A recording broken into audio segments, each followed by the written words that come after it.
Test, test, test.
Ladies and gentlemen, welcome to the heart of Doha here in Mall of Qatar and hosting eFIBA World Finals Season 4.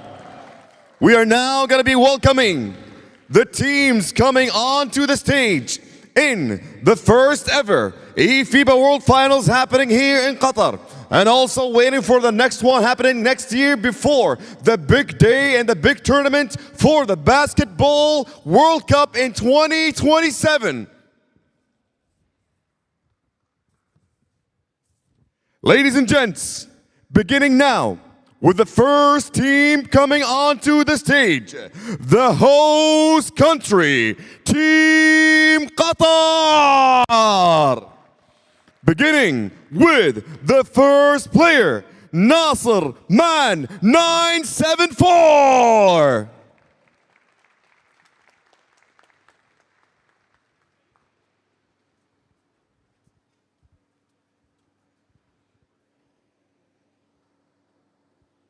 Next up, ladies and gents, Q El Gahtani 3.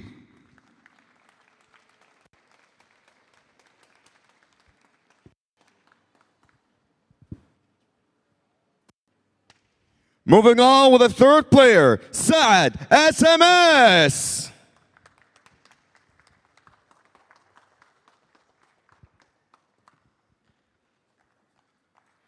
Continuing with the fourth player, OG MBM.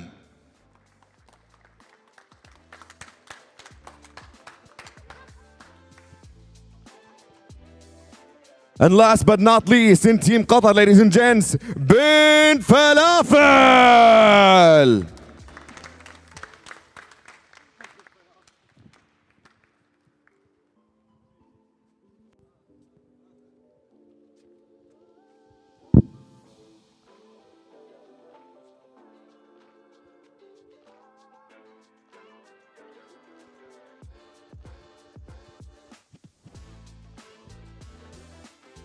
Let's make some noise one more time for the host team, Team Qatar.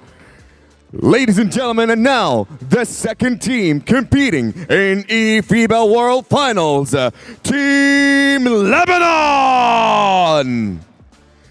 Beginning with the first player, Ain't On My Level.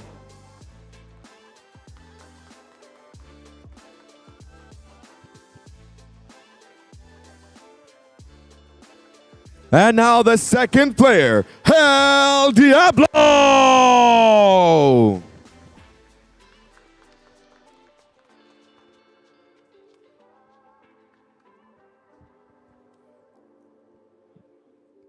Moving on, ladies and gents, with El Dima.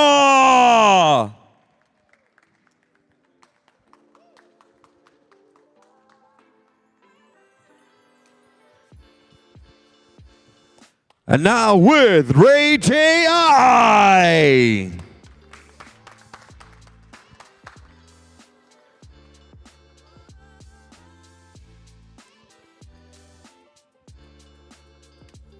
Last but not least, he is a doctor, Dr. Arrogant.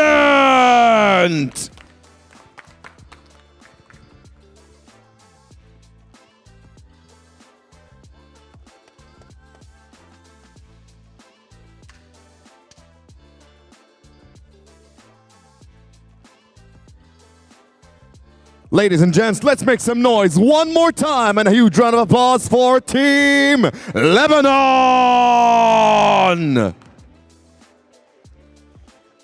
Moving on next to the third team competing in eFIBA World Finals here in Qatar, Team Algeria! Starting with the first player, ladies and gents, Jadid Daban!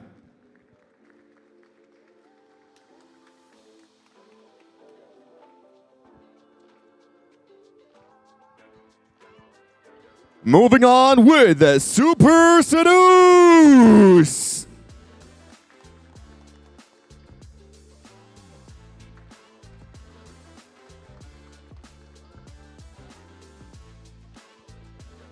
And now with Hazard 99.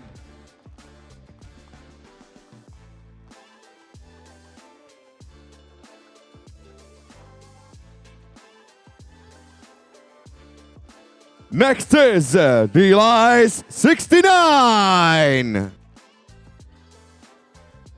And coming in now, ladies and gents, Javi Ken. Moving on, ladies and gents, with Muro Spectre.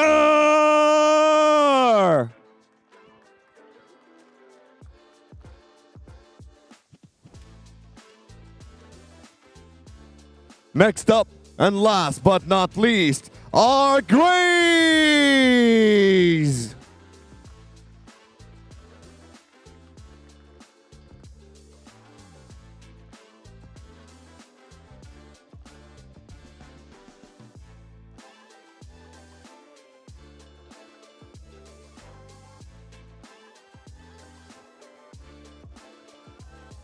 Ladies and gentlemen, let's make some noise for Team Germany! And now, coming in next, ladies and gents, huge round of applause for the Dominican Republic! Beginning with the first player, TikTok!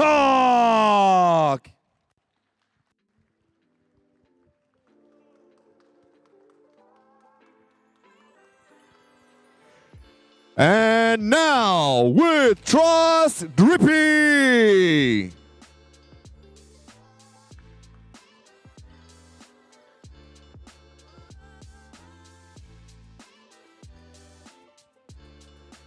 Moving on with Christian Godzen.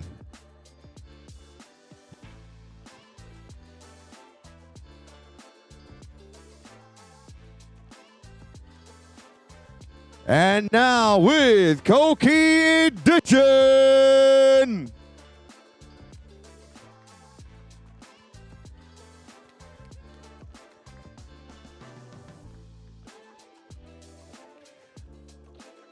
And last but not least, ladies and gents, let's make some noise for Elliot ZDG.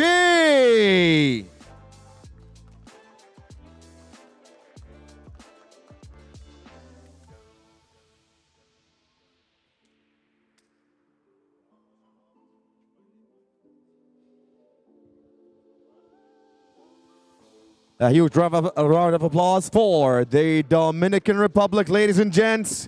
And now getting set and ready to welcome Turkey on the stage. Welcoming our first player, ladies and gents, Can Boy MM.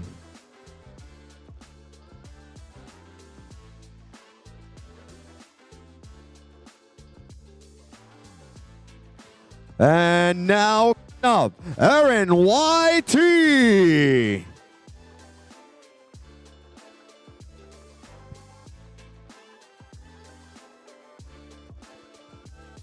Continuing with Love Battle Dad.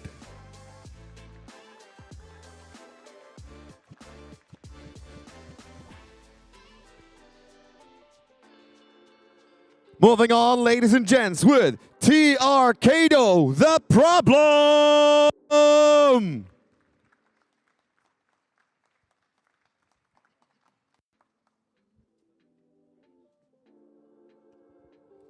And last but not least, TR Tanso 28.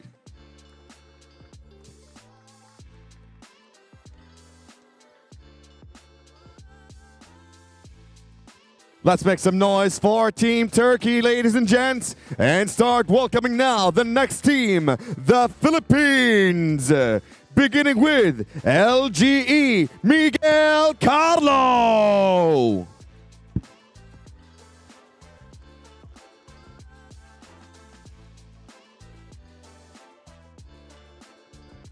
And now coming in next, LGE Don P.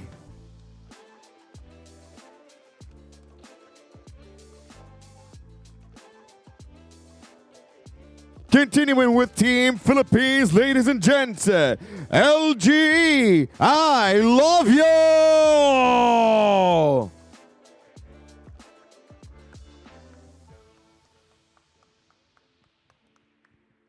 And now moving on with LGE, J-Mac!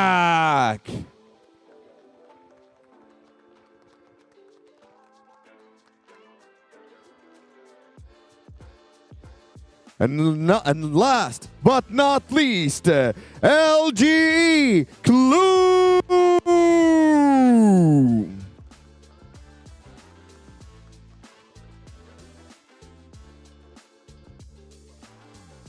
Ladies and gents, let's give them a huge round of applause. Team Philippines!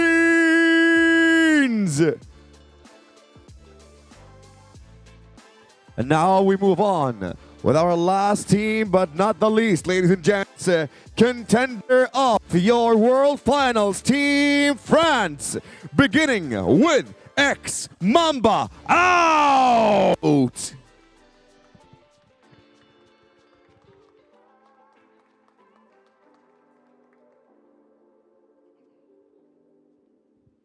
And now, Destiny GT3.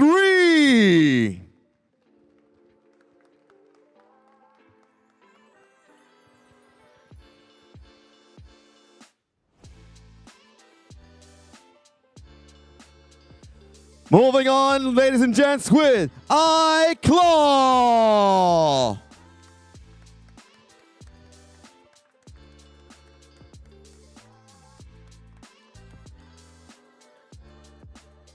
And now, ladies and gents, XZenCS.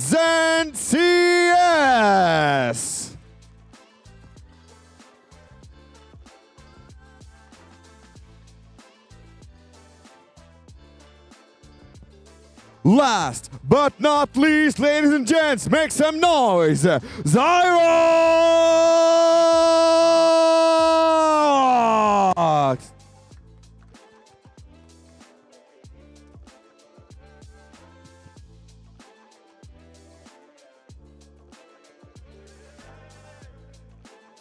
All right, ladies and gentlemen, let's give them a huge round of applause, Team France.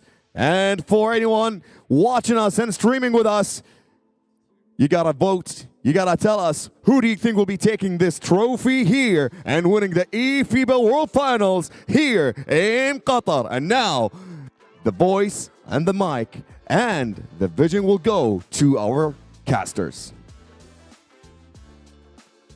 From every corner of the globe has led us here. Months of competition, countless hours of preparation, and now the hopes are in the hands of 8 elite teams. Right now, we're in Doha, Qatar, and this is eFIBA Season 4 World Finals, in which every single possession carries pride. Every single basket can write history, and also one nation will rise above and be crowned world champion. I'm Vince Chang. I got my man India to the left of me. Are you ready for this, bro? I'm so excited. Listen, the game came out in September. We've been starting qualifiers since December, January, and finally here in July, we get a chance to see. We started with 54, now we're down to 8, and now we get a chance to see who's going to leave in 48 hours being crowned the champion. Yep. More powerful in the I like it.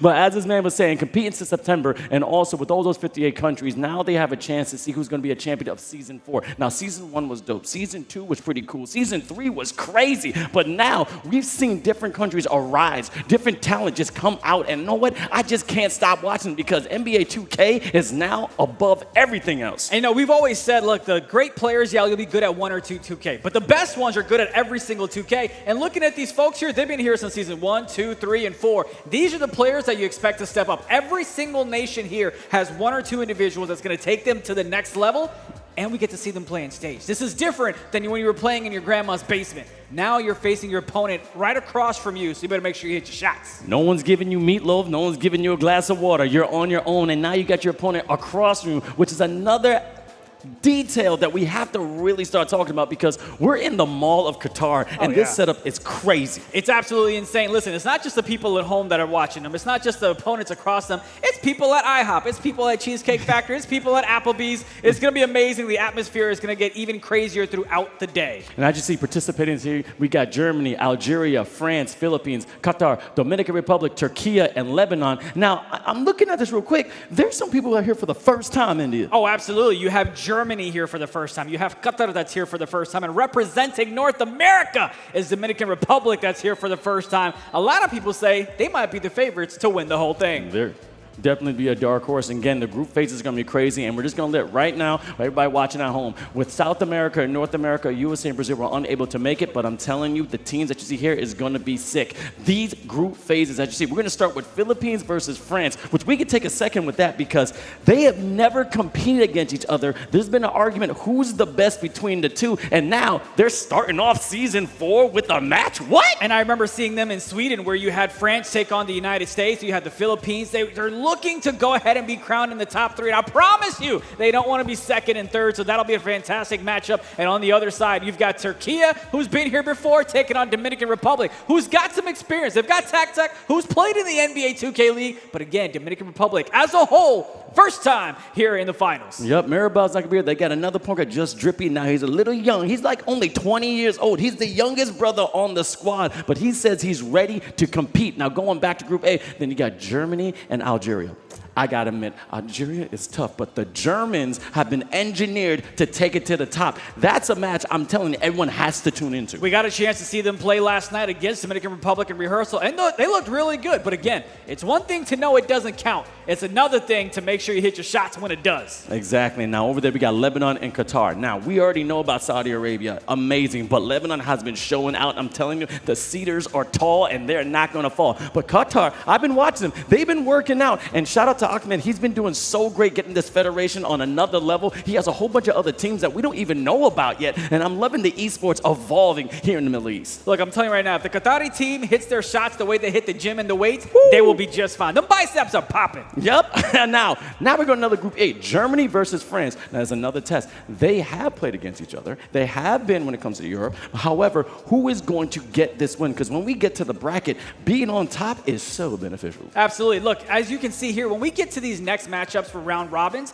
there's been a little bit of space. These individuals have players and coaches that are going to be scouting the games previously played by these individuals as well. So you best believe the Germans are going to pay attention to when France was taking on the Philippines. The French are going to pay attention to when you had Germany take on Algeria, and that's where the gameplay, the game film comes into the aspect of all the remaining group plays we're going to have. Exactly. Now, Qatar versus Dominican Republic, another test again. Qatar is going to be ready. Dominican Republic can kind of rust off some of the nervousness. I mean, they traveled just as far as us because we came from North America, so that flight wasn't easy, but I got to admit, it was smooth. Shout out to the Olympic Committee of Qatar. I love my seat. It's absolutely been amazing. It's been great to see now how Qatar is going to go ahead and improve. Every single matchup is going to be key on the offensive side and on the defensive side as well when we continue on to the later part of the day. All right, now as you can see with Group A and Group B, a lot of talent. Again, we're starting up with France and Algeria. Now that is another matchup I would love to see because again, they have the talent, they have the experience, and I'm pretty sure they're going to watch each other very closely. As you said, the coach is going to see the different tendencies, the different plays, the different calls outs because you're going to see probably the high-low, you're going to pick and rolls, the cuts, the dots, and they're going to try and pick apart each of the team. And France likes to go ahead and play a little bit of a faster pace, where Algeria likes to play at a lower pace, and we'll see how that kind of steps up. All these matchups that we see, it's going to be incredible to see. How do you adjust? Because 2K is a game of momentum. It's also a game of matchups as well. Yep. Again, Türkiye versus Qatar, Germany, Philippines, Lebanon down. But this is going to be the bracket. As you can see, the upper bracket semifinals, Group A, and also Group B. They're going to go against each other. And then, as you see, you're going across, you're going to pay attention. It's going to be first of ones for the first 5 you see from Group A, first and second Group B and A, and also on the lower bracket, all best of ones. When we get to the semifinals, though, things change a little bit. Absolutely. Then you go ahead and play a little bit of best of 3. And now what I love about this format is the fact that just because you lose does not mean you're out. You ain't got to go home. You ain't got to go shopping. You just go ahead and play in the loser's bracket. You get another chance to redeem yourself. And what I really love about this is the fact that if you make it to the grand finals from the top, you get a little benefit. You know, man, started from the bottom of the hair, and you know what? They're going to try staying at the top because you have that one advantage. Now it's 1-0. Still best of 5, so it's 4 games. However, we've seen a lot of squads come back from behind. All right, just because you're down, you're not out. Absolutely. It's the fact that you get a 1-0 lead when you make it to the grand finals from the upper bracket, that's a huge benefit when you play the best of 5. You're already starting off with a 1-0 lead, but that doesn't mean that the lower bracket can't come back and beat you 3 straight. Would not be surprised if the team that makes it from the lower bracket was in the lower bracket because they got beat by the team that made it to the grand finals in the upper bracket. And sometimes it's good advantage because then you're going down the lower bracket. Now, supposedly they say that is the lower team, but as you can see with the 8 squads here, everyone has talent. It can go anywhere. And what I love about eFIBA Season 4 is no matter what happens these 2 days here in Doha, Qatar, a new champion will be crowned in eFIBA. And it's great to see the talent that's going to come up and show out as well. Very excited to see who the new crowned champion is single year. Every single year I see them I see them sometimes more than I see you. They've been here before plenty of times. They have the experience to play on the main stage. They've always dominated. But can you just finally go ahead and leave with the trophy? They'll pay the $50 in baggage fees. Heidi. Now, also, Dominican Republic, will they make North America proud again? They match up against crazy talent. They did go against USA again. Yes. Did not beat them. However, they did beat Puerto Rico, in which Puerto Rico beat USA. However, how does that work with the scale? Because technically, you beat the one that beat the other one. It doesn't even matter. They're not here. You play the opponent that's in front of you, right? But again, you go ahead and play those top teams. You learn a little bit of something, you adjust. But they've got the point guard in trust. They've got to go ahead and have Drippy go ahead and show up and show out as well. Then you've got Lebanon. RJ, should we follow him to play? What do you think? I don't know, man. He got the Ray-Bans. He got also like the secret ray and telling there's a ray gun also when it comes to sometimes military. So this man may blow through all the competition, but the problem is that who is going to guard him and who he's going to go against. We don't know because we got to see him rock out. And of course, then you have Qatar. Will they be as welcoming on the court? The hospitality has been amazing from each and every single individual that we've interacted with. Truly blessed to be here in Qatar.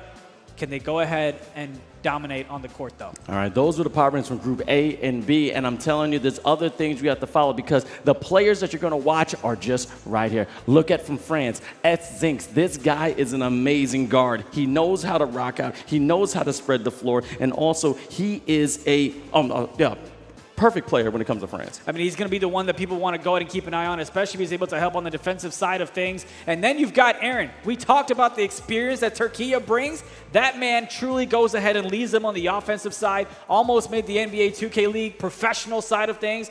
Definitely someone to go ahead and keep an eye on. All right, now Miguel Carlo, arguably, again, amazing player when it comes to the Philippines. You're going to see him really ball out. He's a scorer. He's definitely dominant when he gets to the rim, and he's going to be a key factor if the Filipinos give us the light, but the biggest man on the court. And I love to see when he goes crazy. And also, you're going to have, J-Mac is going to be there. You're going to have Clue. And I'm also excited about how they're really going to go crazy because, look, they look like B-boy dancers right now. They're about to rock out. They're about to show all their talent here in eFIBA Season 4. And as Clue, we talked about him being a possible MVP. This is the first game that we're going to go ahead and see. He's excited. He's ready to go. They've got to make a statement. On the other side, you've got France. They've got to go ahead and make a statement as well. No one wants to start off being 0-1 headed into group play as we go to continue things as well. Shout out to Coach Knight. I mean, he's doing a great job when it comes to the Filipino team. And they keep going back and forth in sense of how they're going to get better. And now, they've been competing against everyone when it comes to Europe now. They're not just staying when it comes to the Asia countries. They're going away and expanding that talent. And that's the one thing we were talking about when it comes to eFIBA seasons, is that can you go against talented individuals so you can become better because iron sharpens iron. Oh, absolutely. And it's going to be interesting to see who goes ahead and comes out on top. The offensive power of Clue is great, but does France have something for him on the defensive side of things? Because remember, back in the day when it was Sweden, you had Warnocks there to go ahead and play on the defensive side, to go ahead and lock things down. Who is going to be able to step up for France here this morning? Now, France has some great players there. Destiny can be a scorer, but also can be a nice lock, but it's Claw. The defense from him has to show out. When you're a lock, you got to keep everyone in front of you. You got to make sure you're boxing out. Make sure you get rebounds. Now, you can start passing from the inside out, but you have to make sure that you're stopping that opposite scorer from doing anything. Make sure you're crabbing them. Make sure you're staying close to them. Trying not to foul, only when you have those transitions to stop the momentum, but you got to be smart with every single play. And, of course, with him being a lock on that side of things, he also goes ahead and contributes with about 6.3 points per game. Rebounds, goes ahead and chirps in with a couple of them as well. Then on the other side, you've got Destiny, who goes ahead as a defensive anchor. You really want to talk about locks, you want to talk about defensive side of things. 3.3 steals per game, the best on the team. So if you want those extra possessions, if you want those extra opportunities, that's the man that's going to get it to you. Then against Hungary, he went ahead and had 26 points, 11 assists, 10 boards, a true triple-double. Almost had a quadruple-double. He had 6 steals in that game, so he can definitely be efficient on the defensive side of things. When you talk about defense, and I love those stats, I got to admit, you did an amazing job breaking down this team, man. Look, this is how you're professional. That's what I love about you. I appreciate it. We were up. We were having a good time. But no, it's been great to just see these individuals play online, to see what they've been able to accomplish, see some of the patterns that these teams have. But again, all of that kind of goes out the window. Now it's just about what can you do here. Because you start... Luviel, let's give him some love as well, because he be loving the crew. He knows how to score 16 and 16 in both grand finals against Indonesia, which was sick. 41% from 3, which if you know about three-pointers in any kind of basketball, above 40, that's 1 out of 4. is going down is a high clip. That's a high percentage. If you put your hand up, he's going to say, so what? And definitely drop it down the cup. And he barely turns it over. We got to talk about turnovers, ladies and gentlemen, and my gamers and ballers, because when you get turnovers, that can cost you the game. And especially when he gets an easy fast break transition bucket. But look, because in 2K, people aren't just going for like the easy dunk when they were getting a steal. They're trying to go ahead and stop, drop, pop a three and extend the lead in that regard. So that's something to keep an eye on when he get those. It's always great when a point guard has a lot of assists, but it's like, okay, cool. How many turnovers do you have? What is the assist to turnover ratio? That's something to keep an eye on throughout the tournament as well. Because yes, we love the rebounds. We love the second chance opportunities. We love the additional buckets when you go ahead and get the steal, but you got to go ahead and make sure you don't shoot yourself in the foot. Yeah, make sure you shoot yourself in the foot. But again, we got to talk about all the other games that they've been playing throughout this entire season. I mean, as we talked about, Indonesia was their #1 competitor, but even Mongolia went back and forth with them. I mean, they really have some talent out there, but it's the Indonesians that gave them the most trouble. Now, with Philippines playing against someone like France, and again, I can't wait to see this because we've been waiting this for years. Every time we get to the eFIBA World Finals, they're just right there. They're almost about to play them, and they never can. And now this is going to be the deciding factor. Who is the true top dog when it comes to NBA 2K around the world? Let's talk about what you just said. You said the Philippines had their toughest opponent, which was Indonesia. Yep. But even against their toughest opponent in that region, they went ahead and swept them in the grand finals. That shows how dominant the Philippines are. You also have, certain individuals that went ahead and dropped Carlos that want to drop 36 and 27 in the grand finals as well. So a lot of individuals to be your #1 and #2 option. So yes, can you go ahead and stop Clue? Great. What about Miguel Carlo? Ooh. Do you have somebody to go ahead and stop him? Oh, I mean, they have a lot of talent to do that, and know what they're going to do? They're going to use iClaw. iClaw is going to put the clamps on to make sure they're going to rotate back and forth. And that's what I love about this team is that they also work together. Both squads, actually, when it comes to France and Philippines, are a community. There's no one that really plays hero ball, and shout out to my Knicks, okay? Knicks in 5. Jalen Brunson, he plays hero ball. But when you start using a lot of your components, which, again, we're going to shout out to more Filipinos, another great player. What's his name? Jordan Clarkson, one of the top Filipino players ever to play the game when it comes to the NBA. That's how they got to play. And let's not forget about Destiny on the France side as well. A defensive anchor, 3.3 steals per game, as we mentioned, tops it. He can go ahead and get the boards or rebounds, a triple-double he's had in the past. Can he go ahead and do it here in person? You see them doing their pregame rituals, saying some prayers, going through their mindset to have a clear-headed head when you go ahead and shape up things here. Yep, indeed. Now, we're going to talk about France' road to get here as well. And again, shout out to Europe. I mean, we had amazing squads from all over. About 19 countries competed with eFIBA Season 4. Croatia gave them a little bit of trouble. 88-82. What? Are you kidding me? How did you lose to Croatia? Again, they're ready for boats and they're ready to fly. And we're about to load up. Again, look at the talent power rankers in their respectable regions. Philippines were number 1. France was number 2, okay, which comes to the power rankings. However, in the region placement, both of them were number 1. Now it's top dog versus top dog. And that's something to go ahead and talk about, right? Is that these teams, these nations, the Philippines and France, were number 1 in their respective regions, which is why they are here. But how do you go ahead and compete against the world? Because this is no longer the regional finals. This is the world finals, and this is the first game that's going to go ahead and be played. And different types of styles. I remember back in the day, you had the U.S. I loved the pick and roll. They loved the inside big. But Europe would love a pick and pop. They would love to have their center go ahead and shoot. So there's also different styles of 2K that come into play. We'll see how they go ahead and match up against each other. And they're going to match up pretty beautifully, and I can't wait for the talent. Again, been waiting to go. Now we're going to talk about this. Both squads have enough homework on each other as well. Unlike certain teams that are here for the first time, they didn't play as much. Again, Qatar hasn't played as much. It's hard to get homework on them.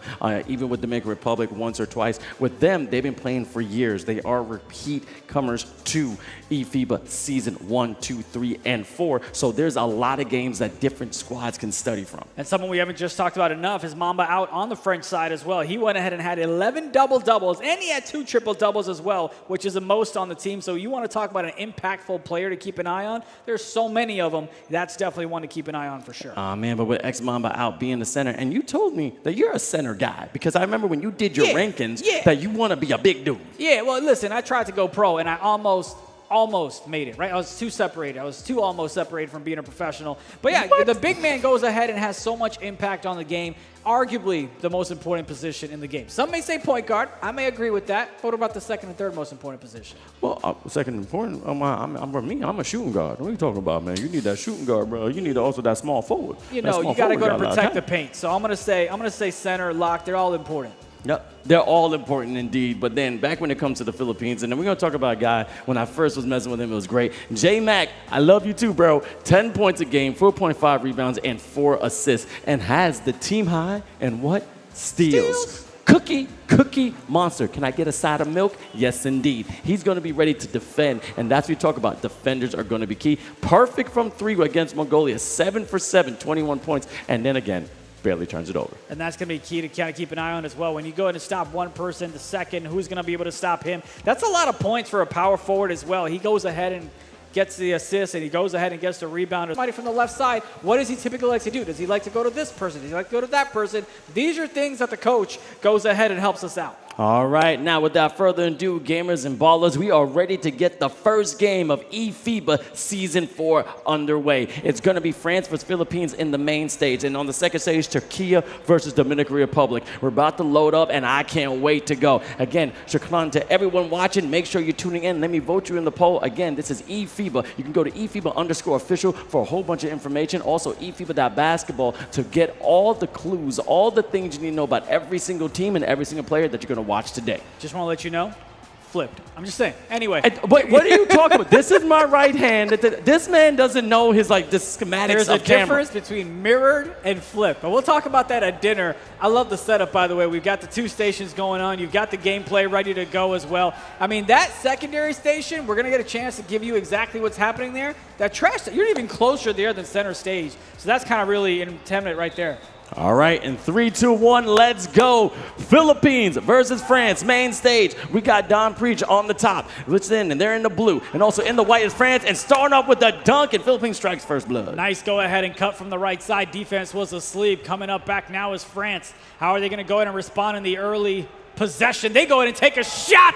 Looked like the defender was going to get there, but no contest. He knocks down the 3. That was smooth like French silk right there, just stroking it green, and that's how you get that bean. I just see a foul right here. Now, you just see everyone's going to test each other. This is when you go one-on-one in any kind of matchup when you're boxing. Just a little bit of reach. Find your distance. Find what's going on. Again, first time playing against each other, but again, they've been waiting to go here. And also, make sure you go to eFIBA.basketball for more information about these squads.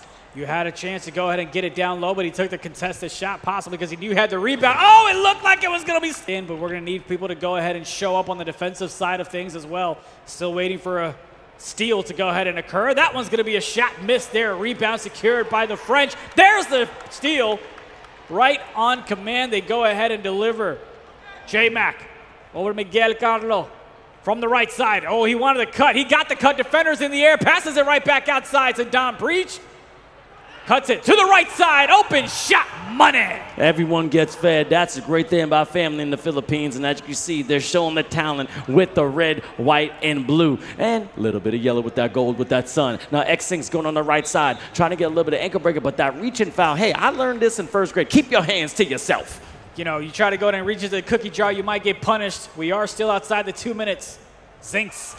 Oh, had that man on skates. Can he take advantage? No. Late shot release, misses it. 2-on-2 fast break opportunity. They get some help, and it's a slamma-jamma. Oh, slamma-jamma right now. A good one going down the middle and seeing this open lane, turning for takeoff. I'm telling you, nothing in front of them. But let's see, this 4-point lead ain't nothing when it comes to France because they know how to revolt. They know how to come from behind. But let's see if they're going to keep it going because Philippines have the momentum right now. And here's another shot. Oh, and an and one. That's how you want to go in and start things off. Good morning. How do you do? A 3 from the left side. Knocks down the free throw. We're tied up at 9 apiece. Allez bleu, allez bleu, allez bleu. The French is now awakened. Okay, both these behemoths are going at it. The Titans are going back and forth. Be wary. Make sure all the buildings are now on ground level because they're going to go crazy. Carnage is going to be ensued. Miguel Carlo give and go to Don Preach. A little bit of finesse with the fillet. You know the French wanted to go ahead and slap that one away with a block. They could not get it done. 2-point lead here for the Philippines.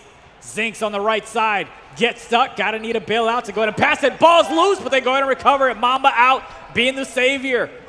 Can Zinks go ahead and get him out there? Looked like he might have had a shot. Couple of hesitations. Open shot, can't connect. Early release, slings it. Left side. Threes, please. 3-ball corner pocket, and then they're stop it, drop it, and locking it. 14-9 lead for the Filipinos. Okay, Gil, let's see what you got. 1:42 left in the first. If you're watching this for the first time, again, you got 4 quarters of 5 minutes. Let's see if they're going to go down to the wire. Don Priest, big fella, taking it up, looking like Joel Embiid. All right, you got some handles with that big build, and a foul. Oh, he almost got an ankle break. He thought he was going to get a charge. No, don't be flopping. Got a block on that one. Retaining possession of the Philippines. J-Mac with the inbound. Gets it over to the left side to Don Priest. Right elbow. Over to the right side now, Miguel Carlo. Trying to get some offensive sets going, nothing there. Resets it back, Don Priest once again. Over to the right side, 3 seconds of work with spin move down to the left side, did not take the shot! Oh, I don't even think he expected to get that pass. Sometimes I'll say offense does win games, but defense will win championships, and that's what you got to do with this French team. They are a high-powering, scoring squad. Now you're letting them think, you're letting them run their sets. However, they got to be careful of everything, but got a good slip and dip right there to the short corner, and France is doing great. See, like nobody was there in that corner. They took advantage of it. Great job there finding the weakness in the defense in that specific set. Don Priest.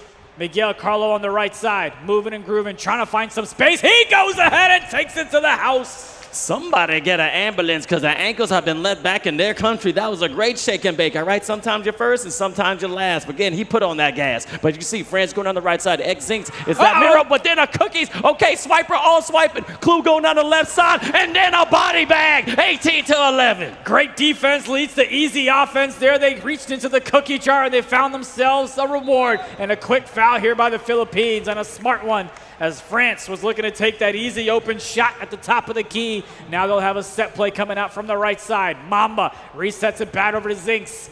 Over from the left side, trying to set a pick. He's got the slip. Dot! Can't take advantage of it. Wide open. Late release. The Philippines up by 7. 3 seconds separating the shot clock and the game clock. Don Priest on the top of the key.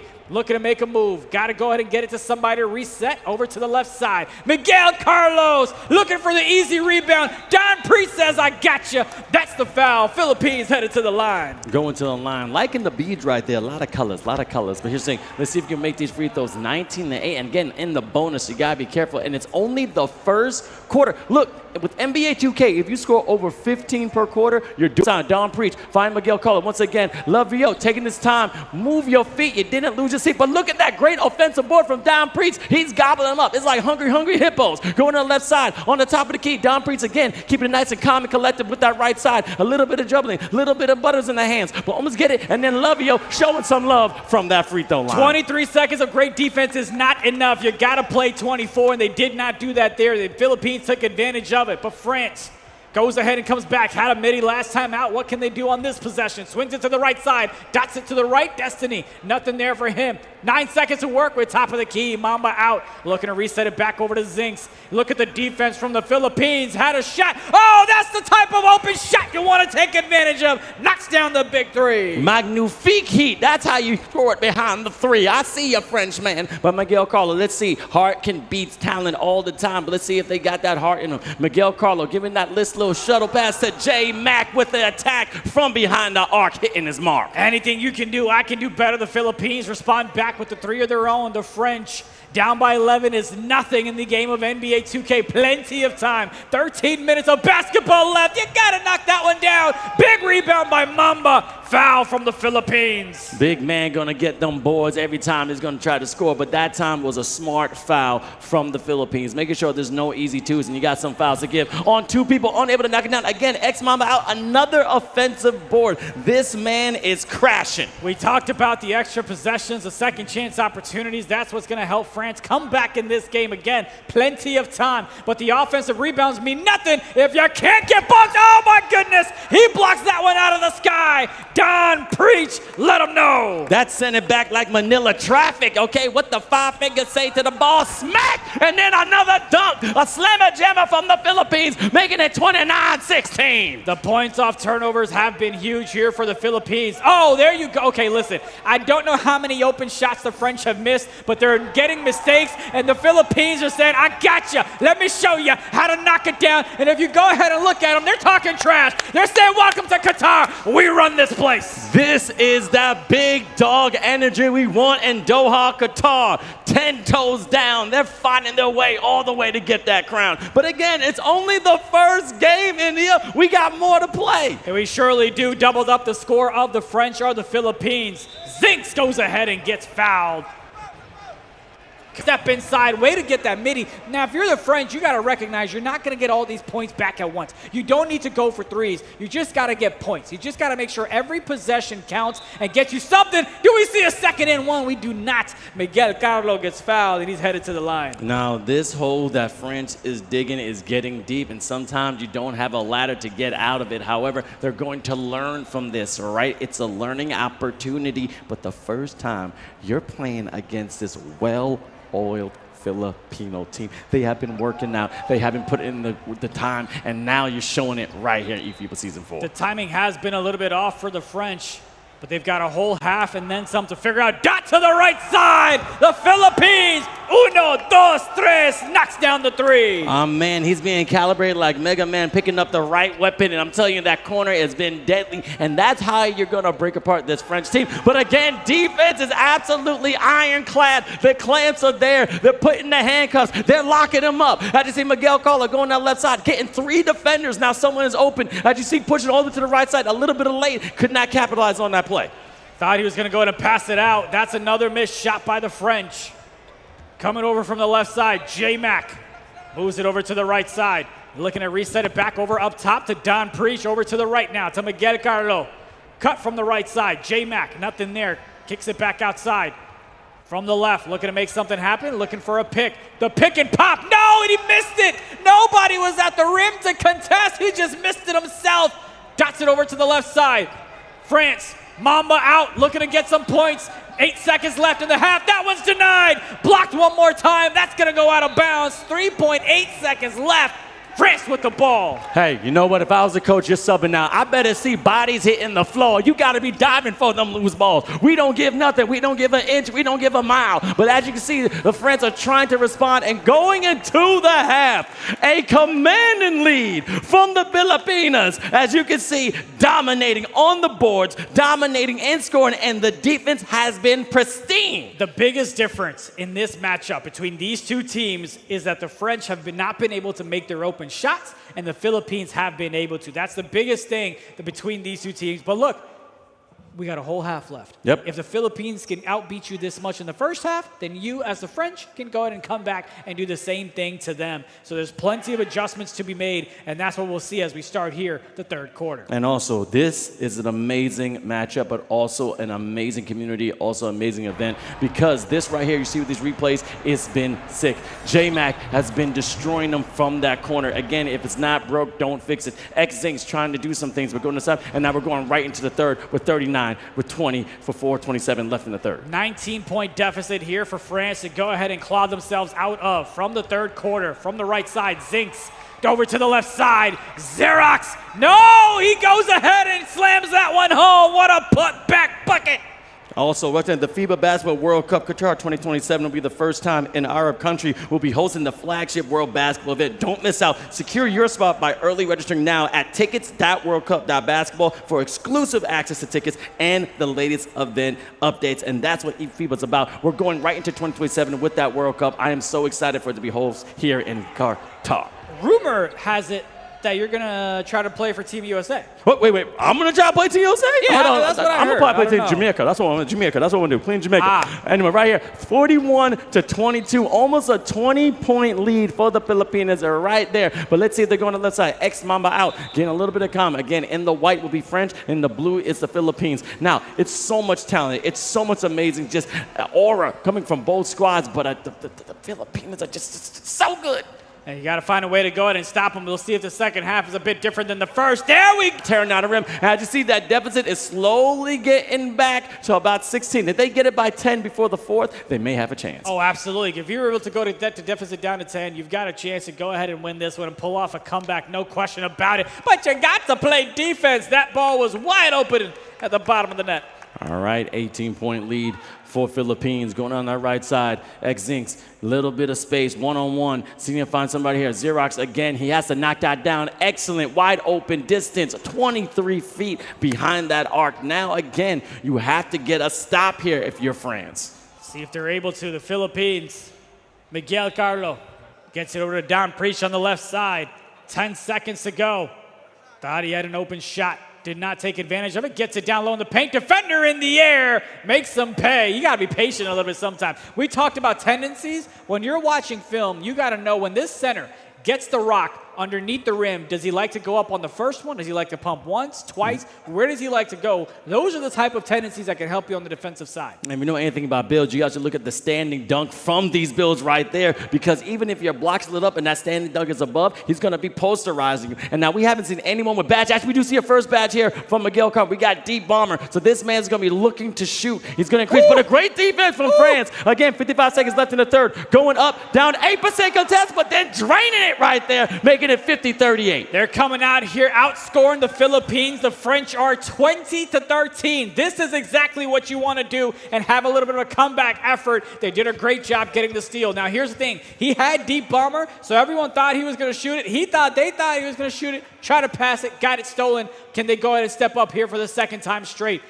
Back and forth they go, looking for a shot, got the open one, nothing there. Rebound secured by the French. Do they have a three in them? They got the two, they make it happen. And just like that, Vince, it's a 10-point ball game. What did I say? There's either the commentator's curse or the announcer's atonement. And I said if they can make it a 10-point game by the third, they got a chance. And now they're dancing, and let's see you prance. As you see, Glue going on the left side. Let's see if Love got anybody love for his team. Ways to score, and now we have another badge right there, deep bomber. You're going to see a lot more shots from France. And that's going to do it for the end of the third quarter. The Philippines up by 11 by the score of 53-42. The Philippines are going to have the rock to start things out here in the fourth. A cut from the left side, now from the right. Nothing there. Shot. That one's contested. Misses. Rebound secured by the Philippines on the offensive side. Slowing things down. 7 seconds to work with. You got to box out. Better than that, you got to get the steal. The French, they have the ball stolen away. Tipped again. They go ahead and take a turnover. The French take advantage of it. Miguel Carlo finding a little bit of space, one-on-one. Okay, two-on-one, a nice little double team, but watch these fouls. Now, you be careful when it comes to NBA 2K. When you're going under 2 minutes, no matter how fouls you get one free foul, and the second foul, you're automatically going to the line. So you got to be really, really, really stingy about touching other people on the other side. But here's say J-Mac, short corner, unable to knock it down, rolling around, 53-42. Let's see, Xerox almost missed that, but a little bit of late. I think he should have waited for that play. See, earlier, before that possession, the last possession that you had on the Philippines was a premeditated pass where you're like, hey, I'm going to run, I'm going to have this cut, I'm going to pass it out to you. Oh, a little spinner-rooney knocks down the shot from the elbow. Lead extended to 13. I got to give it up. We had a great ref named Karen talking about them spin moves when it comes to Kuzman and also Irving. And a lot of these builds have that spin move in which you get a little bit of separation and you're going to score that. So as soon as you spin move, he's going to go into the shot or he's going to try to do a dot. So a lot of squads are going to be studying that. But again, a lot of these builds have that ability and have been scoring at will. Xerox trying to find a little bit that jump pass to X-Mama out right to the right side. Destiny's trying to fulfill it but unable to get it. Great offensive board from France, and now it's a foul. Now we're going to stop. 3:27 left in the fourth.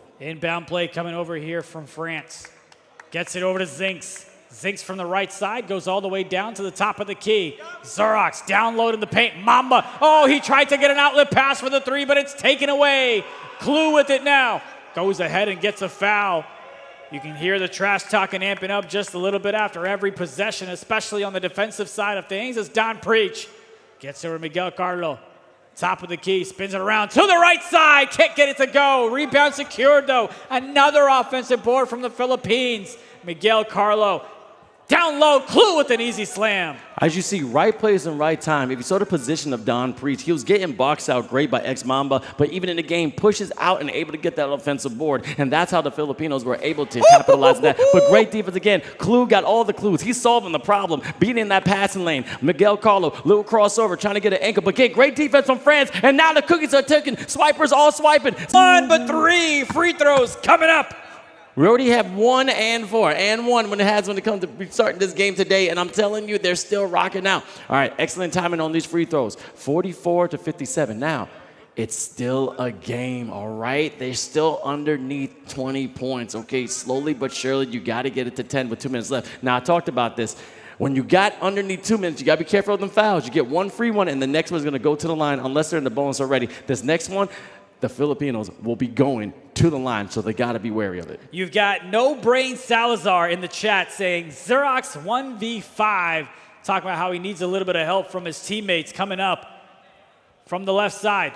Down low to down Preach. Takes the shot, goes ahead and knocks down the tough midi. I see you going on the left side, okay, 59-45. And thank you guys so much for joining us here on Twitch when it comes to eFIBA_official. Again, we got 122. I appreciate it. Come out 1-0. Zinks. But they can't do it. They got to go ahead and get some buckets quick. The Philippines are the ones who need to take advantage of the clock. Nice little cut and a beautiful play. Gets the lead right back down to 11. 1:06 left in the fourth. As you see, 61 to 50. Again, Filipinos are in the bonus. Let's see if France can capitalize on something. A couple of threes can keep it in this game. And as I just said, Don Preach, no need to rush. The time is your friend. No fouling, too. Again, you still got that shot clock. 9 seconds left. It's about, let's say, a 3-possession game. So it's still really, really manageable for France. If they hit 3 threes, they're still in it. J-Mac jumping up wide open a little bit early on that timing. Cross court. Zinks, you got to score to step back all the way, dropping it down, making it 53-61. Great decision there. You had a split second, a step back to make sure he was beyond the arc to take that shot, knocks it down, cuts down the lead to 8. 30 seconds left. 7 seconds separating the shot clock and the game clock. Don Preach, nothing crazy to do here. Just go ahead and milk the clock as much as possible. Miguel Carlo, will I have this dance with you? Knocks down the 3. Statement of a game. His is going to be a Carlo. Great play, making it 64-53. And now the Philippines have so much momentum. It's safe to say they're about to win this game. We got some folks asking in the chat, is it a best of 2? Is it a best of 1? It is going to be round robin. Therefore, it is just a best of 1. They're going to go ahead and play this one. Oh, and he misses that one. And you are going to get more matchups for each of these teams. 64-53. The Philippines here in Qatar take game 1. I see there's people in the chat. Filipinos in the house. I know it's early morning here in Qatar. We have a huge population in Qatar when it comes to the Filipino squad. There's about 250 million of them here in this beautiful country. The support is going to be rising the more they're playing. And you can see the excitement of saying, I got you, you got me, and they got the dub. They secured it. Listen, I don't care if it's kickball, esports, basketball. You know the passion that each of these teammates show up with when you're representing your nation, when you're representing your country. 1-0 for the Philippines. The French started off a little bit slow in the first half, but they got things together in the second. Let me get Gigi's in the chat, but also be wary of that French team because France, it's deadly when they have their back against the wall. You gotta be crazy because they're like the Jin Cherokee. We talk about Breaker the Beast. He was a huge anime fan like me. When you got all that chakra, you got all that anger built up, you start going wild, and then you become a berserker, and they can rampage. It was simply just the French not making their open shots, whether that's just getting used to the timing, the latency, whatever the case may be. If they figured that out, this is a much, much closer ball game. Dare I even say maybe it's France that goes ahead and comes out on top, but that doesn't matter. Hypotheticals are out the door. The Philippines, again, secure game number 1 here in Qatar. 64-53, 1-0 for the team in blue. Don Preach looking good right there, looking all confident. The big fella showed out. Amazing, amazing talent when it comes to 2 things. 1, offensive boards. He was eating all of them up. He was starving. And also scoring when he was supposed to with that standing dunk. Unable to get it out and pump faking, then taking his time and then ripping down that rim. And of course, the defensive side of things, the offensive rebounds was huge for them as well. That was a second chance opportunity that helped them out. Gets them to the free throw line sometimes in some errant situations. There's a lot of set plays that come into play as well. But again, a lot of folks saying, hey, the French got to play collectively as a team. We'll see if they are able to put it together for game number 2. All right, I know you want to show the referees. We got some amazing referees here. We got Kieran, also Utah. The referees are right there. We can't put the camera. If there's a Roman camera, put it on that good-looking man setting up. Another great-looking man right there. They're just rocking out. Look, you got people in the chat saying, hey, they got refs out here, and we know it's official for eFIBA Season 4. So I'm going to give it a love to this entire team. You're saying you don't have the buttons to press to show them on camera? They didn't give you that power? I don't have that power, okay? I don't have that power. That'll be too much power for That's one right. man to have. And you got power too, okay? But you were talking about this before, about the French team able to come together, but the Filipinos able to really just put this package and able to show their talent on this. It's fantastic. But now we're going to be throwing it to my man Omar because we got an interview with the winning squad.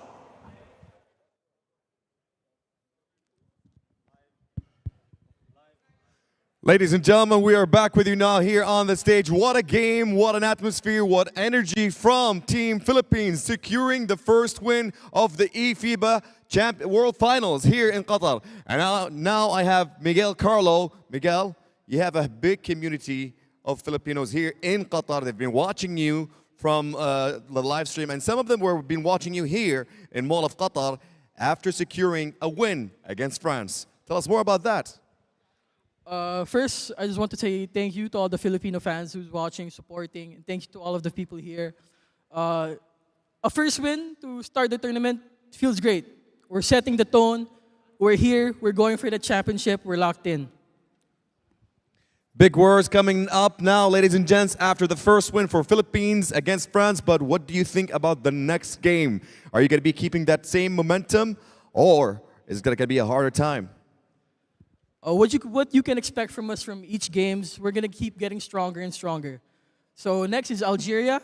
We're coming for you.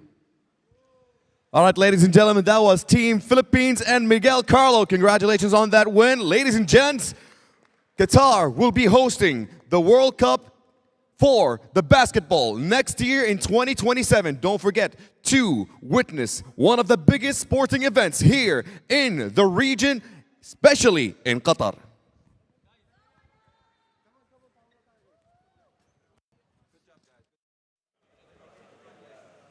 All right, now, as you can see, we have a lot of great talent here, and shout out to everyone here that's been a part of Qatar. Again, the FIBA Basketball World Cup 2027 is going to be here. Make sure you get your tickets. You got to register early by going to TICKETS.WORLDCUP.BASKETBALL to get exclusive access to those tickets, as well as the latest event updates. Now, we have another squad that's getting ready to play, and we've been talking about them for a while. They are newcomers to the game.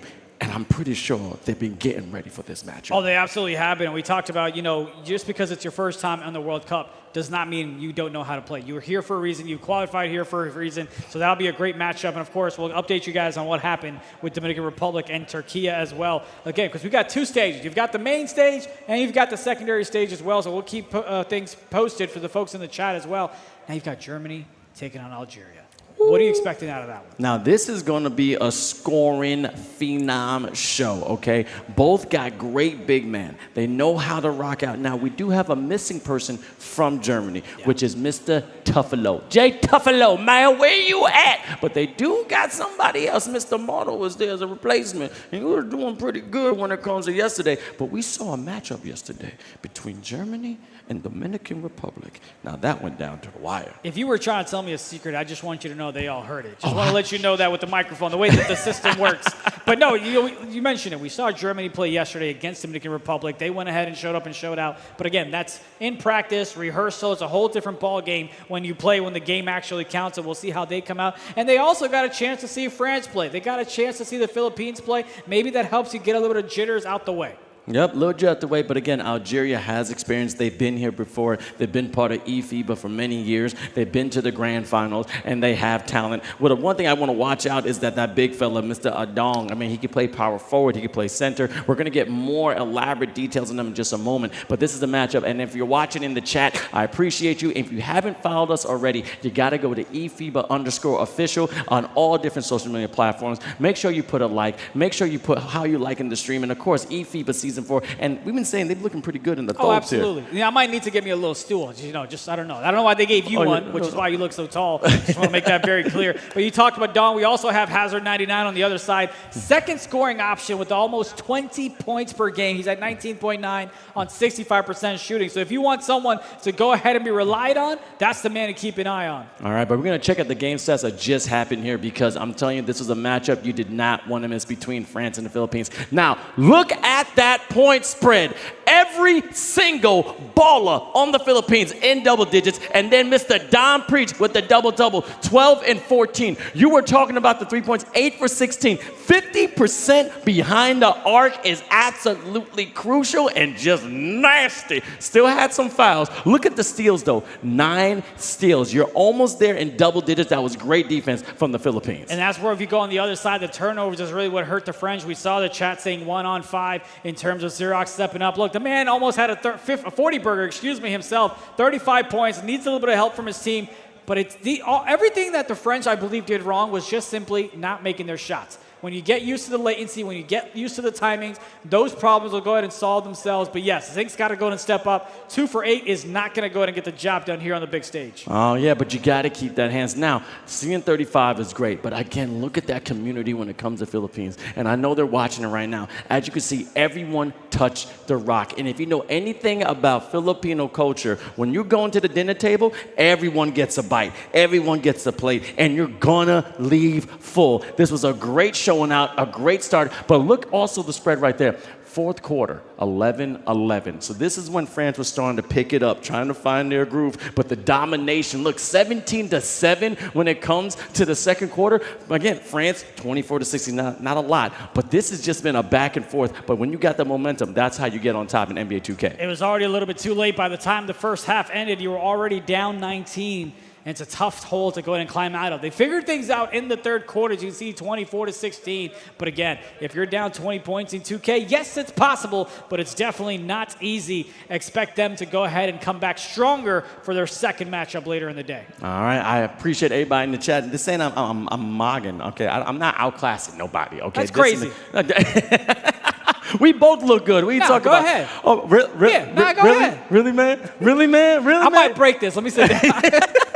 Might do it live on air. Hey, but know what? We're in the Mall of Qatar. We got stars all over, and we're having a great time. Also, shout out to people going back and forth, and then we're growing great. But as I said, this is leading up to something that's going to be monumental in this beautiful country, which is the World Cup Qatar 2027. Why don't you home check this out? We are born to rise. From the first jump to the ultimate leap. We are born to face adversity, to face challenges head on, to break barriers, to leap higher from our rich heritage to the legacy we leave behind. From the courts where dreams begin, we are born for greatness. The FIBA Basketball World Cup Qatar 2027. Step it up. وجدنا لنرتقي من أول خطوة إلى قفزات تصنع التاريخ. وجدنا لنواجه الصعاب، لنكسر الحواجز ونتحدى المستحيل ونرتفع أعلى من جذورنا العريقة إلى إرث يستمر عبر الأجيال. من ساحات الأحلام وجدنا لنكون للعظمة عنوان بكل فخر. كأس العالم لكرة السلة فيبا قطر 2027 قدام.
Gamers and ballers, we are back. eFIBA Season 4 live, Doha, Qatar, in the Mall of Qatar. I'm your man, Vince Chang. This is my name, Zunaid, Suleman, also India.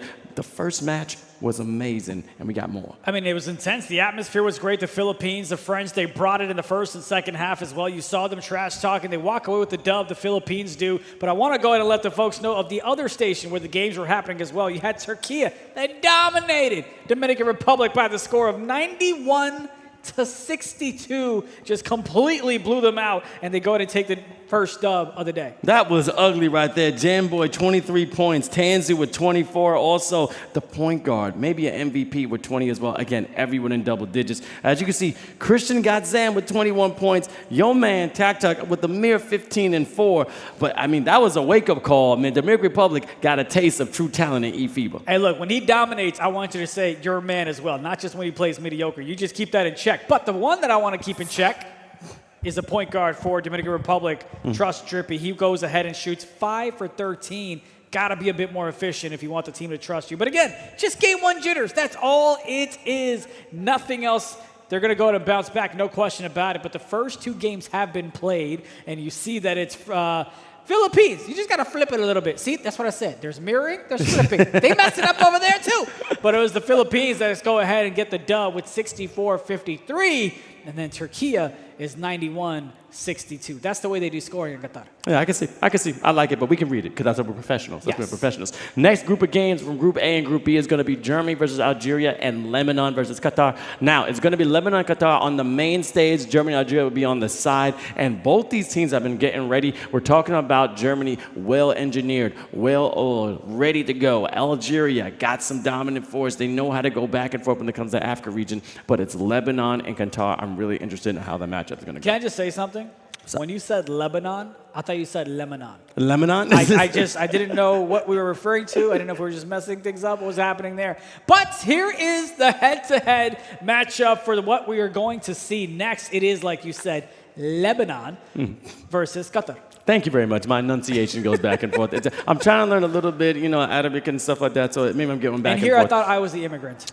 Stop it. Stop it, sir. As you see, the head-to-head matchup right here with Lebanon and Qatar is going to be amazing. We got Uzi got strapped, the LeMarco cousins, Q, Ali Khatini, and also Bin Fali, and also Syed MSS, and Nasser MAN974. But then on the opposite side with Lebanon, it's going to be Hel Diablo, Dima, Ray J, and Ray J we trust. Then we got Ain't Tell My Levo. I like it. And then Dr. Arrogant. And maybe we'll see Two-Face. But they are ready to go. On the you mentioned, Uzi got strapped, an offensive fella, 20.5 points per game, and a huge disher of the ball as well with 13 assists per game. A double-double is what he's averaging, and that man can go ahead and knock it down from 3 as well, 53% throughout the games, 12 threes at one point as well, including 11 threes, and a 37-point performance against Saudi Arabia. I see with Lebanon right there, the coach Tarass, he's amazing. He gets into their heads. He knows how to get them going. But you got to be careful because they're also diabolical. You're going to talk about Hel Diablo, a hell riser, leading the team with 23.3 points, 10.8 assists a game, and 63% from 3. Now that is a stat sheet. Oh, absolutely. Go ahead and get those stats up. By the way, can we get Verdi a Snickers? He's a little hangry in the chat. You're hangry? Why are you hangry? He's a little hangry in the chat. Brother, you can just watch him on YouTube. It's all good. You can have split screen. Google it. You'll figure it out. But here we go. Got the glasses up. I walked up to him and I said, you know who you look like? He's like, Drake? I was like, calm down. I was going to say Luis Suarez. Okay. Is who I feel like he looks like, but we'll see how he can go ahead and ball out on the court as well. Lebanon, not the first time they've made it to the World Finals. Saw them play in Sweden. They went ahead and performed well. Of course, they're hoping for a better outcome now. Yep, better outcome indeed. And now they can go back and forth. Now, they did place a little well. Also, shout out to my man, Reverend, in the chat, Vince Chang, without the vest. Yes, I got the thobe, and I'm so grateful. Thank you to my man, Ahmed. He had his... It was fresh, though. We had a Taylor and everything. It was beautiful. Absolutely. And he's looking to cook up here on the screen as well. Now, look, okay, cool. You got the gesture, but can you go to cook up on the court? But, yeah, shout out to him and everyone else with the hospitality here. I woke up feeling real fresh. I was like, I got this. felt the power within me to be a great broadcaster this morning. No, you are a great broadcaster. I appreciate it. Okay, but now we got a lot of different matchups today. Again, on the other side, we're going to have Algeria versus Germany. Again, one experience here. Another one is first time here in the World Finals, but they've been doing a lot of prep. It's been crazy since we're going to September. They've been going back and forth when it comes to the Europe regions, also the Africa regions, and we'll keep you updated with all the scores back and forth. Go to eFIBA.basketball for more information, and make sure you follow us on all social media at eFIBA_official. And here we go, just a couple of moments away from Qatar playing for the first time in front of the crowd, so that'll be interesting to see if they can walk away with the dub. A lot for them to prove, but Lebanon's not going to be an easy test, so expect a bit of chaos here, at least in the first quarter. It's going to be crazy, and we're going to see they're just getting loaded up. And again, this is a beautiful venue. We're in the middle of a mall. It's a little early right now. It's about 10:47 a.m., so people are just waking up, but the ballers are ready, and they're rising, and now we're underway. Second game here with eFIBA Season 4 on the main stage. I'm loving the jerseys here, especially from the Lebanon side. Goes ahead and gets the foul to start things off. A slow one there, 7 seconds in. Goes ahead and gets the inbound from the right side. Corner, nothing there. Switching it over to the right hash. That shot doesn't go. Early release. Oh, look at them! The first points of the game by Lebanon. Lebanon is going to strike everything behind that three. They're going to take advantage on how they can rain. But let's see how Qatar is going to respond. Going on the left side, OG going on right. Good point guard, giving a little bit of handle. Nice little crossover. Okay, going back and forth, getting it up, unable to knock it down. And let's Lebanon going on for the offense. And that little dot behind the three, making it 6-0. In 2 possessions, you can already tell Qatar needs to go ahead and get back on the defensive side of things. As soon as a shot goes up, Lebanon is shrieking down the court for the easy threes. So far, they've been successful. Down low in the paint. Qatar goes ahead and gets blocking foul. They're going to reset it back on the left side. Quick 6-0 lead here for Lebanon. From the left, the inbound pass. Trying to find a little bit of space. He thought he had it. He does not. Rebound secured by Qatar. By Lebanon as they go to knock down the three. El Diablo, again, 63% from three, definitely stroking the green, finding some kind of rhythm when it comes to the Lebanon team. As they cut there, going up, almost getting it a little bit too early, but they're getting the shots they want. They're just unable to knock it down. Ray J back and forth, short corner, and it's always been beautiful to see that when it comes to NBA 2K and the real game of the NBA. You got to call timeout if you're Qatar to slow things down on the momentum side, see what they're able to go and cook up here. Has the shot! Can't get it to go, though. Late release. Over on the right side, another three. Goes ahead and rattles it home. 14-0. Lebanon putting on a show. Now, again, I give it to Qatar. They're getting the shots they want. They just got to knock it down. Getting used to this lag going back and forth. Now, also about the talent. But nice little behind the back. Had the lane. Little bit all the way. Oh, a first dunk. That's how you get on the scoreboard. Getting up 2-14. Way to go to make things happen. Got to build some momentum now on the defensive side of things. Diablo going all the way from the right to the left. We just had a bird fly by us. That was fantastic. Just as much as that shot knocks it down from the left side. I just see 2:43 left in the first. Going on the right side again. Point guard from Qatar. Trying a little bit of space. As you could, good spacing now too. Trying to find a play here, but going into it and getting that foul. Now, it's okay. You don't need to force a lot of things. Just take your time, find your rhythm, and you can get some more points on that board. Get in the inbound play, going on the right side, using that left hand. Little bit of recovery from Lebanon. Up, down, pump fake, trying to get them off their feet so you can get a nice shot. Bin Fafel, trying to get another kind of score. Now, this is a great shot right here, but unable to knock it down. I could have sworn you almost said Ben Falafel. From the left side, knocks that one down. 20-2. Lebanon coming out hot. By the way, they're definitely trying to throw us off there because you have Qatar that's in person wearing the same colors that Lebanon is wearing in the game. Hey, that works out. And as you can see, going on the left side between Algeria and Germany, seeing what's going on, and we're going to get some updates in a little bit. Also, if you're going to watch that, you can go to YouTube. That is eFIBA official on YouTube to get all the games that you're watching for eFIBA Season 4. A little transition take foul going right down to the line, 21-2. Let's see if Qatar can respond going on this little offensive run, but then it's going to be Lebanon ball. Algeria and Germany, like you said, on the other courts. We'll get you updates on that one for now. 21-2, 1:45 left to go in this one. Over from the left side, Lebanon looking for a little bit of space, takes it to the house. Great dunk right there by Lebanon, showing the offensive prowess. Now, let's see the point guard from Qatar going on that left side.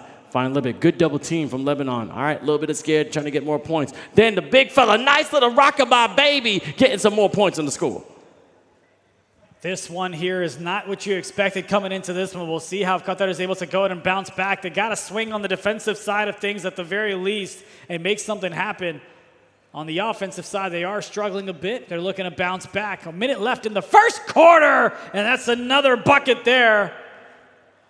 I'm seeing they're starting to find their groove. I'm liking it, giving the give and go. Let the big fella eat. If he's hungry, yeah, make sure you have that hospitality. But back and forth and stroking the green, Lebanon is a crazy team when it comes to shooting that three. But let's see if Qatar can have a little bit of response going down that left side, getting another double team. Look at the rotation from Lebanon. It's beautiful. But this point guard is finding this gaps, finding the space, but again, trying to get something going. Giving that give and go has been working for Qatar. So let's see if they can just slowly creep up and let this lead just get a little smaller. A little update from the other courts. You have Algeria that is up 11-8 against Germany with about a minute 40 left in the first quarter there. We'll get you updates. Again, you can go on YouTube to watch that game. Have a little split screen action as you have Lebanon on the defensive side of things, looking to go ahead and build on this lead. They're going to go ahead and get the stop. They get the rebound, kicks it over all the way to the right side, swing from the right to the left, get the three. Now, you notice that is a very common play when it comes to NBA 2K, just cross-passing back and forth, getting the open man, dotting right there in the corner and knocking down the three. But again, I'm going to keep saying Qatar is getting the shots they want. They're getting the shots they need. Just got to knock it down. But you see another green beat from Lebanon going full court. I feel like we're going to say that quite a bit. We can just go ahead and record ourselves where it's a stop. Fast break, bucket three. Oh, that three doesn't go there. That's going to be the way the first quarter ends. 37-6, Lebanon on top. And I'm loving the hospitality here. Again, when it comes to Qatar, hospitality is sacred. I've learned if someone offers you tea or coffee, you make sure you take it, take a sip, and it's been absolutely tasty. Oh, absolutely. That's the part about it, the hospitality, the gifts. Give me some more of those. 8 points here for Qatar. 4:30 left to go. They got to turn those notifications off, I can promise you that. From the right side, trying to make something happen, getting bounced around the defensive side. Qatar trying to lose them. Oh, my goodness, and indeed they did. 39-8. Ain't on my level, going left, right, and keeping it tight, and I love that mid-range as well. But let's see, OG, he's going to get in a foul. Hey, keep your hands to yourself. We're going to repeat that through the entire eFIBA Season 4. You got to be careful of just trying to just over-anticipate on the crossover, all right? We're seeing different crossover, different SIGs, but you're getting that steal, and now that's just a heat check right there. Full three-point, making it 42-8. See how they're able to go and bounce back. 4 minutes left in the second quarter. Trying to get it past half court. They do so successfully. Now from the left side. Dots it over to the left. Swings that one. Goes ahead and knocks down the first three-point shot by Qatar. All right, there we go. Now we're heating up. We're starting to get a little momentum, okay? Keep playing. But also, this is just the first game. We still got more matches up. Just because you lose this first one doesn't mean you're out. It is going to be double elimination. Let's rock out, and also let's put some pride on your chest. I just see Dr. Aragon for Lebanon find a little bit of space. Spin move, pump fake, going to Mr. Demont. Then again, a dime, and now it's going to be three up behind the line. And what you mentioned, that's in the playoffs. Right here, it's round robin, so they're going to continuously go ahead and play some games, get things together, figure things out on the tape. Plenty of opportunities for Qatar and the other teams that might be struggling. And that's taken away. Lebanon going all the way to the rack. Has a chance to dish it out. Was selfish. Can't get the slam at the rim. Dots it over to the left side. Step back. Knocks down the three. And they're 2 points away from the half century. I'm seeing they're going to score all they can, but let's see if Qatar are going to respond. Going to the right side. Mr. Ben Falafel filling right there the lane. OG giving that corner. Again, these are the shots they need. Great offensive board by the big fella. Keeping it right there in the Qatar land. Going to the right side. Qatari, Letarge and Cousins trying a little bit. And a nice slip, dip, and rip to the rim, making it 13-48. The chance for them to cross 50 coming up the court now is Lebanon. From the left side, looking to move it back. Top of the key, the big three. 51 points for Lebanon. I see Lebanon. They're doing everything. As I said, them Cedars are not going to go down, but they're shooting it from downtown. But let's see OG going in that corner. Side, again, trying to get that motion, trying to get that rhythm. And again, there's no tempo shooting when it comes to eFIBA. No. You're not using that shot stick. It is all button, all box, all square. They're able to go ahead and knock it down. They got to find a way to get a stop for now. They're getting bumped over to the left side. Qatar with the ball. God, they had a beautiful foul there by Lebanon. They had the open shot, but they stopped them cold. Inbound coming in from the right side. A minute 47 seconds left in the second quarter. Moves all the way to the right, now to the left, trying to make something happen. Defense trying to reset it themselves.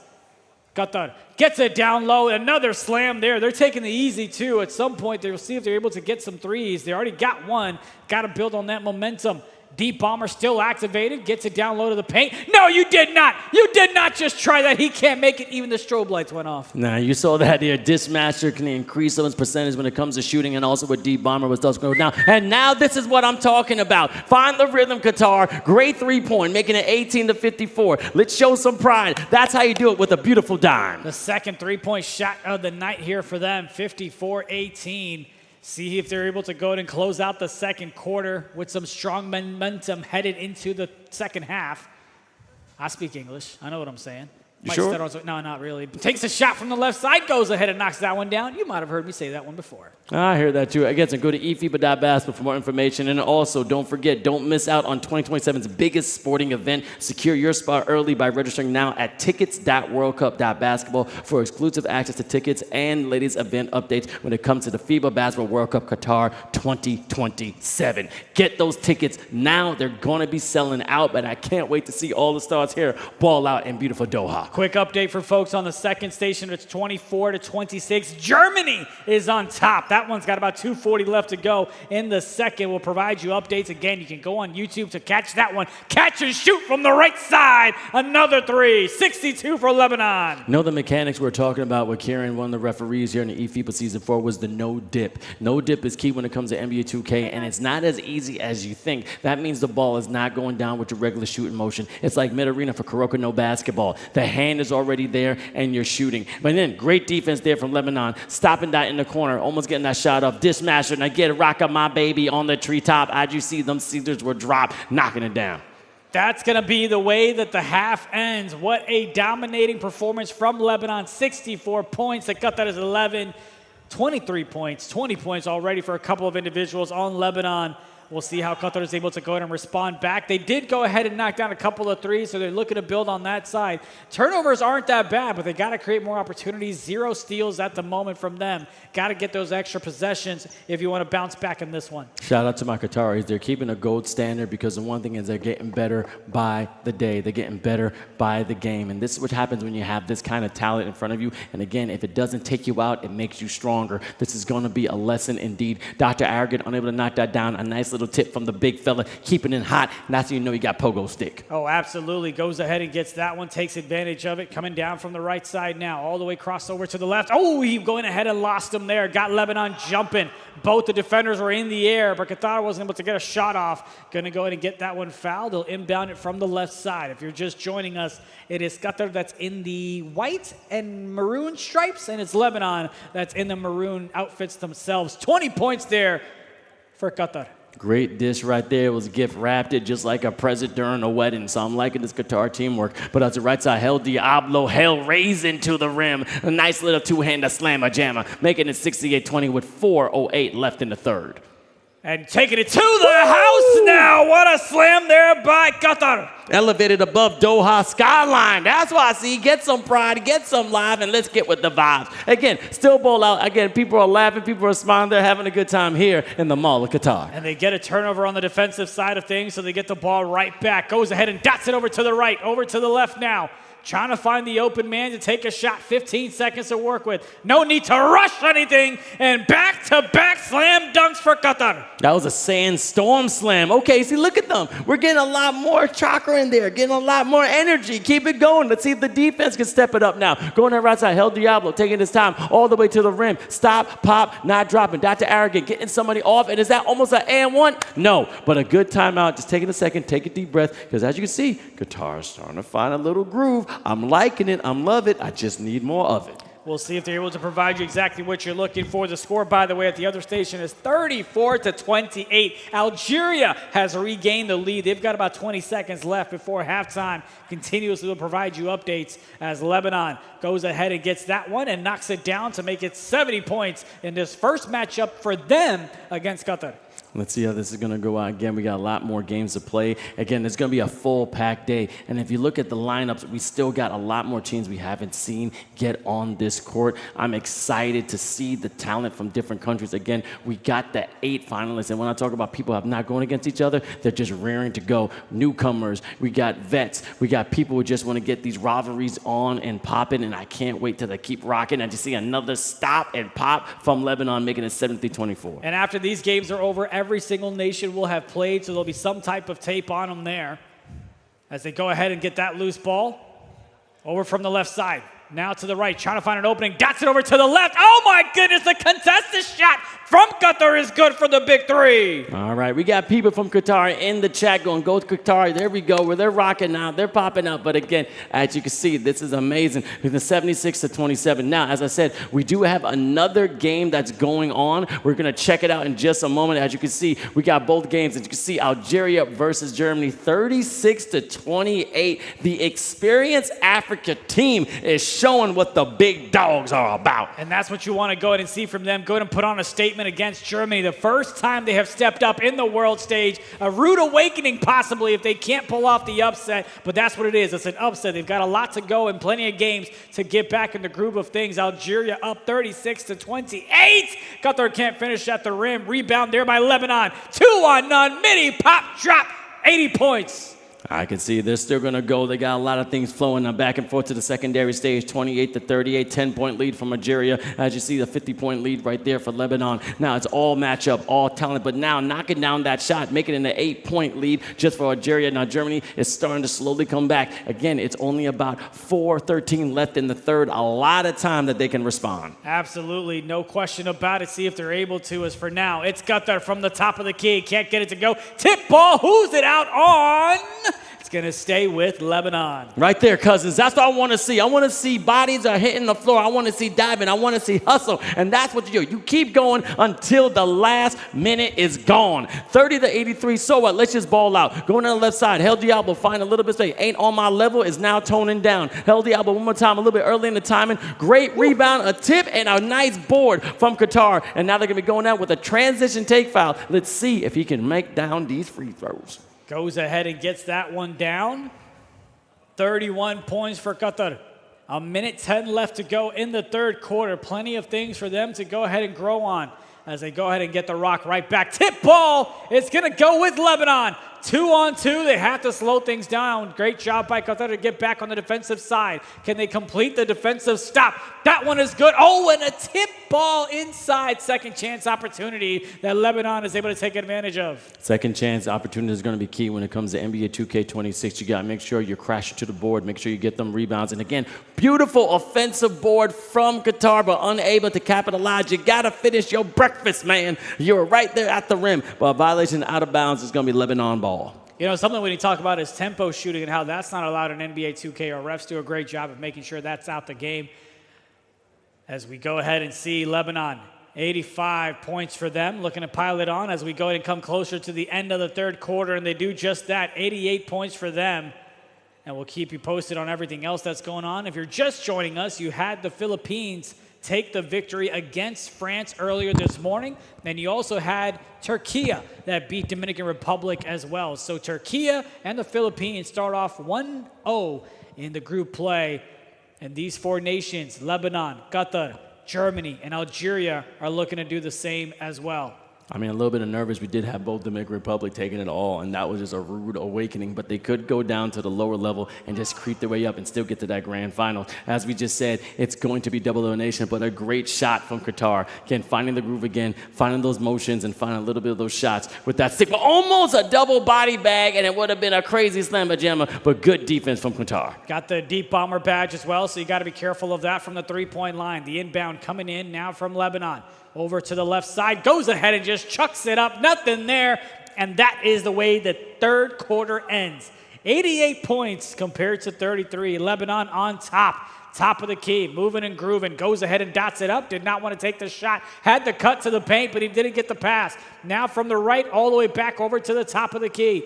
Getting bumped and getting bounced. Takes a shot. Knocks down the midi to start things off in the fourth. I love that mid-range game. Midi magician making some magic happen. But now the right side. Dima trying a little bit of confidence on top of the key. Rolling in, rolling out. No, that's going all the way down with all about 91-35. And you can see this left side. We got 37-44. And I got to admit, the Germans and Algerians are going crazy. And you can already know we're about to get the first 100-burger opportunity here at eFIBA World Finals in Qatar. It's going to come at the hands of Lebanon. They're about 9 points away. Be a miracle if they don't get it. Switch it over to the left side. Big three, big shot from the left. Gets them a bit closer. 6 points away from that century mark. How is Qatar going to go ahead and respond back? Got a little bit of a set piece from the left side. Nothing Gare getting bumped around. Ball's at the top of the key. That right hash is wide open, but they're not able to get it to him. Getting bumped in the paint. You got to get it up. He dishes it out. You don't want to get three in the key. And that's exactly what they get. An offensive violation. Too many seconds in the paint. You got to be careful. My coach always taught me 1 foot out, 1 foot in, 1 foot out, 1 foot in. Now just get out because we don't want that 3 seconds. Deep bomber activated El Diablo. He's going to be on fire. 3:55 left. 3:35 left in the fourth. Excuse me. Going on the left side. Dima getting a dime himself and the big fella's eating. On the other side of things, on the main stage, this other stage, you've got 54-45, Algeria on top. About 14 seconds left in the third quarter there. As Qatar from the left side. Nice little give and go, and he goes ahead and finishes at the rim. Defender met him, but it was not a problem. Not a problem indeed, but showing a lot of talent. 96-39, almost done with this fourth quarter. Going on the right side to get the inbound defense. Going to the left side all the way to the rim. El Diablo gives it up to Dima, just stroking it green. One more time, I see the bean making it 99-39. I can't tell you how many times I filled out this Wi-Fi survey. At this point, I definitely know my name and my birthday. Goes ahead and strips that one away. Lebanon with the rock. Is this the moment? You betcha! Lebanon becomes the first team to cross the 100 mark. Oh, man, but talk about history. I'm telling you, that's what I love about Qatar. You know what they're known for? Pearl diving, fishing, and maritime trade. That is amazing. We have to see the beach at least one time while we're out in this beautiful country. You know, I did not know they had beaches. I think that's definitely something I may have to go ahead and check out. Yeah, I know, I'm kidding. I'm kidding. Oh, please. Oh, did you just have a stroke? No. We have doctors here. 105-39. Lebanon continues to go ahead and pour it on. As now, from the right side, trying to make something happen. Goes ahead and takes the midi, knocks it down. Geography was not my strongest suit growing up. Don't do that. No. You should know where things are. No, I'm Indian. Math is where we're strong. Okay. You know, let's get back to the game. 105-41, minute 51 left in the fourth. And again, going to the secondary game, 49-58. Germany is still trailing, but they're not out. 3:50 left in the fourth. Jabinki going on our right side. Craig and going out to Chem. This team's going to score it. Now back to the main game. Going on the left side, here's the thing. Qatar, find the man in the corner. Saad again. Once he starts finding that rhythm in that shot, Qatar is going to be a formidable opponent. He's getting that shot at least 1 out of 3 possessions. He's just unable to knock it down. But again, getting used to the main stage, getting used to the meta, getting used to schematics. Once he starts becoming that scorer, Qatar is going to have a lot more points. And of course, we'll see how they're able to improve with the other matchups that they have. For now, it's Qatar that goes ahead and gets the stop on the defensive side. What do they have on the offensive end? That shot doesn't go. The secondary stage update for you again is 62-52. Less than 3 minutes left to go in the fourth quarter there. So far, it looks like Lebanon and Algeria might come out victorious, but plenty of time left on that secondary stage. We'll continue to give you updates on that one. For now, it's Lebanon denied by Qatar. What a block to send that one away. That's what I love. Get that life from Qatar. A beautiful block, a beautiful defensive play, and that's how you get somewhat momentum toward your squad. Get that confidence. Again, these are going to be pieces that can go farther into this tournament to see if you can just get a high ranking. But again, your talent is going to be shown, and we love how you're hosting, and they'll be back here next year. Oh, no question about it. We will be here next year as well, unless I, talk about my Don't do it. Don't do it. Don't classes. do it, sir. I'm just saying. 116-41. Shoots that one from the right side. What a contested shot. Knocks it down. You talked about them getting used to the latency and the shot timing. Qatar seems to have done just that. Lebanon with a deep bomber on their own side. Go ahead and knock down the three. Not there. Rebound secured on the offensive end. $2 for $1. What can Lebanon do with it? Step back. 3. You betcha. No customs needed. That's importing buckets right now when it comes to Lebanon. But I'm liking Hassad is getting that rhythm. I told you, once he's able to get that shot, it's a formidable opponent. As you see, just dribbling it out. Good game. Again, Lebanon being great sportsmen. Again, Qatar, got to give you credit where credit's due. You're facing against the top squads in eFIBA. You got to think about the gauntlet all these other teams have went through when it comes to North America, South America, Asia, Middle East, Europe, and Africa. So, hey, look. Hold your head held high. You're doing just fine. You got more games to play, but congratulations to Lebanon. It's, see how they're able to go ahead and bounce back, but no question about it, a lot of momentum to build from. Qatar did a great job. They struggled a little bit early on, but they went ahead and found some baskets, found a little bit of rhythm. We'll see how they're able to continue that momentum in game number 2, but it's Lebanon with the biceps, with the victory, and everything else in between as they go ahead and walk away 1-0 here in the early parts of the group stage. They're looking to put on a show as well. They didn't have quite the performance they wanted in Sweden, so they're looking to go to make a different statement here in Qatar.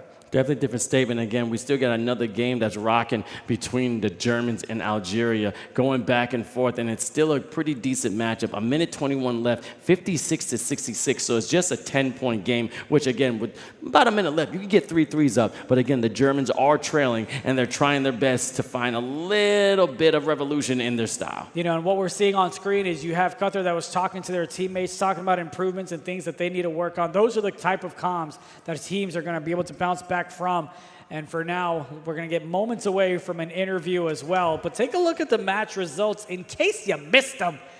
It is Lebanon with a dominating performance, 119 points for them. They become the first nation to pass 100 here in Qatar. Good job by them in finding their game. They're having a good time, and also they're basically finding their rhythm as well. They're going to have other matchups with stronger, amazing teams as well. Again, no shade to Qatar as well. They're learning. They're getting better by the day. As you saw, first couple of minutes trying to find their stride. All of a sudden, the shots start falling. They had some great blocks as well, some offensive boards, so they're learning schematics, and that's what I like to see in these teams. And it's all building momentum, right? You'll have plenty of teams. I'll put it to you this way.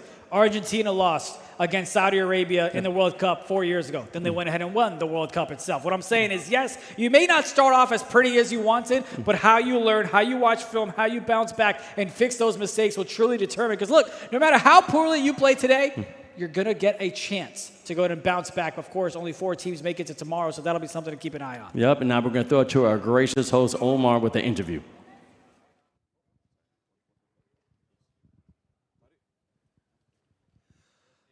Thank you, Vince, and thank you, India. We are now back here مع المنتخب اللبناني حقق انتصار كبير وأول منتخب من منتخبات eFIBA World Finals يصل إلى أكثر من 100 نقطة في مبارياته أمام المنتخب القطري. معاي اللاعب ديما من لاعبي المنتخب اللبناني. بداية كبيرة، بداية قوية وانتصار كبير ونقطة مميزة بتخطي 100 نقطة في eFIBA، وهي رسالة لبقية الفرق في البطولة. English, yeah. Well, we came for a reason, of course. We won the Middle East champion, and this mattered the most for us. But now, we have another goal.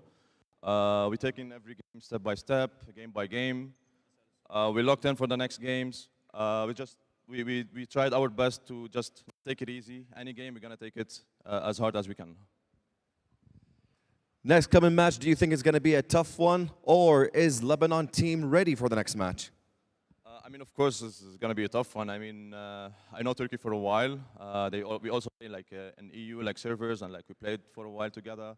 They are locked in. We are locked in as well. It's not going to be easy. All respect to them, but we're going to try our best to secure this win, of course. You got to secure the win also for your cats. My cat? What? Your cats. Oh, my cats. Yeah, they're going to be happy with that. Yeah, hopefully, yeah.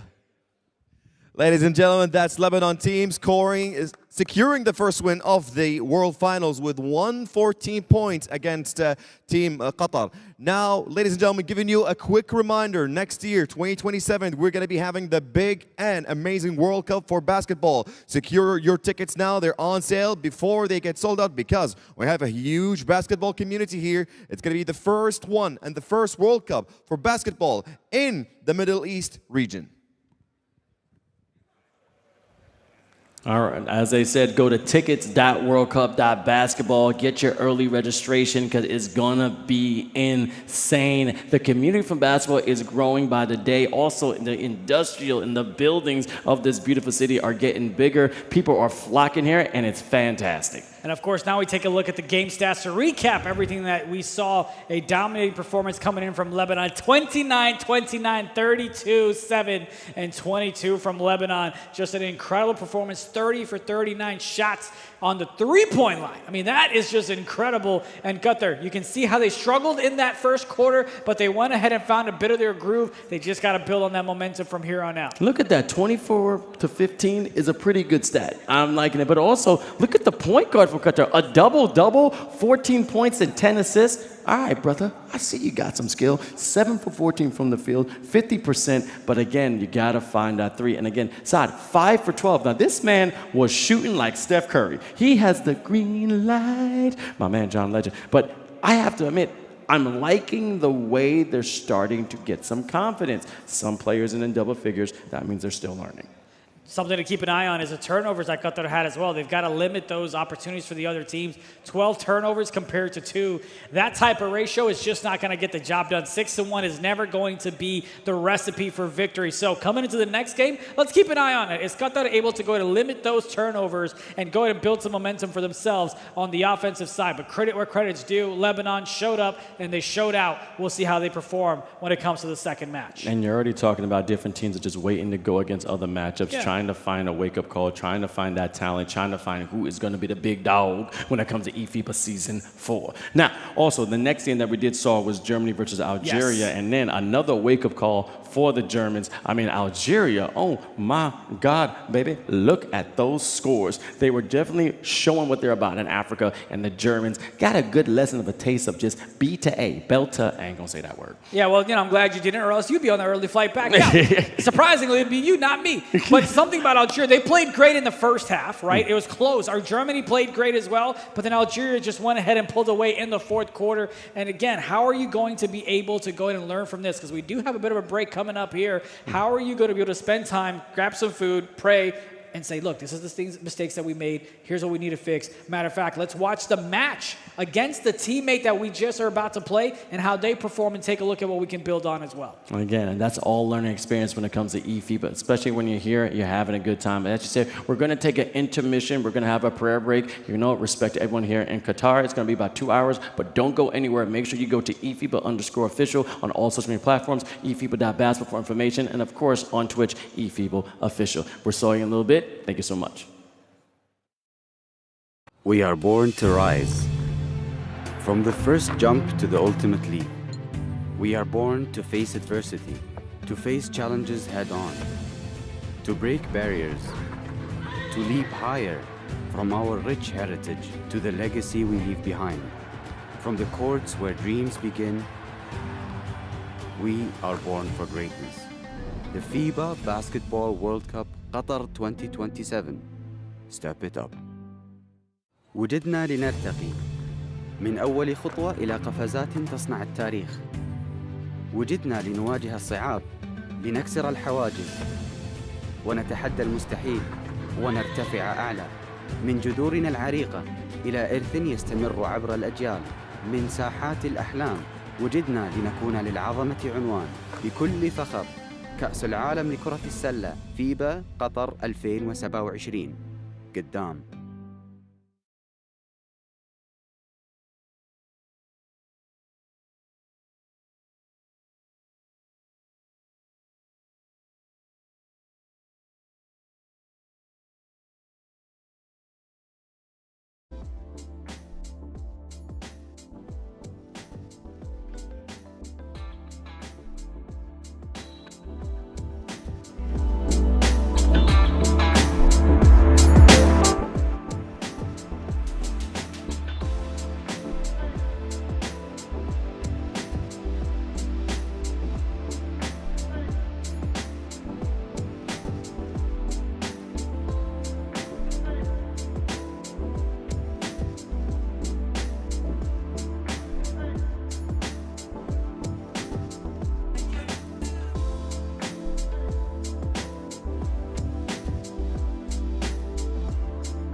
Door 974 and let the games begin.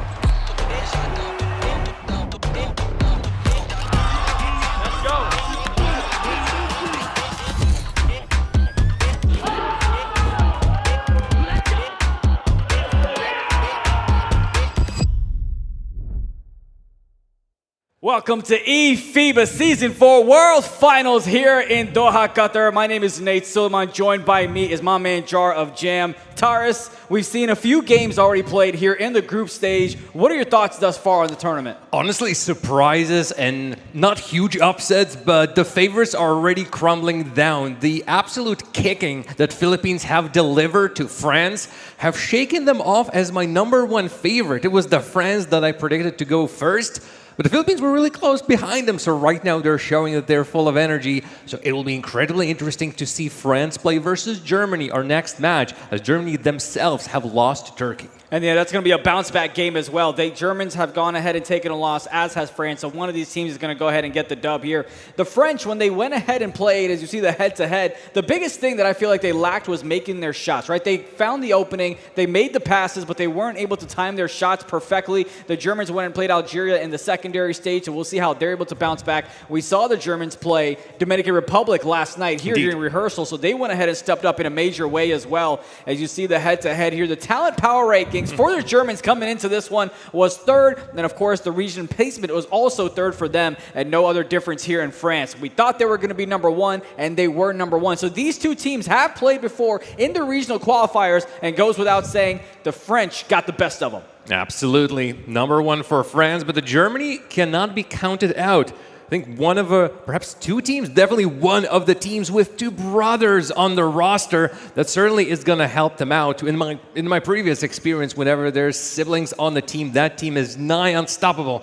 As you know, are we seeing yet another huddle? I'm loving seeing them in real time. Previously, we only had just the webcams. Everybody was sitting in all the different places, but right here on the stage of Mall of Qatar, we're seeing everybody in action. Well, let's talk about the strengths of the teams, really. France has been incredibly strong with their quick, slippery plays. Honestly, sometimes stopping them seemed nigh impossible. And of course, Zyrox, the man of the moment. In the previous series, even though France has lost it, hit 30 points. He did. He got 35. And, had someone in the chat that said it's pretty much 1v5 because the French, they felt like didn't support Zyrox. We'll see how that goes ahead and comes out. He had 35 points, 3 dimes, and all that on 12 for 18. 6 of those were on 3-point shots. So we'll see if they're able to go ahead and bounce back. And just a quick little recap for the folks that are here at the Mall of Qatar and at home watching as well. This is the eFIBA Season 4 World Finals. We had 58 countries from 6 different regions that qualified to play here. Now you have 8 nations.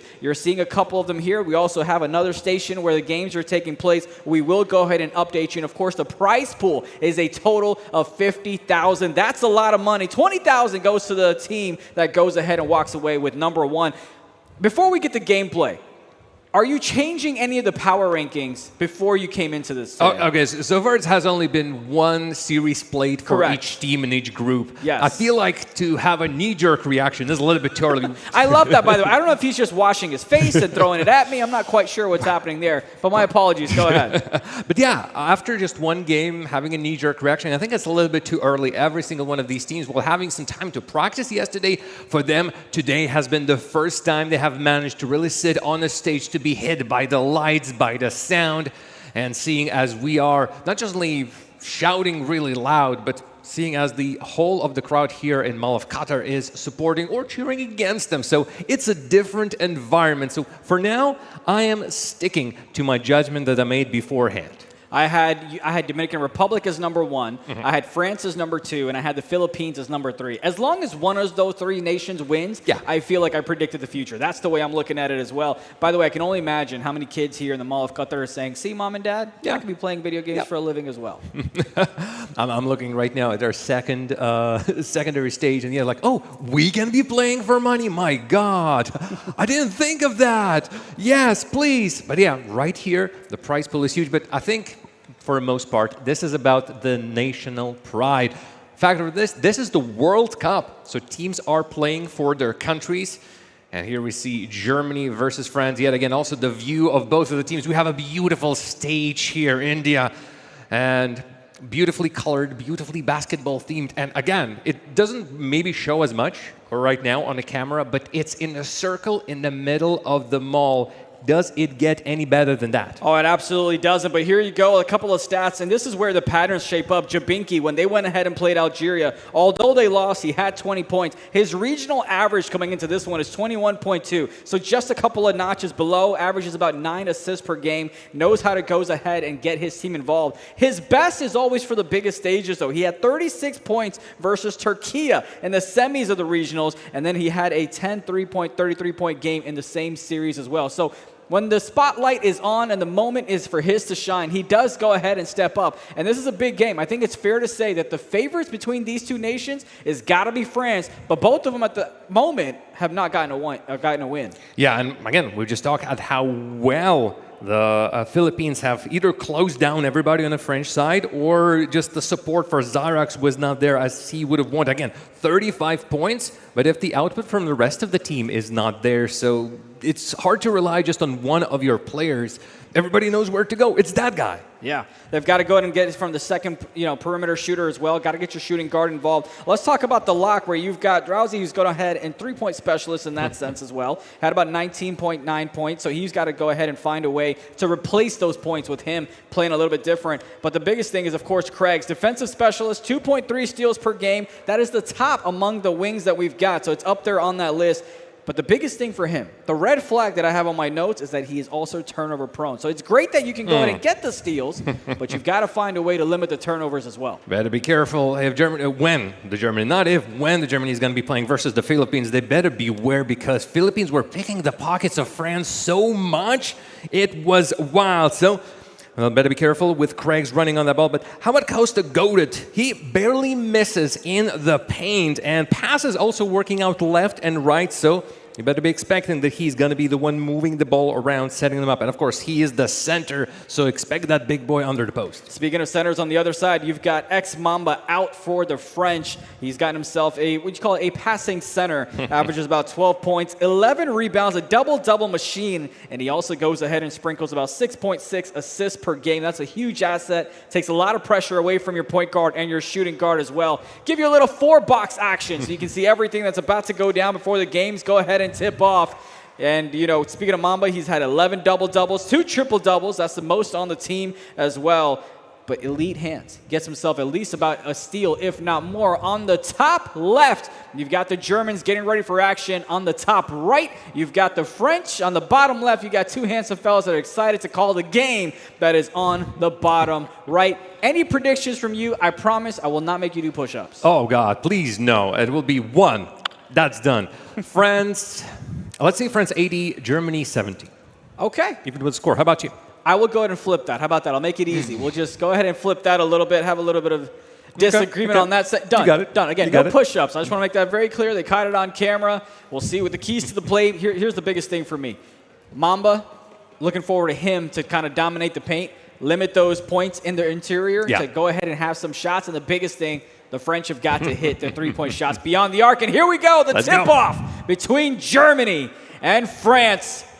If you're just tuning in for the first time, this is eFIBA Season 4 World Finals here in Qatar. We'll be back next year as well. We're going to start things off with a missed shot, but there's Mamba. Talked about him earlier with those second chance opportunities. Slings it out to the left side, knocks it down, the big 3 off the corner. That's an easy one for him to make. Great rebound by Mamba, and then patience. No hurry, fakes one side, then finds Zyrox in the corner. Already the 3 points for the best scoring Frenchman, but this right here, German player gets left alone, and we are already back to a tie. A fiery start from both of the teams. Not super fast, but definitely both teams can add to the scoreline. Zyrox, this one's not going to go in. Rebound goes Germany. They had a little back-to-back match, 3 for 3, and here we go. Woo! Lights out shooting so far from their Germans as they go ahead and take a quick lead.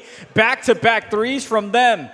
How will French go ahead and respond back? Goes in and steps inside, gets a quick foul. We'll reset it back to the left-hand side. And see, typically when you're playing in 2K, you're trying to match bucket for bucket. Yeah. But even if you get behind a little bit, it's okay. It's important to have as he knocks down a big shot. Don't know how that was open. It does not matter. And he matches bucket for bucket. Bucket for bucket. Again, a little bit of a tennis steal, but Ali quickly picks it up, waits, pump fakes. There's a binky to them. Oh, a long three. That's not going to find its target, but Ali is right there. Jabinki collects it. Another foul breaks up the play. At this point, France need to foul. Otherwise, the ball is just going to be moving out of their control. We've seen a couple of offensive rebounds, one from each of these teams. See if Jabinki is able to go ahead and take advantage. Finds the opening in the bottom of the net. Takes the lead right back. Who says we need to take twos? Let's just take threes all day long. Why not? That's the game, by the way. Twos forbidden all together. In the corner. What is it? What is it? It's a three. My goodness. And they just keep on putting them on. Both teams just want high scoring possibilities. Jabinki on the previous play, and right now, look at him go. They keep on going for free. No twos. 1-2. What is happening? I don't know. Someone didn't tell them the rules, but great job, though. They ran a couple of set plays, and they saw the opening wasn't there, so they kicked it back out, took a step inside, and knocked down the midi. French, 9-11. They've been playing well so far. Looking for go ahead and tie things up, and he slams it at the rim. Oh, there's a wins to say slam a jam. I suppose I can be in this place or have something of my own, Sam. All the way out. And this three is gonna be good. Look at them. I love this cut. Yes, come on. Philippines were absolutely on fire when they scored theirs. And I'm glad to see that Germany is following them up as well. Lead, still 3, the maximum we had. Mambo finds himself a great position under the basket. And that's the different elements of playing in person, right? You have your opponent right across from you, trash talking, hyping you up, letting you down, as well as they go ahead and miss that one. They'll let you hear it if you miss a shot. Pass all the way to the right side, knocks it down. The French have arrived, and they're looking to get a dub here tonight. Oh, they would love to get it for the first time in this game. France is up ahead only by 2 points. And this is only the first quarter. I think we expected it to be a fiery one. 3 deep, a little bit contested, does not matter. Germany gets it going. An exchange of wonderful trees. Some of them created almost out of nothing. Seems to be continuing. It's Zink with the ball. Quickly to Mamba. They're going to have 10 seconds to finish it up. Still bringing it out all the way to the 3-point line. 5 to shoot. To the corner, Mamba all the way out there, and it's Germany collecting foul. Got about 0.7 seconds left. That's going to be a jump ball. Realistically, it's not going to be much that they're going to be able to do with it, but the Germans are playing well on the defensive side of things. About 1:10 left. They get the ball. They get the fast break. It looked like he wanted... It looked like he should have gone straight to the rim, but that's going to be a clear patch foul. No defender in front of him, and therefore they're going to shoot one and knock it down. And the best part, they'll get another opportunity here and the ball back as well. So it's a big break. 3-point lead here for Germany. They're going to inbound the ball from the right side. About 1:07 left in the first quarter. They get the ball, trying to go upside, kicks it back to the left, finds it. Greens it inside. Gives it a little bit of a wraparound, but it goes in. Biggest lead so far. Not only they got a 3-point lead from that foul 3-point shooting line, then also got another 3, and immediately on the counter they get an interception. Friends don't really even get a possession. All the way out, Sam. Atui goes in 24-16. No matter how close this game was at the very beginning, Germany starts to claw it out little by little. Got to close it out strong if you're France, and they've got a chance to do that just here. Plenty of time to take advantage of the 14-second shot clock. Kicks it back to the left side, gets a little bit of a bump. Here he goes with that shot, and he goes ahead and has a contest, but it is not a problem as he knocks that one down, cuts the deficit down. 4 seconds between the shot clock and the game clock. Jabinki from the right side, trying to take him to prom and have this dance. Thought about taking the shot. Defender goes by him. Ball goes through the net, and they reclaim the lead once again. Toodaloo, he says to the defender, flying past him. This is not a Qatari Airways flight. This is NBA 2K at the Mall of Qatar. Zinks out to Xyrox. So far, his output has not been what they expected. And as we quick look in the score, not even hitting the double-point margin. All of the friends has been a little bit quiet. With Jabinki, we're already in the second quarter. We saw Lebanon score about 110 plus points. We saw Türkiye crack 90. Germany with the steal and a timeout. We might see Germany go ahead and crack 100 themselves is my whole point. They're on pace to do so. Typically, you're on average about, say, 16 to 19 points per quarter, but Germany really outpacing them with a high-powered offense supported by the three-point shooting that we've seen so far as well. They're the ones with the rock, playing with the black jerseys, kicks it back outside. Jabinki, no way, sir. You are out of your mind. He misses that one. France, 3-on-3, quick foul by the Germans. Honestly, Jabinki from that position managed to land a couple of threes, even in traffic, even completely surrounded. He just feels, if it doesn't work, okay, never mind. France on the attack in the corner. A great three drops down. Destiny puts himself even higher on the board, and France is only within 5, but it is Germany with the possession. Jabinki, fine mirror underneath the bucket. Last time out, you had French that went ahead and scored a three, and that's because you had the defense from the right corner scoot inside to cover the slip, and they get the open shot, but it's a late release, not something you want to see. A 7-point deficit could have been brought down to 4. They missed that one. Bit of a misdirection that the French were able to take care of. Go ahead and get it right back outside to the right. Jabinki moving on up to the top of the key. Takes that shot, knocks it down. Man in his face, it does not matter. They keep on pumping themselves up. And once that momentum starts, honestly, I don't think it stops. Germany are now on the roll. And it bears repeating just how much of a momentum game is. Destiny finds himself a three. Of course, he's all alone. The ball is moving somewhere behind that three-point line, but he's just there sitting, waiting. Give it to me. Give it to me. Knocks it down, the opening. Those are the type of shots you cannot miss. We've seen a couple of them here, but they're able to convert as of late. Takes it to the rim, just dances around, not a defender in sight. And right back up with the lead extended as well. France goes ahead and has a cut. They were looking for some space on the left side. Nothing there. Reset it right back. You've got deep bomber for the Germans as well. Xerox over to the right side. A lot of traffic there. 5 seconds to work with. Spins around to the top of the key. Knocks down the big three as well, but they've got to get a defensive stop, which is going to be tough because that man Jabinki has deep bomber. 20 points for Jabinki. Single-handedly, he almost is outplaying the whole of the French team. And right now, the points keep on going through. 36-28 in favor of Germany. Now, you've got Jabinki that's got deep bomber. That means he can go ahead and get an attribute boost to knock down deep shots. Woo! He's got him spinning in his wheels, and he knocks that one down. What that does, though, is with Germany having Jabinki with deep bomber, the defense is concentrated on him because they don't want him to go ahead and take a wide open shot, especially from deep. So that means that the slip is a little bit open on the interior. It's a little bit, see, there you go. Everyone, and he gets denied. Blocked at the rim, but that's going to go out of bounds. It is going to be the Germans' ball, but that's what I'm saying. Everyone is focused on denying the three-point opportunity that they forget to defend the paint inside. There you go. Get the slip, get the bucket, 7-point lead. Okay, at the second, third try, they finally managed to work it through. But yeah, Jabinki dangerous from way far out with that D-bomber. He's very dangerous up close because everybody thinks where he's going to be. Mamba adds another 2 points for the French team. The difference has been cut down to about 5 points, but the problem is those 5 points are with the German possession. And who's on the ball? Stolen from Jabinki, going out. There's going to be a foul on Xerox. No, there's not going to be. 35, only 3 separate the two teams, but we're only in the second quarter. The French were down by as much as, I believe, 10 or 11, and they cut the deficit down to 3. Jabinki from the right side calls a little bit of a slip and nothing there. Quick foul call. That's a good one as they tried to block the shot, but there was no shot attempt, so we'll take it out on the left-hand side. Mamba on the defensive. Here's the ball to Jabinki on the left. Calls a bit of a wrap. Gets a cut to the right side. The big fella knocks down the big three. Not something you see often, but important when you do. Honestly, how on earth can a big fella like that be absolutely unguarded and unnoticeable for everybody who's defending on the French side? Xerox deep three is good. France still keeps on coming back to back.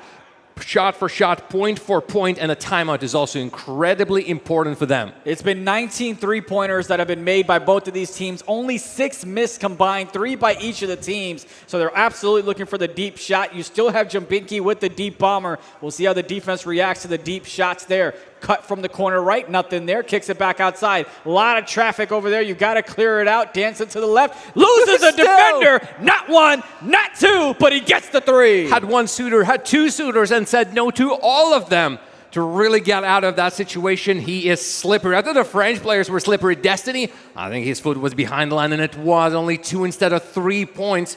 That is still a 4 shot differential, 4-point differential rather.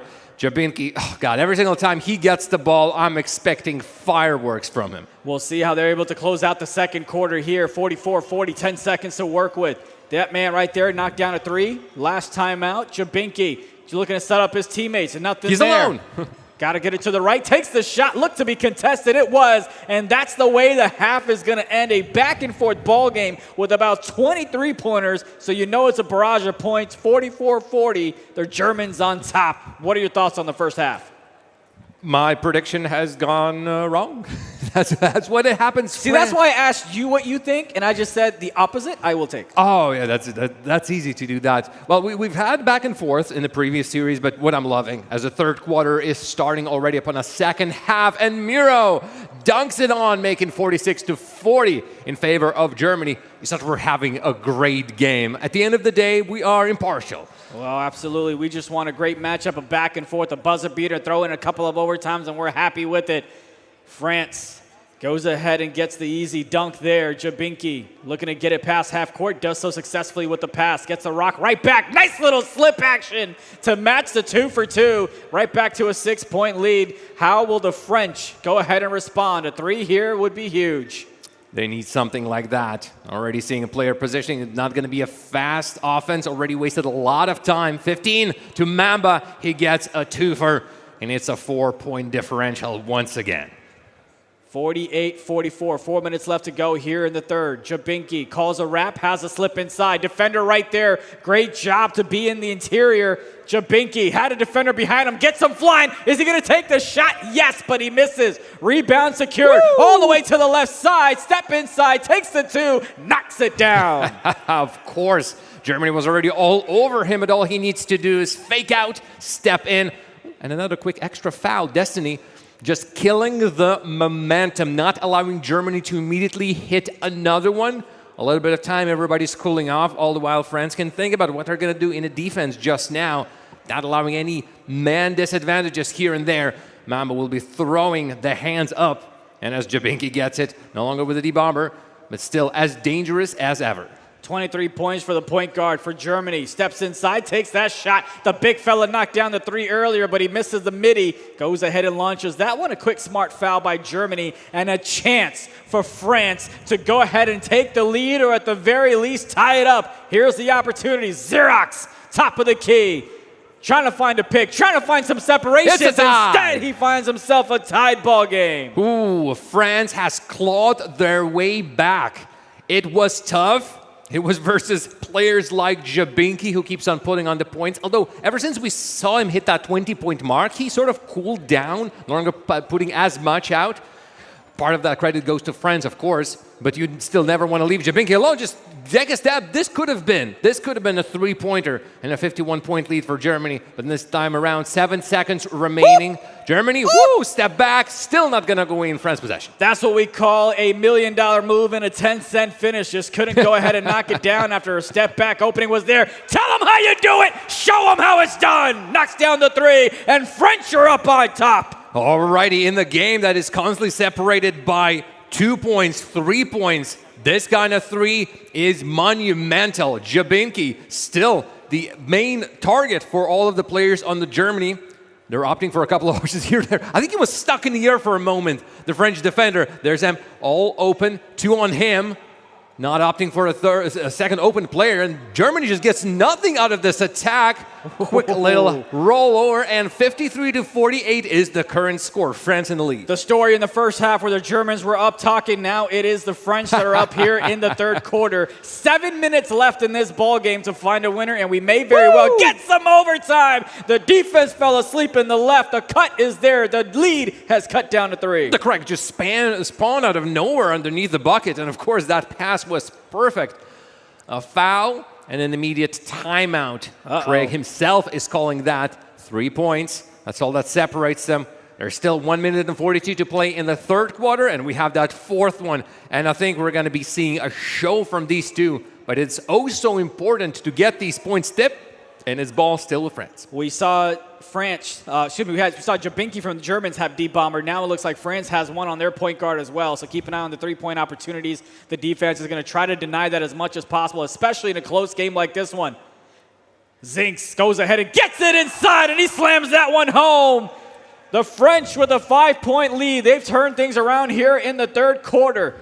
Can the Germans come back here with a minute 20 to close out strong? Passes it to the right side. Nice little slip from the left hash. Gets the 2. Javinki shows once again that he can do it everything. Since he has been stopped so much from throwing threes, he guts in, he throws the 2s, and it's still points for Germany. Zinks with that deep bomber that you mentioned gets away. Not going to be this time around, but a rebound for Mamba and a foul on him.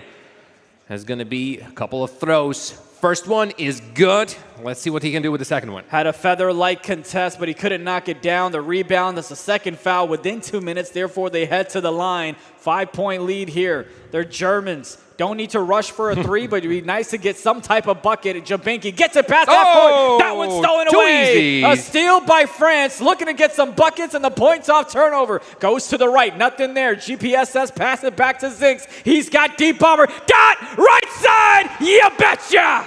Destiny is an incredibly patient player. He just sits there, waits, but whenever the pass comes to him, he does not disappoint. And that 3 puts France up by 8 points. Germany tries to find something. It's Jabinki. I'm pretty sure we've called his name more than anybody else in very contested situation. Or rather, not even contested according to the NBA 2K. Yeah, he was behind him. Therefore, the coverage of the contest wasn't there. That's a shot that he'd love to knock down. He'll get a chance here once again. Gets it down low to his teammate. The paint is sufferable. Gets it passed outside. Nice, there you go. Cut back inside. Done. So you see what they did there? They tried to go for the slip. It wasn't there. They reset it. They tried it again. The second time the opening was there, they get the shot. 8 seconds to work with here in the third. He's got deep bomber still. The defense stepping up. No one there in the interior. Shot from the right side. This time is not going to go. What a turnaround in the third quarter by France. And it was little by little. We saw Germany dominate the first quarter. And it's been getting a little bit better as dongs just keep on coming in. Mamba is trying to tear down the net together with the whole of the backboard. And every single time that happens, I'm pretty sure France gets a little bit more comfortable, a little bit more risky, and in a good way, of course. Jimmy and the rest of the Germany tries to get something in this possession. 7 seconds, Miro in the corner. It's not going to be good, but rebound goes to Abby, and it's a foul. Great job there on the contest, flying out to the right corner, but they could not box out to get the ball back. Now, something to keep in mind, the Germans were in this spot against Algeria earlier this morning. They kept it close. That's one way to get back into this ball game as he knocks down the 3 to make it a 5-point game. But the Germans had a close game against Algeria this morning. Then Algerians just went ahead and took it away. That's a similar story you're seeing repeated here. But let's see if they're able to close it in. No one there in the house, and they get the slam dunk. Again, Destiny so far has been proven to be the player who they sort of notice the least, but when, again, ball comes to him, whether it's a cut in through for a 2, there's another 2 for Germany, 5 points. But if previously we've seen it the other way around, just like you, India predicted the result the other way around. It's right now France in the lead with the ball as well. So Zinks still on that deep bomber, gives it to Mamba, back to Zinks. A lot of hands up to the Mamba, and the 2 of them don't even need the rest of the team. You know, you had the Germans that were on pace to score 108 points after scoring about 27 in the first quarter. Right now, they're sitting about 59, so they're not going to get anywhere close to that. But that's a testament to how France has been able to get stepped up on the defensive side of things to slow down Germany. But also, they've stepped up on the offensive end as well. There's that deep bomber. You saw 3 defenders step up to him. Dots it over to the left side. We saw you 3 from the right. I'll give it to you from the left. Oh, yeah, you thought we were just going to be passing over there. There's also a player open on the left. Jabinki got himself back his deep bomber, but he opts for a great assist. On all of these players, the vision that they show playing, knowing where to bring the ball in, and of course, knowing that their teammates are going to be there, it is of high caliber. Anybody? Zinks is just all alone, but also he's surrounded by the German players. Zyrox, how about this one? I don't think it's going to be a 3, just a 2 for him. Stepped on the line, got the 2, but it's a big shot. Here's the thing. Yes, it's 2:20 left to go in this game, but you don't need to force a 3. You just want to make sure that you get a basket, and that's going to be a timeout that's called. The French only have 2 remaining, and Germany has 1. But if you're Germany, you just got to get a bucket. You don't need to force a 3. Just get a bucket, get a stop, and let's chip away at this lead. Plenty of time left in this game as the Germans in black go ahead and attack the rim. Perfect. There you go. Get the easy 2. I've heard about the Deutschbahns in Germany, that they're real good highways. You can drive whatever speed you want. That was the case of that. Nobody's stopping him on that dunk. And that's going to be a foul. That is outside of 2 minutes, so that's not going to go ahead and get the next one at the line. And that's another quick timeout that is called. Now, Germany does not have any timeouts. So if we get into a situation where they need to advance the ball to set up a 2 or 3 point shot to tie the game or win it, they will not be able to. For now, it's Mamba, the big fella in France. Goes ahead and sets it up, has the slip, has the lane, has the dunk for France. Oh, Mamba is being deadly, really living up to his name. He is a snake. And when time comes to do exactly that, he is delivering. No chance for Germany. Ball being passed around in a corner. Oh, he's right there, and he knows exactly what to do. 11 points, and a Tissot clutch time. And of course, with something like this, we got to go ahead and talk about the clutch moments. And just like that, a big 3 to make it an 8-point ball game. Far from over. Need a defensive stop, especially in a Tissot clutch time moment. A minute 30. Xerox on the left side. Responding back are the French. 10 points, and oh, it is heating up right here. Timeouts or no timeouts, Germany has enough firepower to keep on being the thorn in France's side. And just stands back. That's a 3. I'll take that. 1 minute 15. Yes, the time is playing against them. But if Germany still bring that spirit that they had at the beginning of the game with shouts, with everything, I think they can take it. Takes its time. Waits, Mamba. Still 12 seconds remaining. Feels like France was in this attack forever. 3 is good for France, though 10 points reinstacked. You need to get a bucket. You need to get a bucket quick. And if it's a 3, it's even better. Goes ahead and gets a slip inside. You see how quickly they want to get it, but now you got to get a stop. Look for them to be aggressive. Try to get a steal, which may end up putting France at the free throw line. It can't be counterproductive, but you got to do what you got to do. Look at everybody chasing him, and you know the French are smart. They're chasing him. He finds the open man, and he knocks down the 3. It's an 11-point lead. Yeah. If they foul anyone, Germany, if they foul Zydox, he's great from free throws, 10 out of 10, so better not touch on him. Jabinki waits to the corner. That's like a lot of time wasted trying to find the perfect shot. Of course, a 3 not gonna go in. Rebound collected by France in the corner. That 3 is good. 19 seconds, India. I don't think this is happening for Germany. Put a bow and arrow right there. Mamba goes ahead and gets excited as the French are about 15.1 seconds away from securing their first victory here in group play. Things could be looking dire. Go ahead and put some icing on that one. Make it look worse than it was. 90-75. 10 seconds left before it's all official. Jabinki still has deep bomber. Goes ahead and comes inside, takes it to the rack, gets the easy 2, and a timeout called by Destiny on French. For what reason? Maybe he wants to stretch. I don't know. Yo, just a little break to, you know what? Why not? Why not something extra right here? Just to look at that score for a little bit longer. Why not? We didn't hit triple digits on the score, but we sure have seen an amazing turnaround by the French team. A round of applause to them and seemingly to themselves as well. They were tremendous. At the very start, Germany looked like they're going to take it. France was nowhere to be found. Again, it feels like they were still thinking about that Philippines game. But as the time went on through, they finally started connecting. Everybody started making great output. And actually, I'm not sure if Xerox necessarily would be the top scorer. I feel like everybody was sort of so close that it's going to be hard to separate them. You know, it was kind of great to see. We knew one of these teams would go ahead and bounce back. Germany came out hot. Looked like they're going to score on pace to be about 108. And you can see it's all love, right? No matter how much trash talking you have while the game is going on, after the final buzzer, it's all love between these two teams that have played each other so many times in the European division, in the regional qualifiers, and everything else in between. A great job by France to go ahead and come out on top. Now the question becomes, how does Germany go ahead and bounce back? Because they lost the first game against Algeria. They lost the second game here against France. There are 4 teams in each group. Only 3 are going to go in advance.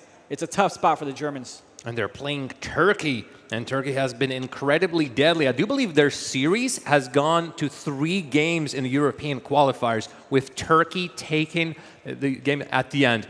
But I do believe we have Omar standing by with Mamba. Let's hear from them. Okay, ladies and gentlemen, we are back with you again. نرحب بكم جميعا مرة ثانية. We are back here on the stage for the eFIBA World Finals here in Qatar. Mall of Qatar is hosting this competition for the first time. We have seen great energy between Germany and France, but France went up in the game and they were victorious. And I have one of the players. He's now. Tell us more about the game. It was a tight game. It was a close one. You were on the upper hand for most of the match, and you caught momentum from an early stage. Beginning of the game, we was so nervous, but now we're here, and it's job not finished. So the next match is going to be a vital match. It's going to be a good match. You had a loss from the beginning, but you compensated now this one with a victory. The next match is going to be very important. What do you think about this match for you and the rest of the team? We are ready. We're ready. We just need to do our job. And we just need to play our game, and it's going to be good, I think. Team France winning the game against Germany. Wonderful game, wonderful match, wonderful atmosphere, and great energy from Team France. Thank you very much. Thank you. Ladies and gentlemen, don't forget that the World Cup, the Basketball World Cup 2027 is happening next year here in Qatar for the first time in the MENA region and the Middle East. You can register for the tickets on the website from now to get your spot to watch the biggest sporting event on the world. Appreciate you, Omar, and shout out to him for doing such an incredible job and remembering that. No teleprompter for that man. That man's a professional and a man of not many words, but he makes his statements on the court. Mamba goes ahead and gets the job done along with the French as well. They were down in the first quarter, not looking too pretty in the first half, but they go ahead and bounce back to get their first dub here in group play. Anything that stood out from you? Again, the France roster seemingly still maybe reliant a little bit too much on one player, but throughout the game they managed to adjust their play style. It still helped them out really well, and resilience. Yes. I think that's the word. Again, losing another game in a row for them would be, for some teams, might be catastrophical. France have collected themselves and managed to make it work, knowing what their strengths are, not really repeating something that does not work, but going for new things over and over again. And finally getting the very important points that they were looking for. For the side of Germany, honestly, it's hard to blame them for anything. They played incredibly well, but just the game ran away from them. And as we take a look at the stats, you're going to have Germany that's going to go ahead and have a tough matchup as they will play the Philippines, and France is going to take on Algeria for the next matchups in that group play. But here we take a look at the stats, and look, I mean, this is just an offensive output from both of these teams here. And again, you had Xerox, had a lot of help this time. Look at that. The biggest thing, Zinks, wow. 20 points, but 17 dimes. Wow. Found the opening man. And again, the biggest thing in the French for the first game, did not make their shots. Not a problem here in game 2. Yeah, maybe we haven't called Claw's name that often in this game, and he had only 8 points for him, but everybody else delivered 4 doubles in points for France. On the other side, Jabenki, of course, collecting his points and assists. So he was that Xerox for the German side. He's doing really well. Field goals, threes, all good. Sam, we've seen him go in pretty big. Ali, as a center, find himself in a great position collecting those rebounds. But Mamba has him beat on rebounds, on assists.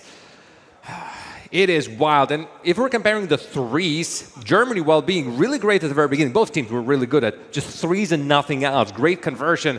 Germany have dropped down a little bit, and five 3-point made differential might have made all the difference in the end. The Germans went ahead and won the first quarter, 27-19, but French went ahead and took the second, the third, and the fourth. And the most dominating one was the third quarter. It's those halftime adjustments that they went ahead and made where they outscored the Germans 20-10. And so far, they've been able to dominate that part of it once they're able to make those adjustments. Well, again, you're going to have Germany that'll take on the Philippines.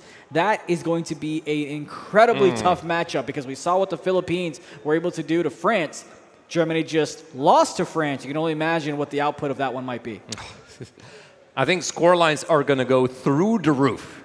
That's what I'm thinking. But I'm just excited to see every single game that's going to be happening. And we still have a full day of action in here. It's going to be incredible as well. I know we've got my man Vince here in a second or two as well. So far, right, out of this group, Germany, Algeria, France, and Philippines, who do you think will see the top one out of that group? Oh my God. Well, I mean, I predicted France to take the whole thing, so I have to think France. But with the Philippines, the energy with which they've been playing, I've seen them around. They have a great support behind them as well. Managers, assistants, social media. Honestly, they seemingly have brought everything that they need to take this whole thing. So after this one, I'm thinking maybe it is gonna be. You've got a couple of kids up there in your Applebee's saying, where is that voice coming from? Where yes, is it? it is Right from down here. here. You got It's some right kids here. over there waving. We'll wave to everybody. It's been a great party here in the Mall of Philippines, India, Qatar. to answer your question. There you go. I appreciate the Philippines. We'll talk about the next one. Vince, my man, are you around? That's the question that I have. Is he around for I'm me? right here, brother. I'm right here. Talk to me. But what where? you got going on? Why are you playing hide and go seek for me? Well, I got to play hide and go seek. Again, thank you guys so much for welcoming me in this beautiful country of Qatar. I think it's marhaba, if I said that correctly, sir. Marhaba. Marhaba. Oh, salam alaikum. Salam alaikum. Yes. Okay, I'm getting a lot of culture, and again, this has been beautiful, and I thought it'll be great. Now, we have basketball. As you already know, the FIBA Basketball World Cup, Qatar 2027 is going to be here next year, but if you're going to come here, we need to enjoy a couple of things, and the king, the sultan, my man to the right, Omar said that Qatar has a great dating culture. It is. It is? Qatar has one of the best dating culture you can find around here, and we have taken our man Vince out for a dating culture. So we went to a wonderful store that gives the best dating culture, and here we are. We're talking about the best kinds of dates you want to find here in Qatar. My goodness! So oh my! if you want me to give you the best suggestion, Yes. start with this one here. This one right here. Yes. Okay. As you can get a close up on this. Now, I'm going to try it, and you're going to describe it because I don't know what I'm about to taste right now. It looks delectable. Let me just bless my food real quick. All right, this is good. You're Okay. not allergic from anything, though. Well, I'll take one for the team. Well, we'll see what happens here. Okay, let's Go ahead. Oh, what is that? There's like a crunch in the This middle? is called rahash. Rahash. Dates and rahash inside, yes. So what is this made of? Secret. Okay, The it's a point, secret. the point of the dates is to enjoy it. Oh my That's goodness, It. this is delectable. It's sweet, creamy, has like a toffee taste to it. Mm-hmm. But again, the dates around it is fantastic. I'm gonna take one more bite. Okay. Do you need the whole box? Okay, we don't need a whole box, but okay, what else am I trying here? You've got different kinds of dates here. You've got the rahash, you've got the original ones, you've got the ones with nuts, walnut, almond, pistachio, you've got the ones with fruit. This one here, sukkari. Sukkari. It's sukkari, which is it has more sugar in it.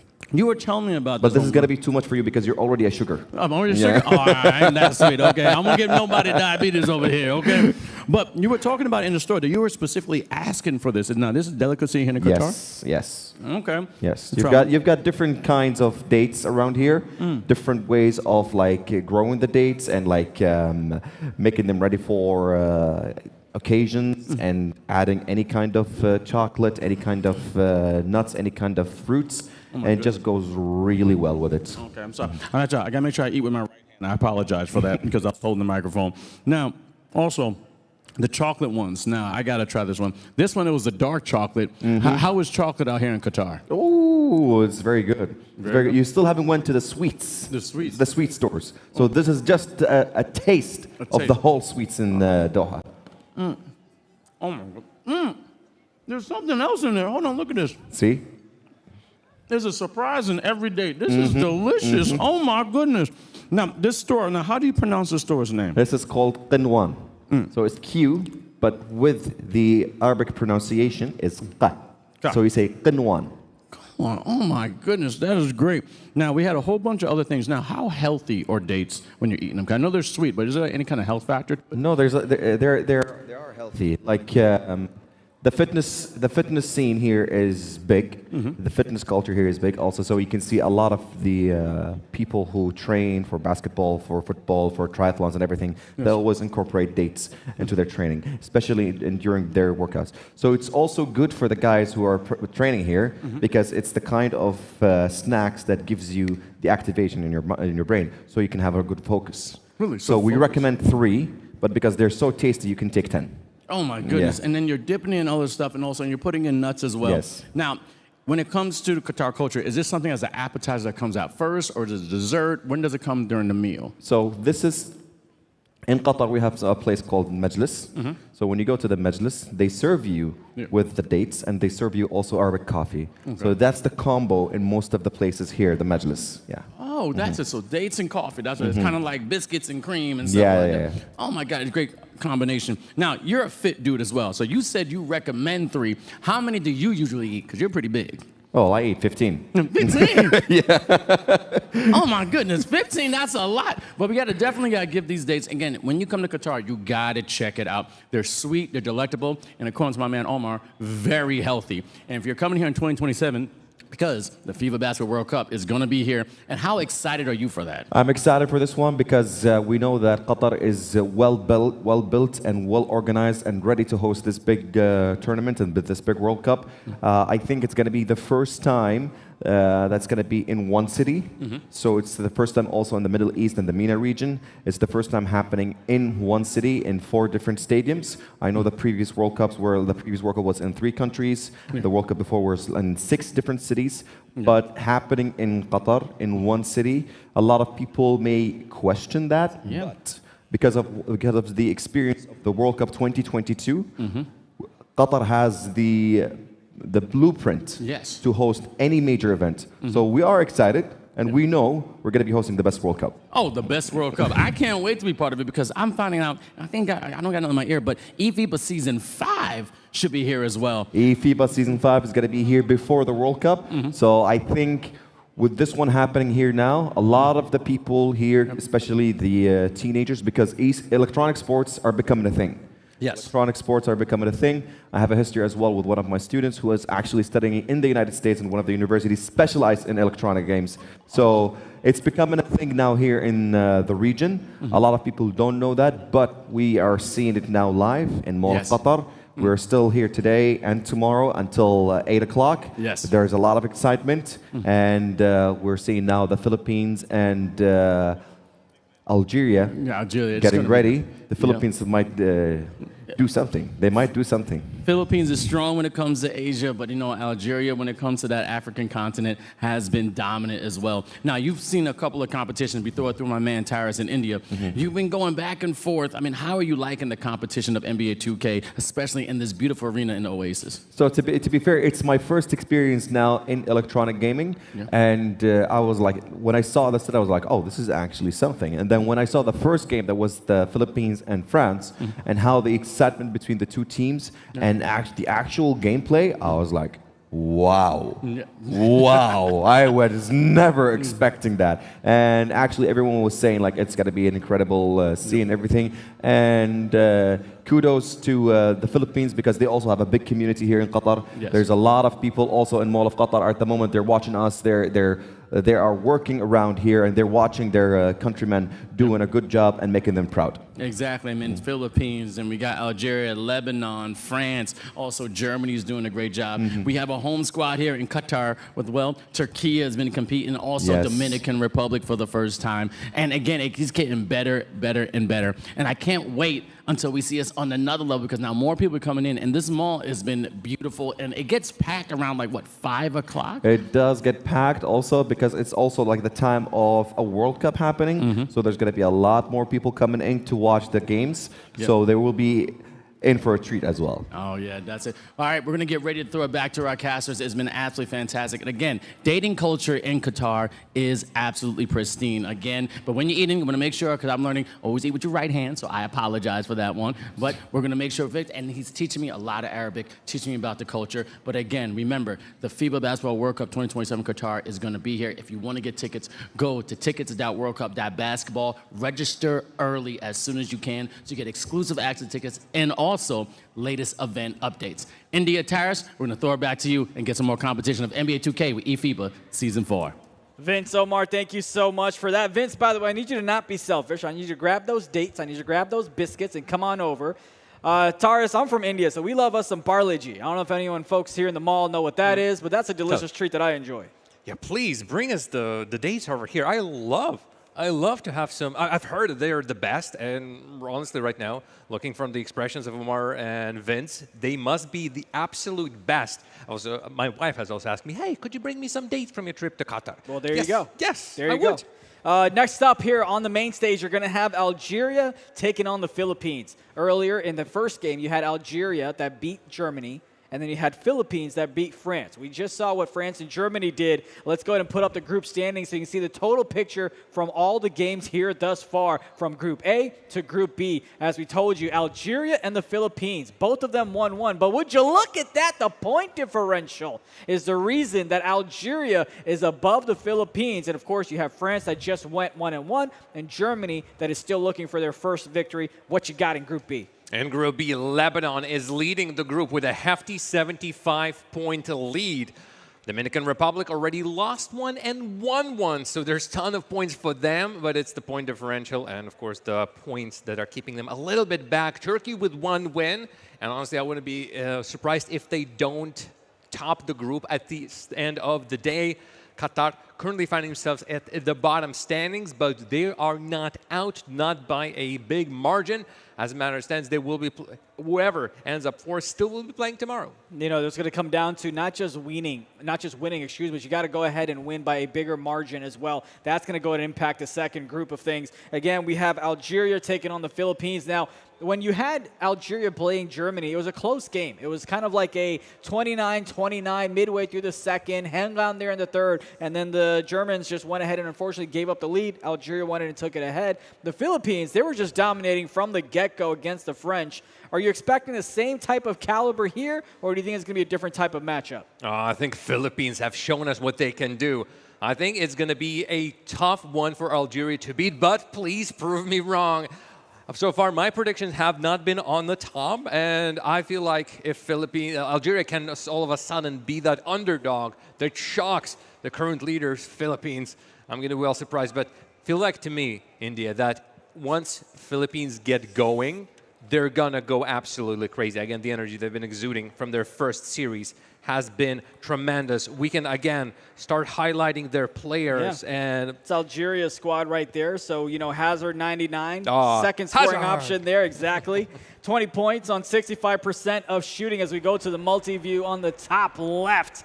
You have Algeria that's getting ready to play on the top right. You have the Philippines on the bottom two. You've got us that are excited to call the game that's on the bottom right as we're going to get tipped off here again. The second matchup of group play. Very safe to say, whoever wins this matchup is automatically going to go ahead and get the bid to the playoffs. And the other one that loses might be in some trouble, but still focused on this one. Here's the tip.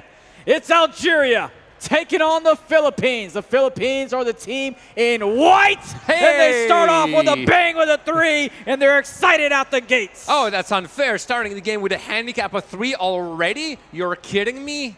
The lice? Whichever way, I know that Vince absolutely loves to call them the lice, the sweet. But as it stands here, currently with the ball, looking for the first points for Algeria, and he is not going to find them. Rebound goes Philippines, and I think I'm already hearing it from the stage. Philippines are on our side of the stage, India, and we're going to be hearing more from them. We absolutely will, and just so you know, as they get hyped up here on the other secondary stage, you've got Türkiye taking on Lebanon. So we'll keep you posted on how that matchup goes. But we're locked in and focused on this one. Defender in the paint. Got to get a bailout pass. 2 of them right there. Not going to do it. Defensive rebound. A quick foul by the Philippines. All right. Algeria came in trying to find some first points of this game. We got a mascot in the back over there. That's the Bulls mascot. No, not in yeah, person. I'm not looking. Okay, no. In the video game. Got the Bulls mascot over there. Hazard! That's 2 points for Algeria. 99 goes ahead and drops the first 2 for Algeria. 6-2 lead for the Philippines. Miguel Carlos all the way from the left side, trying to find a little bit of an opening. Nothing there. Comes back up, had the midi, decided not to take it. Needs a reset. Found a man open. Defender flies by him. Lunches the 3. The lead is now 7. Oh, my God. One of my favorite things to watch, never a favorite thing to be at the end of one. A full-on miss as the block comes on through.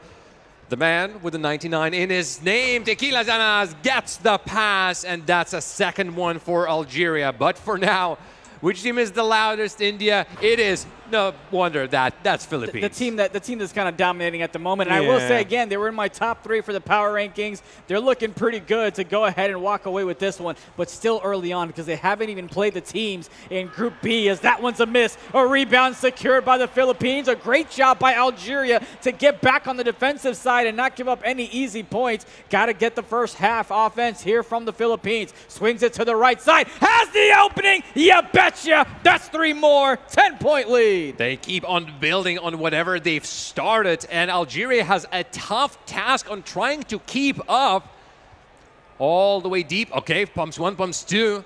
Doesn't get anything. Delice in a corner, super snooze, and super 3 he gets. Put those hands up. Great job being patient. Had the defender fly by him, knocked down the 3. Doubled up the score are the Philippines of Algeria. The Philippines, beautiful cut from the right side. The defense was right behind them, and they get the 2 as well. Algeria, no reason to panic, no reason to pick up the pace. Just need to get some buckets. 1:40 left in this first quarter. Again, great job there. Oh, and another help comes from the corner for the Philippines to deny the opportunity in the interior. Miguel Carlo, top of the key, goes from the right, swings it to the left. Trying to find an opening. Nothing there, but he finds the open man who can't knock down the shot. A little bit too hard. Long pass. Hazard collects it. I see player going to the center, but gets fouled up on. Handsball still with Algeria. We'll be starting from the corner. Okay, bringing the ball in. Looking. Is Hazard going to be doing everything himself, or is there somebody in the help screen gets set up? Brit to the center. Super Snooze has to collect the ball high. It does not work for him. 5 seconds. Super Snooze brings a 2-feet in. That's a great job by them to be a bit more adjustable and call an audible. The point was for him to get the 3 at the opening in the left corner. Because he caught that one high, the animation didn't let him shoot that one freely. They gave it back, passed it back to him as he went for the cut, and got the easy 2. And here's a deep 3, and he knocks that one down. They can't believe it. Unexpectedly expected. The 3 gives them a 10-point lead. Well, I'm not surprised that Philippines are doing this, but yeah, the faces said a counter. Did we score? Oh, you know how you scored this. Algiers responds with a 2. Miguel Carlo immediately runs it forward, steps back, doesn't want to go for a 2. A 3 is his choice. 2 players go for rebound. Algeria collects it. Long pass. Hazard finds himself a partner. Will be going around the Rosie to the center. Pass? No, just waits. And this is a good one for Algiers, 13-19. They're just doing jumping jacks. That's all they're doing in the interior on the defensive side. You had 3 individuals there trying to block them. Nobody was patient enough to wait. Algeria on the defensive side looking at a 6-point deficit. Can the Philippines close out the quarter strong? Dancing to the left and the right, getting their steps in. 7 seconds to work with. Don Preach with the cut on the right side gets the assist. 4.8 seconds remaining for Algiers to find nothing. Intercept and a steal from Klou, another intercept immediately. So these 4.8 seconds really resulted into nothing. A little bit of a midfield, this and that. Second quarter starting. The deficit is 8 points. Algiers with the ball.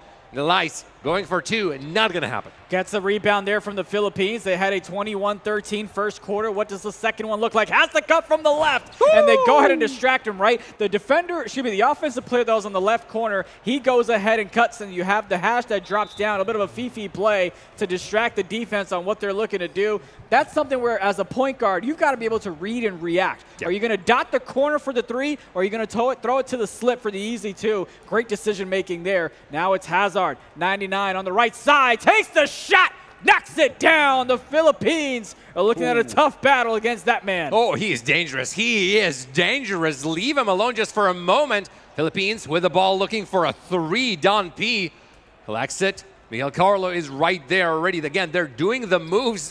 At some point, you just cannot understand. In front, behind, in front, behind. Miguel Carlo even, and Tarass gets himself a dunk. Defender was right there, pretty much like Casper and non-existent. Gets the dunk. Algeria had an opening, takes the slip instead. The Philippines gave up a couple of options there. He had a 3 to take at the left hash. He had the slip. He had the open shot on the right corner as well. They get the bucket. That's the most important part. Dots it over to the left. Defender in the air. That's a loose ball. It's going to go out of bounds. It should go ahead and stay with Philippines, and it looks like it will. Got about 12 seconds to work with as they bring it up the court. Got some badge there activated for Don Preach as well. Fake cut, goes back to the left corner, dishes it out to the right side. 3 seconds to work with. The Philippines launch one, nothing there. Rebound secured by Algeria. Launches a three, delivers it on target. 4-point lead now. Hazard 99, the only one from Algeria team being so far up, and even against 4 defenders of Philippines who knew that they need to rush straight back, still manages to get the points. Yes, Philippines are in control of this game, but it's not easy. We're down to just a 4-point differential, and Miguel Carlo, as well as the rest of the Philippine team, is not getting the best looks. Don is going to dunk himself a 2 at Algiers. They know that they can respond with something. At no point they feel helpless in this game. They had a couple of options here with that last possession. The Philippine could have had an elbow shot, decided to slip it inside for the easy 2. That dot was open to the right, got it to him a little bit too late. Algeria looking to respond back with a bucket of their own, and they do indeed. A dunk for a dunk, and we're right back to where we were. 2:35 left to go here in the second. This is game number 2 for both of these nations. Philippines beat France, Algeria beat Germany, and one of these teams is going to walk out of this game with an L, and it's going to be Miguel Carlo all the way from the left side. Gets hit, bump, calls a blocking foul. Alrighty, that's a foul. We're not deep enough for any travels to the line. And still, both of the teams are feeling really good. Really, I'd say even a low fouling game as well. Vio steps to the side and finds himself an open space, 2 for Philippines. An immediate foul. Clue wanted to stop Algiers' counter-attack immediately. You can see how well-dressed both of these nations are. You got some biceps showing from Lebanon. Everybody's all dressed well in blue in the track suits for the Philippines. Algeria looking to make something happen, looking for a cut. There you go, left corner, wide open, but the shot just isn't there. Late on arrival, can't deliver the basket. Still a 6-point lead for the Philippines, and they're looking to extend it, and extend it they do! My God, to go from 3 players on 1 in Philippines defense in an open corner to this, traffic, no traffic, they simply don't care. That's a 6-point swing. That's a 3 missed by Algeria. That's a 3 made by the Philippines. And that 6-point swing could be huge here as Algeria looks to make something happen. Take it away. The Philippines have a chance to go into double digits, and double-digit lead they deliver. My God, just like this, we've been this close, but this swing just keeps on swinging. We're going to the moon, India. And even with Hazard and his ball, no, Miguel Carlos steals.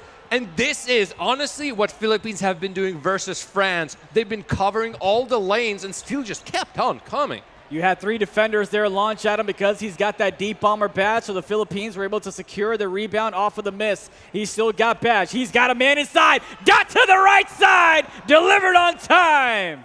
Yeah, this is what Philippines does to you. You feel like you have a chance versus them, you blink, and all of a sudden, you are 14 points behind them. In a corner, super snooze. Beautiful. That's a 3. That's a 3 that they desperately needed. Beautiful find as well. Those cross-court passes are not easy to make. They're not easy to find. And a great job delivering the pass and knocking down the shot as Algeria looks to get a defensive stop right in front of him. Right there he was, but not big enough. Didn't hit the gym, didn't hit the weights. The Philippines with a slam dunk.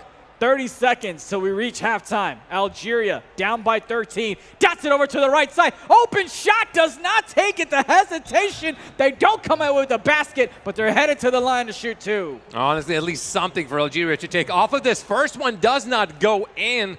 So at most 1 point. Tequila gets a second one going. 27 Algeria, 39 Philippines. 1 possession, no shot clock. Miguel Carlo goes on really fast. Don pump fakes once. Waits. I'm looking at my Tissot watch. Waits.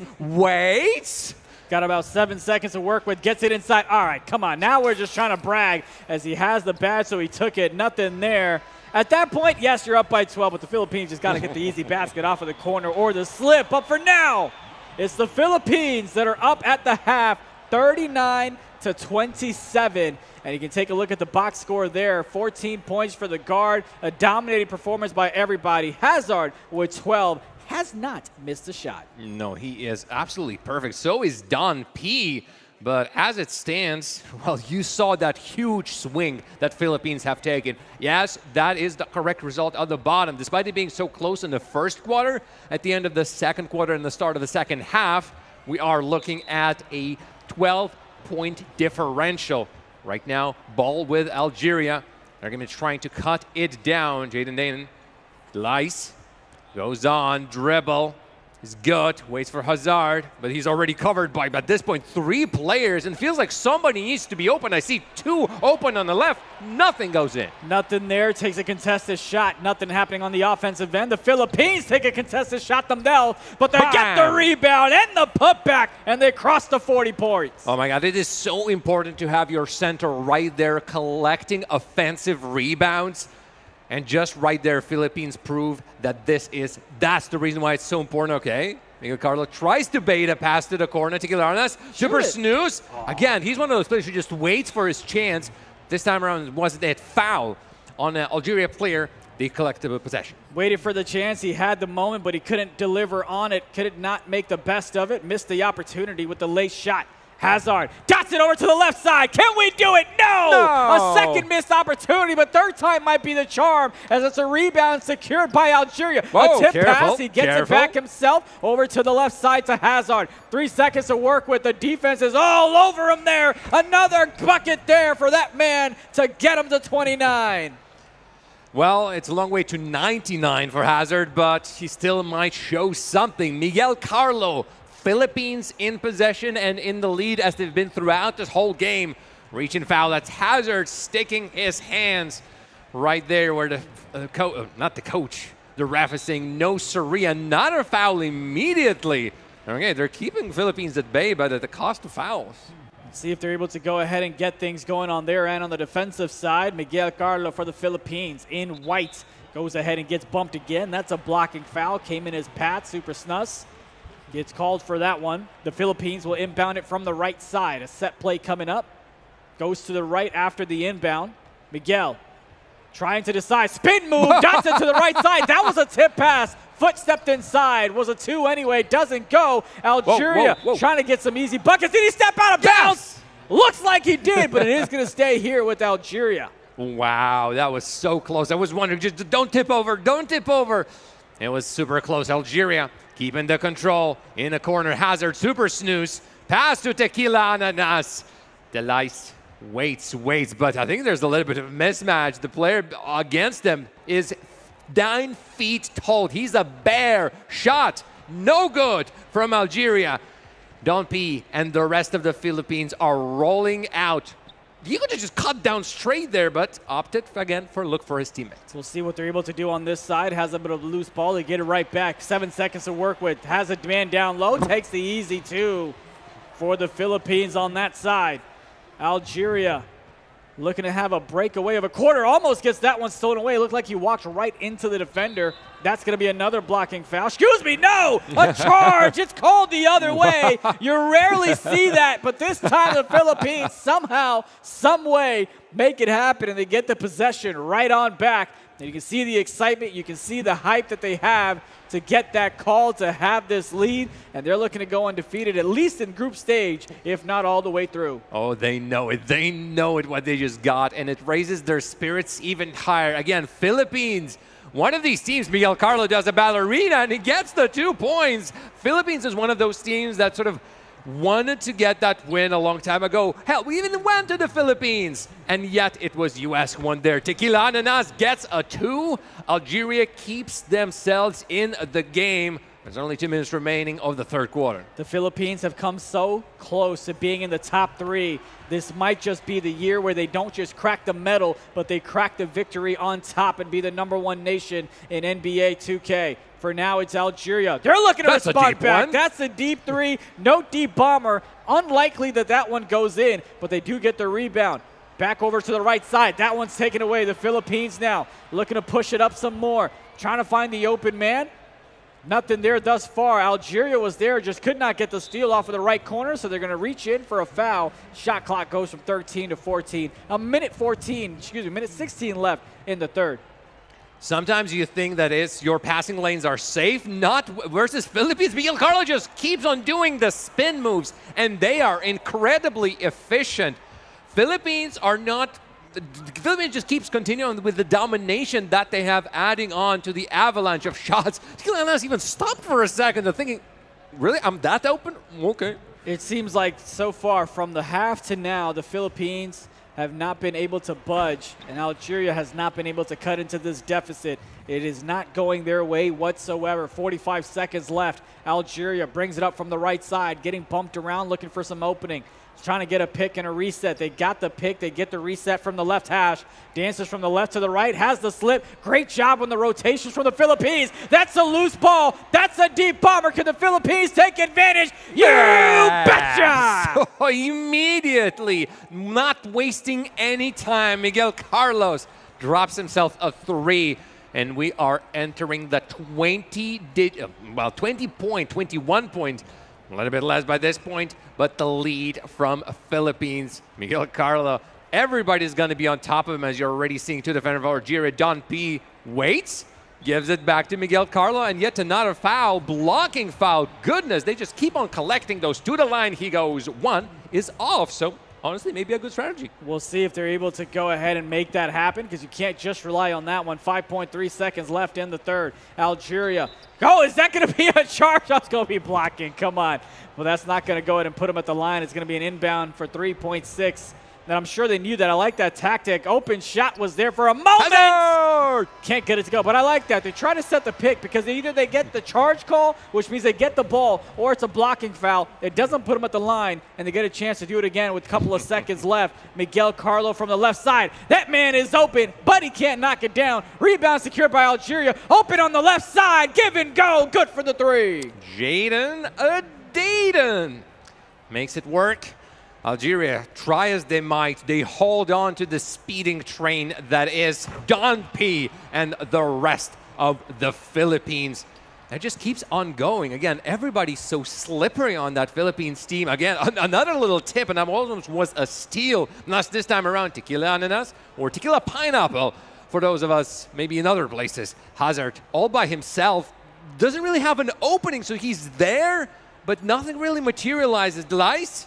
He has a 2, but it's not going to be good. Already tons of Philippines players collecting rebounds. Rebound secured by the Philippines, trying to get something now on the offensive side to continue the domination they've already had in the first 3 quarters. Algeria gets the missed shot rebound, looking to get things going for them now. Put some type of momentum, some pep in their step, and that's the way you want to deliver right on cue. This is the kind of thing they want, but Philippines, honestly, and with their arsenal of moves, is Miguel Carlo going to go for another spinneroonie, or spinorama? Not yet. Intercepted pass, counter, 2-on-1 foul. Yeah, just stop it. Miguel Carlo, first foul for him, just shows how little Algeria were able to utilize these counters. We haven't seen Algeria get up and kind of communicate and get some trash talking. They haven't really had many reasons to.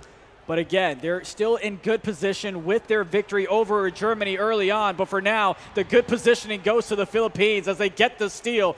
No one in front of them, which is why Algeria goes ahead and fouls them. Algeria is up 6-2 in the 4th quarter. But it might just be a too little too late. But still an opportunity to go ahead and cut into this deficit. But you got to get it done on the defensive side. Philippines on the left have an opening. Can't get that shot to go. Slightly contested. Missed it. Left corner should be open, which is why the Philippines fouled them right away. Immediately, they know what kind of danger Algeria can exude from that particular corner. And the Super Snooze just continues on going, whoa, that's a late block, sir. You should have arrived here yesterday, or in any case, that's more points for Algeria. 2 minutes and 45 remaining in this game. And while the score has reduced just a little bit, matter of fact, this Philippines are showing yet another masterclass on how to dominate their opposition. Runaway, Hazard tries for a 3. He needs the points, but this time he just loses them all. He does not able to convert on the open shot. A bit too early on that one. The timing, I'm sure he will figure out. Has a cut from the left side for the Philippines, and back and forth we go. Hazard goes ahead and gets that one fouled. Going to go ahead and reclaim the possession here from the left side. Miguel Carlo on the defensive end. Jaded with the rock. Algeria trying to figure out their offensive formation. They finally do. Delice with the three. Can't deliver on that one. Rebound secured by the Philippines as they're looking to bring it up the court. Man, is he open on the right side. Not a defender in sight, but victory is definitely in sight for the Philippines. It is looking likely. They're putting themselves in the best possible position. And yet goes another one. That's Algeria putting themselves a three. But these threes need to be coming up one after another. Well, what's interesting is he missed a couple of opening ones, yeah, but he goes ahead and makes the tough contested one, and that's just the way it goes sometimes, as we'll see if he's able to go ahead and knock down a second three on back-to-back possessions. Trying to find an opening, has this, you see the slip is what the Philippines are going to give up. They're going to say, okay, fine, you want the twos? Take it. It's going to take you much longer to get back in this ball game. Might be tough with threes anyway, but here's Miguel Carlo on the left side. Trying to get something here. Extend the lead to true fashion, as they have known to do. And Don Preach, in the dominating factor like he has done, gets the dunk inside. And yeah, again, deep bomber on Miguel Carlo, and he was a danger throughout. Even when he's not hitting, he's dishing some great passes. Long-range shot from Algeria goes on in. It's 15 points separating these two teams. Unfortunately, the clock only has 1 minute left on it. And Philippines trying to add even more. They still keep the possession. 10 seconds. J-Mac waits. Miguel Carlo, Don P, anybody? Will he try from there? No, goes to Vio, and Vio makes it a three. Knocks it down, forget the 70 points marker here. The Philippines have dominated this from the get-go, trading buckets, but always, oh, he just, okay, what are you going to do there? So that was interesting. He tried to go for the steal, couldn't get it, but he back in position on the left side. Okay, all right, just a little dance and a wiggle and a jiggle, but he knocks down the three. The lead has been extended to 21 for the Philippines. Vio, not Dance Revolution. Wrong NBA game. 2K. But what about steal, dunk, dunk? Possession is now with the Philippines, and right there, commentators curse. They go ahead and turn it over. Algeria with the three. Continue to miss those open shots that have hurt them here so far. 14 seconds left in this ball game. Clue for the Philippines with the rock has the slip. They're just going to look to milk the clock, it seems like. Algeria might try to get the steal, and they do. It's going to be an inbound with about 3.4 seconds. The Philippines looking to go ahead and close out this one, and they surely do. The Philippines beat Algeria 73-52, and the Philippines are undefeated here today. No surprise about that. Starting this game off strong, continuing in the very same vein. There was a little bit of a dip, I suppose, in the middle, but... Let him know again. Yeah. What's your record? No, let him know. Let him know the record. Give us a finger count. 2-0. 2-0. There you go. Some national pride there. And that's what's lovely, right? Obviously, the World Cup is happening in North America. You've got the eFIBA World Finals happening here as well. Doesn't matter what the sport is, the national pride that they have to represent their nation, to represent their country, is amazing to see on all fronts. And again, we always say this. It's trash talking during the game, but at the final buzzer, it's all love between these two. It's all gentlemanly. For now, Philippines... They came here to play. Who can possibly stop them? Already play. Germany is going to be their remaining opponent in the group. And as far as it goes, maybe Germany is the kryptonite for Philippines, but so far it's looking unlikely. Everything is so great for Philippines. Is there a weak spot?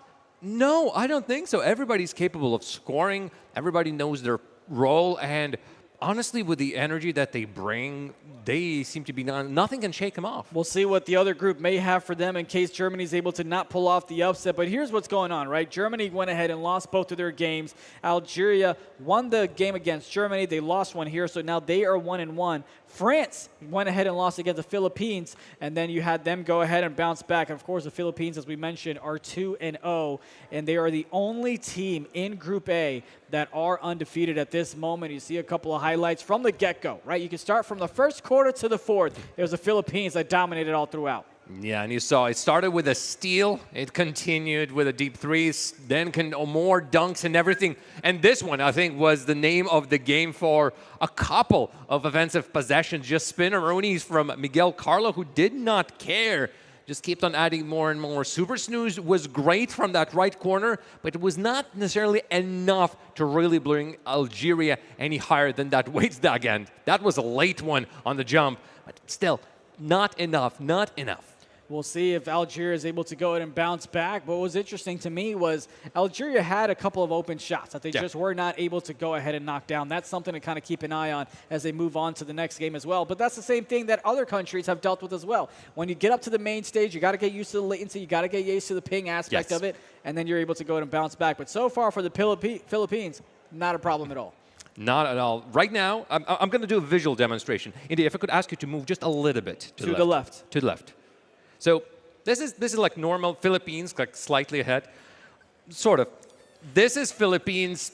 This is Philippines. This is Philippines. You barely can even see the top of the Philippines. That's how great they are. I was really curious if you're going to push me off stage. So before you do, let's throw it to my man Omar, who's got the winners on the squad. Ladies and gentlemen, we are back here. The Philippines with 2 wins in a row. They are on a roll and on fire with great energy. I've got my man here, the man, the myth, the legend, Dom P, with a great win against Algeria. 4 points, you qualify for the next round.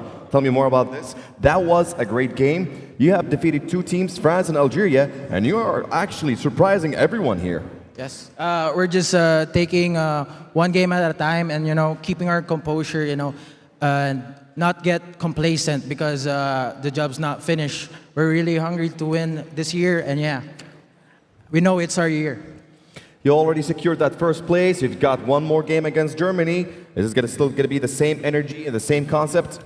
For sure. We're going to have a huddle. We're going to have a game plan, and we're ready for Germany. What do you want to say for all your Filipino fans here who are locating in Mall of Qatar, now watching you live in Mall of Qatar and also on the live stream?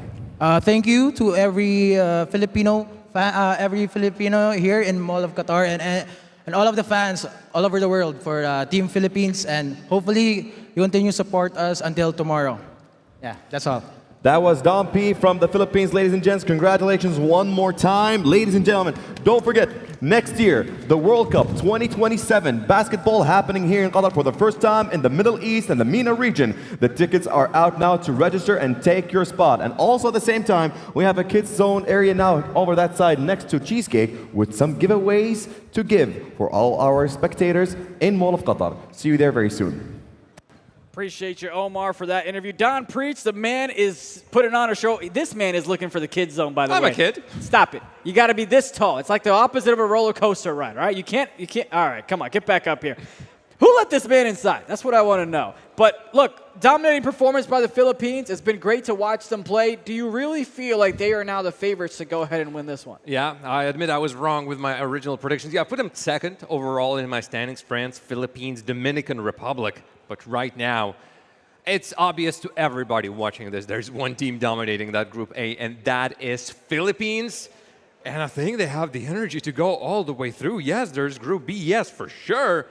But right now, they seem like the ones to be beat. Well, let's talk about that Group B as we throw up the box score here in just a moment. Türkiye is the one who dominated Dominican Republic, so they're definitely a team to be messed with on the other side of things. So we'll see how they go ahead and turn out when they play the Philippines. The only way that happens, though, is when they get to the playoffs with the group play and the way that works. But on the other side of Group B, you've got Türkiye, Dominican Republic, Lebanon, and Qatar as well. So not an easy matchup to make it past that, but it should be interesting to see who actually qualifies for the playoffs. Well, we're going to be watching games from that group throughout the day.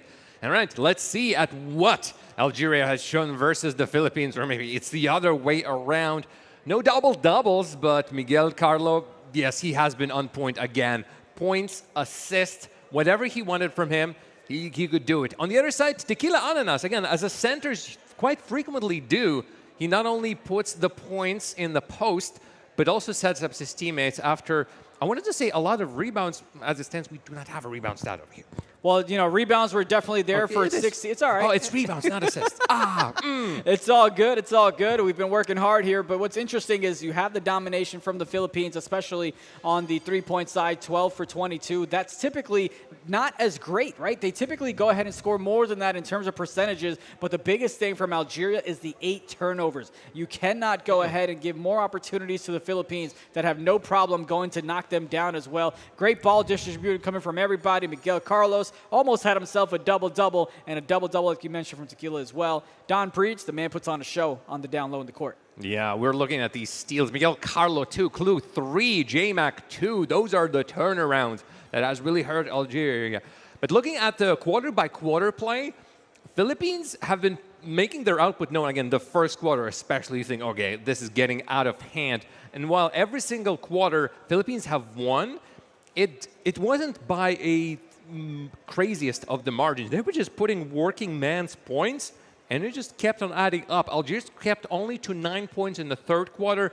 That was really sort of the downfall of the whole thing. Well, we'll see if they're able to go ahead and bounce back up when they go ahead and play their third match. I appreciate your insights as always. And folks, we appreciate you for joining us. There's so much more left in this one. We've got a lot more gameplay going on as well. But of course, we'll take a quick little break, then we'll be back with the next matchups. Any final thoughts from you before we go? Oh, I'm looking forward to everything today still has to offer, and go Philippines, I suppose. Well, there you go. You got your bias on that side. We'll see what happens when we come back for the other matchups on the other side.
eFIBA Season 4 World Finals. We started with 58 countries, came down to 8, and coming into tomorrow we'll only have 6, but we've got a couple of game plays to determine which exact nations are going to be representing themselves in the playoffs as well. My name is Zunaid Suleman. Jar of Jam is going to join me here for a second. He went to the kids zone, try to get some toys, try to get some freebies as well, but we've had an exciting matchup here today earlier, and we'll have some excitement coming up as well as we go ahead and take a look at the group standings. We played a couple of rounds already. Now, out of the 4 teams that are in each group, only 3 will make it to the playoffs. Let's start off with Group A. You have the Philippines that are undefeated. A dominating performance from them. We just saw them beat Algeria. 23-point differential for the Philippines. France started off a little wobbly. They lost the first game against the Philippines, but they were able to go ahead and bounce back with a dub against Algeria. And Algeria beat the Germans earlier in the morning. They took the L here, and the Germans are on the brink of elimination as they are 0-2. So they need to win against the next matchup that they have against the Philippines, and they need to beat them by a wide margin of victory as well. Coming over to Group B, my man Tarass, what do you have? Turkey leading the Group B with a great hefty lead, plus 34 on points to wins. They're pretty much guaranteed to make it out of the group by this point. Lebanon and Dominican Republic are both sitting on 1-1, but it's that advantage that Lebanon got with their victory over Qatar that is putting them in the lead. Second place currently in the group. And right there, Qatar with 0-2, but they're playing here for the first time. They are the host nation and have been working really well. I'm seeing them on the stage right now in a huddle, making sure that this next game goes well for them. So let's go ahead and take a look at the huddle that they're having. They're trying to figure out how they're going to bounce back. And, we'll take a look possibly at the group schedule as well as we get ready for the head-to-head matchup, because you still have one more game of group play remaining for both of these squads. There you go. I think he says he's going to cook them. That's what I think. Is that what you're saying? Give me a thumbs up if that's what you're saying. I can't really see him on camera, but got the biceps are ready to rock and roll. Let's see what type of performance they go ahead and put on. Türkiye dominated Dominican Republic earlier today, so they are looking to go ahead and continue the onslaught on the offensive side. What are you expecting out of this matchup? Well, I know the qualities of Türkiye. I know how well they're playing. If we're talking special players, Dima, I think, is the one to highlight for sure. And it's just all over the place. I'm seeing Dima. No, that's from a different team. What am I doing? That's okay. That's quite all right. We've got so many great players. Sometimes we get confused with them, but you've got Türkiye. Aaron's the man to go ahead and watch on the point guard position. He's been dominating since day one. This team is the most experienced team, not just because of how long they've been playing 2K, but how long they've been playing 2K together. They've represented Türkiye for many, many seasons here at the eFIBA World Finals. And Qatar, of course, host nation, as you mentioned, they're looking to go ahead and bounce back from the loss that they took earlier today. We'll see if they're able to go ahead and put on the upset. Let's go ahead and get to the group phase where we're going to talk about the matches that have already happened, which we went through earlier with you, and also the matchups that are coming out ahead. From this, doesn't really look like we had any surprising performances, to me at least. Not really. Again, if we're talking about Philippines-France, our very first matchup, I did not expect Philippines to do so well, but they just continued on their dominance, and then everything just continues on going for them that well. On the other side, in Group B, Türkiye, put to be one of the favorites, the second in Europe. I think they're proving their dominance in that particular group. They indeed are. So these are the games that we have played. Now let's go ahead and show you the matchups that are coming up for the rest of the day. And of course, a part of that will go ahead and be about the playoffs. But in the group stage, you now are going to have, like we mentioned, Türkiye taking on Qatar. That's going to be on the main stage. And over to our left on the secondary stage, you're going to have France taking on Algeria. Both of those nations are 1-1, so they need to secure the victory to have an easy way to the playoffs. When we get over to the bottom, you've got Germany taking on the Philippines. That's going to be a tough one for the Germans. Yeah. They need to secure a victory for any hope to go ahead and advance. The Philippines, of course, are undefeated. And on the other side, you've got Lebanon and Dominican Republic. The 4-box now to show you what's going on. And on the top left, you have Türkiye. On the bottom right, on the top right, you've got Qatar. On the bottom left, you've got myself and Tarass. And on the bottom right, you have the gameplay that we're going to go ahead and see. Any keys to the game that you're hoping to see on this matchup here? Again, be incredibly careful with your passes. The amount of turnovers we've seen throughout means that all of a sudden your possession just gets on killed. and a swing of points could be deadly for you. And also, make sure to cover these deadly players. I'm talking Qatar covering whatever Turkey is going to be bringing on. What they're bringing on is the first 3 points of the game. If you're going to try to play defense, you got to do it from the front. That one's going to be a knockdown 3 from Turkey to start things off. Qatar on the offensive side with their jerseys in the white and maroon stripes, and they go ahead and get a dunk to start things off on the offensive side for them. Turkey now. Quick on their first points for Qatar. And Turkey will be looking for how else they can continue with their attack. And Boym with a deep 3. Okay, we are being treated once again to the threes over here in the game. Turkey versus Qatar. Got some big, tall fellas over there on Stallions. Much taller than Vince, which is not, easy to do. Vince is having a great time somewhere. Probably enjoying the biscuits and the dates, I'm sure, as he goes ahead and takes the shot from the right side. That one misses. That's an open one. Not something you see often. Qatar over on the offensive side. They take a shot, not able to connect. And now Turkey, no one in front of them, takes the 3. Knocks it down this time. 9-4. Turkey on top. Okay, of course. You got that position. You got that chance. You are going to take it. A steal from Turkey. I've warned them. I warned them. Keep your pockets safe. Not going to happen. 11-4, and we have a foul. Turkey make it. Qatar with the ball. I love the random notification sounds we get sometimes. It just lets us know that the moment is on. That's all it means. It means games are on. Tune in to twitch.tv/eFIBA official. We'll have all the matchups all day today and tomorrow for you right here on this channel. You can go ahead and check out YouTube as well for the other matchups on the secondary stage. You can also register for Qatar 2027 tickets for your chance to secure your spot to visit and check out the tournament happening next year. That one is denied at the rim. Turkey now looking to have the fast break opportunity. Gets that one from deep. 3-point shot is good. 16-7. Turkey on top. Feel like Qatar tried to force it a little bit too much under the bucket, and as a result, no points gained and even points lost. OGB gets it. A 2 for Qatar, and they are chasing Turkey. The problem is 2 from Qatar, 3 from Turkey.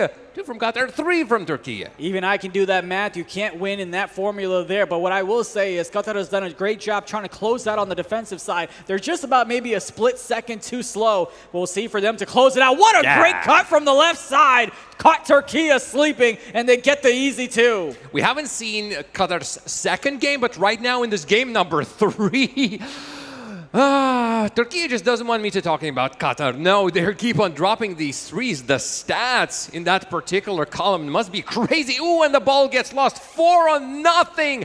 Tansu with a dunk. Qatar's got to try to call a timeout. They've already blown through 3 of them here in the first quarter to try to kill the momentum that Turkey is on. You don't want the point guards to get any deep bomber badges or anything of that nature. Has an opening shot. Takes that one, not able to get it to land. Got the late contest on that side. Turkey wide open from the left side. They knock it down. 27-11 is your score. 1:30 left in this first quarter. This is going to be the matchup that folks want to tune into because Turkey wants to go ahead and secure their victory in terms of going undefeated. Qatar wants to go ahead and get their first dub as well. And for now, 1:14 left in this one. Aaron almost went pro with the NBA 2K League, found the open man at the top of the key, and he knocks it down. I don't know if we've seen someone on the main stage score 30 points in the first quarter just yet. Not yet. Turkey is trying to be that particular team. Only scored, I think, 1 2-pointer. Tansu did a dunk. Everything else felt like it was threes, and the amount of missed threes, I think it was incredibly low. Another steal. And boy, what a great little alley. Whoop. They're trying to put on a show for the folks at home and the folks here in the Mall of Qatar. 20 points plus is the differential here between these two teams. Dots it over to the left side, takes the shot, should be heavily contested, and it is. Turkey running to the line, should have the foot on the line. That's going to be a 2, not a 3. Great pacing on the offensive side for Turkey. Qatar found the open man, could not get the shot to land, and a rebound secured once again. The fast break opportunity, deep bomber, no need, gets the easy 2. That's the complete opposite of a deep bomber. Close up thrower, whatever you might want to call it with that. Great pass. Magdani saw it from the corner. That 3 drops, and this conversion, they get the chances, Qatar.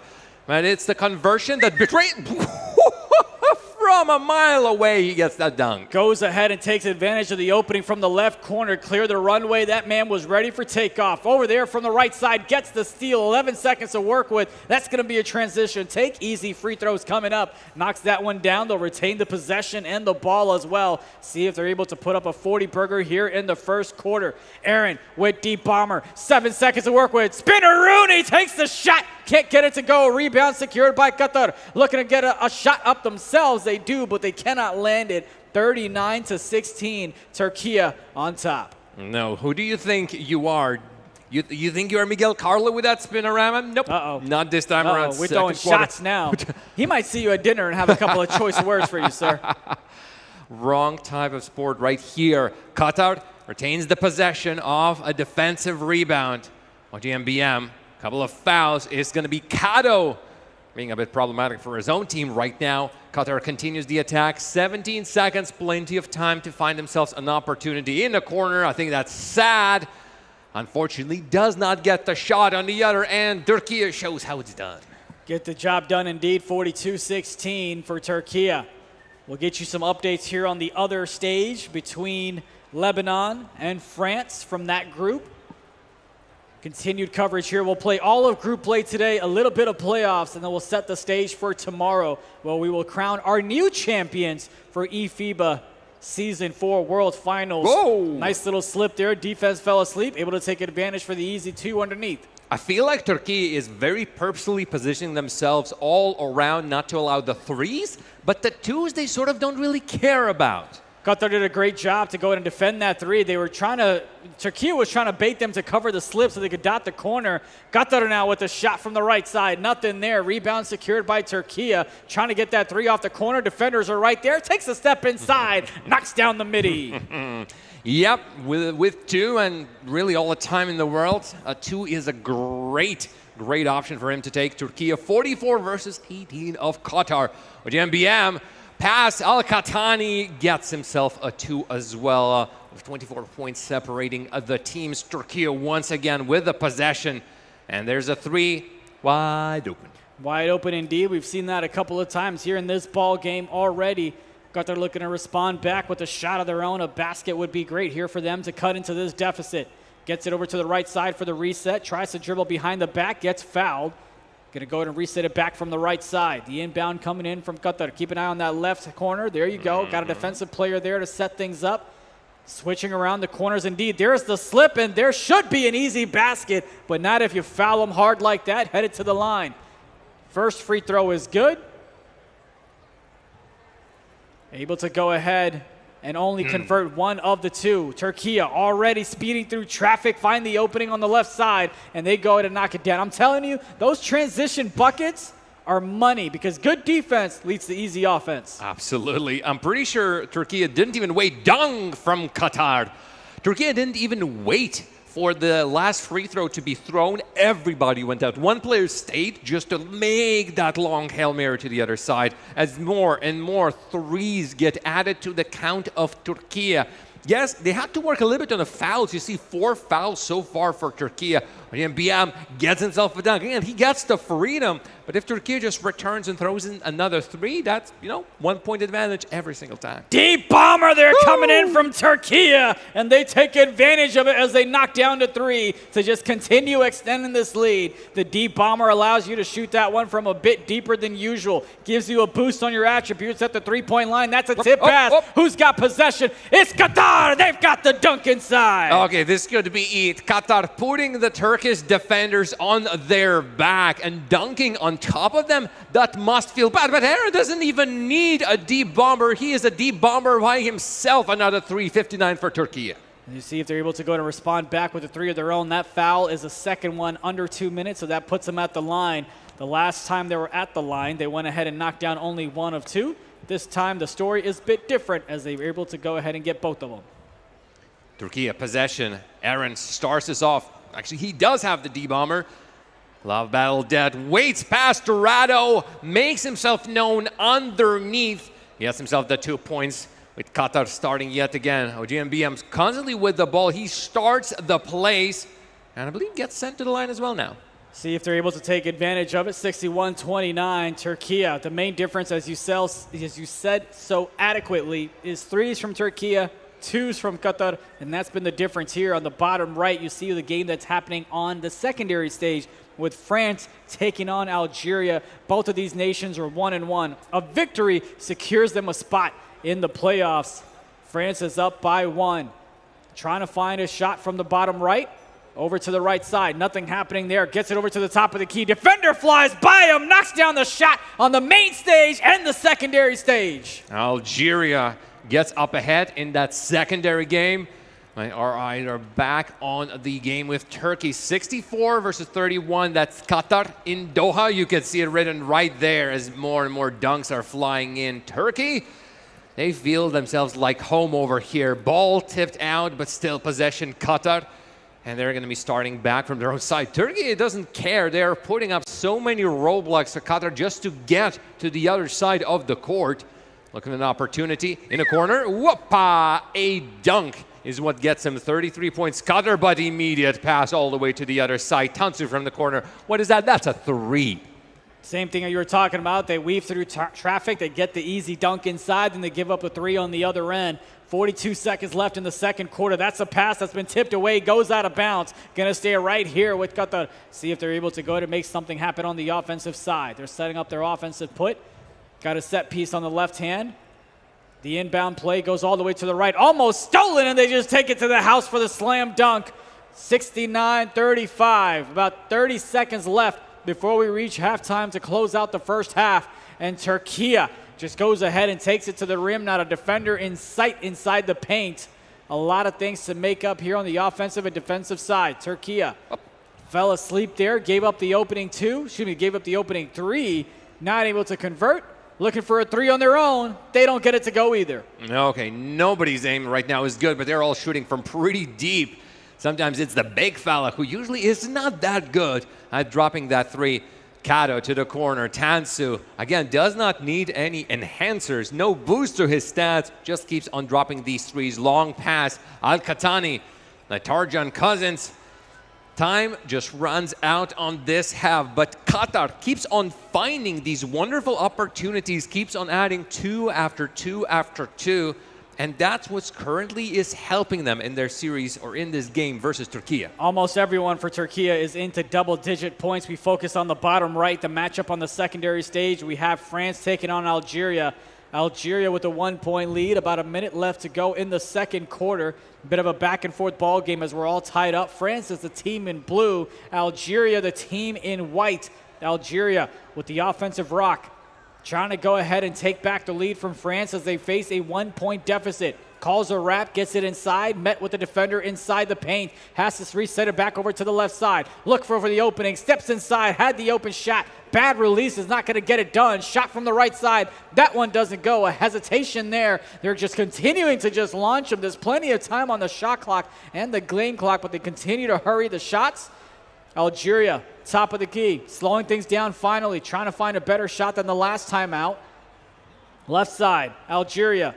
Looking for the slips, dots it over to the right side, had a tip pass. Great defense coming over for France. Has an opening, takes the shot, knocks it down, and they take the lead right back up by 2. He is proving to be 99 problems for France. Algiers once again in the lead by 2. On the other side, there's a dunk. Turkey brings the storm on the heads of Qatar. Qatar back with the ball, finds a corner.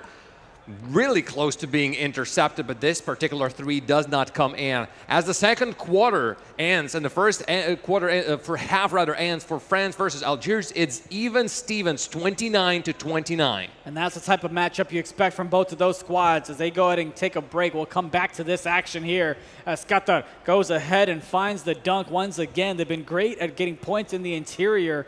Got to get some stops on the defensive side. Defense is right there against Turkey in the corner, goes ahead and gets fouled. That's going to be a blocking foul. About 3 minutes left in the third quarter between these two nations.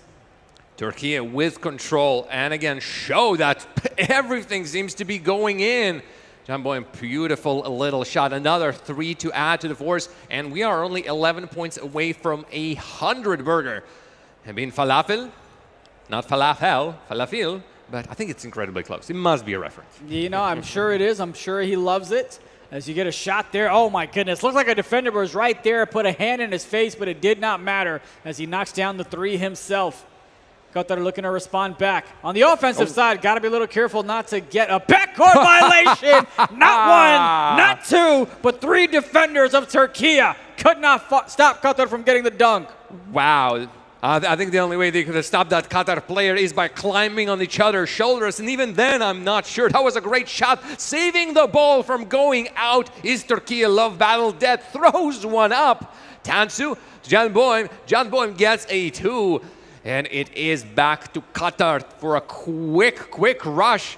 OGMBM had an option, but currently looks for somebody. That somebody somehow is the Turkish player. Into the corner it goes, where Aaron makes it yet for another 3 to go. Just playing hot potato there for a moment. Türkiye 3 points away from getting 100. The only team that we have seen score 100 plus was Lebanon earlier this morning. See if Türkiye is able to go ahead and crack that. They already have scored more points here today than their previous matchup against Dominican Republic. I believe that one was around 96 or less. As Qatar looking to find an opening. All right, fadeaway shot. That one isn't favorable for them. Türkiye has an opening, takes that shot, doesn't go. Rebound secured on the offensive side, kicks it back outside. Can Boym takes the shot, knocks it down. There's the 100 points for Türkiye. 1-0-0. Georgian Cousins. Tansu intercepts the ball, and Türkiye keep on traveling to Qatar's side and feel themselves very at home. Kado, I think he thought about a three, but thought, okay, I'm getting it. Okay, I'm going to drop a two as well. 1 minute remaining in the third quarter. Qatar with the ball. To the corner they go. But there's so many players out there, and this is, I'm not counting the steals. I swear this is steal number 10 at the very least. Well, we're going to go ahead and fact check you later on to see if you're fake news or not, but that's a tip pass. That's going to be a violation. Looks like somebody might have been graded out. That's not something you want to see no matter what team you're on. And launches that one. Defender in sight. No problem. Knocks down the big three. Türkiye 107 on the offensive side. Tried to get a charge call. Doesn't get it from the ref. Missed shot. Qatar with the rebound. That's going to be a foul call. Should put him at the line.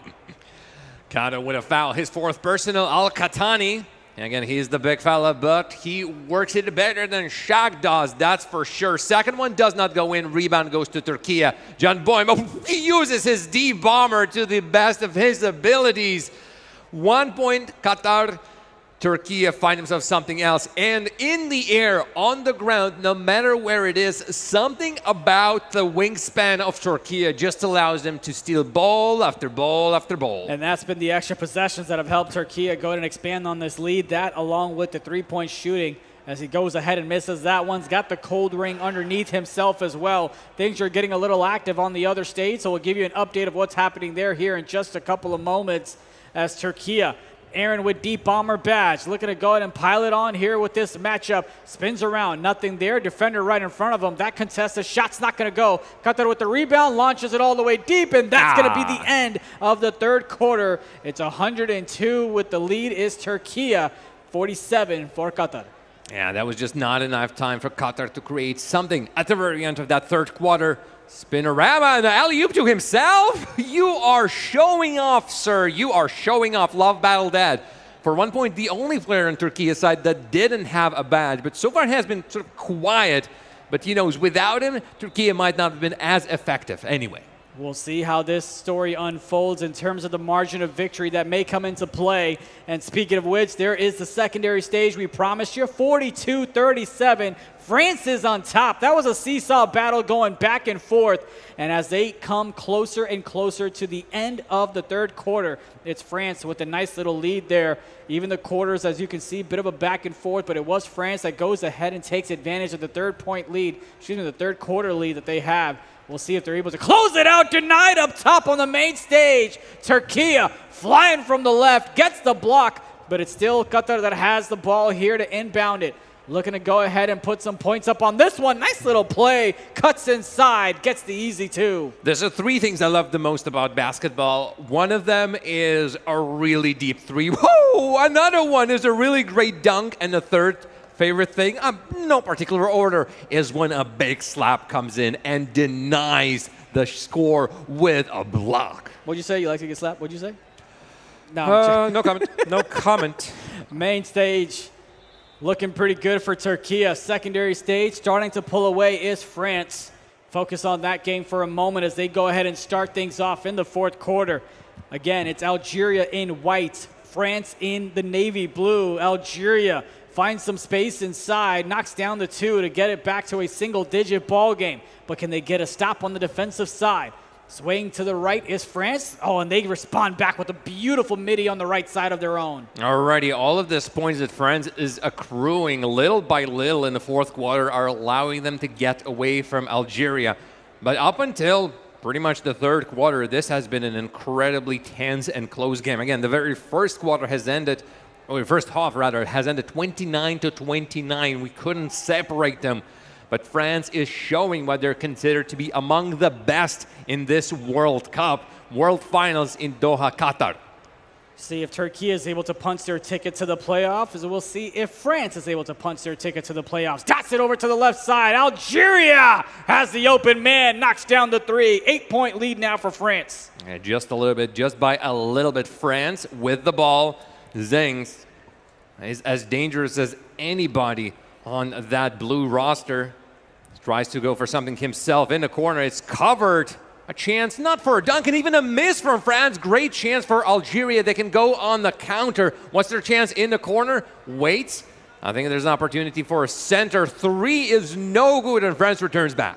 See if they're able to go ahead and get something going on that side. 2 minutes left in the game with Türkiye and Qatar.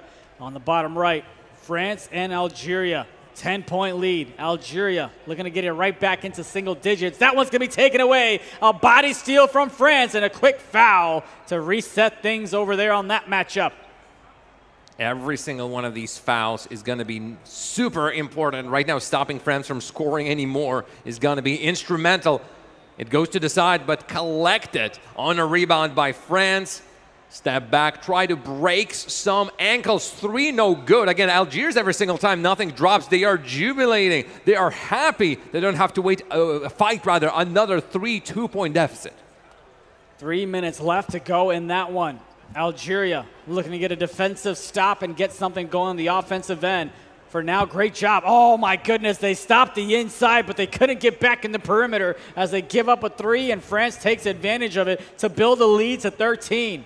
Even more for France. Oh, how about this one? Blocked. What a great block thrown by France. And another attempt by Algeria is denied from deep. It's another 3. France want to make it a done deal right here and now. Shot that one from the parking lot, was able to go to knock it down. A statement performance here from France as Algeria gets fouled. Could not get the N1, but they'll head to the line to shoot 3. And while that happens, we'll bounce back over to this one. With a minute left, it's Türkiye with a dominating performance of their own. Not able to get that one to go. 136 points, which is the most that we have seen any nation score thus far in this ballgame. Honestly, a respectable 58 from Qatar. We had some low-scoring games throughout in general, and as more points get added from Türkiye, but 58 points is great. The only problem is that Türkiye managed to find even more. Dunk comes in from Qatar, putting them on 60 points.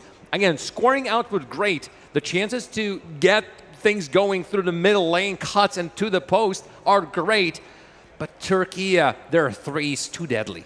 I mean, Türkiye, how dare you not score 150? I expected better. I expected more.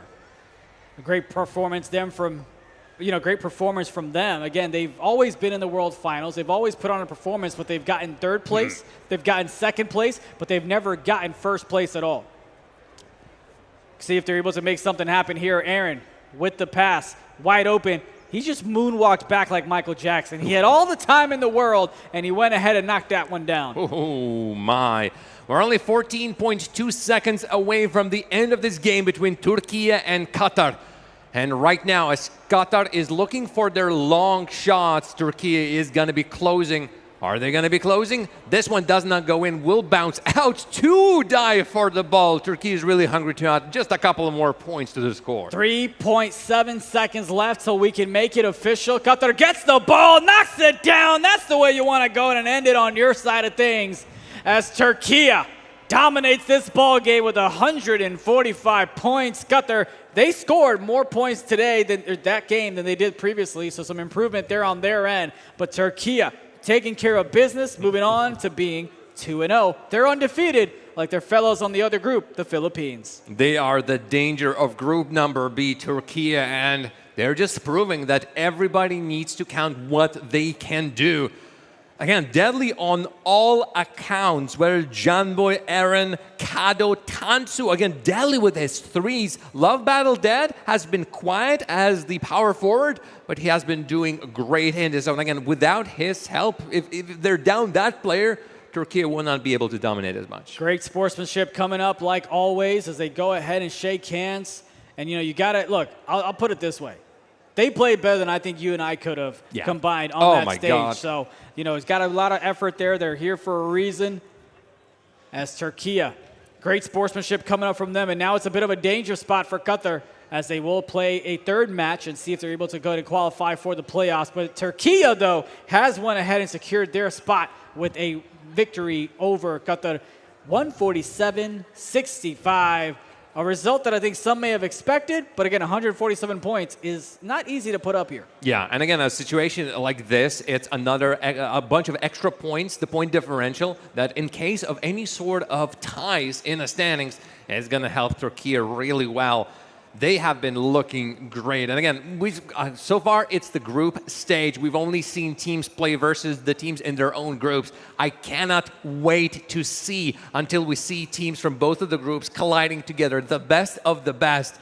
That's going to be something else, and I cannot wait. Again, today we're going to have a couple of games from the playoffs already. Yeah. But even now, by this point, India, we have been treated to great NBA 2K. Oh, absolutely we have, and we've got so much left. And of course, we can't move on unless we talk to my man Omar, who's got the winning squad.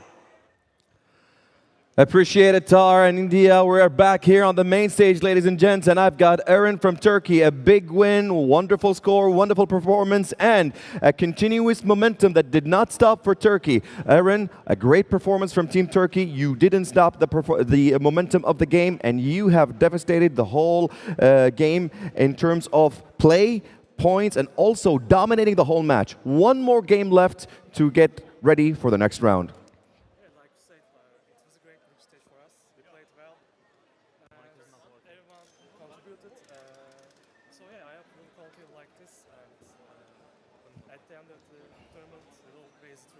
One more match left. What do you think about this one?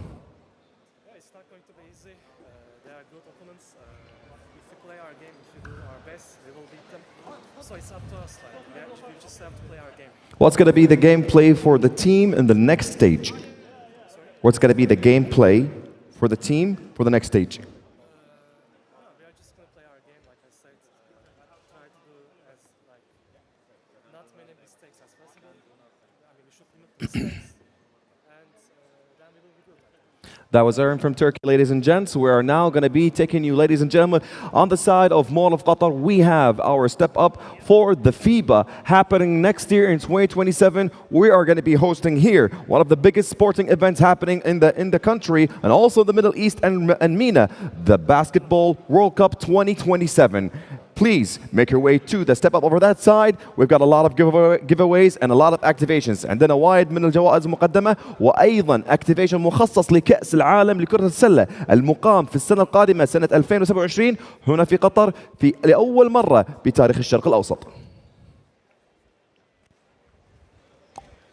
We are back right here, eFIBA World Finals. This is season 4, and I want some more. I'm your man, Vince Chang. I'm back. I did a little bit of dating here in Qatar. Yeah. Oh, the dates were delicious, man. I bet they were, yeah. I got a chance to eat some of them here. I still have to finish them, taking my time with them, but it's been delicious. Great culture out here for sure. Yeah, the culture was great. They were all tasty, but also we saw some great talent. We saw Qatar going against Turkey. Hey, Turkey is a monster when it comes to Europe. So again, it is expected, but I am proud of the Qataris over there. They tried their best on that court. I just want you to you to know, in the past 4 hours, I've grown 4 inches, so I'm very happy about that. So take a look at the stats here of how the matchup that we just saw went. Vince, Türkiye dominating, no question about it. Every single individual on that roster has scored in double digits. Almost everyone there has scored in 20 points, 37 coming in from Aaron.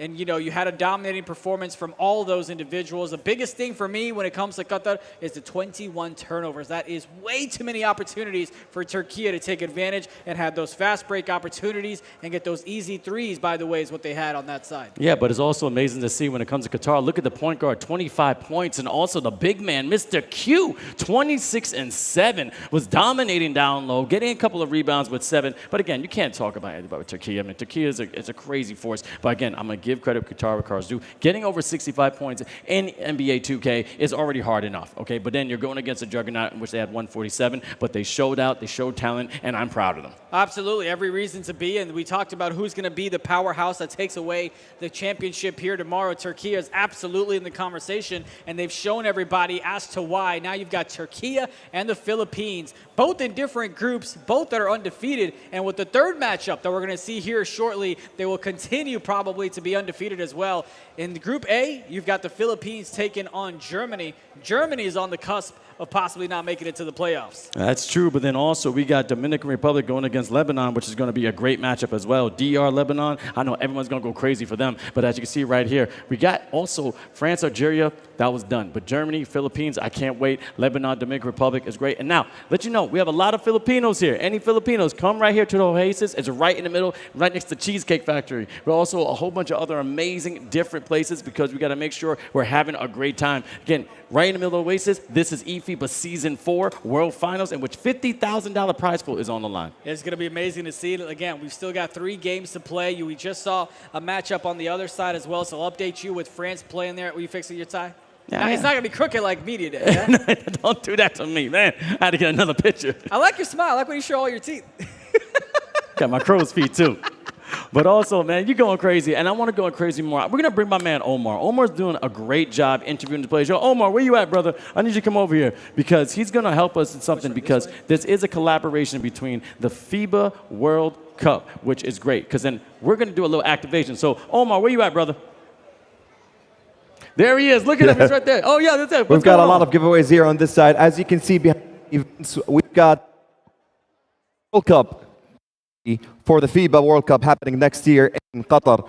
It's going to be the first one happening in the Middle East and also the first one happening in one city. Just like we mentioned before, last World Cup was in 3 countries and the previous before in different cities. But this one will be the first one happening in one city, happening in Doha. And it will be happening next year. Also next year, before the FIBA World Cup, we also have the eFIBA for the next event also happening here again in Qatar. You're seeing it now in Mall of Qatar, ladies and gents. You're seeing a lot of teams competing, a lot of energy, great atmosphere from everyone, and we've got a lot of giveaways for the fans around here in Mall of Qatar to gift. Hello. I'm telling you, Vince, I might need to get a separate suitcase to take all the goodies back. The dates, the biscuits, the cashmere stuff for my mom. Okay, see, you already got a head start. Where's mine? I thought we were boys. What? Huh? What? Where's mine? No. This is for people who like roam around and like. I'll give it to them. This is for the true 6-footers. That's what it is. The true 6-footers get this. Look, okay? the camera can't show what's happening, so I don't know what you're talking about. But what you got there? Now I'm curious. No, this is gonna be fantastic. I mean, I'm looking at. Ooh, fancy. Okay. Look at that. Oh, it's already branding for next year. Oh, thank you. Yeah, you ain't getting this one back. But it looks lovely. Going to get my water here. But I'm excited, though, right? I mean, we talked about all the events that are happening. You had the World Cup that happened here just 4 years ago as well. Now you've got the Basketball World Cup happening. You've got the eFIBA events happening as well. It's exciting to be around the investment that Qatar is making into all these events. Yep, and it's going to be the first time an Arab country is going to be hosting a flagship worldwide basketball event, and I'm so excited for that. And if you want to be a part of it, you don't want to miss out. You got to go to tickets.worldcup.basketball, and you have to register early. These tickets are going fast. Again, tickets.worldcup.basketball. And what's going to happen is that you get exclusive access when it comes to tickets. Also, you'll get some early updates of what's going on in real time. I heard we get courtside seats. That's what Gustavo told me. Oh, yeah, we get seats, right. We'll But anyway, we got the group standings now. Group A has been a powerhouse. Now, we talked about our rankings, and as I said, if you weren't in my top rankings, I would jump in the pool with my clothes on. But you can see the Philippines have been absolutely dominating. France, a little mixed shaky. I don't know what's going on. Algeria is still in there, but it's like the Germans, 0-2. What happened, boo-boo? Let's take a little step back. First off, don't act like I put them in my top 3 actively what happened there. First off, let's check ourselves here. Remind me again, who were your top 3 when we did the meet and greet? Okay. The first time, I didn't say anything because I didn't want nobody to know. Yeah. But then Yes. I said Dominican Republic. Then I said Allez Bleu. I said France. Okay. And then the third one, I didn't make a decision, so I chose who was it? 3. I chose Algeria. And then I chose the Philippines. Okay. And I chose Turkey. Okay, gotcha. That's more than 3. You cheated a little bit. That's fine. I had hedged my Dominican bets. Republic, and I had the Philippines, and then I had France on there as well. So far, Dominican Republic is the one that's on the outside kind of looking in, but they should go ahead and qualify as well. The biggest thing is Turkey's point differentials. I understand where they came from, but they just dominated there as well. But the toughest group is definitely Group A. 23-point differential. But look at France, though. Even though they're in second, because they lost to the Philippines, their point differential still goes ahead and puts them ahead, at least in terms of Algeria. And we'll see that matchup here shortly. The Philippines will take on Germany. France will take on Algeria. Now, this is going to be interesting, too, because, again, these teams have not played against each other, and we've been talking about this entire series, is that it's the first time you're seeing talent from all over the world. It's from 6 respectable regions. Again, we had North America. Yes. We had South America. Yes. We had Asia. We had Europe. We had the Middle East, and also Africa. All right? Yes? Yeah, I know 6. how to count. Okay? 6. I got 6. Now, there was 7 with the Oceania, which we usually have New Zealand, and sometimes we'll have Guam or Australia. However, they were unable to participate. Maybe next year, but again, we had 58 countries come together and go crazy just to get here. When's Jamaica having a team? Jamaica was supposed. I don't know why I got the accent. The Jamaica, but Jamaica. All right, no, I'm Jamaican. You know we're live. I am live. I am Jamaican too. So Jamaica did have the team, but they were unable to get all of them together just before the qualifier. So we did have a team. It was just that last minute push. Oh, we got denied. I'm glad you didn't ask me about my country, but as we go ahead and wait for the next matchups again. I mean, listen, I'm still waiting for us to have 1 billion people and put together a soccer team. You know, you guys had a hockey team, I see a couple of brothers there. See, we might play some cricket. I don't know, but nonetheless, there. What do you think about the next matchups? What are you expecting?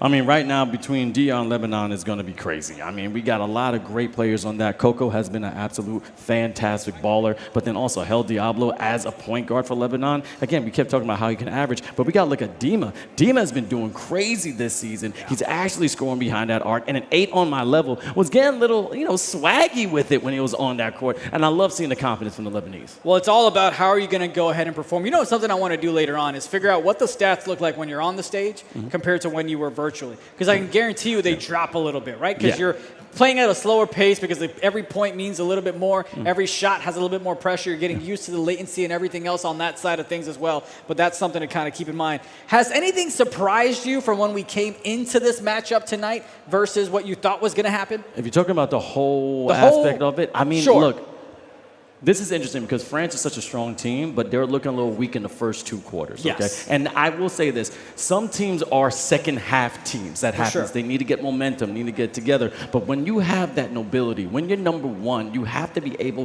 to show that I am the best wherever you are. Again, you saw it's France, Turkey, and then it was Germany. However, now it's looking that people are gunning for the red, white, and allez blue because I'm looking at the weaknesses. Now, the problem is, they're fixing them. They're like carpenters. They see a crack, they solve it. There's a little spill, they put some duct tape on it. But that can last ever so far. I'm just imagining the Philippines and France playing in the playoffs again. And if the Philippines dominate France, they're like, we are the new allez bleu. Oh, they're the new allez bleu. I'm just saying. Yeah, but they add the yellow in the flag, so it's a little bit different. Man, listen, primary colors, whatever. I don't know how that stuff works. What surprised you, man?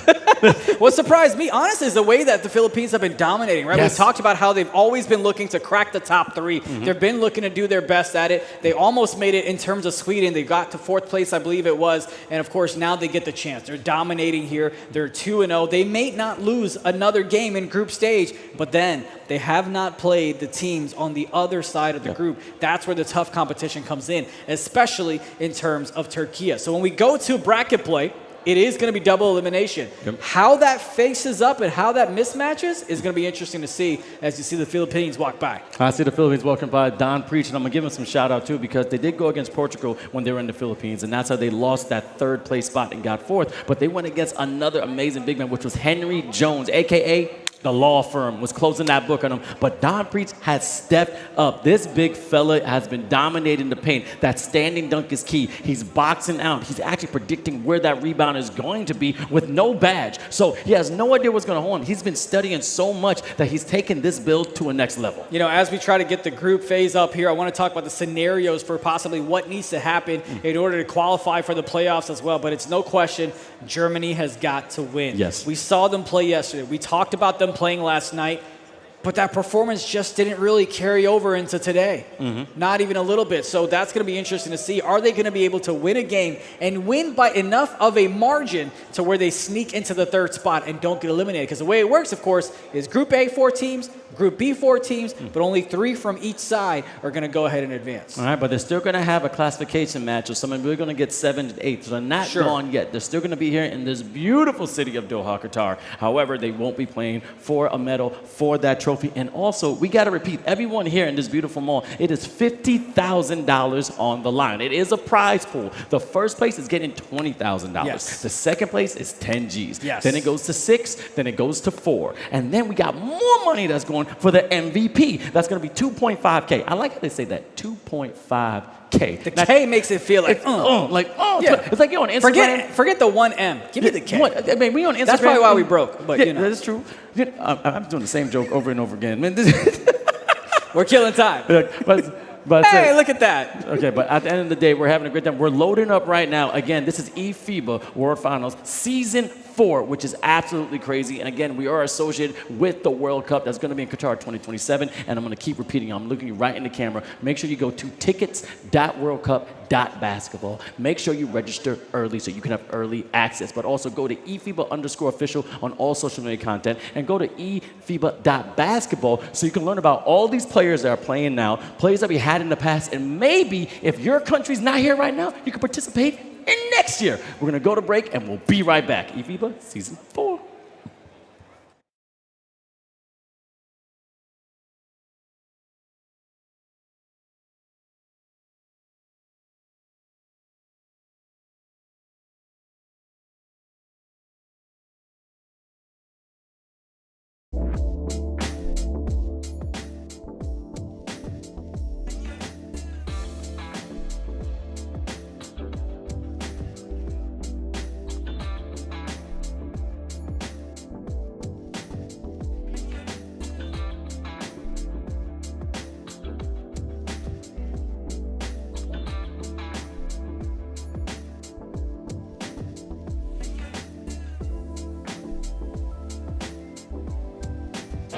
Barker gets in!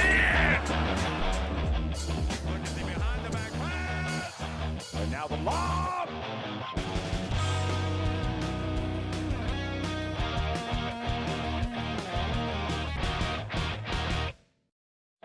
Barker gets in! Looking behind the back pass. And now the lob.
door 974 and let the games begin.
eFIBA Season 4 World Finals right here live in Doha, Qatar. We're getting to about the second half of the day. This will be almost the first time we're going to see people get their true rankings for the qualifiers when it comes to Group A and B. It's been crazy. India, you've been watching it intently. Competition is getting crazy. It's heated like the desert outside. Can we talk about that hype video, by the way? How can you not be excited to talk about what the tournament is? I might load up with a controller. I might not perform well, but I might still load up with a controller. But man, it's been great watching these nations play. Started off in the beginning with the group stage. We're going to end with the group stage and then have a little bit more as well, but it's been fantastic. The next matchups that we're going to have, by the way, will be crucial because they will decide which nation moves on and which nation is sent home packing. I just see you right here. We got Lebanon and Dominican Republic. Both got crazy guards. Got a new guard there at Dominican Republic for Maribel was unable to come here, but they do got Mr. Just Drippy. He's been dripping a little bit, been a little bit, you know, drier on that sense, but he can probably rear it up because Dominican Republic does have a chance to move on, but they're right in the bottom when it comes to Group B. That means they need to get the dub here against Lebanon. They did have Dominican Republic that dropped their first game against Türkiye, but they bounced back against Qatar. Now this is their third and final group stage matchup against Lebanon. You win and you go ahead and continue to the next round. Lebanon might still go ahead and make it if they lose or if Dominican Republic loses, but it does get down to point differential as well. You see the talent power rankings. We thought Lebanon coming in was third. They went ahead and dominated their region. They showed up and showed out as well with number one. They went ahead and beat Saudi Arabia as you see them break the huddle, excited on the main stage. Luis Suarez, folks. I mean, they are ready. Hell Diablo, Dima, Ray J, ain't on my level. And Doctor, this man has a PhD in scoring, arrogant as that power forward. 15 points and 3 threes against Jordan in the semis. Also, 52% behind the arc. The man is hitting the mark. Call that man Eagle Eye. I mean, he's going to be great to go ahead and watch. Of course, you've got so many other individuals that can go ahead and get the, there you go, see, representing that pride, letting them know that Lebanon is here. We'll see if they're able to put on a show on the court themselves. As Dominican Republic representing North America, you've got Maiello there, former Hawks Talent GC head coach.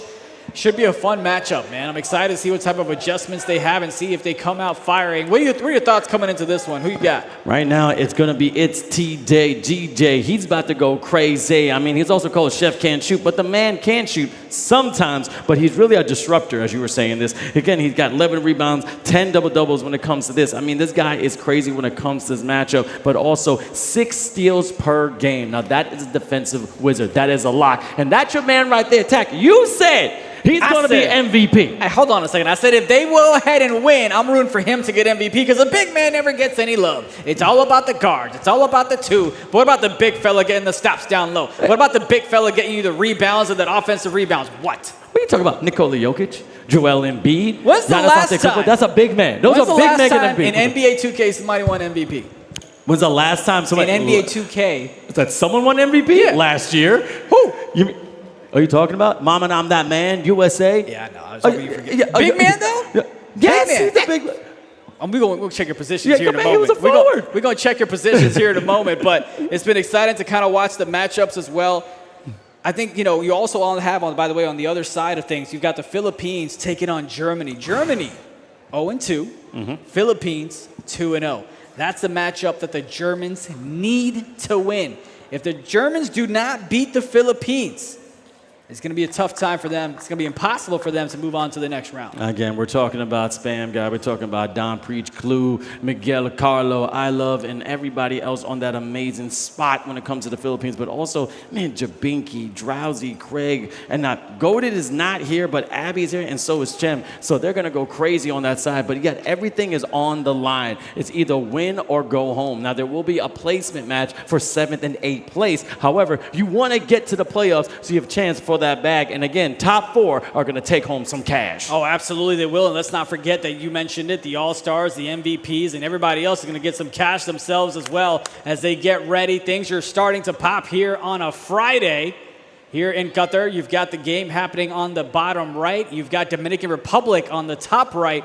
And you also have Lebanon on the top left. Any predictions from you? I won't make you do push-ups like I did last night, by the way. Oh, man, but I did those push-ups. You give me solid 20s. The last and 5 I did were one-handed one, too. Yep. I'll let you brag. Okay, we can't brag. Right now, it's going to be a test of skill. Dominican Republic, as we're talking about the North America region, is dominant because, again, it goes against the USA, also goes against some great teams like in Puerto Rico. However, Lebanon has been a force when it comes to the Middle East, and already starting behind the arc, a three-point. The Cedars are going down. eFIBA Season 4, let's get some more. Trust Trippy, the point guard, subbing in for Dominican Republic, looking for him to make a statement in this game to show everybody why he deserves the spot. And he's not a sub, and he should have been starting all along. Tuck over there gets the reset, back over outside to Trust Trippy.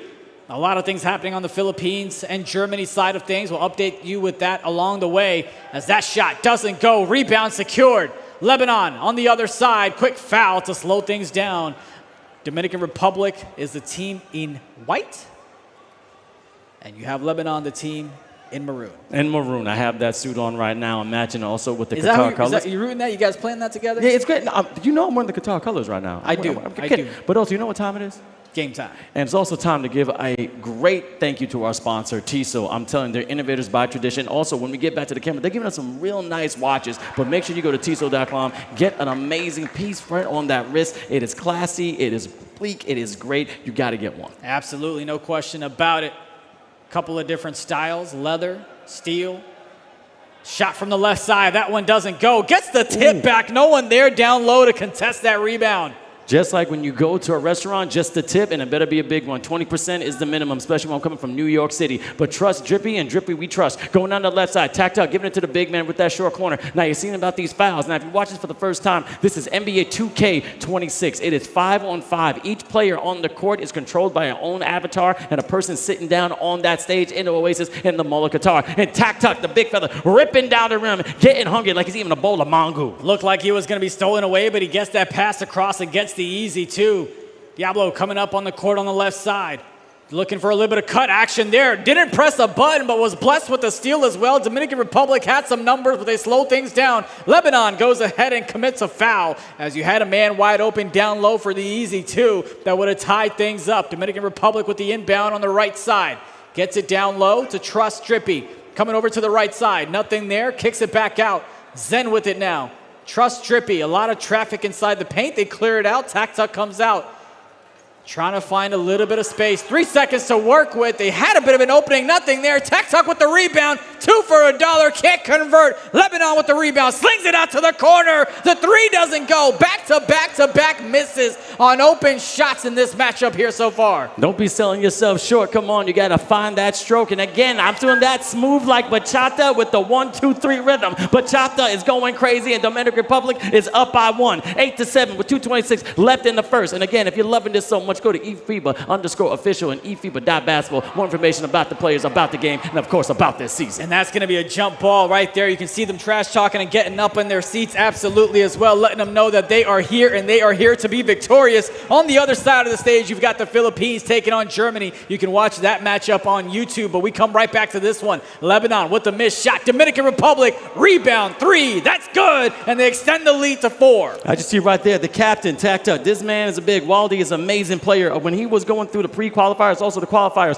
averaged 11.3 a game. Also, he had 7.7 rebounds with 5.3 assists. He is a monster incarnate. Now, I'm a big anime fan. I'm not sure anybody's here. He has a Jinchuriki in him. I got to see that Chaka go crazy, and let's see if he's going to demolish the competition. So far, he's been playing great, making an Impact on his team on the defensive and offensive side. Denied. Meets him right up on top of the rim. Blocks that one. Dominican Republic with a big defensive stop. Can they get some points off of that one? No. Lebanon with the rebound. Slings it over to the left side. Quick midi. That one's not good. Should have been a little bit more patient, but tried to rush that one over. A low-scoring affair on the main stage. Typically, we've seen points of 15, 20, sometimes even 35 plus. That one's taken away once again by Lebanon. Swings it over to the right side. Back and forth we go. That's the three we've been waiting for. It's 10-11. You never count the Cedars out. They grow tall and they're strong and they know how to respond to anything in front of them. But you see TACTUC going to this point guard to the right side, trying to get activated. Left, right, showing the might, and good night, knocking it down 14-10. Did this man a rap song? I need to know what your rap name would be, by the way.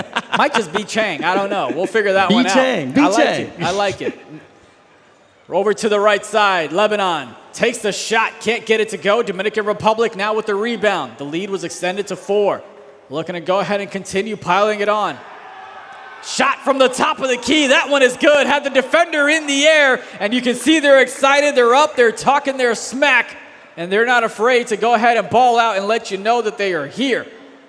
They're going to keep balling out. And again, I like the emotion. This is all about eFIBA. eFIBA, we want that trash talk. We want that passion. Like I said, every carry has passion. Every basket can write history. And who is going to be crowned a new champion? USA is not here, so they don't have a chance to defend themselves. But everyone here has deserved the right to compete on this great stage. I just see Lebanon taking his time. Ray Jack, great defense from Dominican Republic. In, out, going back to the corner. Oh, good pump fake. Getting the defender off his feet, trying to get a little bit of space in that short corner. Left side, TACTUC, the big fella, controlling the land. The general, finding his troops. Christian got Zen to the left side. Again, it's DJ can't shoot, but giving up to Coco, baby, and he going loco. 17-10. Looks like that one was a close one to see if it was going to count or not. Of course, on the secondary stage, we've been mentioning it. It's the Philippines taking on Germany. The Philippines are up by 6 with about 5 seconds left in the first quarter. There comes a cut for Germany. Nice little move. Can he get the and one? No, but he's headed to the line to shoot 2 with about a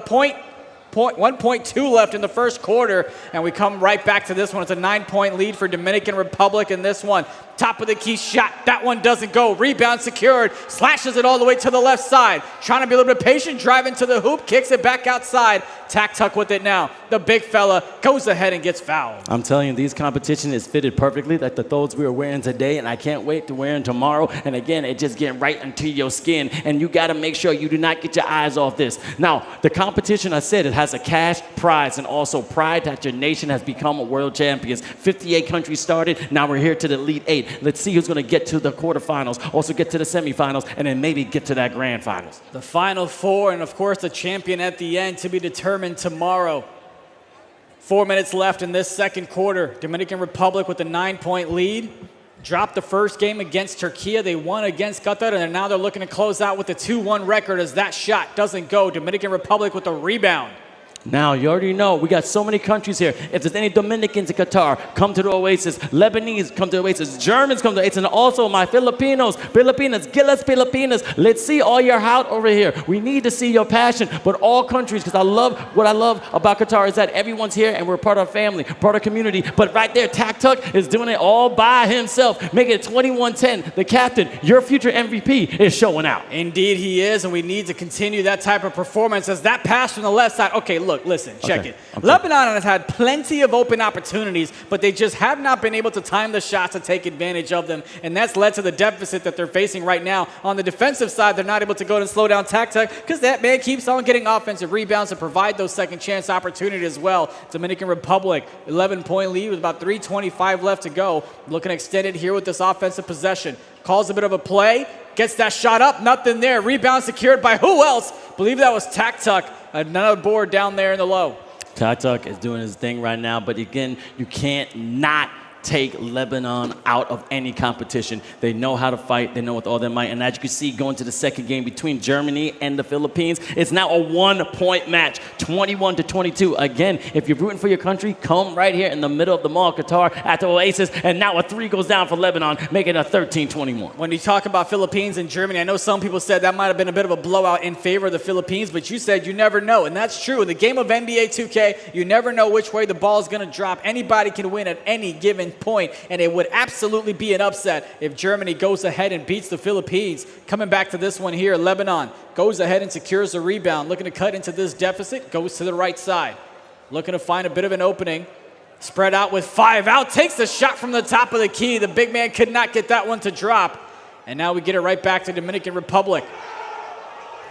They're getting loud, they're getting proud. The Germans are engineering and now getting in their face saying, what you doing? Again, 23-22. And now they just scored again, 26-22, getting the lead. But you see, it's still a 10-point matchup between Dominican Republic and Lebanon. 2 minutes left in the second. I see El Diablo. Can he be a Hellraiser? Can he get those demons out? Can he put them under control? Dima on the left side with that left elbow. Going to Ray, and today he splashes with 16-23, and slowly Lebanon is creeping back. What I love about the secondary station is you've got not only other nations that are watching that game, but you've got fans gathered over there smiling, having a great time with the trash talk as well. We'll continue to provide you updates on both of those stages as Dominican Republic now still has the lead with 9 points. About 1:30 left in this second quarter as Lebanon goes ahead and gets called for an illegal screen. We're headed the other way. Oh, yes, they are. And guess what? They're stepping up. And also we have a Step It Up activation station right over there because we are with the FIBA Basketball World Cup Qatar 2027. And it's absolutely crazy. They're giving away free water bottles to all the kids that are participating and watching. So make sure you go to the Step It Up when it comes to the FIBA Basketball World Cup of Qatar of 2027 because it's the first time an Arab country will be hosting this flagship world basketball event. So don't miss out. And one more time, go to TICKETS.WORLDCUP.BASKETBALL for exclusive access for tickets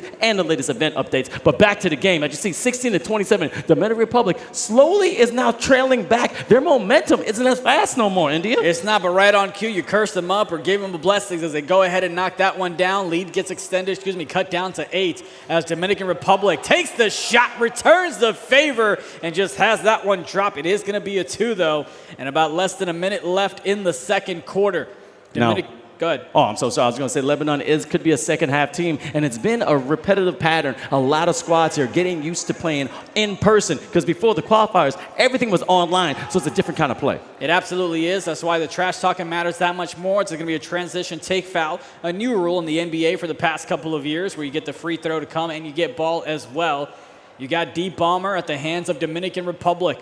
About 30 seconds left in this one. Look for the defense to step up a little bit on him. Had the defender behind it, takes a shot from the mid. He steps inside, gets the 2 to drop. Look at that tip. Again, both stages are going insane. And I'm looking at the captain of Germany saying, everyone calm down, calm down. It ain't over yet. We're still rocking out. The coaches are trying to give their 2 cents as well to find out what's going to work, what's not. Lebanon, El Diablo, left, right, wide open, a little bit early in the timing. And again, if you know about NBA 2K, this is no tempo shooting. You're not stick shooting. It's all box, all square. They're finding it. And an activation. There it is. That's deep bomber. And Dominican Republic getting loud again with 2.3 left right there in a second. Knocks down the midi. That's Maelo. They're passionately pointing things out on the screens as terms of strategies as that shot doesn't go, and that's going to be the half. You've got Dominican Republic that is on top 34-19 as Lebanon looks to make some adjustments and come back in this one. What a performance here. 16 points by the point guard that just got subbed in to play in this matchup. Just Trippy's gone, but also Love got 13 points. Melo with 11 when it comes to the Filipinos, but it's Chim all the way with 13 points, giving his 2 cents with a 1-point game. Now, almost elimination for the Germans. But guess what? If they take out the Philippines, they're taking the #1 team out in Group A, and that's a statement. And more important than that, of course, they get a chance to survive and move on to the playoffs as well, where they get a chance to compete for some additional bread. As we go ahead and come back to this matchup here, 36-19, Lebanon. The team in maroon with the rock right now looking to cut into this deficit as we start off things in the second half. Get the easy slip down low for the dunk. Give and go. And again, my mama told me to be not selfish. Share everything and make sure you can eat. Well, shukran to them. Thank you for the assist. And another thank you from the DR, but unable to knock it down. He didn't finish his breakfast, man. No, he did not. Frosted Flakes, that's my go-to. Just letting you know, yeah, I know. It's been a while. I think it's been like 7 years since I've had Frosted Flakes, but still my go-to whenever I do.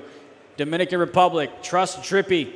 Talked about him being the point guard that got subbed in to play in this tournament, and he's done a great job so far in this matchup. Struggled a little bit in the early outings, but again, just getting the rust off, trying to get things together for himself, and he's done so well, quite well. And on the other side, you have 31-29. The Philippines, surprisingly, only a couple of points ahead. Expected that one to be double digits on its way to the second half. As that one got denied, it looked like the block coming in from Germany and a quick foul from the Philippines. Great defense from the black, red, and yellow. But the one thing I want to watch is this game is, again, slowly but surely, Lebanon is trying to find a chink in the armor in the Dominican Republic, trying to see if they can keep going and get. Got to hype yourself up as they look to close into this deficit. Gets it all the way down to single digits. Dominican Republic looking to go inside. Denied! That's a big block coming in. They went back to the old school, and the Phoenicians came down and defended their throne. That's how you got to be on this court. Deep bomber activated for El Diablo. They're keeping the cookies in a smart timeout there. Almost a turnover, maybe a backcourt violation. That's called a big brain play. Indeed it is. High IQ play over there. It's a 9-2 lead in the third quarter for Lebanon as they look to get cut down into this deficit. They get the rock back on the offensive side, see what they're able to do. Ain't on my level. Dishes it, returns the favor is Dominican Republic. Blocks that one out of nowhere at the top at the highest point. I don't know why I picked up my I don't chair. even know what's happening right now. As long as you don't drop that on me, I'm okay. Oh my goodness. That block I heard all the way back in New York City, and now it's only a 5-point match. Look at them. They got all their spirit, all their soul going into this game. 36-31. The Cedars are fighting down. It's hard to chop them anywhere, so they're going up tall and going to the skies. Just Drippy trying to get a little bit of space, a little bit in his face. Tack Tuck, big fella going up, slightly early contested, and let's see if Lebanon can capitalize. Got to go ahead and string together a couple more baskets. Lebanon's done a great job here in the third quarter to cut into the deficit. Game of runs is NBA 2K and basketball in general. Lebanon trying to find the best shot. Don't want to force anything. 5 seconds, plenty of time to go to make something happen. Maybe possibly an offensive rebound might be a strategy there. There it is. They secure it right back, and he takes another shot. Not a great decision there, but focusing quickly on the other side. Philippines still only a 2-point lead as we're halfway through the third. Well, guess what? DR just said, Afwen, you're welcome with that great MIDI right there. The MIDI Magician is still a thing, and I love MIDI Magic because that game is not a part of the game as it's supposed to be when it's supposed to be in real basketball. But you see, that dunk from Lebanon still keeps him in the match. Less than 2 minutes are left in the third, and I can't wait to see how they're going to respond going to the fourth because now the momentum's on their side. And they got to just make sure they continue that. Don't go ahead and shoot yourself in the foot with any careless mistakes as Dominican Republic over there on the left-hand side had thought about passing it out, but he goes ahead and takes a shot. Late release on that one. And the lead extends for the Philippines on your bottom right to 4 with about a minute left to go there in the third quarter. The Philippines looking to stay undefeated. They are 2-0, and the Germans are looking to get their first dub of group stage. Before we continue, I'm going to give a special shout out to our referees, Karen and also Utah. They're doing their best to make sure everything's running smooth, and I like how both games are going back and forth. They're making sure everything is legal, that the controllers are great, and also that the players know the rules and they ain't going crazy. So again, shout out to the whole staff here at eFIBA, and this is only day one. We still got tomorrow in which we got the championship rounds, but stick around because we're going to go into the playoffs and true eliminations. About 14-4. Now they extended all the way there to 17-4 run for Lebanon as they're looking to, I would say, pull off the upset here in this matchup. Trust Drippy trying to break something here for Dominican Republic on the offensive side. So far, they've been struggling here in the second half. Over to the right side now.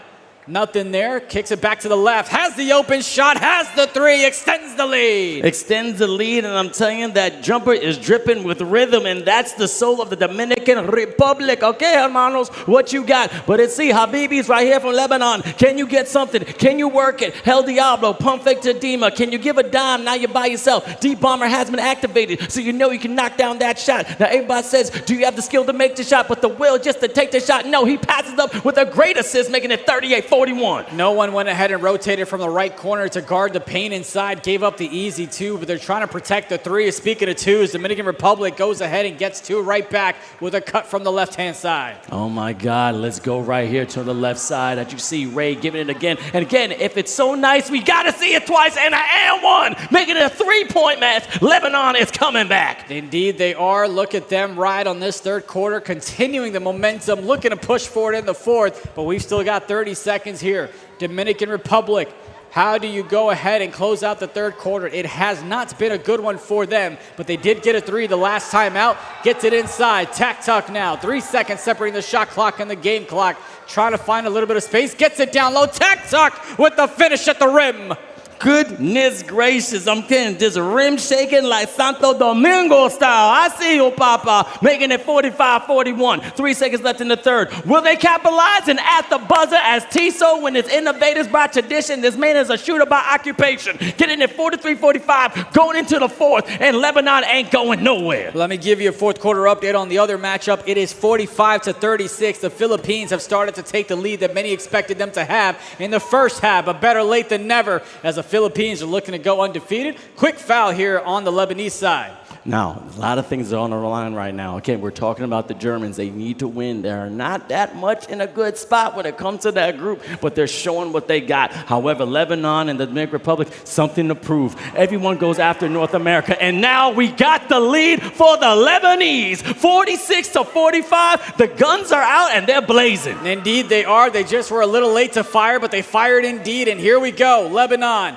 with a great comeback. The superior third quarter that they had has led them to success here in the fourth quarter, but they still got to close it out on the defensive side. Plenty of time left here for Dominican Republic to make a comeback. Cut down low inside. TikTok did not have positioning, has to kick it right back outside. Dominican Republic, can they take the lead back? The answer, no, but the rebound is secured, and that's going to be another possession for them. So those push-ups yesterday, because that rebound got some boss moves. Those are one-handed push-ups. Those are no-handed push-ups. He's using his nose. He's going, That's how strong he is. He knows it's on the line. But as you see, people are going crazy over there. 50-36. Philippines are going crazy. And guess what? If you're from the Philippines, make some noise here in this beautiful mall, Qatar. It's amazing to go ahead and see them rock out. You can hear the noise as well, all the way from Cheesecake Factory to Applebee's to IHOP to everything else in between as we get back to focus on the Dominican Republic matchup.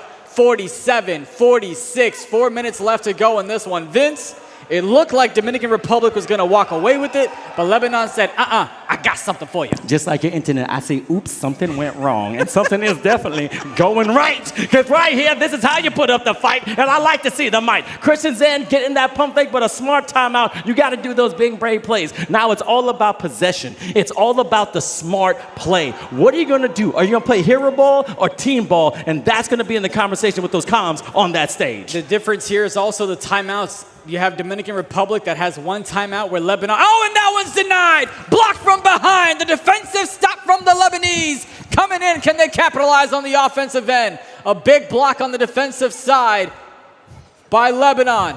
Goes ahead and has a steal. Dominican Republic has some tricks up their sleeves as well as they get a stop on the defensive side. They've got a 1-point lead. Looking extended here with about 3:18 left in the fourth quarter. That's a foul, and that's going to put them to the line. I'm still feeling that block. That's like not having your passport at the airport. You are denied to get in any country because you can't just fly for free. But let's see, as you said, can you knock down these free throws? I've been a basketball player my whole life. Shots win games, but free throws win championships. Those are the free ones. You got to make them, and he sinks them. But Dima getting that three and now making a tied-point game. 49-49. Let's see those muscles. I see you, D. Let's do it. Flexes on the court. Flexes off the court. Got about 3 minutes left to go to truly determine who's going to come out victorious on this one. Both of these nations 1-1. Someone's going to guarantee and punch their ticket to the next round into the playoffs. TikTok for Dominican Republic has the slip, but there comes a switch from Lebanon. They're rotating on the defensive side, and they secure the rebound as well. Crash that board. Make sure you're following your man, and sometimes you got to put a body on the box out. But D was right there. Dima, I see you doing El Diablo. He's getting a little bit of blaze, getting some fire under him. A little bit contested, a little bit early. Great rebound. Full court play. Is it a dot to the corner? No, they're going to slow it down. They're trying to diss you, and they got a shooting foul and now going to the line. Always got to be slowing things down with the rebound in terms of the free throws as well as he goes ahead and knocks that one down. The Philippines on the other side, 61-40.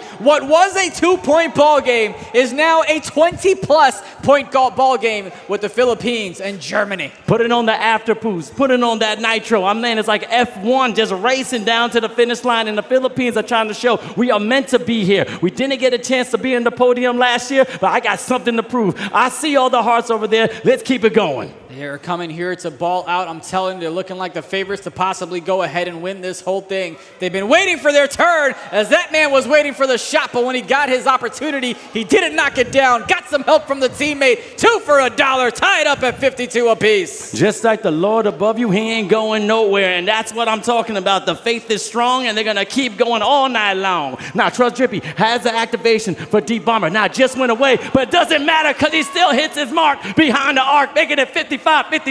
Back and forth ball game we go. That's the steal. Dominican Republic with the 3, with the steal, with the 5-point lead. And you know what time it is? It is T-So clutch time. I'll say it one.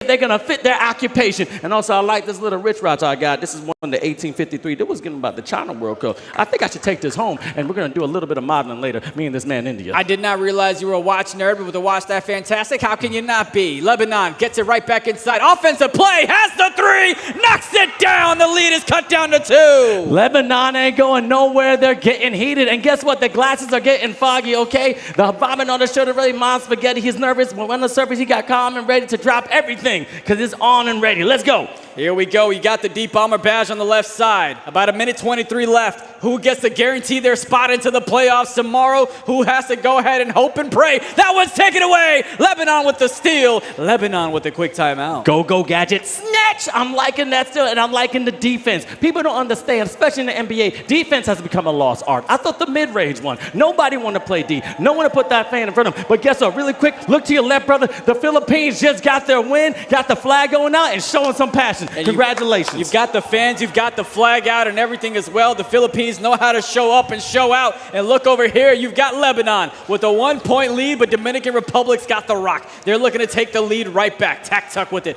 The big fella, the former 2K League professional leading the team for Dominican Republic, gets it over to Trust Drippy, the rookie here on the big stage in the World Finals. As now Dominican Republic has an opening, takes it, knocks it down. DR up by 2. Just as the sun rises, Sabah khair, I'm telling you, good morning, and now it's a wake-up call. 41 seconds left in the fourth. Let's see what Lebanon can do. Ray in the corner, trying to find a little bit of space. El Diablo up on top of the key. No one's on him. Oh, I'm not trying to plead, and he almost got guilty. Going on the right side, 8 on my level. Can you raise up one more time? Ray taking it back. Not a good attack, but then a great offensive board by Mr. Dima, and that's how you become a captain on your squad. That's how you go ahead and get those second chance opportunities as well, because then you would have gone to the free throw line. A chance to go ahead and tie it up or take the lead here for Lebanon. Goes and works out from the left side. Bang! You betcha! He's got the 1-point lead. Let's go, baby. The clutch time is there, and knocking it down like an AR-15 with a scope. But let's see if Trust Drippy has a response. Getting a timeout. Now you really got to think about it. 10 seconds are left. Everything's on the line. 1-point match. What they going to do, India? Mom spaghetti, something like that. Oh, my God. But what's intense is you can't make too many mistakes, right? You can't try to be a hero like we talked about earlier. 10 seconds to work with. Dominican Republic gets it down low to Tuck. He kicks it back outside. Trying to get the shot off. Gets denied. Gets blocked. Got to chuck something up. Is it going to count? No! Lebanon with the come-from-behind victory. They guarantee their spot in the playoffs here in Qatar. Here in Qatar, right here in the Mall of Qatar. Are you enjoying eFIBA Season 4? Make some noise! Let's go, y'all. This is Lebanon doing their thing with the Dominican Republic. We had a great matchup between two powerhouses from their respective regions. As you see, the passion is there, and they're going to be rocking out the rest on. They're going to keep moving on and have a chance for that $20,000 first prize. Doesn't matter if it's the World Cup. Doesn't matter if it's basketball or virtual reality as well. The passion and the grit and the passion that they have to represent their country, you can see it on the stage right here. I'm telling you, you've got people up top that came here to buy watches, to eat some food, and they got a great matchup here in NBA 2K.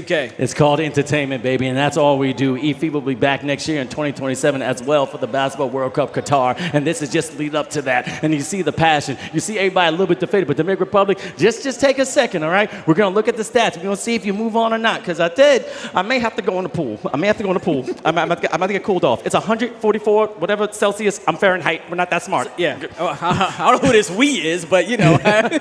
I mean, it's been incredible, man. What a great performance from Lebanon, right? When they went ahead ahead and played the earlier matchup. It looked like an easy win for them, but they never, ever gave up. They were down in this matchup. They were down in this game, but they showed up and showed out. That third quarter was truly just exquisite from them. I think it might have been about a 15-plus difference, and that's the reason that Lebanon comes out victorious by the margin of 1. Like the phoenix, they have arisen and they rebirth. Before, we were looking at them saying, hey, I don't know if that really got it, but it's going back and forth. But I cannot take away this energy. We're going to go right to the stage. I'm going to throw it to my main man, Omar, to interview Lebanon.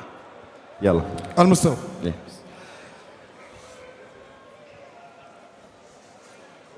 We're just waiting for the guys because they're taking pictures over this side here, Vince and India. It was an intense match, an intense game. Ladies and gentlemen, we are back again here on the main stage. 1 point difference, one last shot for the Dominican Republic, but that shot was not successful. Dr. Arrogant, مبروك أول شيء. الله يبارك فيك. كان عندكم مشجعين لبنانيين. You had Lebanese fans with you here in Mall of Qatar. That was a great game. That was an intense game. The excitement from your team, the excitement from this team, and also to the last point second of the game, you were able to snatch that win. I mean, yeah, we're experienced in late game situations. We always have good mentality going towards the end of the game. And I'm not gonna lie, Dominicans played really well. Like, they gave us a hard time. Much respect to them. But we were the better team. And we felt like we didn't play our best. We should have won with a bigger margin, but they are still really good. All respect to them. Thank you. We're going to say this question in Arabic. نحن نعرف ان اللبنانيين ما شاء الله شعب جميل، شعب معروف بالصمود وشعب معروف بالقتاليه، وشفنا القتاليه اللي موجوده عندكم في اخر ثانيه. نبيك توجه كلمه حق جميع اللبنانيين اللي متواجدين معك في مول في قطر واللي كانوا يشوفونك، وبالاخص كان في عندنا 2 طفلين كانوا موجودين هنا صغار كانوا معاكم متحمسين الى اخر ثانيه في المباراه. احب اوجه شكرا دعم المشجعين اللبنانيين. صراحه احنا اول ما جينا ما كنا عارفين في لبنانيين كثير هنا، لكن والله استغربنا يعني ما شاء الله كلهم جو دعموا وتفرجوا مع انهم ما يعرفوا كثير عن اللعبه، لكن ايش وقفوا معنا والصراحه يعني نشكرهم. Ladies and gentlemen, that is Dr. Arrogant. Congratulations on that win. We are still here. We are still around here, ladies and gentlemen, for the eFIBA and also for the World Cup happening next year. Happening in Doha here from the end of August until the first week of September. The World Cup, for the first time happening in the Middle East, in Qatar. Happening also in one city. The previous World Cups were only in different cities, different countries, but this one is going to be exceptional because one city will be hosting 32 teams competing for the trophy of the World Cup. Speaking of the trophy, it's all the way over there. You can see it. We've got a lot of giveaways. That's the eFIBA trophy and the World Cup trophy. You can see it over that side next to Cheesecake. Anyone who wants to go there, take photos, take giveaways, we've got a lot of things waiting for you over that side.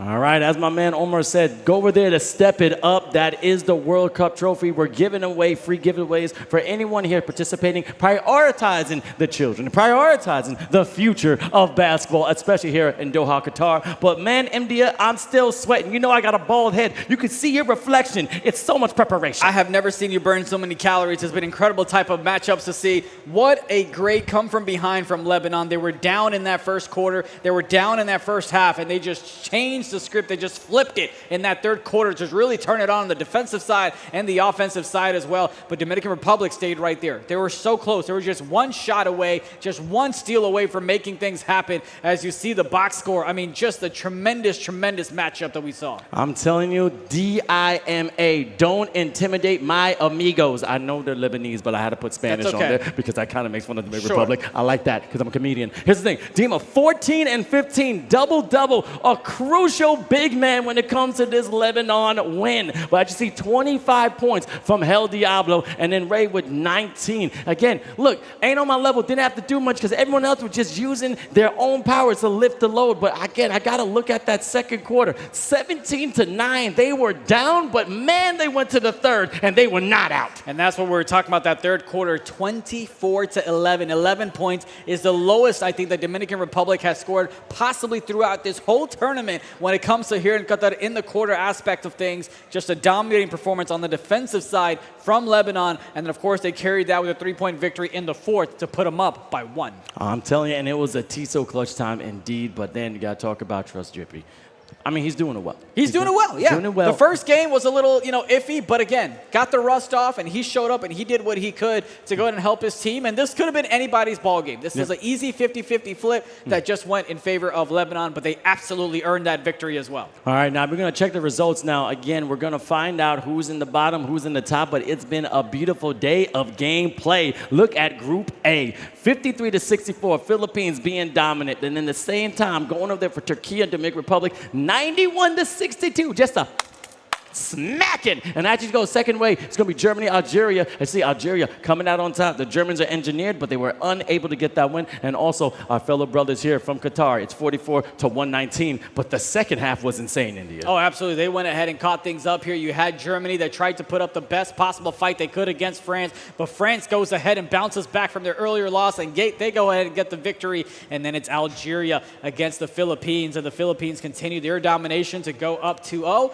And of course, this is the matchup that we talked about earlier where the Lebanese, they wanted the victory against Turkey, but Turkey came out victorious, which is why the matchup against Dominican Republic was oh so important. And we still had 4 more games. France versus Algeria. Now, that was an interesting one. 20-point, just a little bit of whooping from the El Blue there to the Algerians. But Turkey going against Qatar again, 147-65. But these were the games to watch. If you blink, you couldn't do it. And of course, I just want to make it very clear as folks go ahead and stop by. They're playing video games, but they are representing their country here in Qatar. And speaking of which, hosting and representing their country, what's up, Omar?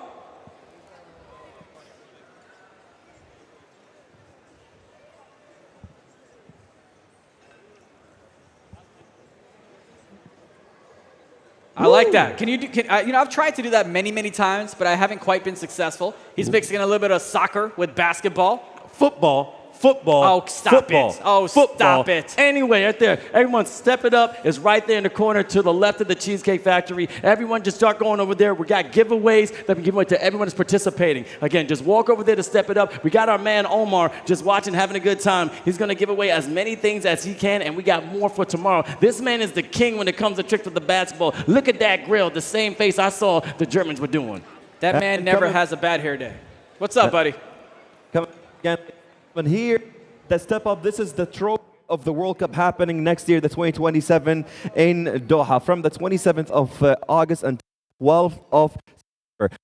2 teams competing 94 games in 4 stadiums in Qatar. Don't forget to register your spots for the tickets. They're going to be available very soon, but you have to register first and secure your spot for the World Cup happening next year in 2027. And also before that, we will be having the second eFIBA happening in as well.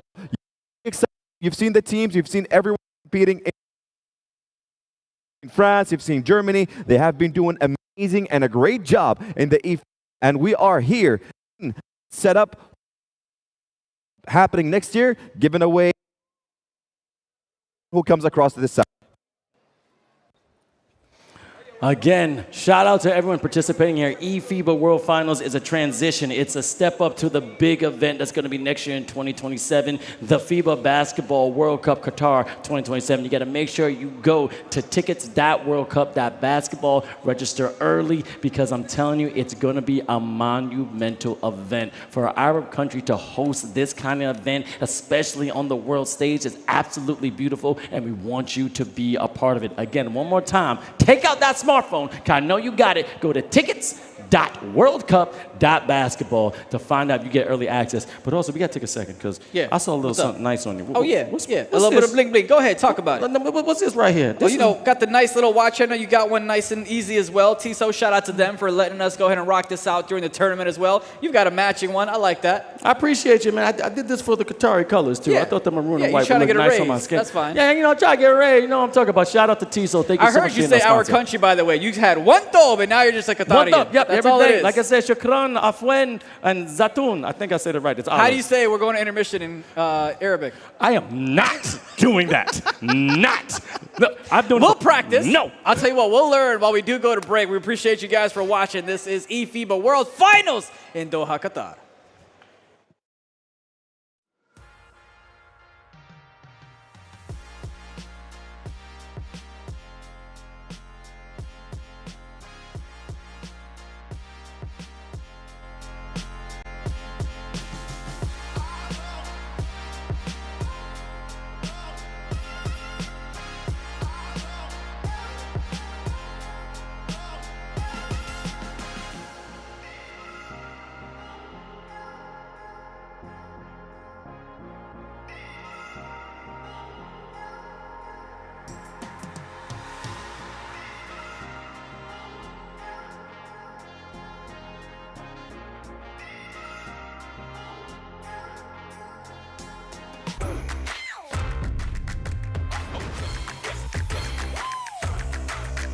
Door 974 and let the games begin.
Now we are back here in the beautiful Mall of Qatar, and it has been a crazy day so far. This is when we get to see all the marbles on the table because it's almost win or go home for some of these teams, but some of them have a chance to advance to go to those quarters and semis and then that grand final with that $20,000. And of course, don't forget, even if you lose, you go to the lower bracket because it's double elimination. So you do go ahead and get a second chance to go ahead and bounce back up and make your way to the big prize pool of $50,000. But man, we are now done with group stage. We are done with the round robins. And now we just get that much more amplified with the matchups that we have coming up here today. 5 of them here today. 5 indeed, and I want to give a special shout out to Store 974. Thank you so much for providing all the equipment for eFIBA Season 4 2026 here in beautiful Qatar. As you can see, the computers, the gaming chairs, the controllers was all because of Store 974. Make sure you check them out here in the Mall of Qatar. I'm going to see if I can get a discount myself. That's what I want, 20% off. I need you to dream bigger. I'm trying to get stuff for free. No, this is not what we do. We support our community. It's in my blood. We support our community. But as you see, there's a lot of support as well. I just saw some Dominican fans here in Doha, Qatar. Yes, there is a huge Filipino population. There's a huge Lebanese population. I see some Germans. But to see some Dominican Republics here is beautiful to watch. I had someone stop me during lunch, and they're like, hey, you know what time Dominican Republic plays? I just pulled out the schedule, said this, this, and this. So it's been incredible to see the fanfare that we've had, especially even on the secondary stage where you had the Germans taking on the Philippines. And now, I don't know, this man has great hair. He has the Türkiye flag on his chest right now. I see him. Turkish is here. Thank you so much for coming through, showing support. They're about to play, and I'm telling you, do you want them to win? Of course. That's what I said. See, Turkey's like, of course. Not yes or maybe. Of course. I love the pride. Thank you, brother.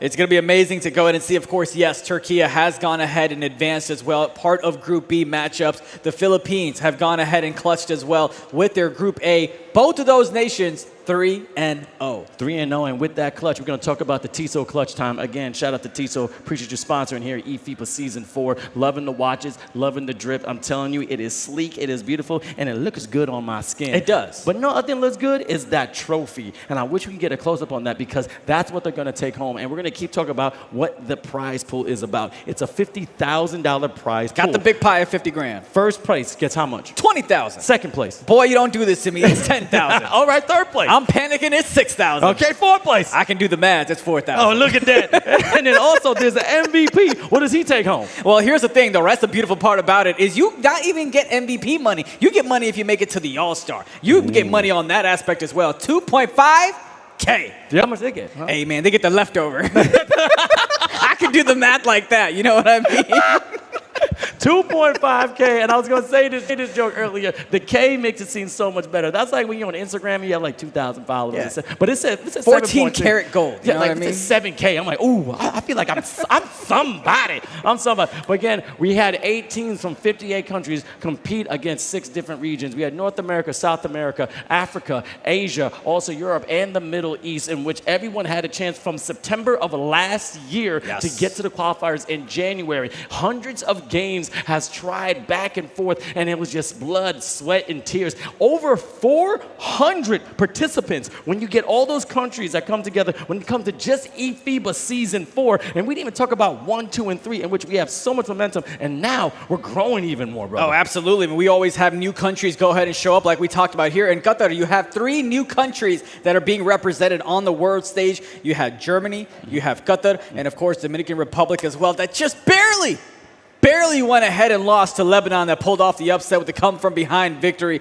What a great dominating performance that was. But when you now step into the playoffs, all that goes out the window. The seeding is done, but it's done. It doesn't matter what you just did in the group stage. Now it's all about the playoffs and the brackets, and we're going to have them walk out and get represented for their nations as well. It's going to be absolutely amazing. You know what we got coming up? We got my man, the master of ceremonies, the one and only Omar. Let's lead him in, brother.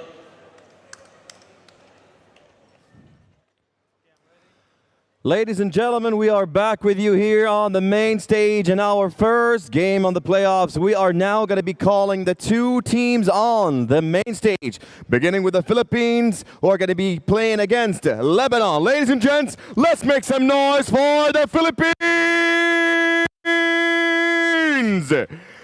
Beginning with our first player coming in, LG Miguel Carlos!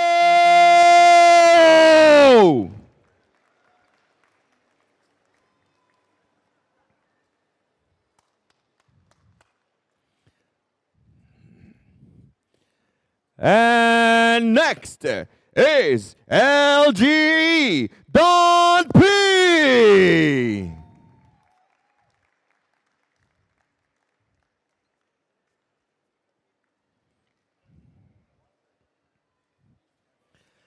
And with the captain, LG Clue.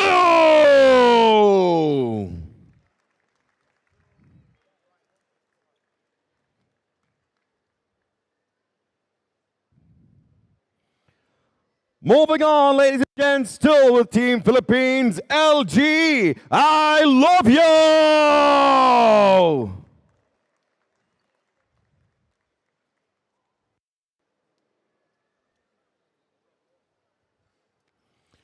And now, last but not least, LG J-Mac!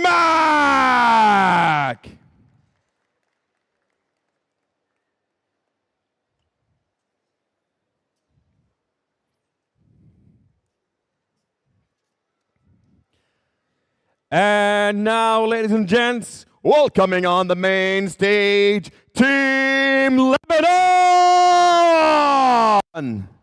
Beginning with our first player, Ain't On My Level!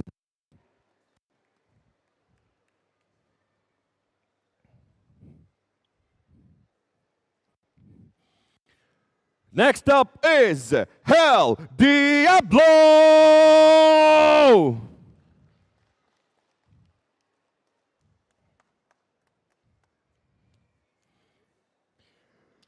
Moving on with the captain of Lebanon, Dima!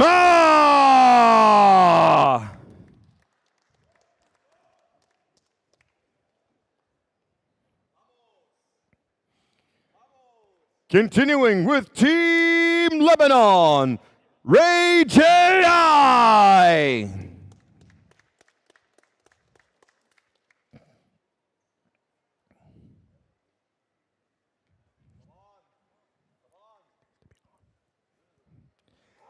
And last but not least, from Lebanon, the doctor himself, Dr. Arrogant!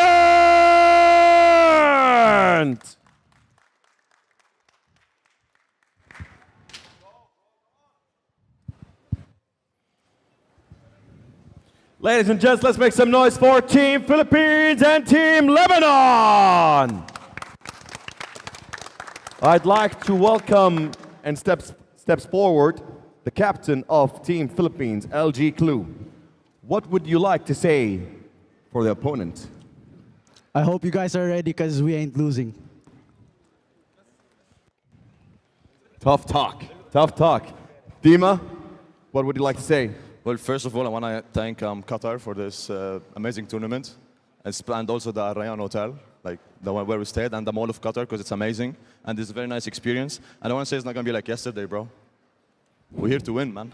Come on. Ladies and gents, let's make some noise for Team Lebanon and Team Philippines. Back to you guys. Vince and India, we're going to be having a wonderful match. Great opponents, great players, and a wonderful atmosphere between Lebanon and the Philippines because they have great and big fans around here in Mall of Qatar. Good job.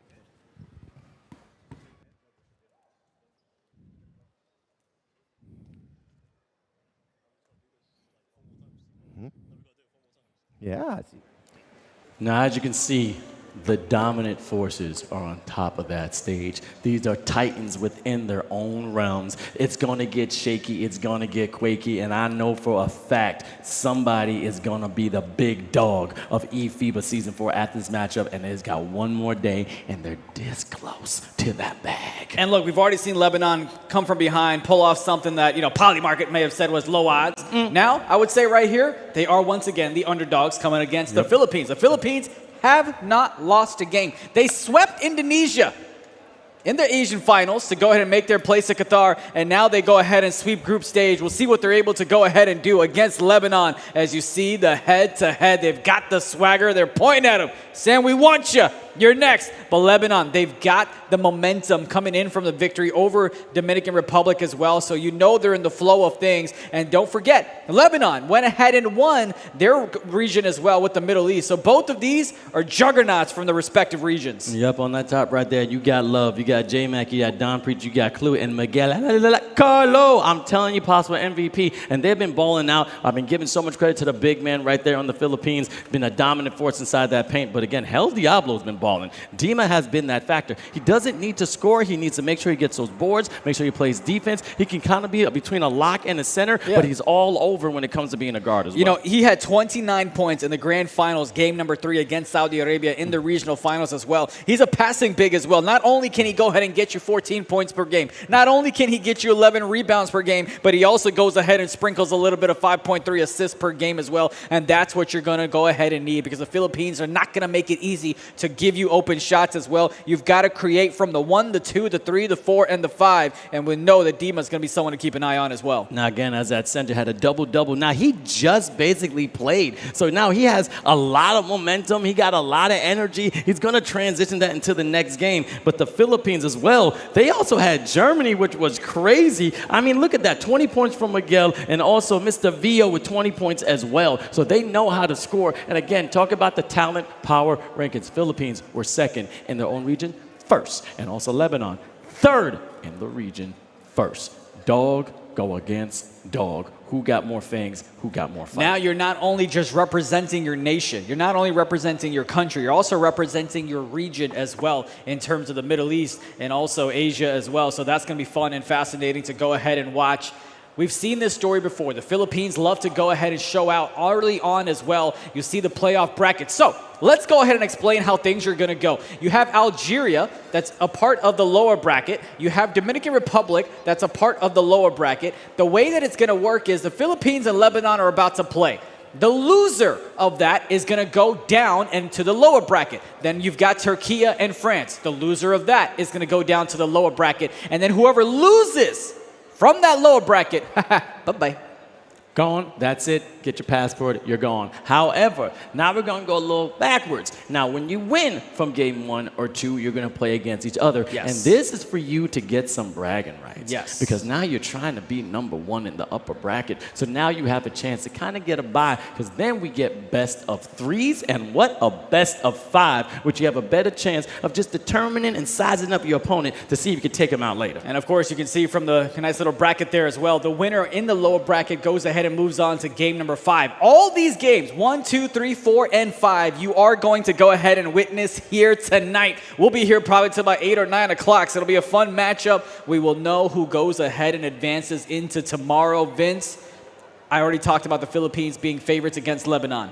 Turkey and France, those two know each other better than their own siblings, I'm sure. That's how often they've played in the European region. They've been gritting at each other right now. Turkey, France, France taking out Turkey. You never know who's going to come in on top. There's a lot of different history when it comes between these two. If you meow one more time. One more time? I only did it once. No, you be meowing a lot, man. I'll be walking through all this mall and everything. Love the mall, Qatar. I'm just hearing meows. I'm like, why are there cats in the mall? Like, I didn't know. We got birds. You got to stop eating whatever you're eating. But Turkey or France, you were saying. You want me to go?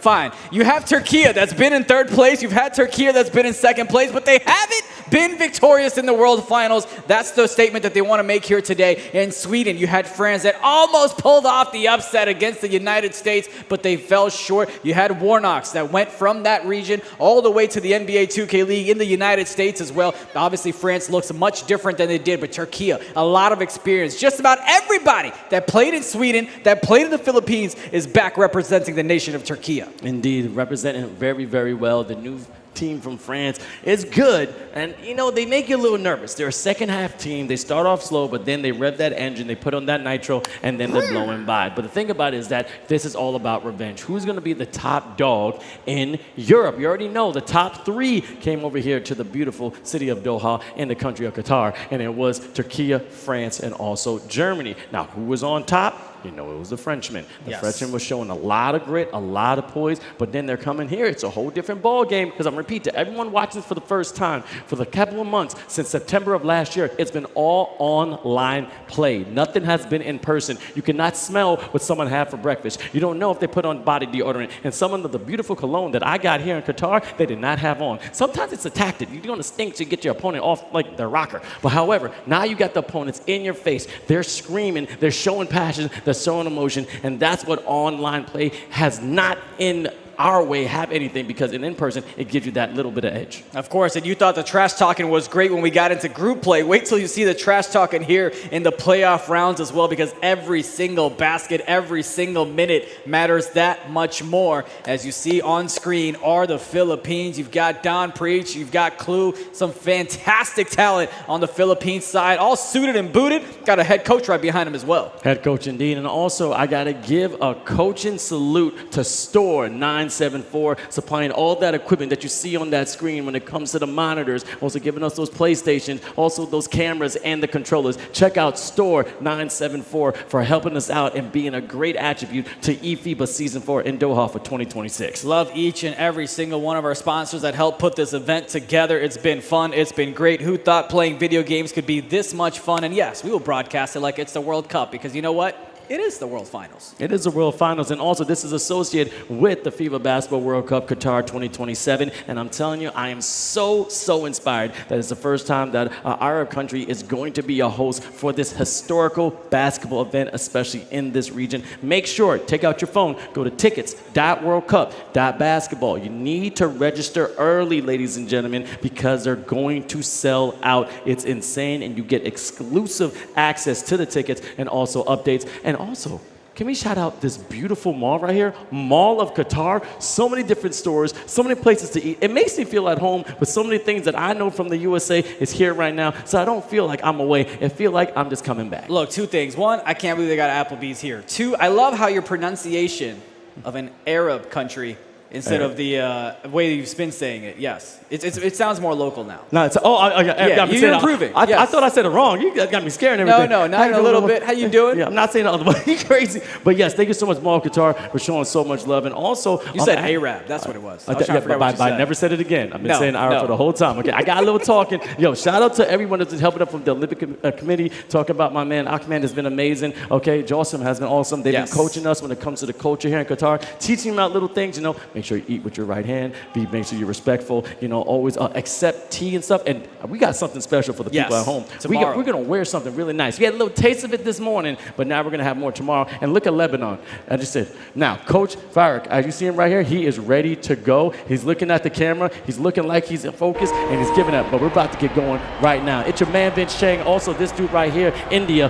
What he got in store is a heavy hitter banger. This is two Goliaths going at each other. Top left, you've got the Philippines, #1 in the Asia region qualifiers, 3-0 here in group play. Top right, you've got Lebanon, squeaked into the playoffs with a victory against the Dominican Republic by 1 point. And you got my man Vince with the TISO watch on the bottom left. And on the bottom right, the most important part of it all, you've got the Philippines taking on Lebanon. The winner moves on to the next round in the upper bracket, and the loser moves on to the lower bracket. 20 minutes of virtual basketball to see who gets an inch closer to $50,000 prize pool. Ladies and gentlemen, here comes the tip. And in white, you're going to go ahead and have Lebanon as they go ahead and take that shot. Knock down the three. Got to make sure I got my colors right. You get your colors right. Mall of Qatar, are you ready? This is how we're going to decide who's going to be the best in eFIBA Season 4. But now this is just the first day. Going up, and I am one. Strong, and he's been doing push-ups. The Philippines are going to the line. That man hit the gym, and he got the N1. Got to convert at the line, and a quick timeout already by Dima.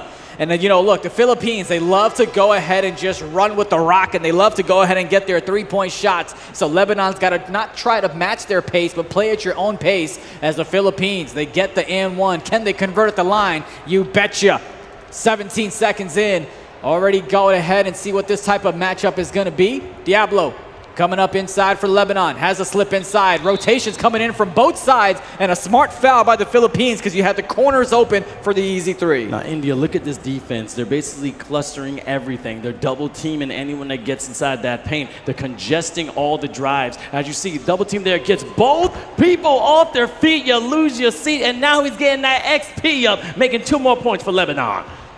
The Philippines looking to respond back, goes ahead and gets fouled. That's something else you're going to see, by the way, is a little bit more hesitation from these teams because now you're playing a much more important matchup here in the playoffs as well. So they want to go ahead and make sure they make the right decision. That one's tipped out of bounds. Going to stay with the Philippines here. Almost looked like a turnover was going to come in. 18 seconds on the shot clock. Lebanon up by 2. The Philippines looking to regain the lead, or at least at the very least go ahead and tie things up. Goes all the way to the right side. Takes a shot. Great contest coming in from Lebanon. They get the rebound, looking to get some points up on the board. Dots it to the right side. Not an open shot as he misses that one. The Philippines turn it over as well. Some sloppy basketball being played here. Can we go ahead and slow things down? Thank you very much. Comes in the foul on cue. Trying to slow it down right now, but let's see if Lebanon can capitalize on this. Let's see if they're going to run a play in one of their sets. And again, this is 5 different players that are controlling 5 different avatars. This is Pro Am mode in NBA 2K26. And now this man scoring like Sonic is racing to get those rings. A quick little crossover, showing a little dance, and making them pay. 8-3. Let's see the Philippines had another response. Mr. Lavio onto the right side. Miguel Carlo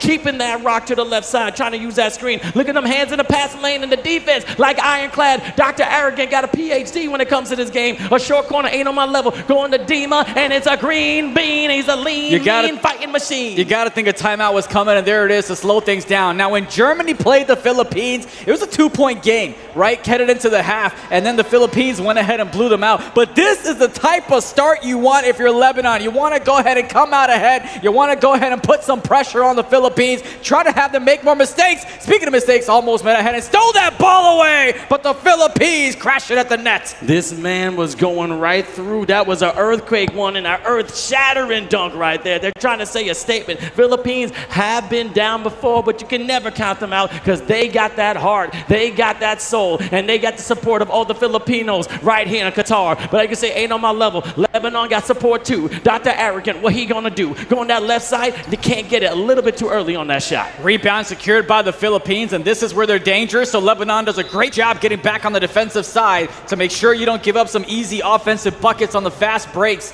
The Philippines coming in on the inbounds on the right-hand side, looking to get some points up on the board once again to close the quarter strong. He thought he had an opening. Lebanon says, you're out of your mind. The Philippines take it away on the defensive side. Again, sloppy play here in the first quarter. Great stealing and being super and smoother like a jitney down going through traffic. But again, now it's basically hot potato. You got to control the rock. That's how you win the game. Hell Diablo going to that left side. Ray getting the pump fake, unable to get anything. Cannot see the day of light, but Diablo one by one, trying to get across, trying to get that takeover. Let's see if he's going to get an ankle break. He's all by himself. 14-5. Uno, dos, tres. Give them all 3 of those. 14-5. Lebanon on top. The Philippines already called a couple of timeouts to talk things over. They've only got 3 left for the rest of this matchup. The Philippines get a cut from the right side to cut into this deficit. Can you believe that Lebanon has doubled up the score of the #1 team from Asia, the 3-0 team here in Qatar, by the score of 14-7? I was talking to Lebanon and they said, hey Vince, why'd you count us out? Why'd you do that? But now they're shooting lights out right now. They're turning it on. They're starting to cook right now, and I'm getting hungry. You done messed up. You don't want to mess with those biceps. The Philippines are down by 10, but there's so much basketball left to play. Typically, you would have seen him take that shot. Those are the hesitations we talked about, right? Regular group play, I promise you he knocks that one down. Here, a little bit of hesitation, but he gets the slip for the easy 2. A great dunk right there, ripping it down like a Gundam wing, taking out an entire planet. But I see you're getting hot. You better take off that coat because you're going to start sweating. I'm telling you, it's dripping down your nose. It's looking like a faucet. Dima going down that left side, keeping it calm, surveying the land. Let's see if the general can do anything. Hell Diablo, HD. Let's see if we can see it in full. 40K. No, can't get that right there. And great defense from Filipinos.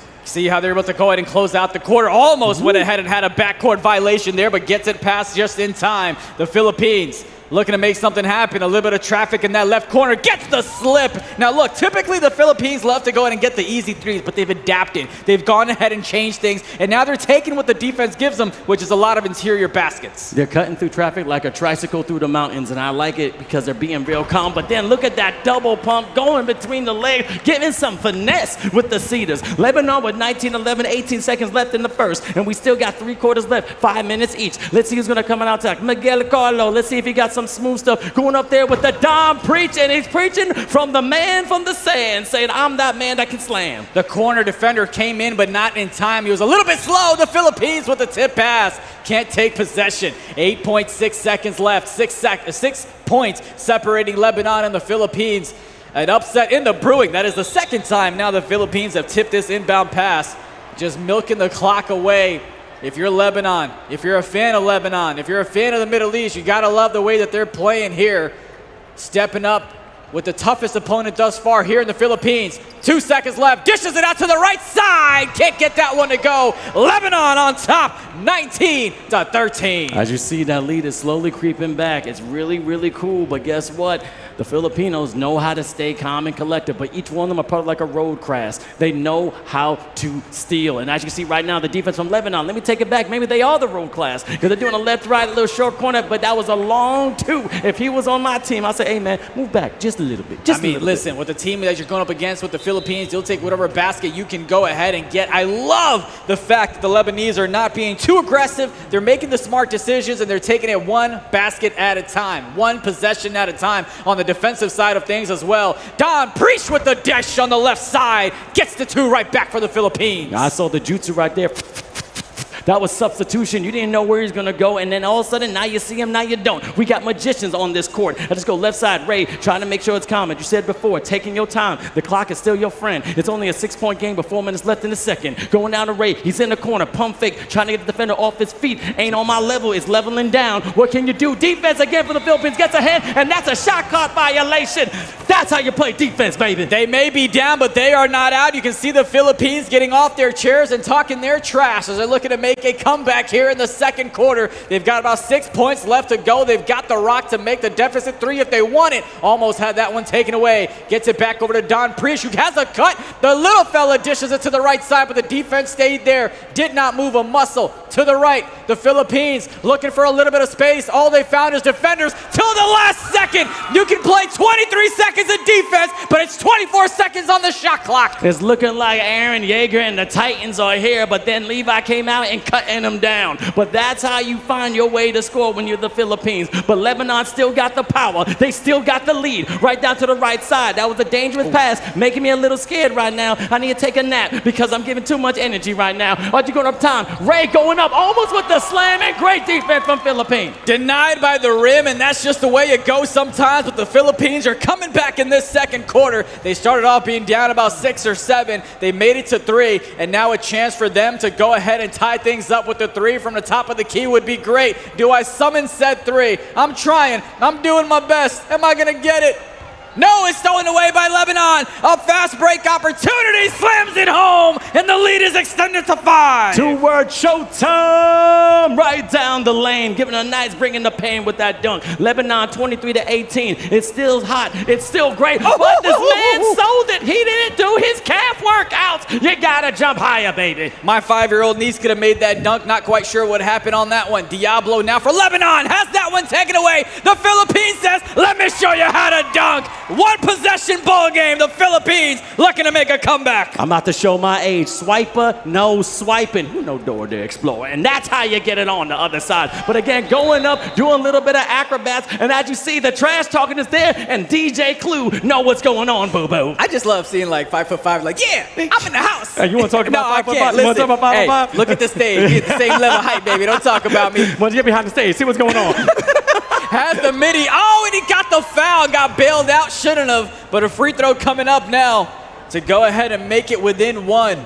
2.7 up. What's up? No, it's just a 3-point game. As you see, the Filipinos got that heart. They got that P word in there. I don't know if I can say it on stream, but I want to say it so bad. Hey, bro, we got a whole 24 hours. Can we wait till the flight back home, please? Jesus, Lord Almighty. Forget economy. You sit in the cabin all the way in the down low. Ah, man, I'm in the cargo bay. But anyway, El Diablo going out left side, showing a little bit of light, but could not show anything that was tight. Right side, seeing that corner. Love VO, giving that love to the crew with Miguel Carlo, giving that crossover. I don't say anything, 8-ball, and guess what? 3-ball, corner pocket, knocking it down, making it 25-23, and they finally got the lead, Philippines. The Lebanese team dominated the first quarter. The Philippines have come back here in the second, and they've got themselves a lead. If you're Lebanon, you've got to slow things down. You don't need to win the game in this quarter. You don't need to win the game in the half. I almost fell off the stage, but that's quite okay. I'm still here. The Lebanese team is still here. They're trying to get the lead right back, down by 2, trying to find a basket, dishes it out to the left side. Defenders right there, they missed that one. What's going on? What's going on? Lebanon. Come on, Lebanon. You still got it. But again, another green bean for the Philippines. It's getting insane. You know what? If you're Filipino in the mall, Qatar, make some noise. You know, if you're Lebanese, I would say you got to call a timeout, but you've already burned so many. You've only got 2 left for the remaining 11 minutes of this matchup. Lebanon up top, ain't on my level. Trying to work things out from the left side, has a slip. Thought he had a little bit of space, did not take it, took a tougher shot. Snaggy Chan wants to be your friend. Tell him to hold on. We're playing in the World's Finals here in Qatar. Now, you know, Lebanon is a tough team, but it's looking like the Philippines got a genjutsu on them. It's like Itachi got everything in their heads because I can see right now they're trying to put on the bed. They were making the scores before, but now momentum has gone to the Philippines. Now it's 31-23. They're trying to get that double-digit lead. You know they're locked in. You know when you put on the do not disturb in your PlayStation, it's time to get locked in and loaded. And here we go. 34.5 seconds left in the second quarter to end out the first half. Ain't on my level. Gets it up top to Diablo. Trying to work things out for Lebanon. Goes all the way to the right. Has the slip. Switches the hand. Gets the dunk. When my friend, you're welcome, and that's how you dunk it from the Lebanon team. Cedars are still strong and they're growing. 20 seconds left in the second, 25-31, just a 6-point game. Don Priest, he may be the smallest man on that stage, but he's the biggest man when it comes to heart. And the old saying is not the size of the dog in the fight, but the size of the fight in the dog, and they're still going. 34, let's go. You cannot believe the type of performance. You see the fans out there from the Philippines. It's amazing to watch the fanfare fades away from the right side. Filipinos, second quarter was there, and they come from behind to take the lead at half. What a dominating second quarter. Gilas Filipinas, I see you out there. They got the support, but the Lebanon fans, I got to see you also. They need your heart. They need your soul. They're still in this game. Now, these are 2 of the top squads that's coming into this final, so they still have another day of going. As you see, they're going crazy. They got passion. You got everyone there from J-Mac. You got love. You got the captain when it comes to the night, and I know they're coming out with this fight. I got to admit, Philippines, I've been to Clark. I love Manila. They have a huge basketball culture, and now they're here in Qatar showing it on the stage. And here's Lebanon trying to cut into this deficit. They're trying to have the same type of performance that the Philippines had in the second quarter. Lebanon did a great job in the first quarter. That's what they got to get back to. Play that strong defensive mindset, make those switches that you need to on the defensive side, and try to get every single basket, even the 2s. You don't have to match up 3 for 3, and unfortunately, they go ahead and turn things over. Philippines now with the ball. Klug gets it back outside to Miguel Carlo from the left side. Dances all the way to the left. 1, 2, 3. Addo, he bends ahead and misses. Did you see the green? He was wide open. open. Nah, it was green. He was a little bit late, but then you got to take your time, baby. Make sure your feet are behind that line, baby, because you don't want to go crazy, baby. Dishes it over to the left side. Look for the corner shot. Nothing was there. Miguel, top of the key, dishes it out. What a nice little cut. What a pass. What a dunk.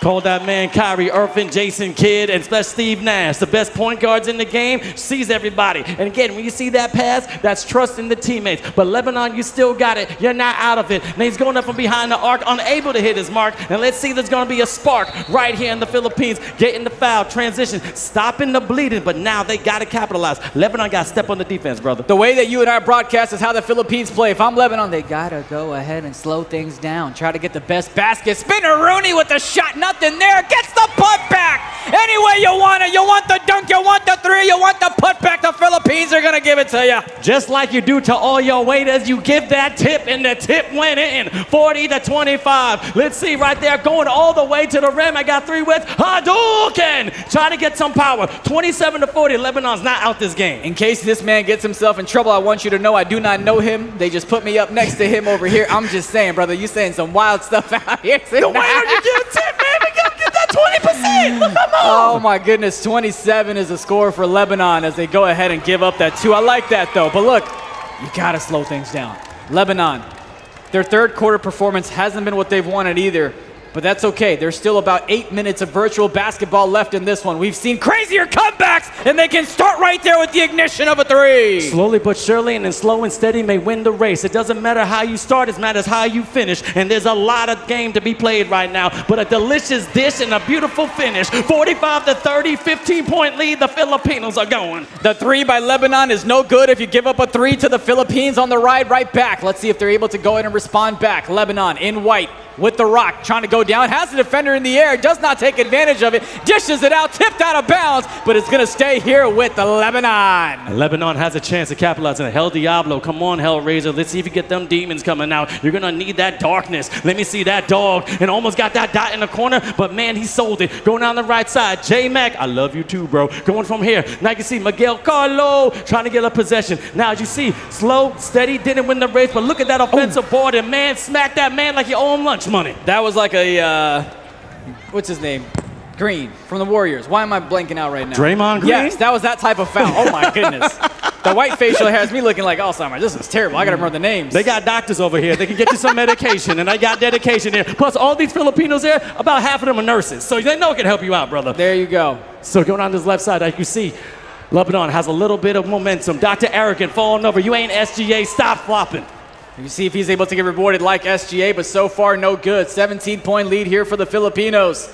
A minute 40 left in this one. Goes all the way inside. Dishes it right back out to Don P. Corner shot! You betcha! Oh my goodness, hitting his mark behind the arc. This man is an archer in itself. Now that's when you got your confidence in your teammate. You know he's gonna get that dot and he's gonna hit that shot. But let's see if Lebanon can respond. Again, you're not out, and now he's showing a little bit of strength. A minute 13 left in the third. Still plenty of time for you to catch up. 50-32 ain't that far. Triple move had him step on the line for the easy 2, but nonetheless, baskets is all you need if you're Lebanon, but you also need a stop, and there you go. They secure the rebound. Can they go ahead and get some points in this possession? A minute left in the third. Almost stolen away. It is stolen away. The Filipinos with the steal. Dishes it to the right side. Passes it down low. Pump fake. Back outside to the right. Looking for the 3, but the defense shows up for Lebanon. Philippines calls a right, and they call for a bucket, and the bucket was delivered. I'm telling you, that dunk had super smash knockout back right there. And when the loot was got, they freaking capitalized on the treasure. And that's what I like to see with that defense.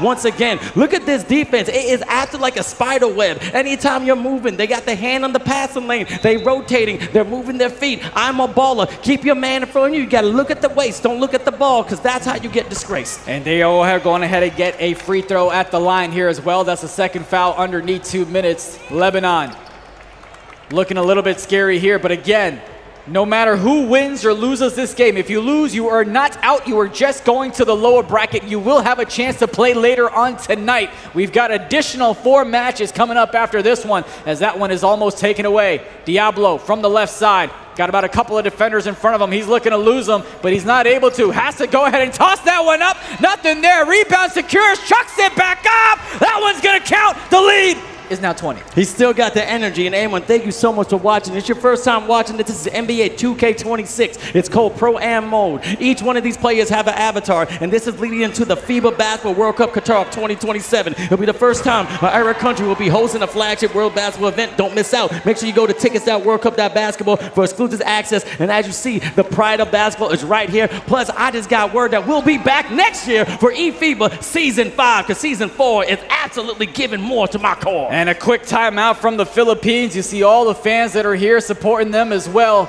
About 4:30 left to go before we can make it official. But hey, I have seen 20-plus comebacks.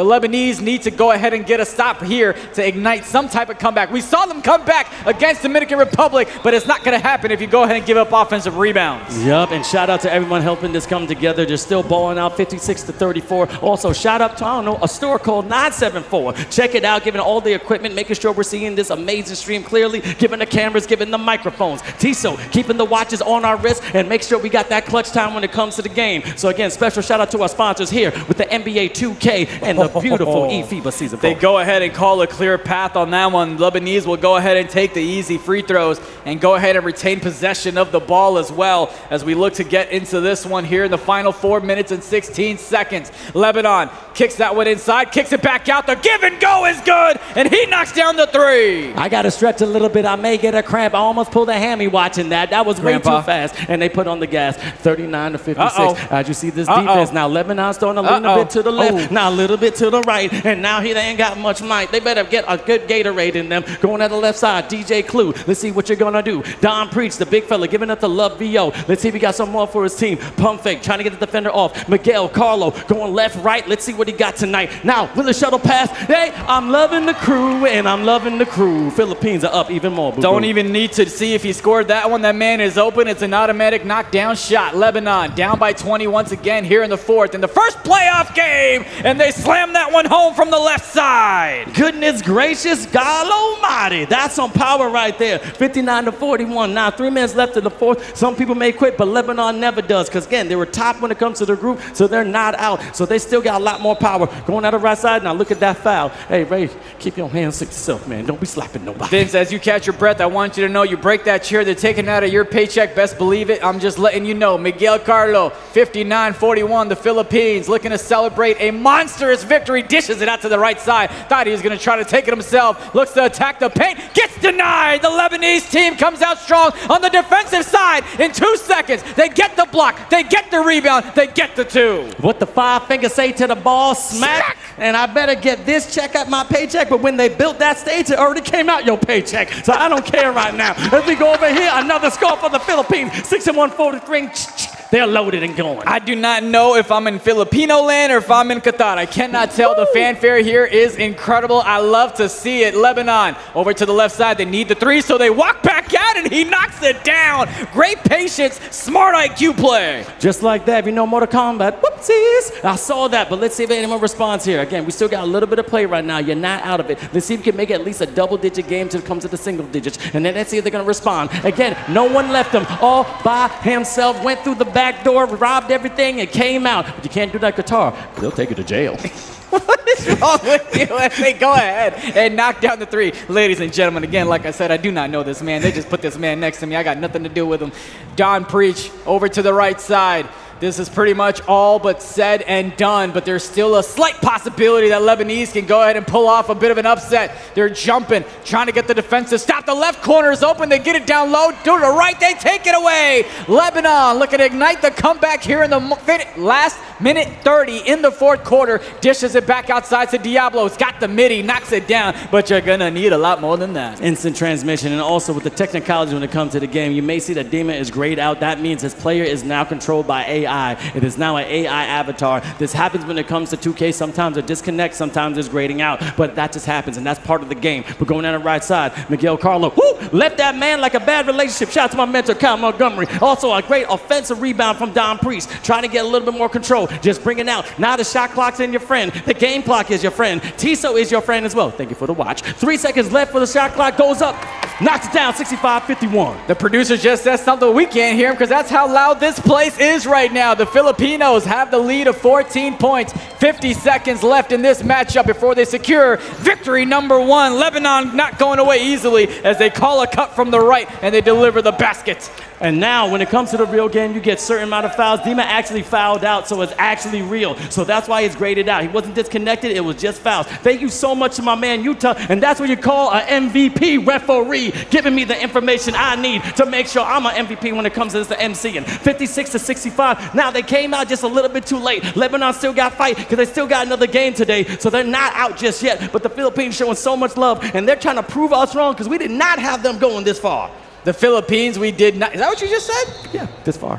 being undefeated? You had them going undefeated? Brother, check the power rankings. I said I got Dominican Republic, I got France, I got the Filipinos. That's third place. That's not undefeated. Check the tape. Third place is not undefeated. Don't try to get me. 11 seconds left. Thank you guys so much to the Mall Qatar. We still got a bunch of games here with eFIBA Season 4. I'm your man, Vince Chang. This is my man, India, a.k.a. Zunaid, Suleman. And we're going to be rocking with you without this day and also tomorrow. Make sure you go to eFIBA.BASKetball, get information, and also follow us on eFIBA_official. That's eFIBA. I ain't going to do the FLBOLOUS, but eFIBA.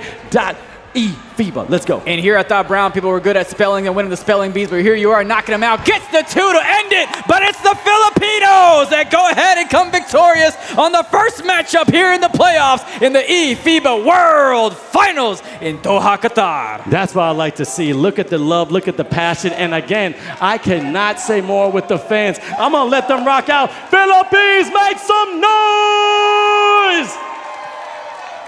Love the support from the locals, the people that work here, the people that have flown out all the way from the Philippines to go ahead and support them. And you can see the camaraderie, the huddle before the game, the huddle after the match. And again, it is not over for the team of Lebanon. They now go ahead and move to the lower bracket. They get a chance to play again, and they have a chance to go ahead and survive and make it to tomorrow for the playoffs as they continue. But the Philippines looked a little interesting in that first quarter where Lebanon came out on top, was up by, say, call it 7, 8, 9, or 10, but it didn't matter because they came out victorious by double digits as well. Came out victorious indeed, but again, Lebanon had the lead when it came to the start of the first quarter, also going into the second, but then you just saw something. You saw a different kind of fight in the Filipinos' eyes. It was getting dark. They looking like lichens, and they became vampires because they are soldiers of the night. And I don't know about Batman, but I never seen one of them and Batman in the same room. Somebody became the Dark Knight and went crazy and came up with this win.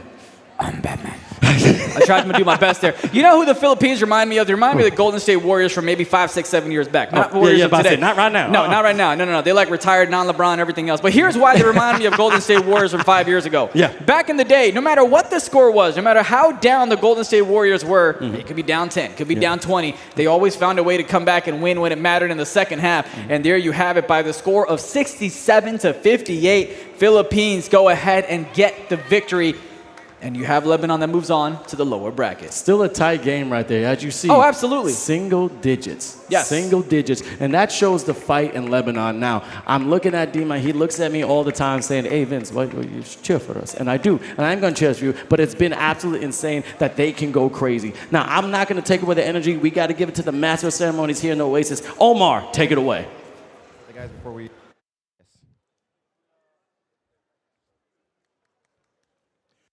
We are back with you now again, ladies and gentlemen. What a performance, what an atmosphere, what an energy. Let's make some noise for the Philippines, ladies and gents, one more time. I've got with me here the captain of Team Philippines, Clue. On this side here, on this side here, on this side here.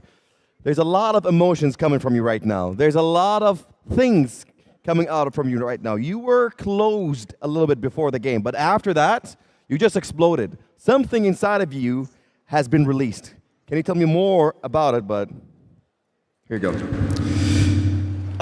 All I was thinking is that I've been playing eFIBA for 3 years now, and ever since we're always fourth place, and now we're now secured for the podium finish. So I'm really emotional right now. Like I don't know what to say. I don't know what to say. They deserve a huge round of applause, ladies and gents. Let's give it up now for Team Philippines. A great performance. You said you secured a chance for the podium now, a place in the podium, but you're definitely aiming more than that now. Yeah, for sure, for sure. Our goal is to be the champions of the world. That's always been the mission, the goal. And you know, I just want to thank everyone. I just want to thank everyone here, just the fans, to all the people here. I'm really thankful, and to my teammates. I love you guys. I love you. And it was a very technical game. Before the match, you were behind Lebanon, but then you came back with a wonderful score, great performance, and then you got that big margin against Lebanon. Tell me more about that.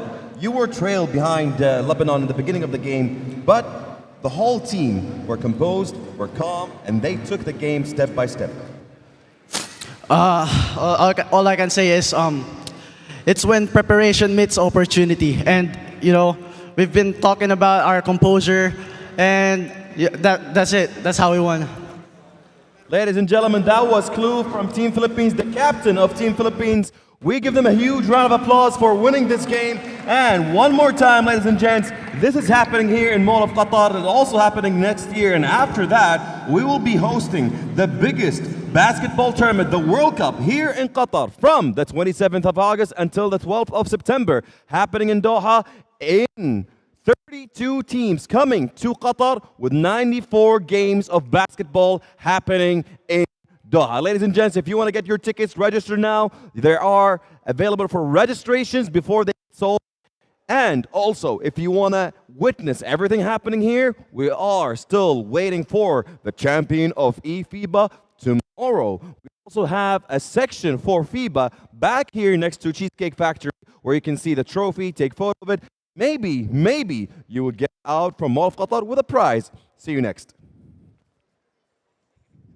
All right, the main man Omar saying that you can register. Make sure you go to TICKETS.WORLDCUP.BASKETBALL. You need to register early. 32 nations coming here to this beautiful country to compete in the biggest sports event when it comes to the globe. The Olympics are cool. We know that happens every 4 years, but the World Cup is fantastic. Oh, absolutely, especially the FIBA Basketball World Cup. It's going to be tremendous. I'm excited. I cannot wait. Of course, we continue the journey. eFIBA this year, eFIBA next year, leading on to the basketball on the hardwood floor as well. What? I gotta admit though, What you gotta admit? You love me? I'm better than you? They're dropping bars. Preparation meets opportunity. Are you kidding me? Right there. I see Filipinos. I see Filipinas. Yeah, you guys proving me wrong. I did have a friendly bet. I said if you were not on the top, I'm going to jump in the pool with my clothes on, and it's looking like I'm going to get a little wet. I feel like at this point I might just push you in the pool. Okay, let's just look at these stats right here. Don't push you in the pool. As you see, Miguel Carlo with 18 points. And again, every single player on this squad getting in double digits. But look at the stat line when it comes to the field goals. 25-37, 8 for 15, 9 for 9, perfect from the free throw. That's what we need, perfection. Shots win games, but free throws win championships every single quarter. Dominant in a way, but that last one was a little shaky. Just about everybody on the Philippines, matter of fact, everybody on the Philippines has double-digit points there from top to bottom, the 1, the 2, the 3, the 4, the 5. And of course, you had Lebanon that just could not keep up. They had 2 quarters with just single-digit points. That is not the key to success. That is not the recipe to victory. Look for them to go ahead and turn that disaster into a victory when they go to the lower bracket as well. But they played well. They were right in the thick of things. Just lost it there. You see in the third quarter, and then there's not much that they could go ahead and do because the fourth quarter they dominated, but the draft was just too big for them to go ahead and come back. Now we've seen what happened with this matchup. Let's see what the player brackets go ahead and look like. Like we said, Lebanon not going home just yet. They go ahead and play Algeria in the lower bracket. The Philippines move on to the next side of things on the upper bracket. And the next matchup that we're going to go ahead and see, it is Turkey taking on France, the 2 juggernauts from Europe. Juggernauts of Europe, it's a rematch that they've been waiting to go. Didn't know if they're going to get it this early, but it makes sense being in the top bracket, but the talent comes from both countries. But also Algeria and Lebanon, they've gone against each other. Dominican Republic is going to be patiently waiting of the matchup between Turkey and France. Now, we don't know who they're going to go against because we've been seeing today a lot of talent, and it could be a little nervous, but sometimes you want to play against somebody, especially in the earlier brackets, so at least you can advance, but then show what you're really about when you go into the final dance. Oh, absolutely, and we'll see Turkey. Now, we've talked about the Philippines and how they've done a great job going 3-0. Turkey has also done a great job on their side of the group stage. They've gone 3-0. They have been undefeated. France lost to the Philippines to start off the morning, but then they went ahead and won their next 2 games. So they're in a little bit of momentum as well, and it's going to be quite unfortunate if Turkey goes 3-0 in group stage, and with 1 loss, they go ahead and drop to the lower bracket, but that's the beauty of it all. We don't want you to just be good for 1 match. You got to be good throughout the whole bracket. You got to be good throughout the bracket, and that is going to be a battle of the shooting guards. It's going to be Xerox versus Jamboy. I'm telling you, you got 2 amazing shooters, 2 amazing players, and 2 amazing just pure scorers, trying to make sure they can give everything they can to their teams, and there's a lot of trust. You're going to see a lot of staggered streams. Basically, staggered stream when you have 2 streams coming up to the top of the key and getting someone of confusion, but then as you see a lot of dots, we're talking about with Kieran and also Utah, everyone's doing that Kyrie Irving or that Kuzma spin move, and that you're going straight to a shot, or they're going to put that that dot, or they're going to get some behind the back, so they're trying to get crossovers. Now, we haven't seen a lot of badges this season because it's showing that there's good defense and some people are messing up. But I can see the replays here when it came to the Philippines and Lebanon was absolutely fantastic. But before, the Philippines looked like they were a little shaky. They're a little wobbly, like a new fawn just trying to find its way in the world. But then they came out and they shuttered their stuff all the way down. Don't fall, don't trip, don't die. And as you can see, the TISO highlights will give you a quick recap of the match that just went down. If you're just joining us, you had Lebanon that went ahead and started off strong in the first quarter. They had almost a double-digit lead against the Philippines, but they bounced back in the second quarter, and the third quarter just went everything in their way. And the fourth quarter, Lebanon, they put on a show. They put on an effort. They outscored the Philippines by about 10 or so points, but it was too little, too late. The deficit was way too big after the third quarter, so it was the Philippines that go ahead and come out victorious, continuing their winning streak, have not dropped the game here in Qatar. I don't think they dropped the game. I know in the regionals they didn't, right? Because they went through the top bracket, then they went ahead and swept Indonesia. I assume they also didn't go ahead and drop a game in the pre-qualifiers as well. So safe to say, we'll fact check this. Nobody needs to call me fake news, but I don't think they have lost a game when it comes to eFIBA Season 4 in this one. Look, they've been rocking out back and forth, and yes, they've been a powerhouse when it comes to all the eFIBAs. But the thing I love about them is that they stayed together. They have a great captain, they have a great community, and also great support here in Doha, Qatar. Now, they had some troubles going out from Asia. Again, we talk about Indonesia back and forth, and again, Indonesia has a powerhouse team, and that's usually their rivals. So they can lose in there, but now you're playing against people from around the world, and that's what eFIBA is all about. If you're with eFIBA Season 1, 2, and 3, at least it's over 55 countries every single year. This year, we had 58 countries come. And if you want your country, I know Qatar has a lot of people from other different parts of the globe, a lot of the regions. You can go to their basketball federation and see if you can qualify for that team, okay? Go to eFIBA.basketball, get your information, and also shout out to the TISO highlights. Again, these watches are absolutely beautiful. They're sleek, and they fit, and they're great. And TISO, they are innovators by tradition. Make sure you pick up one. I surely will. Might just take this one home. They're going to have to come snatch it off of me. You can go ahead and fly to New York, aka that's where he lives, not I. But the point is, I'm just saying. You're giving my government, man. I didn't say your full name. That would get me punched in the face. But the point is, the next matchup that you have, Turkey taking on France, that's going to be a fun one. What prediction do you have for that before we go over the players? Look, I think it's a rematch, and right now this is what Turkey wanted. Last year was a little bit of a disappointment, okay, which was insane, because I know France wanted to make it. That's what they wanted to do. But Portugal got in, and then also Turkey did their thing. They went against USA, and they couldn't do nothing about it. Now, this year, you're going into the Europe Regional Finals. Now it's a whole different story. Who's on top? The red, white, and blue. Turkey comes in second. And this is what happens back and forth. This is how you have a good rivalry. Okay, real quick, best rivalries in the NBA. Yes. We got Boston. And Lakers. And the Lakers. Yes. All right? We got Knicks. You got the Knicks and also the Boston. Nets. Oh, Boston. Okay. Yeah, okay, cool. And then also we got a whole bunch of different things when it comes to point guard versus point guard. When you got Larry Bird versus Magic Johnson, okay? You got LeBron James versus everybody else. I don't know, I can keep going back and forth. There you go. But you come about the GOAT. And you talk about Vince Carter versus Tracy McGrady, okay? And their cousins. But this is what you want, the friendly banter. They are sharing the same hotel. Every day they see each other face to face, trying to be able to say like, hey, how you doing? Would you like some coffee? Would you like some dates? No, but when they go around, I'm gonna beat that man until he can't breathe. That's what they're thinking. I just want you to know, when you were talking about Vince Carter, I could have sworn you're going to say Vince Chang. I was going to hit you upside the head. I was going to be like, sir, check the ego at the door.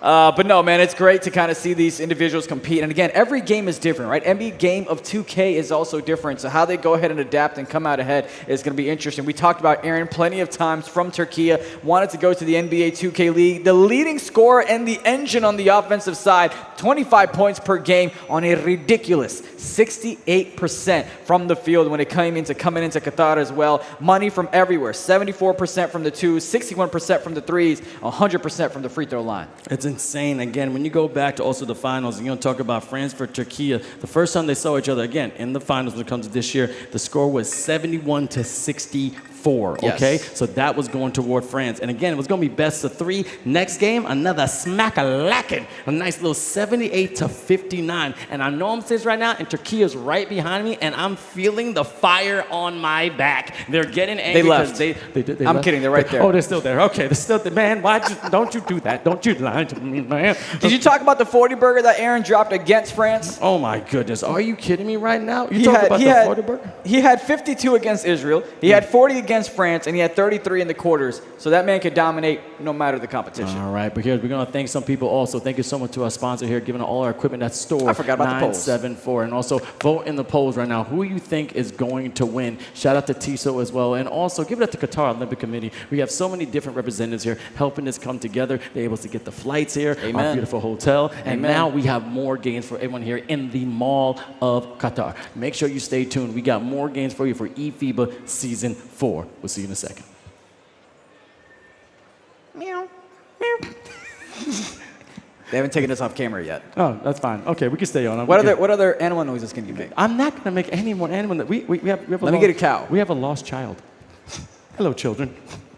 All right. Well, again, we can still go on. I got more things when it comes to the game, but Turkey also has been a matchup when it comes to eFIBA Season 4 and the qualifiers. Going back and forth, you said about Israel, he was scoring, but also he gets one against Germany, too. Now, Turkey lost against Germany. Germany is knocked out, which is amazing, but the thing about this is that they kept playing. Germany did get knocked out this season, and I'm sad to see them go because they are engineered, but they do have a chance to get 7th and 8th place. But again, we'll be right back in a short intermission. We got more eFIBA Season 4 for all you at home.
We are born to rise. From the first jump to the ultimate leap. We are born to face adversity, to face challenges head on, to break barriers, to leap higher from our rich heritage to the legacy we leave behind. From the courts where dreams begin, we are born for greatness. The FIBA Basketball World Cup Qatar 2027. Step it up. وجدنا لنرتقي من أول خطوة إلى قفزات تصنع التاريخ. وجدنا لنواجه الصعاب، لنكسر الحواجز ونتحدى المستحيل ونرتفع أعلى من جذورنا العريقة إلى إرث يستمر عبر الأجيال. من ساحات الأحلام وجدنا لنكون للعظمة عنوان بكل فخر. كأس العالم لكرة السلة فيبا قطر 2027 قدام.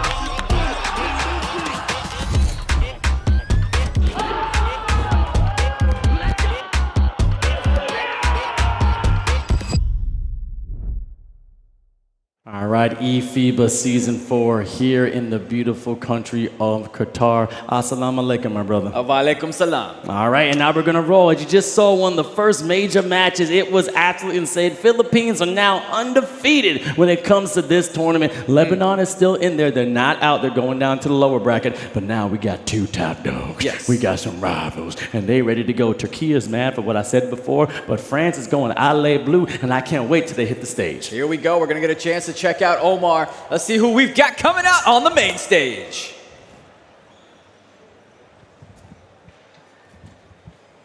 That one here is a pretty trophy. That is a pretty trophy where we got.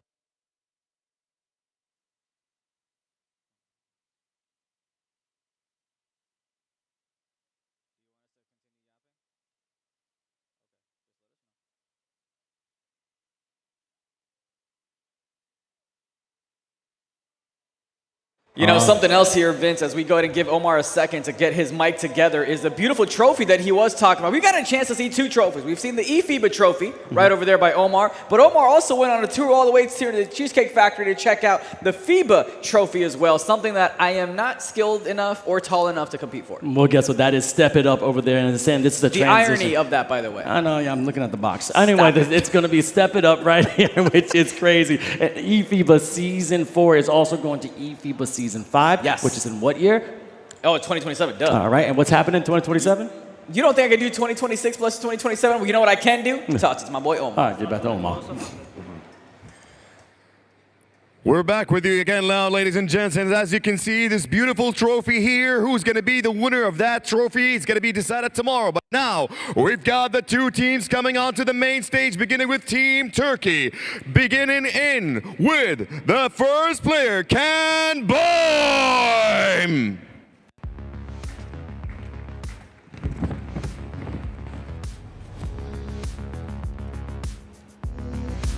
And next up, from Team Turkey, Aaron YT.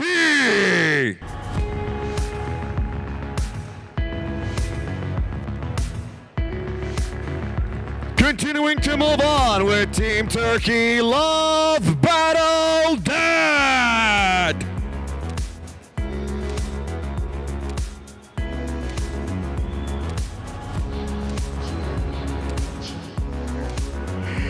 And now moving on with Kato, the Problem.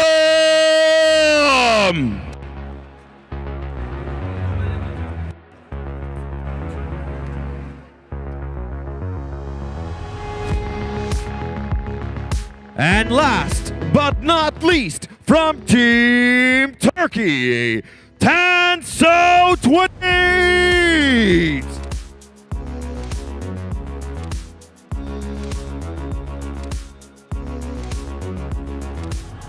A huge round of applause for Team Turkey, ladies and gents, and their contenders and opponent, Team France. beginning with Mamba Out.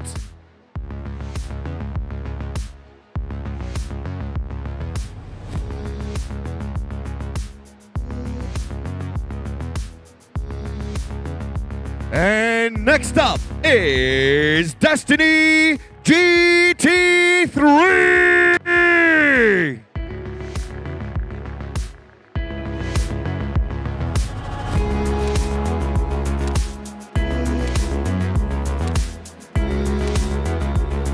Ladies and gents, let us welcome the next player, iClaw.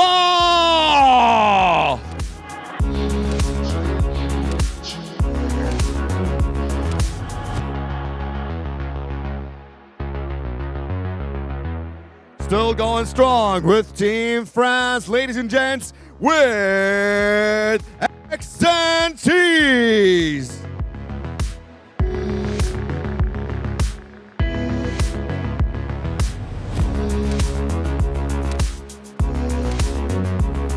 And now finishing the team with Zyrox.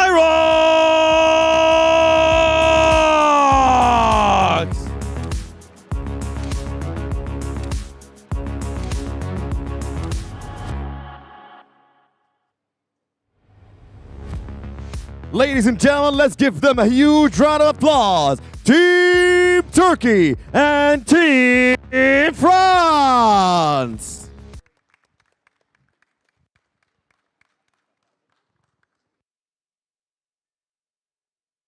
All right, as I said before, these teams have faced each other many times. They were the top two squads coming out of Europe, and now they get another chance. One team wants revenge, another one wants to prove that they're the best. And no matter what it is, it's going to be a competitive matchup. Like we said, forget everything that happened in Season 2, Season 3. In the group play, it does not matter. What matters is the 20 minutes that we're going to play on the virtual hardwood floor. You've got Aaron on one side, you've got Mamba on the other. On the defensive side of things, it's going to be an extremely great matchup. A lot of great gameplay. We just saw some great stuff from Lebanon and the Philippines. I promise you folks, this should be another great matchup between Turkey and France. Let's talk about the last game. We saw these amazing players going into the meta, and this was online, not face-to-face. Turkey lost 64-71. Now, Aaron still had 12 points, but it was Jamboy with 20, 8 for 12 from the field, 4 for 5 from 3. Also, Love Battle Dead almost with a double-double, 17 and 9. But on the opposite side, France had some fun. Oh, they absolutely did. You had Zinks with 32 points. That man can go ahead and put up some buckets. He got them points on 8 for 14 from the three-point line.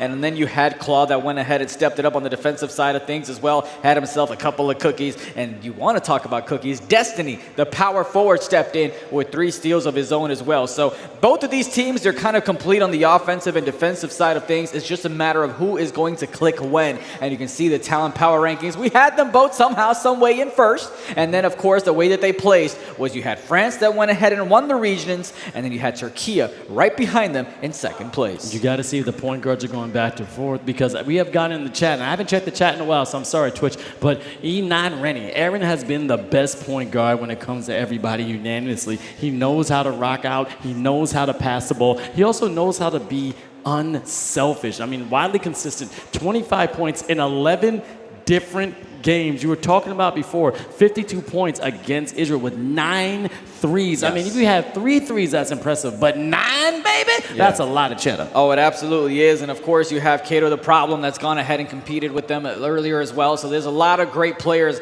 on the Turkey national team. It's going to be great to compete with them. And we've been saying this for so long. The rivalry has been there between these two nations, but the players have been a little bit different, right? The players for France in Season 3 and Season 4 are a little bit different than what you are seeing here today as well. But for Turkey, baby, they've been through the whole journey by themselves together. Yes. They have been together like the top 5 amazing players when it came to that great Chicago Bulls team. Are you kidding me? I miss my Scottie Pippen. I also miss You my are that Jordan. old? But sir, no wonder you ain't got no hair. But the point is... Oh, okay. You know what? We're going to talk about that. Let me take out your knees. Oh, I don't. You're actually shorter than that. Never I'm mind. glad no camera has come behind to show what's happening. Yo, yeah, let you know, production. No, let's not. Before it goes, we're going to show how tall this man really is. People out here in the mall of Qatar, Listen, he is not 6 foot. There is no way you were about to put me on blast on the big screen. I don't know where the camera is, but You're lucky. But right now, they're getting ready. They're getting focused. As you see, France is going, and look at the swag. Okay. Talk to me. We got to talk about this. Yes. Jordan logo right there. there. Beautiful jerseys. One of the things I've always wanted is a jersey from every single team. Yeah. But the French jersey is absolutely pristine. It goes with the Tissot watch as well. Yes. So I gotta tell him, I gotta talk to that coach. I gotta talk to the federation. I want one of those. I think you might need to root for them.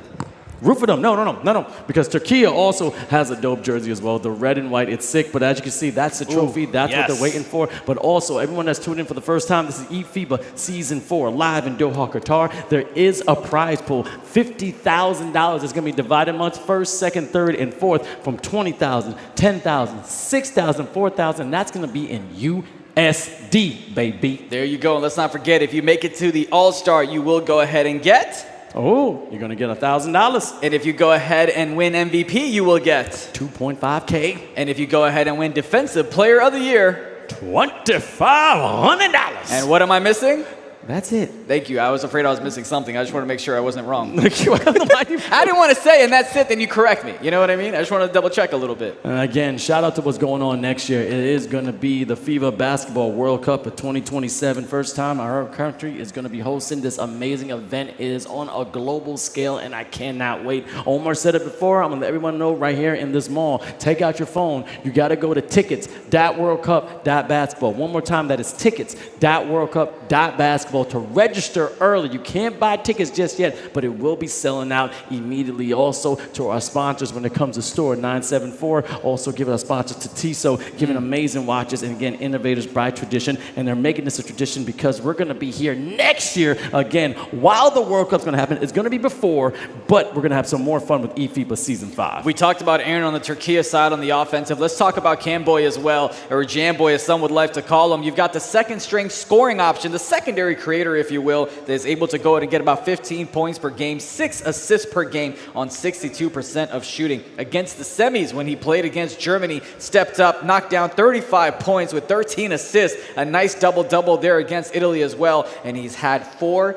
double-doubles in terms of points and assists, a combo that is desperately needed to support the Turkey's offensive output. No, we got people in the chat getting ready. I'm telling you, Turkey, come on. We got Free Sensei. I see you, man. People talking about Jamboy is one of the best. And we got a lot of Turkish fans right here in the chat. I want to see the flags. Let me see the Turkish fans. But also, where's my Ale Bleu? Where's France? I want to see them go crazy as well. Well, they're wearing Ale white. I don't know what white is in French, but, you know, they'll figure that stuff out as we go ahead and wait for these teams to go ahead and load up. And you see the beautiful, beautiful trophy that they are playing for, along with $50,000 between these two nations as well. If we could throw up the bracket here, if we still have some time, show the folks how things have played out. But looks like we are going to go ahead and have the 4-box to show you exactly what's been going on as well. We are on the main stage here in the Mall of Qatar as well. We're getting ready for the gameplay between Turkey taking on France. The winner will move on to the upper bracket. The loser will be demoted to the lower bracket, or some might say the loser bracket. I say lower bracket, but again, they'll be the look last. At you so kind. Yes, I am. I'm a very kind man, as you're supposed to be. But also, I saw you give my water bottle. That's even more kindness. Actually, you want to do that? That's giving kindness to let's others. continue back to that. Let's not. They're searching for the Exactly. opponent. I'm excited to see them play. We saw Lebanon come off to a hot start in the first quarter, which lets you know it's not about how you start, it's about how you finish. And that's going to be all 20 minutes of gameplay that we get a chance to go ahead and see between these two nations. As they're waiting, they're searching for the opponent. As you can see so clearly right there. And what I loved about this, we had 2 stages. We had people on the main stage that you see with a great introduction. Also, there's a secondary stage, which was also used as a practice block in which everyone can get ready. Now, there was a couple of great games that happened way before anyone was seeing. And sometimes we never know who wins those games because we keep it shh. Because we had some squads back in the day lose and they don't want to talk about it. Well, you also had some individuals that did not want to play in the scrimmages. They didn't want to go and give away their game players or anything like that as well. So nonetheless, though, we've got group play out of the way. Here come the playoff brackets. On your top left is the team of Turkey. Your top right is the team from France. On the bottom 2 is these 2 knuckleheads that at the age of 30 plus call video games and love every single second of it. And on the bottom right, it is France taking on Turkey, the second matchup of the playoffs. Let's be proud. I'm going to get loud. We're going to see who's going to come out on top from the Europe regions. Again, this is the 1 and 2. One more time. Let's see who's going to get dominance when it comes to eFIBA Season 4. We got amazing point guards, shooting guards. We got kind of centers going to go back and forth right there in that paint, but we don't know who's going to come out on top until this game starts. Make sure you're tuning in. Go to eFIBA, that basketball information, also eFIBA_official, and follow us right now. The tip-off is here, and let's go. Katie the Problem gets a tip. Renan going on right here. Let's see what Eric can do. Going on that right side, trying to use that pick. TR Tanzu, the captain, unable to knock it. Pump fake, jump in, trying to get everyone off their feet. Unable to do it, but it's Jam Boy a little bit too early, unable to knock it down. The team in white is France. The team in red is Turkey. And it's Turkey that goes ahead and draws blood first with the 3 from the left side. Nice shot. That's what I'm talking about. Turkish, amazing flavor in that. Let's see if we can go to right with Zinks, the element that they need for France. Going back and forth. Almost got his pockets cooked.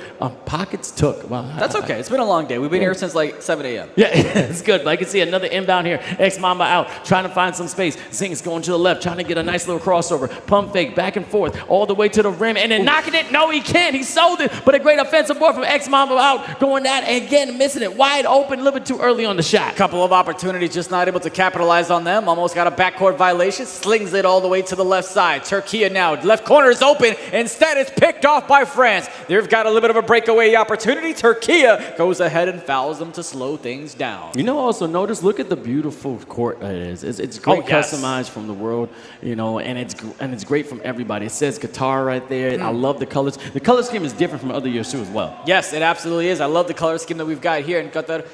As we go ahead and see the tied ball game between France and Turkey. 4 minutes left to go in the first quarter. Just a minute into this one. Aaron goes to hell, my goodness. The defender from both sides, does not matter. Steps inside, gets the midi. From Istanbul, that was with love right there, but that was kind of disgraceful on 2 defenders and falling away. What more can you do? Xerox trying to say anything you could do, I could do better, but again, the tip could not go in. This is a Turkey trying to take advantage of this transition. Fast break opportunity, right in the corner, unable to hit the shot, but he's in the right spot, but again misses the dunk. What you doing, brother?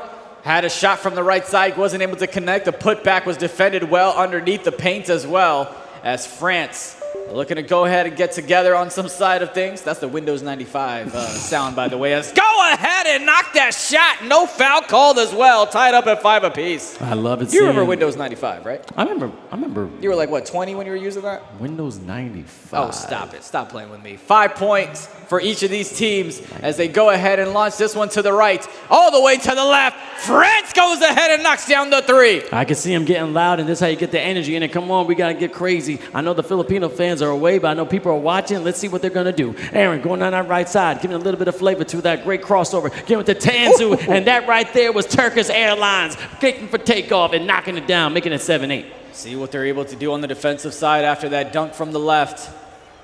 Zinks all the way from the left, gets a little bit of movement, has the defender there, had the corner drop from the left side, but he got it to the wrong dot. Over now, down low, no one there to go ahead and contest the easy dunk. Ex-Mamba out, showing the strength and showing what we could do with that amazing build right there. But seeing on the left side, now we're getting slowed down. Only a 3-point advantage, I would say, for France. They ain't out of the woods yet. It's only the first quarter, and we got 3 more of 5 minutes. Aaron going down to the left, trying to get in the front center, and now trying to find a little bit of space. Now going a little bit around, using a lot of dribble. Let's see if Mr. TR can knock it down, cannot. Let's see if France can capitalize. See what they're able to do, get a quick little foul. Lot slower paced game here in terms of the points and the buckets than compared to what we saw with Lebanon and the Philippines as well. So it's a lot slower paced. Not a lot of opportunities here, playing great defense and missing them open shots as well. That'll contribute to it, just like that one. Rebound secure. Mamba goes ahead and slips that one out. The assist of an assist, knocked down the 3, extends the lead to 6. Oh my God, again, that jumper was magnifique, merci beaucoup. And that's how you got to do on those plays. If you get open, you just got to stroke it green. But let's see what can Turkey do here. Turkey, man, a great defense from France. France going down the left side. Exits give and go. Xerox finding a little bit of congestion on the left side. Cannot get anything, slows it down. He's trying to dish you. Let's see if he gets it behind the back. Now a little bit of space. Zinks resetting the play. That's how you do as a point guard. Being the floor general, slip, dip, and rip,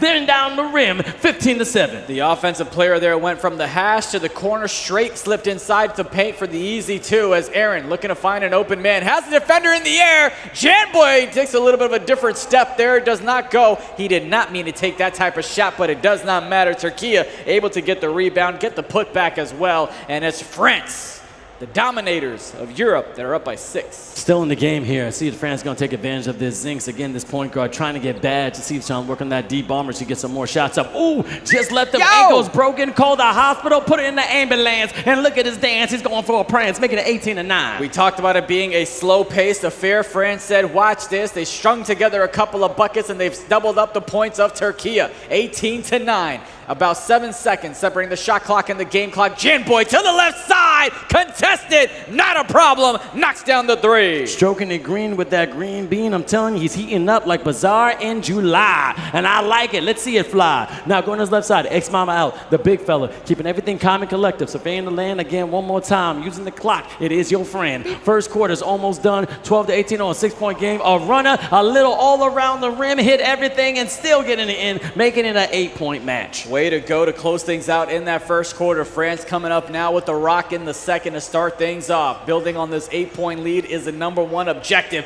And just like that was the attempt, but the rebound secured by Türkiye. They're looking to pass the rock, but France gets back on the defensive side. Some errant passes, does not get stolen away though, as Türkiye takes the shot from the free throw line, knocks it down. I said boom, and guess who stepped in the room right there at that foul line. That great runner midi is amazing. It's a great weapon when it comes to NBA 2K and when you're playing basketball. You don't need all threes. You don't got to be Steph Curry. This man's trying to get taller, but he's not. Going down the left side, and a foul going an illegal screen. Now it's going the other way. You got to be careful, because now possession is going to be key. It's a 6-point game, and let's see if Türkiye can make some moves right now. Got the rock down 6, about 4:20 left to go in the second. They have not dropped a game at all here in Qatar, but they are going up against France, who won the regional finals, 4 Europeans, as that one is missed.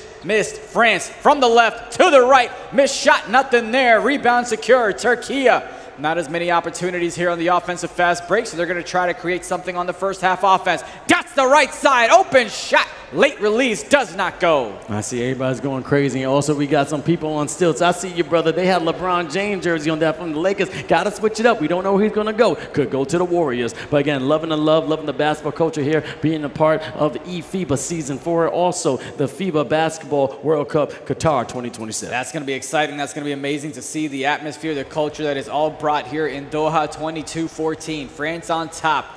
What can Aaron go ahead and do here on the offensive side? Calls a bit of a wrap, trying to get a pick from the big man. Looking for a little bit of space, nothing there. Defender is jumping, doing jumping jacks. Has Aaron looking for an opportunity to pass it to a teammate. Great defense. Okay, all right. You know what? He missed it anyway. Got the rebound secured, though. Türkiye could have taken that shot, passing the rock like it's hot potato. Somebody's got to step up and take it. Trying to find an opening. Looking to attack the rim, got to get it up. Another rebound opportunity. This time France comes away with it. Dish to the left side, knocks down the corner 3. 3-point shot, as you see, hitting that spot, and now they're getting crazy. That was like a perfect travel using MapQuest, and that's how old I am. I didn't use MapQuest, wow. And I still made it to my destination. And now they're still trying to get to see the sensation. Going in the right side, see what they got. Short corner up in green bean, baby. He's a lean, mean fighting machine once again. MapQuest is crazy. God forbid you miss a left turn. God bless. We never did, though. Oh, stop We it. never did. I still got to my basketball tournaments on time. I still play AAU, and now I'm here in Doha, Qatar, so I came far. But that man was going for a body bag. Love battle dead with the offensive board. Trying to reset there on the top of the key. Aaron, nobody on him, all by himself, making it a 10-point match. Didn't even realize that France was taking away with it as much as they were, but he goes ahead and knocks down the 3 to make it a 10-point ball game. France steps inside, midi, high IQ play pays off. High IQ play and scoring back and forth. That was Devil May Cry style points. Let's see if you can do it one more time. But Aaron going down that right side, little step back, trying to feel a little more. Going on the top, you got TR Jamboy. Let's see if he is on, but he's off. But you gotta be careful. He's one of the craziest shooters in eFIBA, having some of the most buzzer beaters. So you gotta make sure you have a hand in his face at all times. You'll see how they're able to go and respond back in the final 2 minutes here in the second quarter. 29-17. Down low, gets the slam. goes ahead and cuts the deficit right back to 10. You do have the deep bomb activator there. Goes ahead and tries to take a shot from the deep. Would not be surprised. There you go. Right on cue. Knocks down the three. Tell him to sit down. Namaste. This man came to play today. I love the peace be with you, but man, this man knows what to do with that avatar. Going down that left side, trying to get a response. 12% contested. A little bit late on it. Another dot to the corner, and now he's stopping, popping, locking, and dropping. Getting the lead even more for France. Saying, call timeout, boy. You got to stop the bleeding because I'm still going. It's back-to-back three-point shots for France that have just completely taken over this ball game. We'll see if Türkiye is able to break the momentum with the timeout that they just called and finish the quarter strong. 1:10 left to go here in the second. Jan Boy trying to make something happen, attacking the rim, and the switch of the hand gets the layup to go. That's how you do it. Changing direction back and forth like you're going through the streets of Qatar with no indicator. Going 100 miles per hour, but still getting where you have to go. Siraj's going to that left side. Zinks find a little bit of space in his face, showing some disgrace. 38-21. I don't know if they've got another timeout in them, but it doesn't seem to help anyway. France has come out hot on the defensive side. They've come out even hotter on the offensive end as it's Türkiye that goes ahead and responds back with a three of their own to cut it into 14 points. 9 seconds separating the shot clock and the game clock. Zinks all the way on the left side. He's got deep bomber. He's gonna use it. Woo, this moon around town, around that horn and knocking it down with deep bomber. Now he's showing some swag. Now he's doing a heat check. But let's see if Türkiye can respond with a nice slammer jammer of himself. 41-26. They are down, but they are not what? Down, but they're not out. By the way, I could feel you doing hula hoops right behind me. I just want you to let you know that Zink still has his deep bomber. We saw him take advantage and knock down the three. He's looking to set up his teammates. 3.8 seconds left. He's going to go ahead and get fouled. That is not going to put him at the line, but the next foul will. Here's an inbound coming in from France. Zinks dots it over to the left side. Defenders right there, taken away. Türkiye launches it. Ooh, looked like it almost might have gone in. Don't know if it actually did, though, but 41-26.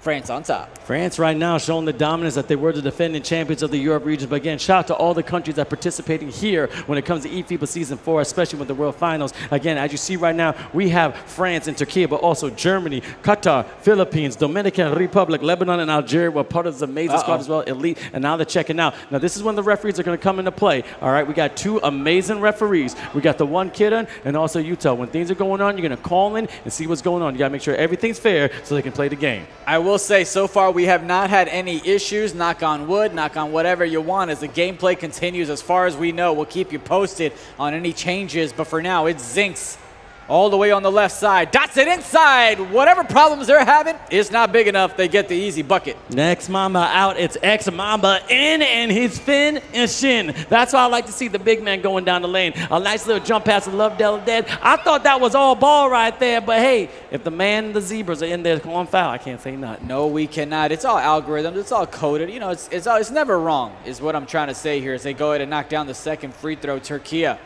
looking to have the comeback of the tournament here. We saw Lebanon go ahead and finish one against Dominican Republic. Does Türkiye have one in them?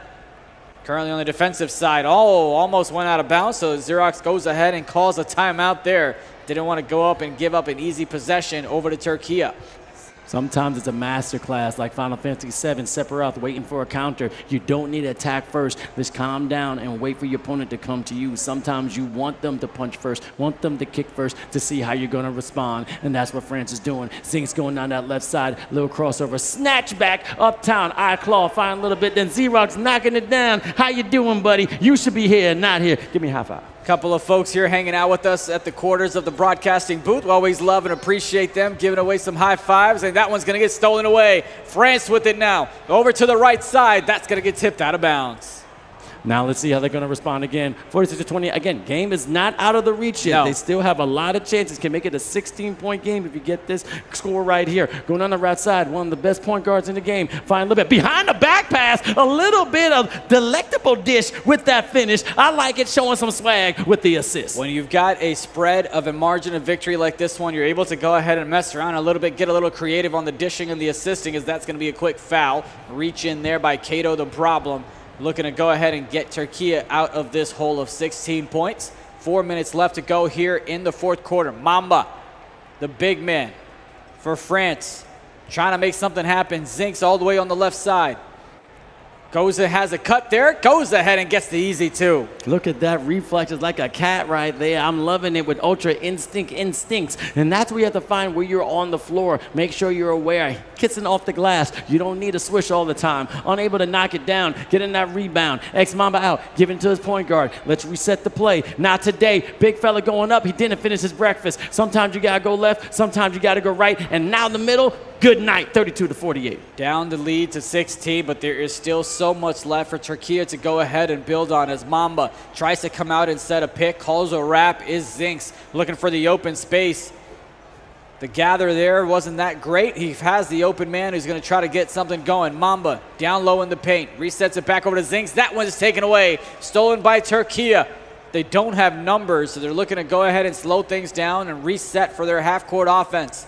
Steps inside, gets the midi to be knocked down. Nice midi indeed. Now they're slowly coming back. Let's see if they can respond. 48-34, 2:25 left in the third. Zinks going down that left side, keeping the dribble, weaving through the defense. I'm liking it. I need some more of it. But finding some kind of way to get an ankle breaker, pump fake, look at the control. That's how you have so much intelligence in your game. Great offensive board from Mamba out, gobbling it up like hungry hippos. Going on again, one more time to the right side. Let's see if he's going to go it. Xerox taking his time one more time. Now it's passing. 3 seconds left in the shot clock. Do they get it off in time? They do. And they still got the possession. Look at this. Now they're just killing time in the third. Look at this amazing offensive progress from France. They're still going. They still get the XP. Are they going to evolve? Going to the left side, but just by the tip of the fingers. And that was just lucky because it's still going to be, it's going to be Turkish ball. So great job.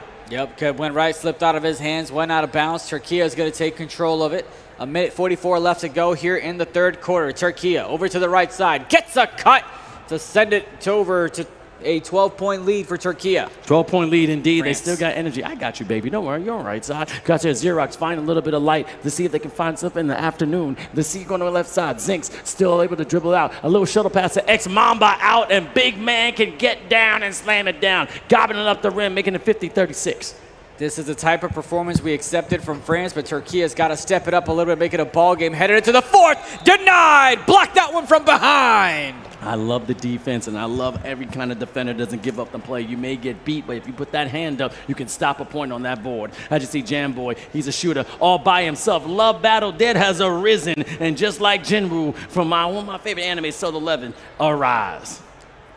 Just about under a minute left to go here in the third quarter. 12-point lead for France. Mamba out for the French. Goes ahead and dishes it right back out to Zinks. Zinks now goes ahead and has that loose ball. Türkiye with the steal. They're trying to make something happen. Dishes it out to the right side. Defense steps up. Oh, what a move! Cannot finish at the shot, though. $1 million move, a $2 finish. That's what I know, and that's what I hate seeing. You put all the dancing and prancing, but you can't finish it. What you doing, bruh? I don't know, but that $2 finish was even too generous. Look at a 10-cent finish to me. Just straight up missed the midi from the left side. Goes ahead and gets it. Now Xerox over, top of the key. Zinks now trying to make something happen. Got two defenders met with him, which means somebody's got to be open. Dots it over to the right side. Nothing there. The contest comes in at the final seconds as Türkiye and Aaron looking to go ahead and get some points up on the board once again to close the quarter out, to head into the fourth quarter with possibly a single-digit lead, a deficit, as they go ahead and cut it from the left side. 10-point ball game. You know why it's $2, not 2 cents? Talk to me. Inflation. Anyway, we're going to go inside. We got 1 second left right here in the third. 52-40. And then as you're trying to see, Türkiye, wait a minute. Oh, I thought he was going to make it. And we've seen that one time, a full court shot made. But now we're going to the fourth. 5 minutes left. Both these teams are tired. They've been playing all day with eFIBA Season 4. Again, this is the first time they're playing in this kind of arena right here in the Mall of Qatar. I just see Jamboy find a little bit of light too. Love Battle Dead going back and forth. He's up. It's down. And he ain't frowning, he's smiling, making it 43-52, and now single-digit lead. And indeed, let's see if they're able to go ahead and get a couple of defensive stops to cut into this deficit even more. Mamba had a straight path to the basket, but he didn't expect it to be so wide open. Decides to go ahead and pass it out. Great rotation coming in from Turkey as they deny the slip in the paint. Mamba looking to make something happen, but the defense for Turkey is staying right with them. Got a 2.5 to go. They leave him open. They can't finish, but there's an offensive rebound from France to reset the shot clock. 9 seconds left now for them to do something, and that foul is going to push it to 14. I love the rebounding. Again, nothing hits the floor when it comes to France sometimes. Once it's up, it's going right down. But I'm loving the passion. I'm loving the grace. Everything, they're going to do everything in their face. But as you go into the left side, Zinks finding a little bit of leveling up right here for Xerox. Skip that mid-range, falling back, doing the Matrix like Neo, and still scoring, making it 54-43. Back and forth we go, but it hasn't been much for Turkey to come back and make it a 5 or 6 type ball game. That'll go ahead and help. Can they go ahead and get a defensive stop as well? Because they've been seesawing back and forth between 9, 10, and 11-point ball game. All right, Zinks again, point guard. Trying to get some kind of activation going. Again, register for the Qatar 2027 FIBA World Cup. But then look at that move, baby. Grooving and losing his defender and knocking it down. 57-45, 3:21 left in the fourth. France is showing dominance not only in Europe, but right here in Doha, Qatar. Somebody forgot to tell him I was covering my corner. They leave him wide open. And France now, stop, pop, drop. The midi goes as well. And just like that, what was a single-digit lead has now been extended. Stop. Pop. Drop it. I really thought you were going to end up on the floor and do it. I don't know what you were doing. These pants are way too tight. Anyway, Love Battle Dead goes up, and again, trying to put on the bed. And again, they're not out yet. We still got about 2:59 left, which again is enough time for a powerhouse for Turkey to come back, to seek revenge, and somehow find some revival. But X-Zinks, a great point guard coming out from France. That runner, unable to get it a little bit too early. Now let's see if it's going to capitalize from the transition. Jamboy, you know he can shoot. Smart foul. Nothing on the board. If you got something to give, just to play him. See what they're able to do to close things out here in the 2:32 in the fourth quarter as we go ahead and get it at the top of the key. Janboy for Turkey. Looking to go inside, gets it down low. That's going to be a nice little dunk to make it a 10-point lead once again. Plenty of time. 2:22 left to go here in the fourth. 10-point lead. Let's see if they can come back like Biff from Back to the Future. I'm not sure if they can. Let's see if they have the Mandalorian to get in their time because they need some Jedi mind tricks here. Zinks going on the left side and still gets it down. The force is strong within that one. Every single time Turkey gets an offensive bucket, they give up a basket on the defensive side of things. That type of math is just not going to work when you're trying to come back from a 10-plus point deficit. 62-51, France on top. Turkey again on the defensive side, but they're going to have a little bit of tough time. By the way, a quick foul there. It looked like intentionally under 2 minutes. And you see Jamboy with 15 points, but look at Xerox with 24-2. But the assist from Zinks, 19 and 14, a double-double, baby. That's how you show your presence here in eFIBA Season 4 World Finals in beautiful Doha, Qatar. Where they're going. Lost that ball on the bump, but he got it right back. Mamba with the save for France. 11-point lead, dots it over to the right side. Way too easy. No way they could have stopped that in the paint. That was a Tissot clutch time right there, play. We didn't have to use it under 1 minute because that was just on time with the rhyme. And thank you so much to Tissot being the sponsor here at eFIBA Season 4. Make sure you get your watch there, Innovators Pride Tradition. And I'm telling you, I am fixing to watch some more games today. Oh, it's going to be great. We've got 3 more matchups here tonight in Qatar before we go to decide who moves on to the playoffs. The final day, which will be played tomorrow here, same time, same place, as we go ahead and dish it out to the right side. France goes ahead and goes around the defender from the right side, attacks the rim successfully. Fly like an eagle. Pop, pop. Can't you see? I like it. And also, I got to see a falcon out here. I got to see one falcon. I heard falcons are VIP in Qatar. Yeah, I saw a bird. It was nowhere near a scary falcon, but you know. Put my arm out, falcon, right there. Like I said, I put my arm out, and now look at the Turkey scoring. But 55 seconds, 10-point deficit. It's not impossible, but I'm going to keep saying, is there a Tracy McGrady with a Rockets jersey on this squad? They got the same colors, but do they have the same skill? They have the same heart as well. We'll be seeing that right here shortly as France goes ahead and attacks the rim from the right side. Back and forth they go. I'm telling you, ever since there was a 10-point ball game, they've just been going back and forth. But then when you dig a hole that deep, it's hard for you to crawl out. I always say sometimes that ladder won't be able to get to the top, but you got to be careful without messing yourself up. When you start off slow, sometimes you finish last. But then opposite, slow and steady wins the race, as we've seen so many times with the Philippines, sometimes Lebanon, sometimes Algeria. But Turkey sometimes is not that squad. Everybody has their own identity. They need to get the lead early, and they have to hold it. But then France crowds right now capitalizing with another full court dunk, getting more passion and saying, we the best in Europe. They absolutely are, and they're showing you exactly why that will be the case as Aaron goes ahead and slams that one home. 70-58.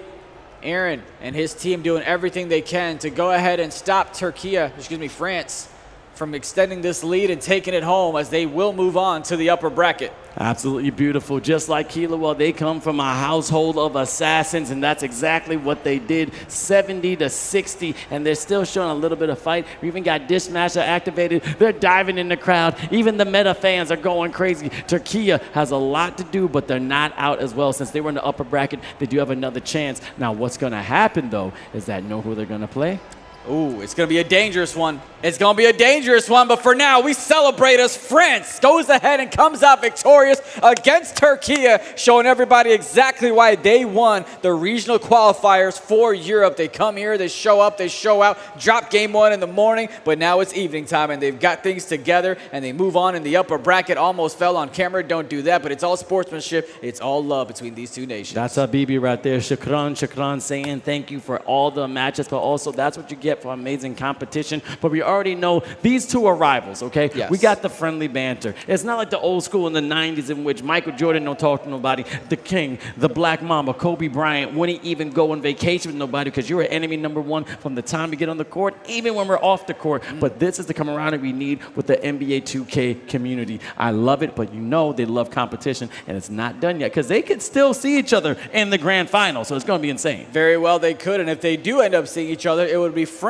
that would play a best-of-5 series, but it's France that would go ahead and have a 1-0 series lead because that's the benefit that you have when you make it from the upper bracket. A couple of pictures being taken by our man right there as we wait for the interview, but go ahead and take a look at the, matter of fact, I think my man Omar's ready with the boys in. No interview. See, no interview, go interview. They kind of sound alike, but you know what we can go to? Talk about the match points. The match points right over there, 70-60, France on top. All right, France is showing a lot of love. Again, allez bleu, allez bleu. I can see y'all, but then Turkey is not out. They're having amazing because they have a chance to still go to the grand finals. Now, after these matches up, again, we only got 3 more for today. It was going to be the best of 3. Not 1, not 2, 3. And as you see, France celebrating right now. Look at the smiles. iClaw, all smiles. Everyone there when it comes to X Mamba out Zinks, they are rocking out. And this is what you want. You want people proud. Be proud you got your country on your chest. You got to represent correctly. It's going to be amazing to see them kind of move on. Again, it's all about how you're able to finish. Bounce back game for France from the beginning. And now Turkey gets a chance to go ahead and do that as well. We'll take a look at the couple of brackets and all that good stuff here in a moment. But what a day. Yep. What a day. We've seen so much action of all the 2K that's been played, and we still have 3 more matchups to go. Yep, what a time to be alive right here in Doha, Qatar. Again, this is eFIBA Season 4. This is a lead up to one of the best basketball events you're ever going to see. That is going to be the FIBA Basketball World Cup Qatar 2027. Make sure you get your tickets. Register early. TICKETS.WORLDCUP.BASKETBALL. Get exclusive access to the tickets and also the latest updates on every event that's going to be going. Also, shout out to Tiso. We're going to put that watch up, all right? Nice and clean. There. Clean, mean, I like it, sleek, great on my wrist, beautiful for the skin, also for the outfit. Absolutely, amen. And speaking of the basketball tournament that's happening with FIBA World Cup next year, you can go to the Cheesecake Factory right next to it. You've got the setup over there. Step it up if you want a chance to go in and win some takeaways and win some giveaways as well. Some nice fancy water bottles as well as we take a look at the box score. I mean, it has just been Turkey, right? That second quarter, you had France that went ahead and dominated from the first. The second, Turkey tried to make a run in that third quarter, but France ends up with a 10-point victory overall. 26 for 46, 6 for 18. But you see a double-double from Love Battle Dead. All right, he showed out some work. But then look at the double-double from the point guard from France. 21 and 15 assists. That's an unselfish man, but also he got a killer in his eye. But also 26 points from Xerox. He don't have to share the rock a lot, but he's having some fun. But then you got 14 rebounds from X Mamba out.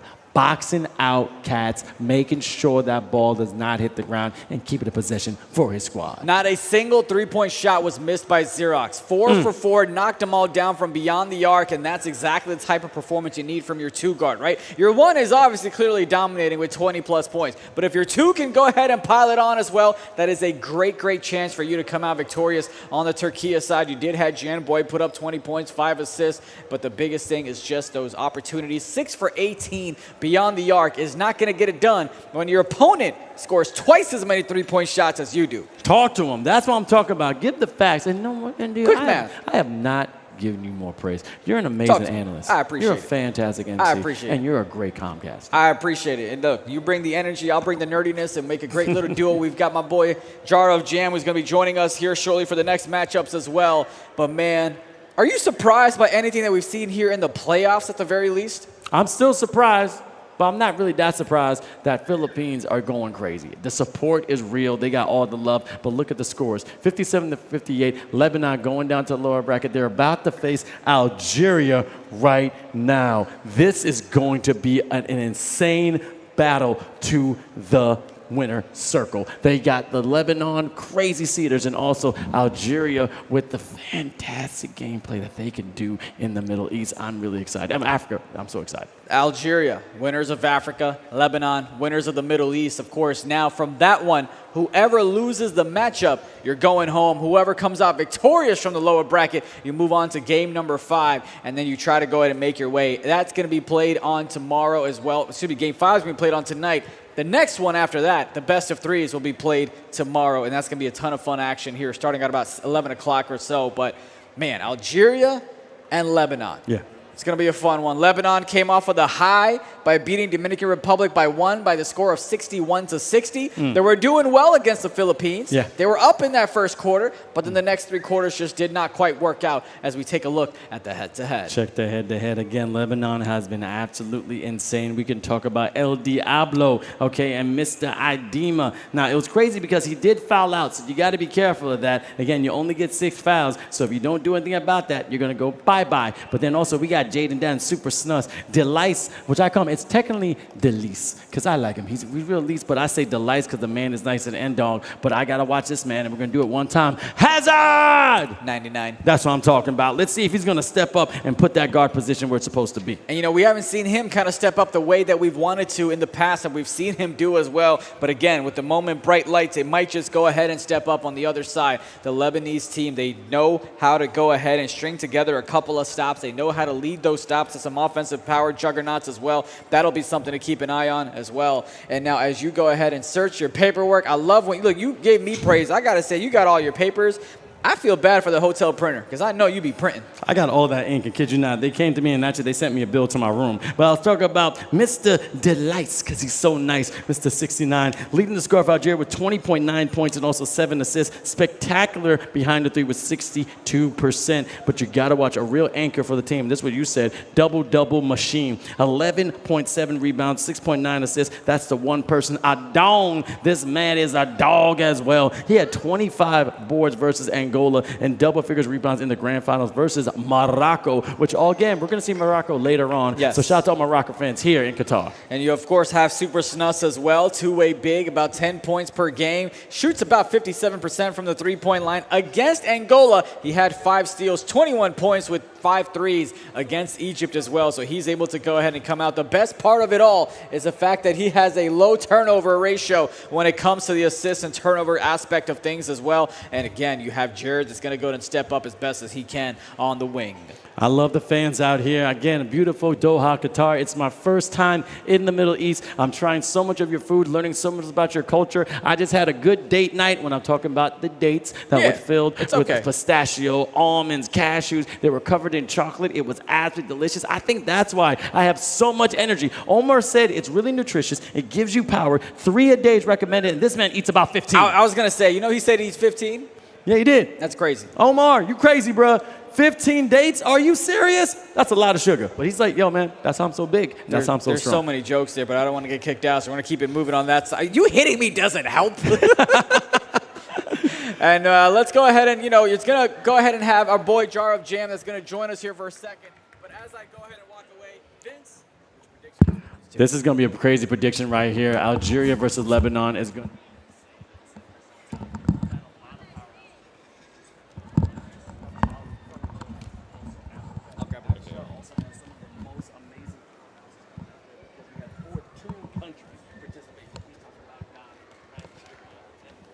Somalia, which again, Somalia, oh my goodness, Somalia was a beast when it came to the qualifiers. They had certain players that they were scoring over 100 points against a whole bunch of different competition. But again, Lebanon and Morocco has been a crazy rivalry since the dawn of time. And now this man, yo, you can stand tall, don't worry about it. See, this is what I'm talking about. This is what I'm talking about. You got to move the box. Move the box, because this is the man not that tall. Look at you. Look at you. Thank you very much. Don't make me feel short. You're tall. We got the one and only Tarass, Job Jam. How you doing, brother? It's a pleasure to be here back for the action. Playoffs are finally upon us, and it is great to be, well, we've already seen one series, France versus Türkiye. As a matter of fact, this was the regional finals for Europe, and in that one, France also won over Türkiye, but that series, again, could have gone either all way. What I've seen so far is just exciting NBA 2K, and I think this series on the stage right now is not going to be any different. Now, we got fans here. Again, I'm going to say hello. How you doing? Okay. Marhaba, marhaba. Good to see you. Good to see you. Okay. We got some friends. Oh, no. I got to take it. It's okay, but thank you so much, Shukran. Thank you so much. Thank you so much. You said big fans. Big fans. Already shook a hand of one of them as well. Again, Shukran, thank you so much. Thank you so much. They're having a good time. But again, we're starting the game right here. Lebanon versus Algeria. They're going to be rocking, and it's going non-stop. I got my man, Tarass Jam. I'm your man, Vince Chang. Let's see if we can get this going here in beautiful Doha, Qatar. My lovely friend, Vince Chang. I just say we're going to be rocking out, just taking a real quick reset when it comes to the game. Again, shout out to all our referees when it comes to Kirin and also when it comes to our man Utah. They know exactly how this game works. They know about the connections, and this is how we're going to be rocking out. Shout out to the production team as well. India has spotted a Bulls mascot on the court. I spotted some production, and I love them very much. They are my mascot. Production is making sure that all of this is possible. You are hearing us, you are seeing us, and the game is going on as well. Fans, so many fans, and this is only day one. Only day one. Again, this is the leading road to the one and only World Cup, the FIBA Basketball World Cup, Qatar 2027. Next year, also with eFIBA Season 5. And I'm going to keep repeating it. I'm going to make sure everyone, because you know you got a smartphone. I know you got a SIM card out there. You got to go to TICKETS.WORLDCUP.BASKETBALL to register early. Also, if you're liking what you're seeing, if you like video games, if you like NBA 2K, go to eFIBA_official on all social media, and also go to eFIBA.basketball to get more information to see if your country, not only Qatar that has participated here, but other ones can get their chance to get to the World Finals, in which there's a $50,000 prize pool that's going home with money, and also some hardware, as you can see on that stage. It's lovely what's happening out there. And of course, the prize pool, not just for winning, but also for the best defensive player, the most valuable players, the all-star team. My God, the prizes just keep on coming. And if you want to be here, start preparing. Everything's going to pretty much start with the next release of NBA 2K. You can start grinding. You can start preparing for eFIBA. And we would love to see you all here in Qatar next year. And you got to get closer. I want to put your hand just like this, because I showed my watch. This man got a clean, but the one with the watch right there, look at Tissot, okay? Tissot, look at that. Beautiful, nice little brown leather band. Sleek, pristine, amazing. Again, innovators by tradition. Thank you so much for sponsoring and supporting eFIBA Season 4. Thank you so much for the hardware. And they're about to hit right there on the hardwood in just a little bit, loading up, because when it comes to the meta, sometimes it takes a little bit of change. Now, what's happening now in their mind? Because they're ready to play.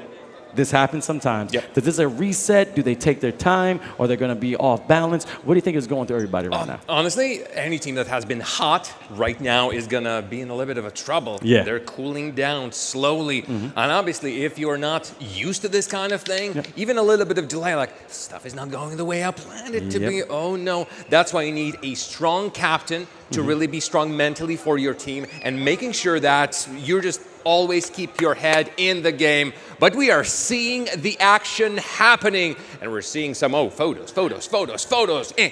Hakiba. You gotta be ready, okay? Now we're getting loaded up. As you can see, all these players are ready to go. Lebanon had a great matchup when it comes to so many different countries. When it came to the Middle East region, Saudi Arabia, that's their Achilles heel. They went back and forth with them, 71-59 the first game, getting that win, but it was the best of 3, and then Saudi Arabia came back with 60-71, but then they came out with a close one, 89-87, in which just by the skin of their teeth, they're here. But Lebanon, you know they're strong, and they want to show it right now. As you're going right now, the tip is going, the green and white versus the red, green, and white. Who's going to come on top? It will be Lebanon or the one Algeria? We're going to find out right now. So many beautiful colors on the court and off of it.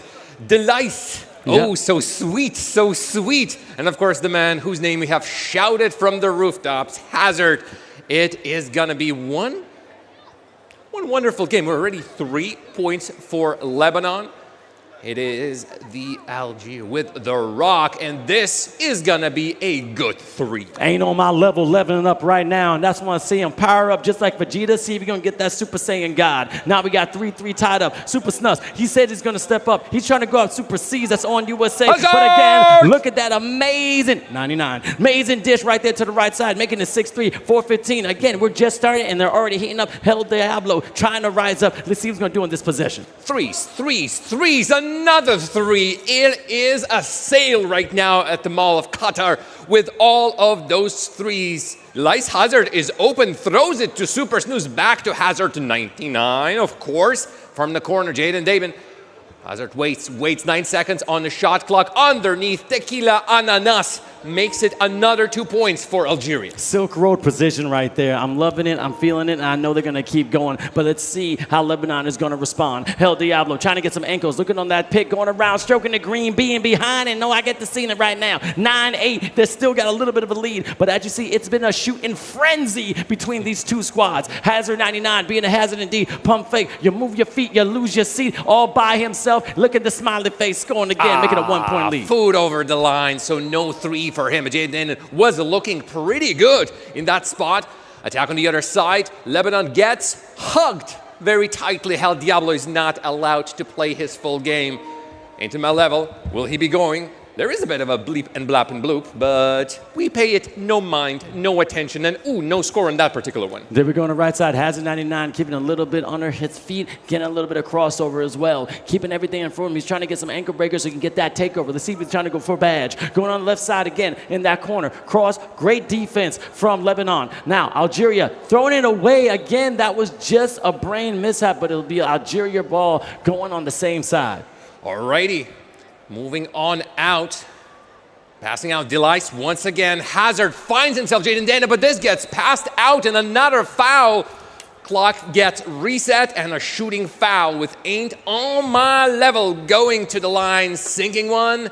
Oh, actually, Hazard sinking the other one. Whoever sinks it, it all goes to Algeria. Vince. I like it right there because, as you see, the ref called the right call when it comes to that foul. When you're jumping up, you can't hit the elbow. El Diablo, let's see if he's going to come from the Netherlands and goes up and gets 2 body bags. 12-11, and now Lebanon starting to creep back with just a 1-point deficit. All right, Tequila Ananas, the big center, currently fighting. Finds Hazard in the paint. Now returning back to Super Snooze. Maybe an opportunity.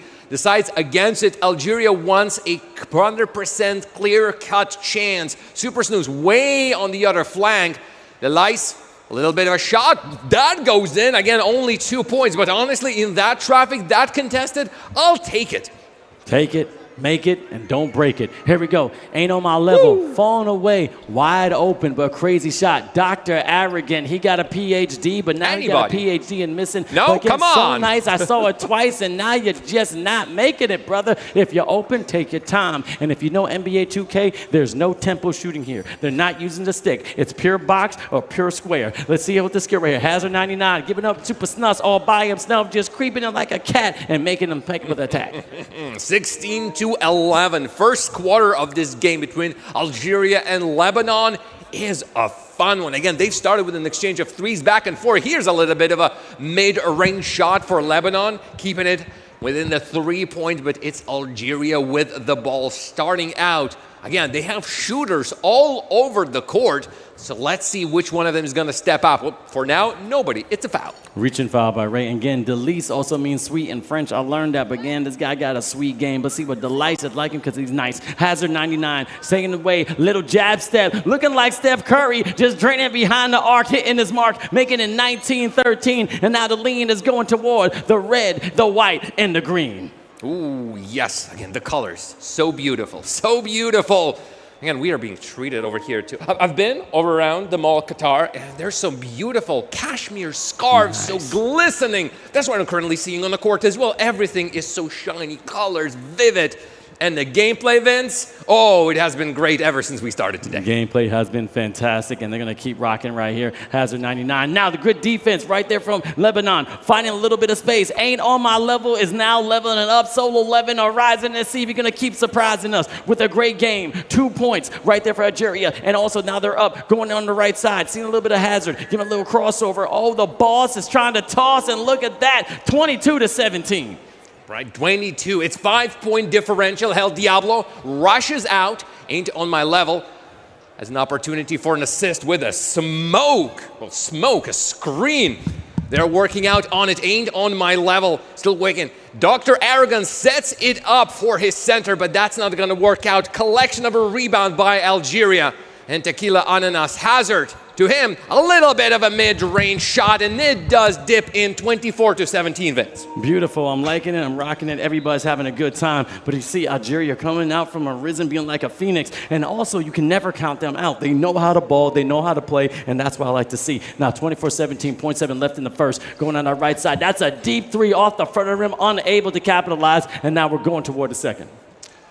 Continuing on, Algeria with the ball. Second quarter, and it has been Algeria dominating. I say dominating. Honestly, not really. As it stands, it's an incredibly close game, but they still keep on adding more and more. And as a reminder for everybody, it is an elimination match. Lower bracket, Vince. We are going to be seeing one of these teams exiting the tournament. Indeed, but guess what? They're still going to rock out. They're still going to have some good time. 6-point matchup going on the left side. What's up, Delice? Let's see what you got today. 69, going back and forth. Is he going upside down? You're going right side up? Tequila and us trying a little bit. Okay, let's see a little bit of Moroccan, a little bit of salsa, a little bit of tequila with a little bit of shots, but a drop from the dunk, making it a 20-point matchup. Now 28-20, 4-12 left in the second. El Diablo backing up. Ooh, that's a foul. Getting smacked.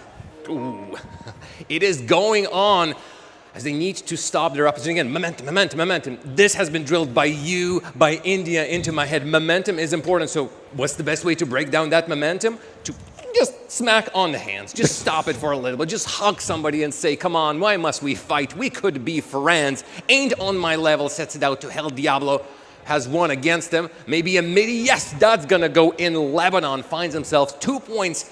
Differential is 6, Vince. 6. I'm liking the fight between both matchups right here. Delice, the point guard, going on the right side. Tequila finding a little bit of space, but another foul. Now you gotta be careful. You don't want to go to the bonus, okay? You only get about 4 fouls in fifth. You're going to the line. 28-22. Let's see what Mr. Tequila can do. Going on the left side one more time. Point guard keeping the dribble. Hazard 99, just being real calm and collective, trying to find the midi. But look at this defense from Lebanon. All three of them are going insane. Up, down, all around, and a nice finish up the cup with the beautiful touch, 30-22.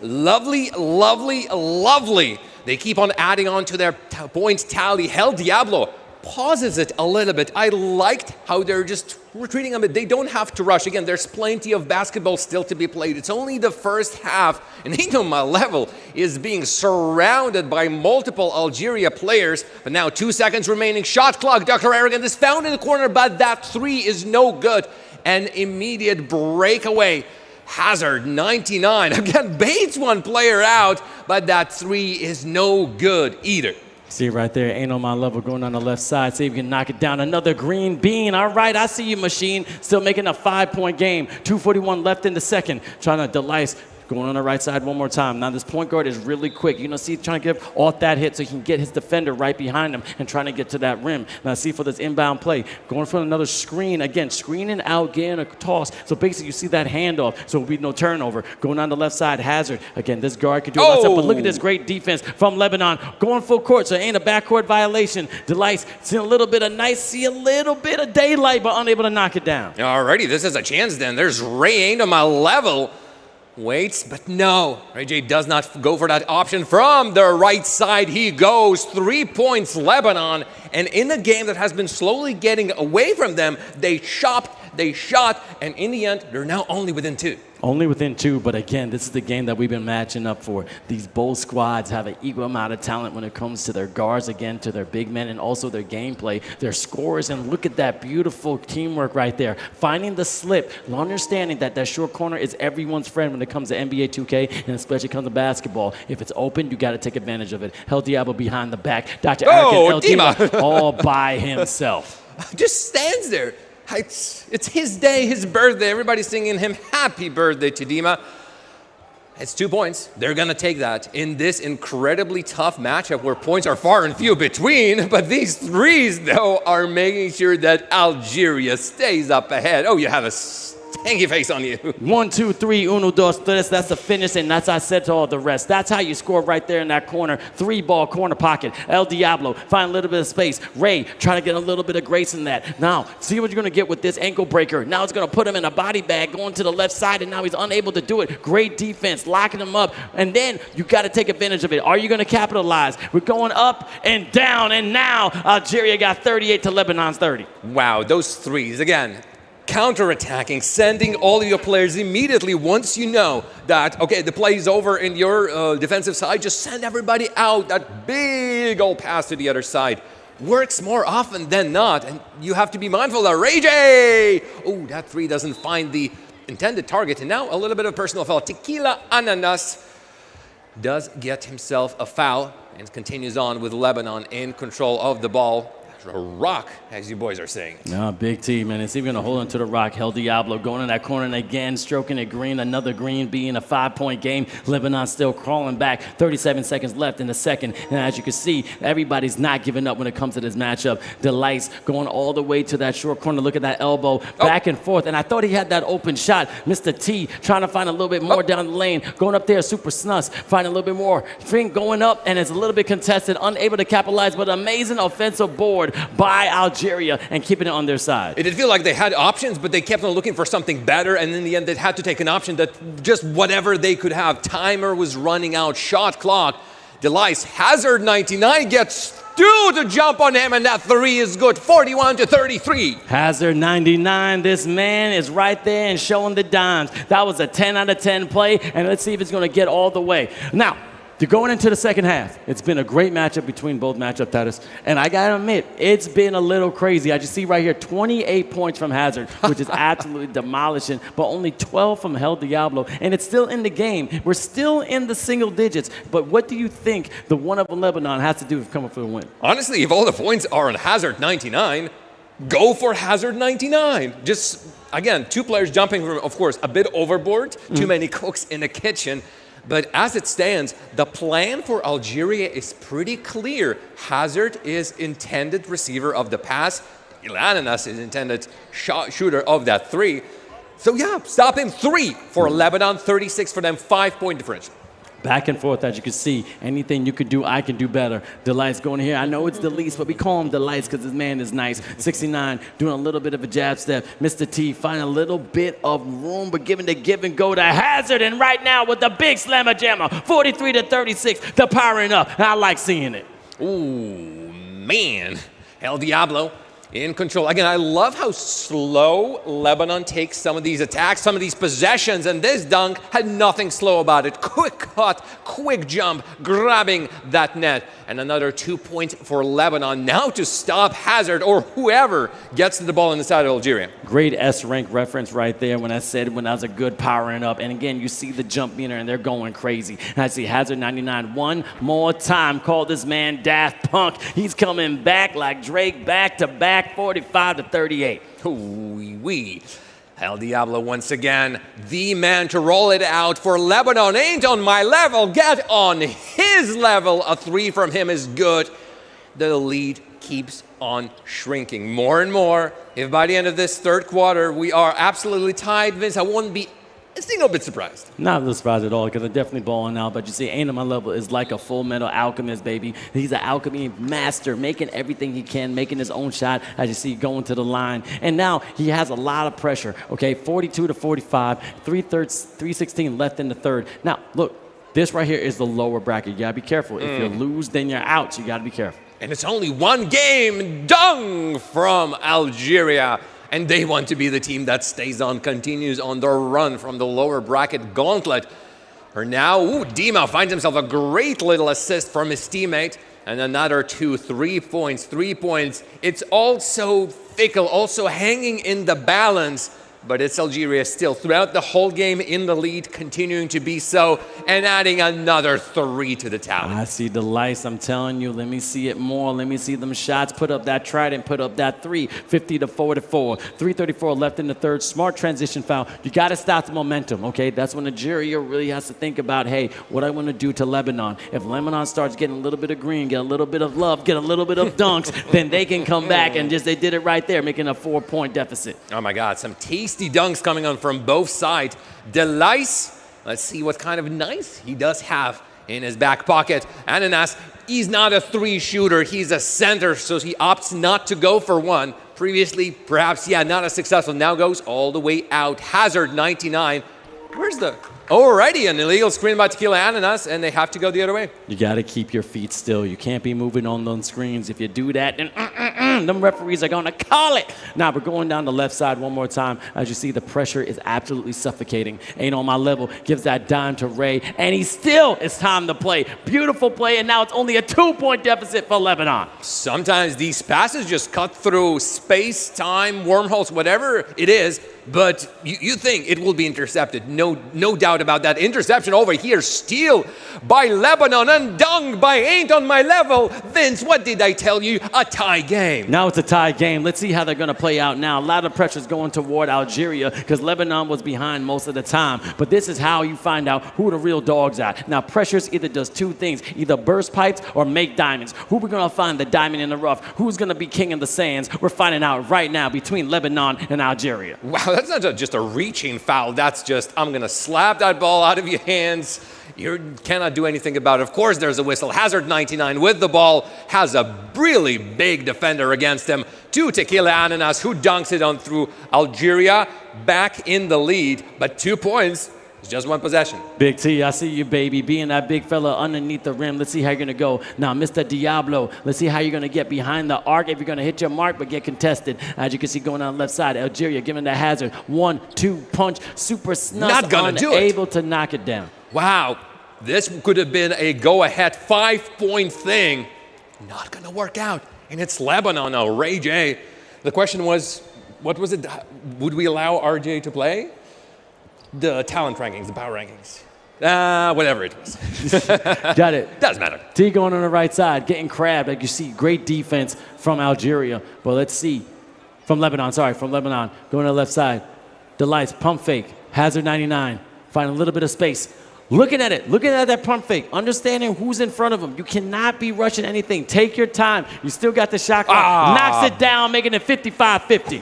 Who had to take all of 24 seconds to find that 3. But at this point, 3s are the weight of gold. El Diablo with a big old screen. Passes to Dima. It's 2 points, but every single point that Lebanon makes Algeria a little bit more nervous, a little bit more, okay, we're being chased by this tremendous team. Hazard, 99, has a tick. Seems like to have a little bit of a, nope, not going to go there.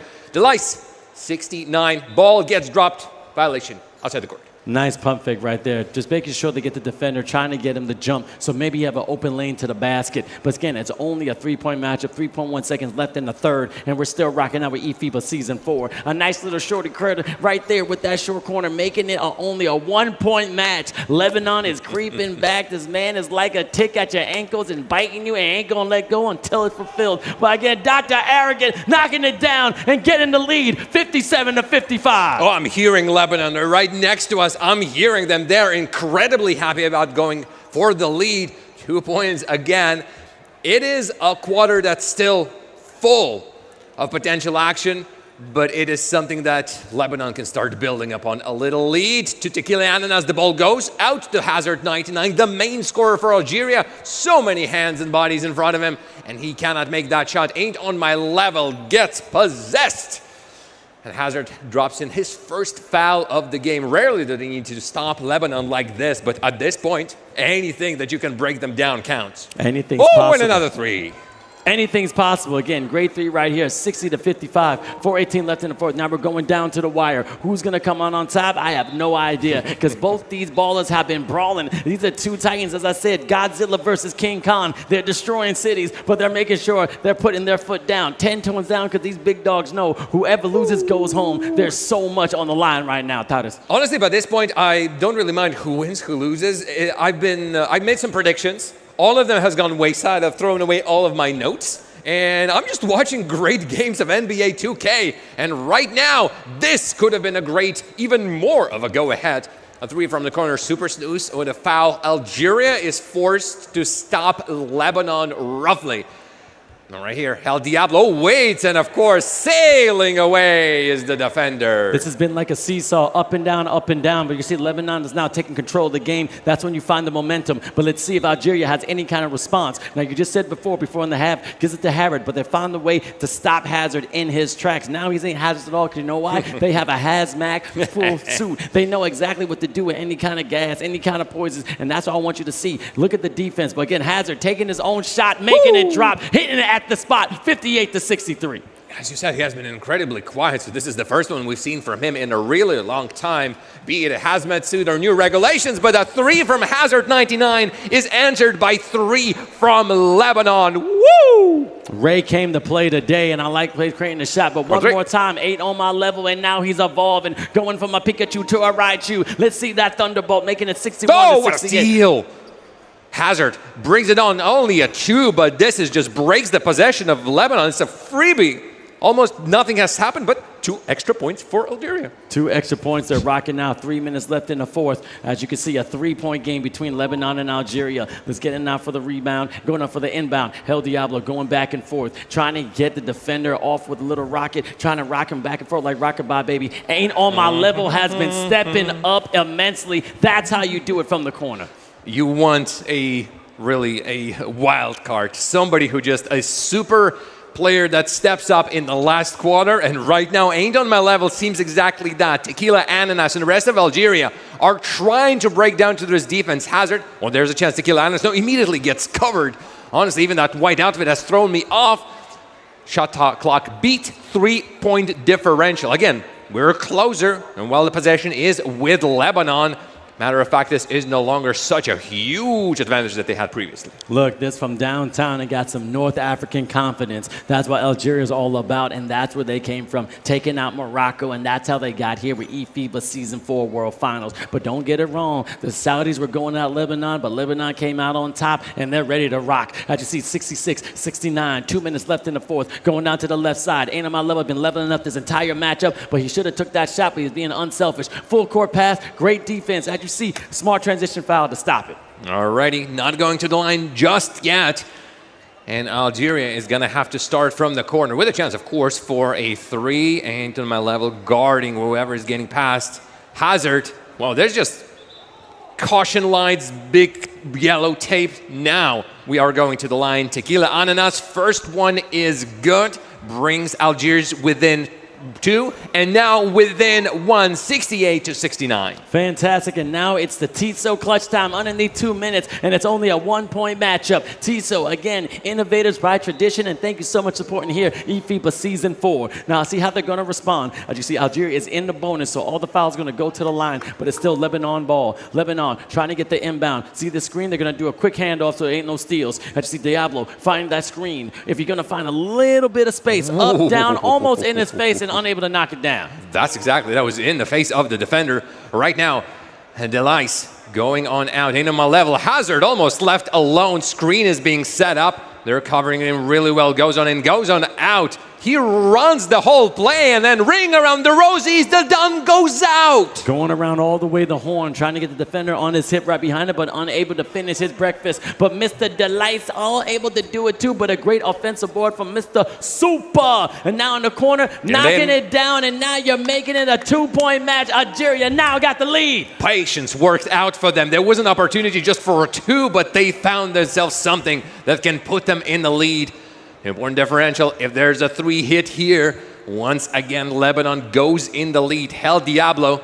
Dima, again, he is a big man and cannot hit this one in particular. Already a quick breakaway hazard, perhaps finding someone on the right. No, shoots himself, cannot put it in. Possession with Lebanon. D-Bomber activated on ain't on my level, and that is incredibly dangerous. 2-possession game right here. Ray from the left side, unable to knock down that corner. Find a little bit of space, but he said now time is on your side. 5 seconds difference between the shot clock and game clock. Hazard 99. Will it take it himself? Will it till the clock? Now you do not need to foul. You can actually get a stop on this possession, but after they do foul, and since it's going to be the 4th, it's going to go to the line. And now, shots win games, free throws win championships. I'm going to keep repeating that. Anyone plays ball here in beautiful country of Qatar, that's what you got to teach your kids. Now, it's 73-69. It's still a matchup, 4 points. Can they shoot a 3 and maybe score it? And it's going to be a miracle. Going now, that's a smart foul. Not going to give them the 3, rather give them the 2, so now the possession can get back on Algeria's side. Yeah, it's a 2-possession game. Right now, within 3. I'm expecting it to be within 2. Just giving a breather for the players to also concentrate fully on the whole thing. 12.6 minutes. Now, it's not over right here. Again, good defensive play. Let's see if they're going to foul. Only a 2-point matchup. Now, I don't know why they're fouling. They're trying to get around half court, but you got to foul. Smart, man. Got to get on there. Yes, stop the clock. Now, that's just enough time. It wasn't too much I was taking off, so there's still a shot, but you got to make your free throws here. They barely caught him. Hazard was just juking everybody left and right. That's 2 points, and we're basically in the same situation we were, but the timer has now gone down 12 to 5.2. That's all that remains in this game. And while Lebanon has made a tremendous comeback, Algeria, in the last 9 seconds of the game, managed to go ahead, and this lead, I would love to see it being surmounted. Let's see. Dr. Arrogant trying to get a last-minute heave up, unable to knock it down. Just got the tip, making it 73-75. There's still 1.2 seconds left, but I don't think Lebanon knew that. And now Algeria is going to be advancing. The North Africans keeping the championship from that beautiful country, and now trying their chance to go for that $20,000 for their team. Let's go, y'all. Shukran. Okay. Wow. Wow.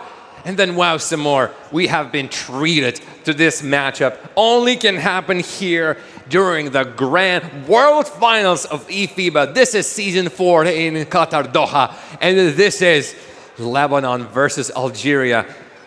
Why, Vince? Why must we send somebody home? It's unfair. Look, some people got to be on top. Some people got to be in the lower bracket. But this is how sports are. Not everyone gets a participation trophy. You got to learn to lose, and that's how you can learn how to win. Sometimes you can start at the bottom, and that's how you grow. Every person in this place has been a seed. But if you water it consistently, if you care for it, you can grow as tall as an oak tree. And I got to admit, Algeria's great, but them cedar trees as well from Algeria, from Lebanon, were absolutely fantastic. Lebanon is a team that you got to be scared of. Again, praising them from the Middle East. They came a long way, and I got to admit, I love it. Wow. Yes. I think that's the only way to describe it. I'm loving it. This has been going back and forth. I was almost expecting an overtime, Vince. One thing that we haven't had yet today, an overtime. But it did not go that way. In the end, Algeria managed to stave off Lebanon, even if it took absolutely everybody. Absolutely everybody. Took everybody indeed, but the great thing about it is that all the competition is rearing to go. Now, it's something called a commentator's curse or announcer's atonement. If you ask for overtime, the man upstairs may bless you with it, so you better be careful. But the competition, again, here in eFIBA Season 4 is heating up like the desert outside, and you don't want to get burned. But you got to stay inside and watch here in this beautiful oasis in the Mall of Qatar. Thinking everyone has been fans, like everybody's been about it, but we still got more matchups to go. We got the future right behind me, probably of basketball. He might be inspired to become an esports legacy. Algeria is great. Algeria is about to get an interview, and they are so happy. Super Snuff's been talking to me throughout the whole time. and it's been fantastic. But in their minds, they have been a great team, as which they've been transitioned from technically the lower bracket, and now they get to go to the upper bracket. Yes, this is a move that really is going to set them pretty well. We also going to be having the next match as well. Yep. But just a quick preview of what's going to be happening later on. Dominican Republic versus Türkiye, I believe, is our other lower bracket match. Now, that's going to be a lower bracket match. But the thing about that is that they already went against each other, and there was a little bit of a smack-a-lacking when it comes to the start of the day. But now, Dominican Republic can get a rematch to say, no, we were just off. We weren't really with the cons. We didn't know the controller. Things would kind of get with the 60p. But now, we got our style. We got our vibe. And now we got our chemistry. However, you one and only Türkiye. They're mad. You don't want to put a Tiger down. If you make sure a Tiger's on his last leg, they're the most fiercest, and that's exactly what Türkiye is. All right, let's take a look at that playoff bracket. We're already done with the group stage. All of the group matches have been played, but nobody is technically out. We still have games with all 8 teams tomorrow, or at least we're going to be seeing everybody in the playoffs one way or another. Philippines have defeated Lebanon 67-58. France have defeated Türkiye 70-60. Again, a rematch of the regional finals of the Europe. Of course, in the bottom bracket, we've just seen Algeria. Only 2 points make it past Lebanon. And, of course, Dominican Republic versus Türkiye, the angry Türkiye. This is the last time you're going to see best of ones, because after this, we got one more game, which would be Game 5. Again, Dominican Republic, and then we got Game 5. And then we got 2 more games for today, but then after that will be best of 3 and then a best of 5. And you got to be careful. We got the Philippines here. We got a little Filipino fans all on the right side, but they've been coming in droves, okay? Lebanon, congratulations to you, but again, you're going to be knocked out. Algeria will be advancing. Now with Türkiye and France, France has been the dominated force. Allez bleu, merci beaucoup. And now they got a chance to be in the upper bracket to get that advantage. Now Dominican Republic versus Türkiye. I know they've been prepping. I've been talking to the coach, Mailo. He knows exactly what he needs to do, but then you got the captain with Tanzu. It's going to go crazy. Türkiye does not want to go home, because if they lose, they're out. But check out this box score right here. Hazard!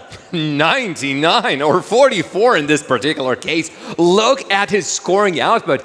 Try as they might, Lebanon were not able to stop the shooting guard of Algeria. 15-20 made overall field goal attempts, 8 out of 12. All of the free throws, they send him to our free-throw line, and he has been just scoring the whole game, so he's going to continue scoring from the line as well. Scoring indeed. Again, look at that first quarter, 24-17, but then 17-16. Now, this one, things got a little rocky for Algeria. Lebanon still had a lot of fight, 21-14, but it was that last quarter, went down to the wire. I'm liking it. I'm loving it. I just need more of it. But look at Hel Diablo, double-double, 20 and 11. I like it, but guess what? It just wasn't enough and ain't on my level. He was creating a lot of his own shots, not trying to go and get a screen. He's just going one-on-one, and guess what? He had that swag. Looking like Kobe Bryant. Rest in peace, one of the greatest to the Black Mamba. But then also you got another thing when it comes to Dima, 12 and 9, almost a double-double. He's being that big forward, but then Mr. T, Ananas, he's having a fantastic time on the boards with 10 and 9, and that was another key because he had 7 assists. That's a full stat sheet for that center from Algeria.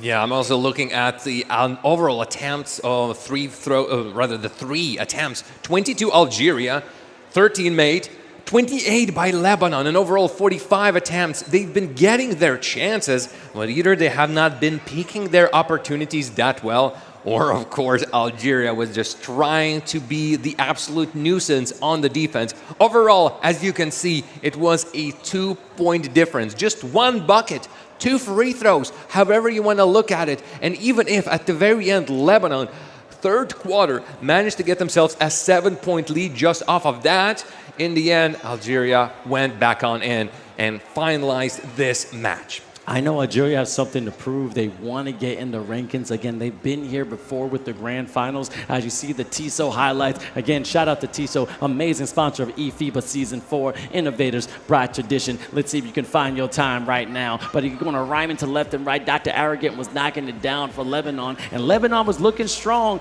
but Algeria just a little bit stronger. Giving the give and goes, finding the open man, but also making their own plays. But the free throws were also key. As you said, going to the line over 20 times on both sides, that's 20 points in the bank that you don't want to give up. Yeah, again, Hazard scored 8 of them for his team, so without them, who knows where they would have been.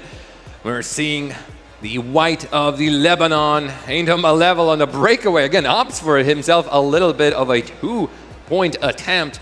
We're seeing as the game has progressed, and it was a close affair. Algeria managed to get out quickly in the first half, but then the effort from Lebanon was tremendous. But just an effort and just tremendous is not enough. You need to finish games, and right there, tiniest of the steps, maybe the last one, they tripped and fell. Look, $1 million moves are great, but you got to finish. And if it's a 10-cent finish, you ain't making no bank. Your investment just goes down. But I got to see some more from this Algerian team. They're going to be advancing, but they still got one more game today. And I hope they come to play, because the next round is going to be a heavy bout. Dominican Republic versus Turkey is going to be insane. And whoever gets out of that match gets to meet Algeria, who is on fire. Or two teams probably are going to be on fire. I'm expecting that match, and I'm a bit envious that you and India are going to be working on that one. It's going to be crazy. And shout out to India. But shout out to you. You're doing a great job. But you see the last 2 minutes right here of the third quarter, this is when things went back and forth. Lebanon was still down. Algeria trying to hold on to that lead with the skin of their teeth, tying it up, and now 52. 30 seconds left in the third, and this is when the momentum was going toward Algeria. I see the North Africans, Wakanda forever. Let's see how they get it for it. But then Lebanon somehow gets the lead, but guess who doesn't give up? That beautiful flag right there. The white, the red, and the green. And they kept showing that they are meant to be here. They come out with the win, and then they got a chance to play one of these teams right here, Dominican Republic versus Turkey. Before we jump into there, Vince, a very important question. I cannot let it go. If Wakanda had a basketball team, where do you think it would rank? Canada? Wakanda. Oh, Wakanda. Wakanda. Number one. Number one. Number one. What you talk about? Black Panther. What's his name? Talk about. Rest in peace, Chadwick Boseman. I wish you were back. But here's the thing: we got more things, because we got some Marvel Avengers about to play right now. eFIBA Season 4 is not at your door, because it is right here in Doha, Qatar. And make sure you go to eFIBA.basketball. Get more information about this amazing tournament and see if you or your kids can participate. Esports has been a great transition when it comes to learning the game of basketball. Also, they give scholarships and also give careers when it comes to digital marketing, and also when it comes to meta, a lot of AI. And this can help. But again, we're going to the tip-off. This is going to be one of the last games today. We got one more after this. Dominican Republic, our hermanos, and Turkey. Heidi, let's see what they got. Aaron tries for the first attempt. Jan Moim now with the ball for Turkey. Turkey in white and I think a little bit of a blue, while the Dominican Republic in blue and red. 2 first points for Turkey on the board. Trust Dippy. And Dominican Republic is our solo representative from North America. I've heard you or India talk about the fact that it is whoever comes in from North America, they are going to be performing. And so right now for Turkey, this is going to be an incredibly tough opponent. North America is a fantastic region. They got one of the top squads from USA. Also, they got Puerto Rico, who did great in the qualifiers. Going down the left side, let's see how these two matches going on. Again, they did lose to USA. USA is unable to be here, but guess what? We have an amazing replacement here. Dominican Republic is a force to be reckoned with. Now, Turkey plays second when it comes to the Europe region, so you got to be careful on them. They know what it's like to be in the podium. Being a podium every time that you see rising to the top, eating that mango in the morning. Dominican Republic's only up by 2, but we just starting. Oh, goodness gracious. I keep on seeing these incredibly tall people on stilts, and I'm not sure if this is happening for real or not. I think this is happening. They're giving high fives to the kids right here in the Mall of Qatar. 4-5 with possession by Dominican Republic. Trust Dippy is with the ball. Center, really blocked by Jan Boim.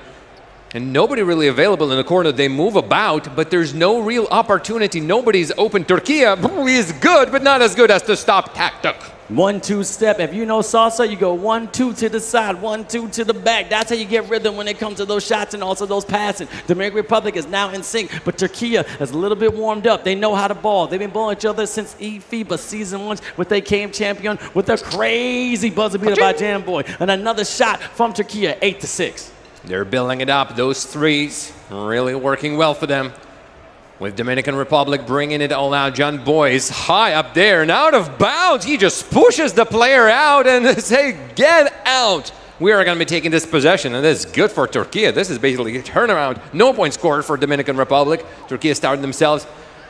Aaron finds his own opportunity, and for the most part, players are looking where the pass is going to go, and nobody really considers that you can just shoot. I can call him Captain Floaty with a nice little float running right there on that midi magic. Let's see if he can take a capitalize again on the other side. But you say to the personal foul. Let's see if this inbound pound is going to get someone open because Dominican Republic is a scoring team. You do got monsters when it comes to Coco, Tactut, Christian Godzin, Eats DJ, but then also we got Just Drippy and he's a little slippy. But now 9-10, just a 1-point deficit. When they first matched up, it was a little bit of almost 20 points in which it was just a crazy whooping. But let's see if Dominican Republic gets this revenge. Aaron, for now, tries to bring Turkey even more ahead than possible. And waiting, Love Battle Dad, Jan Boym, back, no, not to the center, in the corner. He takes absolutely no prisoner. Another personal foul. And Turkey continues the possession, 14 seconds on the shot clock. 14 seconds on the shot clock. Let's see what they got now. Popping around now. Jam Boy, you got to be careful because this man's a shooter and he knows how to get it behind that arc. He's getting his chances. Ooh. Oh my. Oh my. Taktuk going on with the ball. The Dominican Republic has slowed down with their scoring. Who is their best option? Tarass Drippy has been looking for his opportunities, but going more for a playmaker position. Again, just don't need to pass, to shoot. Just Trippy right now, amazing confidence in that play, understanding he got one-on-one. His probably shooting is a little bit higher, and that defense has nothing to deal with it. As you see, Iran, you know, one of the top point guards when it comes to the Europe region. Up, down, great defense with Dominican Republic. Violation, and it's going to be Dominican Republic ball, only down by 2. Let's go, baby. Alrighty, I thought there was going to be really just a heavy block that's not going to go their way, or, yeah, out of bounds. Tarass Drippy. Possessions are currently their friends, but who can actually score? 3-point Christian Godzin. No, intercepted on a flank by Aaron, and Jan Boym is an opportunity for him. They're spreading out. There's Love Battle Dad. Tanzu, oh, he's good with it, but not this time around. Rebound doesn't go Turkey's way either, and we're going the other way immediately. And Turkey is in the white, Dominican Republic in the blue. Let's see if now Mr. Coco having a great time and doing a good slam. Slamma, a jamma. Aaron for Turkey, 13-13. I doubt we're going to see the first quarter end with the same result, but this is not going in. To the flank it goes, and he is just causing problems all over the place. A lot of problems indeed. Let's see what the Republic can do on this right side, because it's only a 3-point matchup in the first. They're playing a lot better than they did the first time they went against each other. So I'm pretty sure they got the coaching. I'm pretty sure they got a little bit of confidence. And also, I'm going to finish these plays. They're going to get that good done, 15-6. Smack.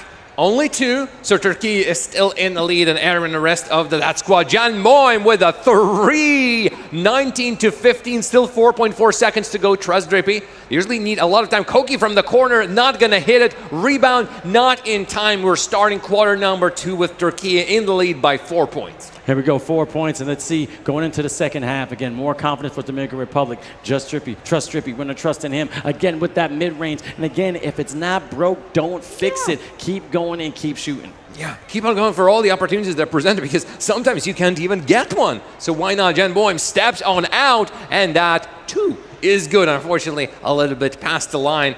But Turkey, I think, operates on the very same principle. Yeah, if it's working, why go for something super complicated? There's still time. We're only in the second quarter. It's barely just started. 25, 7, 40, whatever amount of time is in. Dominican Republic, 19 points, bringing it on within 2 minutes. So nice, I saw it twice. Trust Drippy's doing the same play, and again, it's like using low kick in Street Fighter or Mortal Kombat, just getting down to your opponent, getting down that health bar, and going for that win. 23-19 again, Turkey trying a little bit of response, but still, the Dominican Republic ain't going nowhere like an ex-girlfriend that still got your Netflix password. Stop watching my shows. I haven't watched episode 3 yet. And then it just disappears out of them altogether. Love Battle Dad with a Dunkaroonie. Turkey continues. You did your fighting games reference, and thankfully for either of the teams, none of them is stuck in the corner, just blocking.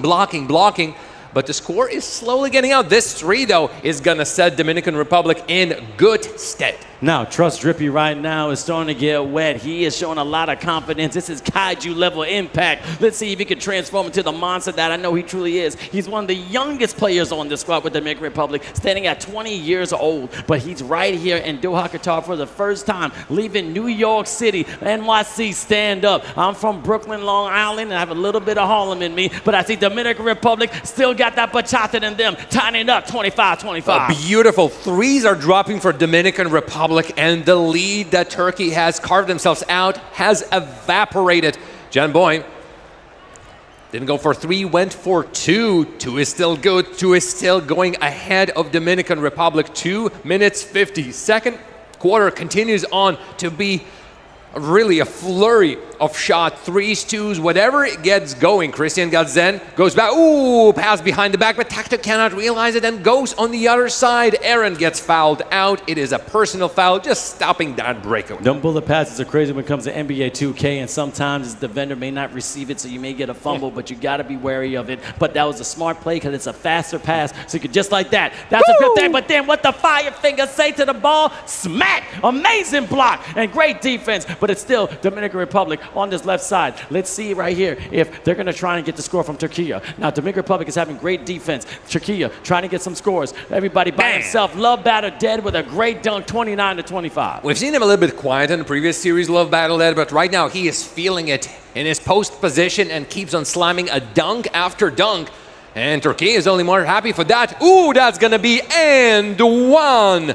Hanmoim does a shooting foul. Trust Drippy on the line, and that is Just Drippy trying to be the MVP when it comes to this DR team. And it's not the DRE, it's just the DR, Dominican Republic. Shout out to everybody on that beautiful island when it comes to Santiago, Puerto Vallarta, Punta Cana. And if you're Dominican right here in beautiful Doha, Qatar, come right here to the Oasis in the Mall of Qatar. We're having a great time and represent your country. We love the red, white, and blue, and we love the soul that you give to this place right here in the Middle East. But see, right side, Jamboy, he's a shooter, giving it to Mr. Aaron, and Aaron is showing that he ain't your friend, making it 32-28. He was so free, so free. It's 100% discount on Aaron making that shot. Trust Drippy and the rest of the Dominican Republic. A heavy-handed pass, and out of bounds it goes. Yep, that's the reaction.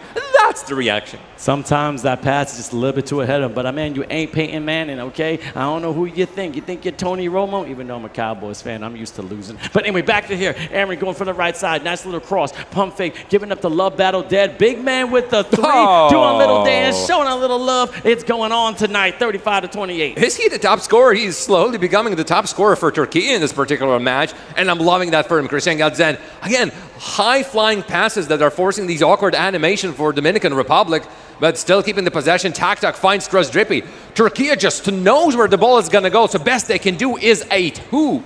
Sometimes a delectable dish doesn't need any more ingredients, and that's exactly what Just Drippy is going to do. I am trusting him with everything because he knows that skill. He's going down to that right elbow. He's floating with the midi, and he knows Turkey is doing nothing to stop it. However, when it comes to the game of basketball, you can't beat 2s with a matter of fact of fouls. Now, you got Turkey doing a lot of 3s, and that's a problem. Problem for Dominican Republic, I suppose. Yep. They are really making it hard for their opponent. Yeah, quickly getting a shot. Aaron is going to be adding more and more points. First one goes in. Second free throw is good as well. 7-point differential. Possession, Dominican Republic. Less than a minute left in the second quarter. And Trust Drippy, as I'm seeing somebody doing layups and throws. Tak thought about going for a 3 for a partner, but like, hello? Hi?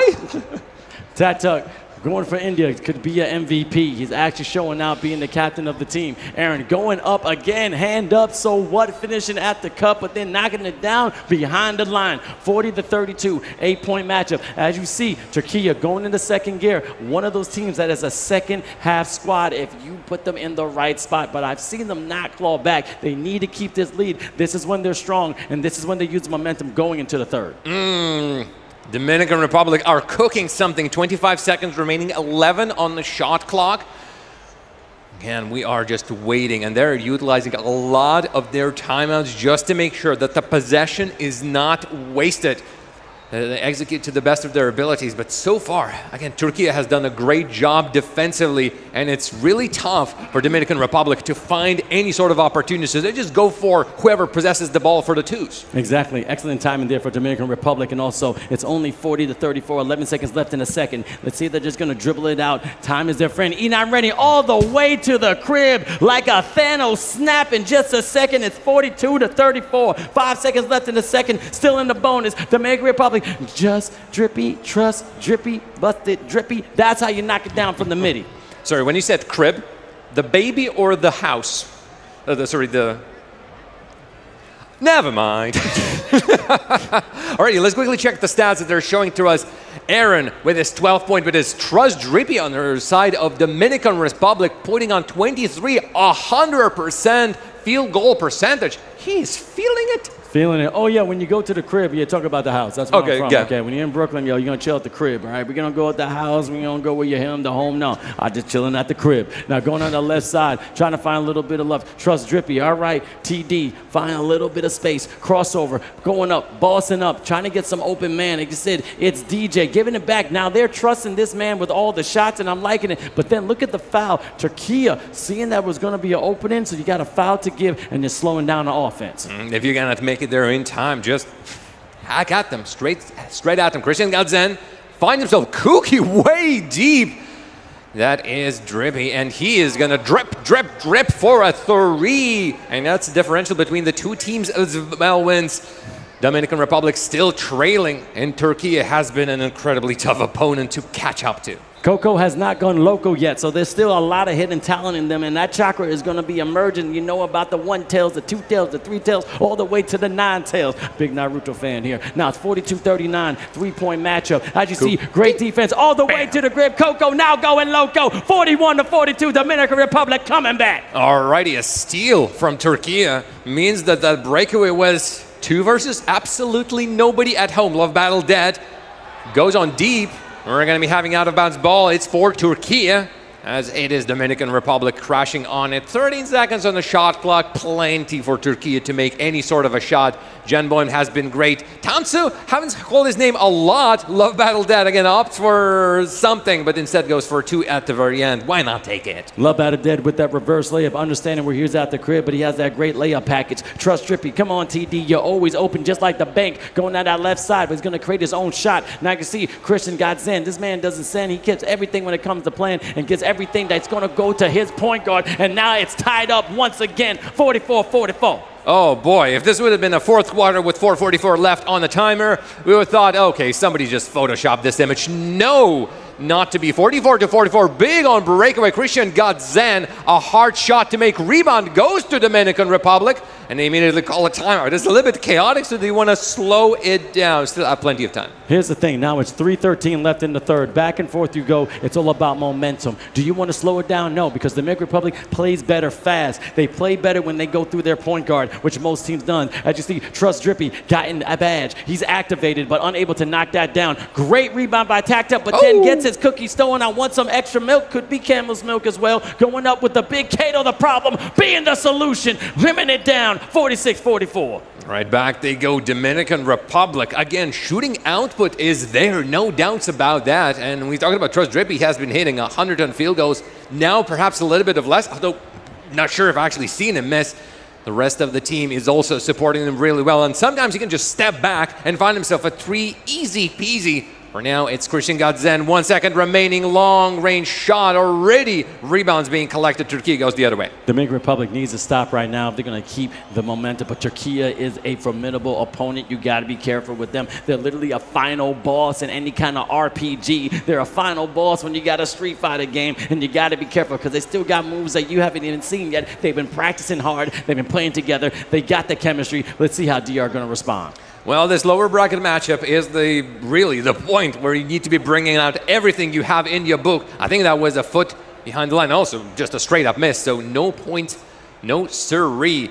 In the corner, you see Dominican Republic. They get fouled on. Aaron stops Dominican Republic from creating any sort of opportunities and also being just a nuisance. Okay, we're not going to allow you to play your game. We're going to foul on you. Your momentum down in the dumps. No block on that particular one. Christian got Zen, and Christian got a bucket. I'm looking at the tied game right now. 46-46, minute 55 left in the third. 18 seconds left on that shot clock. Love Dalabed slowing it down. They're trying to dish you. Hey, you're going over to the left side, trying to get a little bit of light there, but no screen, going by himself. Love Dalabed could have went for that elbow shot, but then turned it down. Give it to Jamboy, and Jamboy we trust, but not today. But a great offensive board from Love Dalabed. He is doing his job. Lovely stuff, and again collects the foul, so he makes sure that his team still keeps on going on, still with the possession. 10 seconds, shot clock, Tansu from the corner. Patience prevails over everything. 3 points for Türkiye. This is the third quarter, so we still have this plus another extra 5 minutes to play. And Trust Drippy would like to be the winner at the end of this elimination game, lower bracket eFIBA World Finals Season 4 in Qatar. I just saw a Jedi mind trick that he had his opponent frozen, but then he sold the shot. He had the layup, but he's trying to get style points. It's tricky, tricky, tricky, tricky. 51-46. And if you're an old school head like me, one of the best games ever. SX Tricky. Woo, I played that for hours. Also a really good song by Run DMC, right? Oh, yeah. It's P2 Rock 3 Rock. You know this, Tom? Yep, I got one. Yep. I don't know about that. I'm on Twitch. And copyright strike right there. Christian, TikTok goes, tries. It's DJ in a corner. Are they going to be going for Trust Drippy? Yes, they trust him, and he returns the trust put into him. In Drippy, we trust indeed, making it a 2-point match going into the third. A lot better than we saw from the first time we saw from the first game today. Türkiye was dominant against DR, but now DR went to the lab. They studied, and now they know how to play the game. No, all the way to the crib, but unable to knock it down. John Boy going to the corner, cater the problem. Once again, 2 + 2 = 4, and being a solution, knocking out that door. Alrighty, math is mathing. Trust Drippy is running. TikTok with the ball. Is it going to be the big man running towards the center? No, foul on Trust Drippy. Kenboim collecting more, but time is running out, so team foul is not really mattering by this point. It's the personal ones that are going to be accruing. We've already seen one player foul out of the game altogether. This time, right now, especially in this position of elimination, oh, you don't want to be overdoing it. It's a 4-point game, 4-point matchup, but again, the DR has a lot of confidence, and they're trying their best here. So again, 5 minutes left in the fourth quarter. Alrighty, Türkiye with possession, so they can increase this lead for even more if they found that 3, even 2. Tansu is allowed to walk in uncontested, and Türkiye couldn't have hoped for a better start for the fourth and final quarter. Are there any 3 still left for Trust Drippy? Yes, he moves on about, but that actually is not gonna go in. 41% contested means that is just too much for him to put it in. Jamboy, let's see if he's going to finish here. Going on that midi again at that foul line. And you got to be careful with this. Now, are they going to come from the back in the sense of is DR going to respond correctly? Again, they're trailing by 8 points. And it's still not out of their reach. 4:25 is left in the fourth. He's got to slow it down. Now, Trust Drippy, you got to be careful because they're using 2s against 3s. But Coco, again, has to go crazy. Has to find that inner dog in them. And you got to bite down as hard as you can. Woof. That was, by the way, the last timeout for Dominican Republic. So if they want to stop the play, they cannot do it anymore outside of fouling. Another 2 points for Türkiye. It just keeps on ringing on the same bell.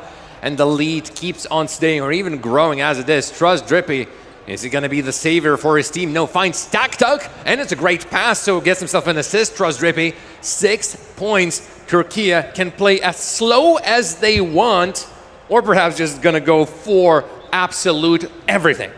TikTok is doing his thing. We got amazing people behind us. iClaw from France watching the competition because he knows when he's going to advance, he may play against one of these teams, maybe in the grand finals. So this is amazing work by him, putting in the homework, understanding his opponent. That's when you're reading film. That's when you're watching everybody to see their tendencies. But Jamboy still got a little bit of extra boost all the way. Chris got in. Showtime once again. Rocking my baby on the treetop. That's how you get to your spot. 55-59. Actually, that was the reason why I asked you which crib it was, because I wanted to do Rockabye Baby. For now, goodbye, no siree. Jan Boy will get a 2, so want to answer with yet another one. 6 points. 6 points. Dominican Republic, 3 minutes remaining. Plenty of time. This is a great amount of time, but this 3 is just not going to go in TikTok. fouled out because he was ready to pass it out back on the line. Not only Turkey has amazing team chemistry, they're all about chemistry. Every action has a reaction. As you see, Dominican Republic comes out and scores, and they got a response. Tuck, kissing off that glass, making it nice sweet like the dates I just had. 57-61, and it's only a little lead. So Turkey has to hold on to this, or they can respond one more time. Great defense from the Republic. Look at that rotation, and a great slam at Jemma, making it 63-57. Wow, he slammed it in the way that I think that net is now just shot. Absolutely shot. He ended it with that hell of a dunk. Tarass dripping. We're waiting, looking. Again, he's all alone. He's solo. Cookie season.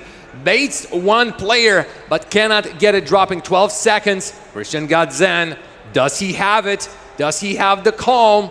Are they going to opt for it? He goes for it. It's only a 2, but even a 2 at this point. 4-point differential. Some people got the will to take the shot, but do you got the skill to make the shot? And that man does. Looking at that short corner, and now it's time for the Tiso clutch time, baby. Again, innovators by tradition, and let's see what we got here in eFIBA Season 4. Shout out to Tiso being a proud sponsor here in eFIBA. Now, 59-63, 146 left in the fourth. How they're going to respond? You got also the champions when it comes to a couple of years ago in eFIBA Season 1 in Turkey, Dominican Republic, first time here at the World Finals. Are you going to do well for the Dominicans? Yes, you are. Making a 2-point matchup. Let's go.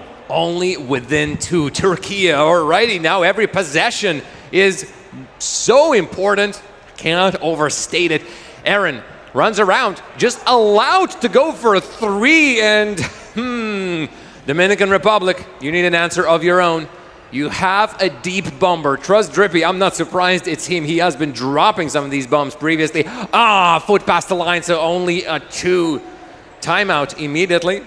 That's Tansu. That's last of the Turkias times out. So now it's wild, wild west. Great badge right there. But again, you can't beat 3s with 2s. You got to be careful. Watch that line. Great crossover. You created space. But now you have to pay it out. You need that ROI in that investment. Okay? We don't want, a zirconian diamond. We want that real one from the caves. But Jam Boy, let's see him going on the right side. Going on the left side. Again, open there, slip, grip, dip, and now 68-63.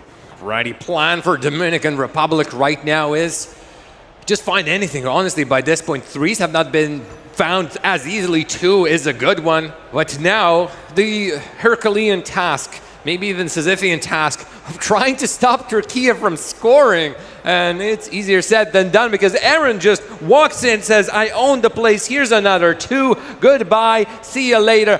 5-point differential. Vince, are you still with us? Sometimes things don't mix oil and vinegar, and I'm watching this game, and I'm telling you, chemistry is key when it comes to Turkey. Every action has a reaction, and I get what Turkey is trying to do, keep them at bay, but the Dominican Republic needs some 3s if they want to stay in this game. The 2s are nice. It's sweet. It's amazing. It's delicious, but that's exactly what I was talking about when it comes about the commentator's curse. No, this is the announcer's atonement. It's a 2-point match. 2.6 left in the fourth. Does the Dominican Republic have it with this defense? They need to stop. Going at that right side. Jam Boy keeping the dribble, trying a little bit with the wiggle all the way to the rim, baby, and it pays off. 72-68. I feel like they're just expecting a 3 so much. Oh, and there's an immediate steal. Dominican Republic can't even start their attack.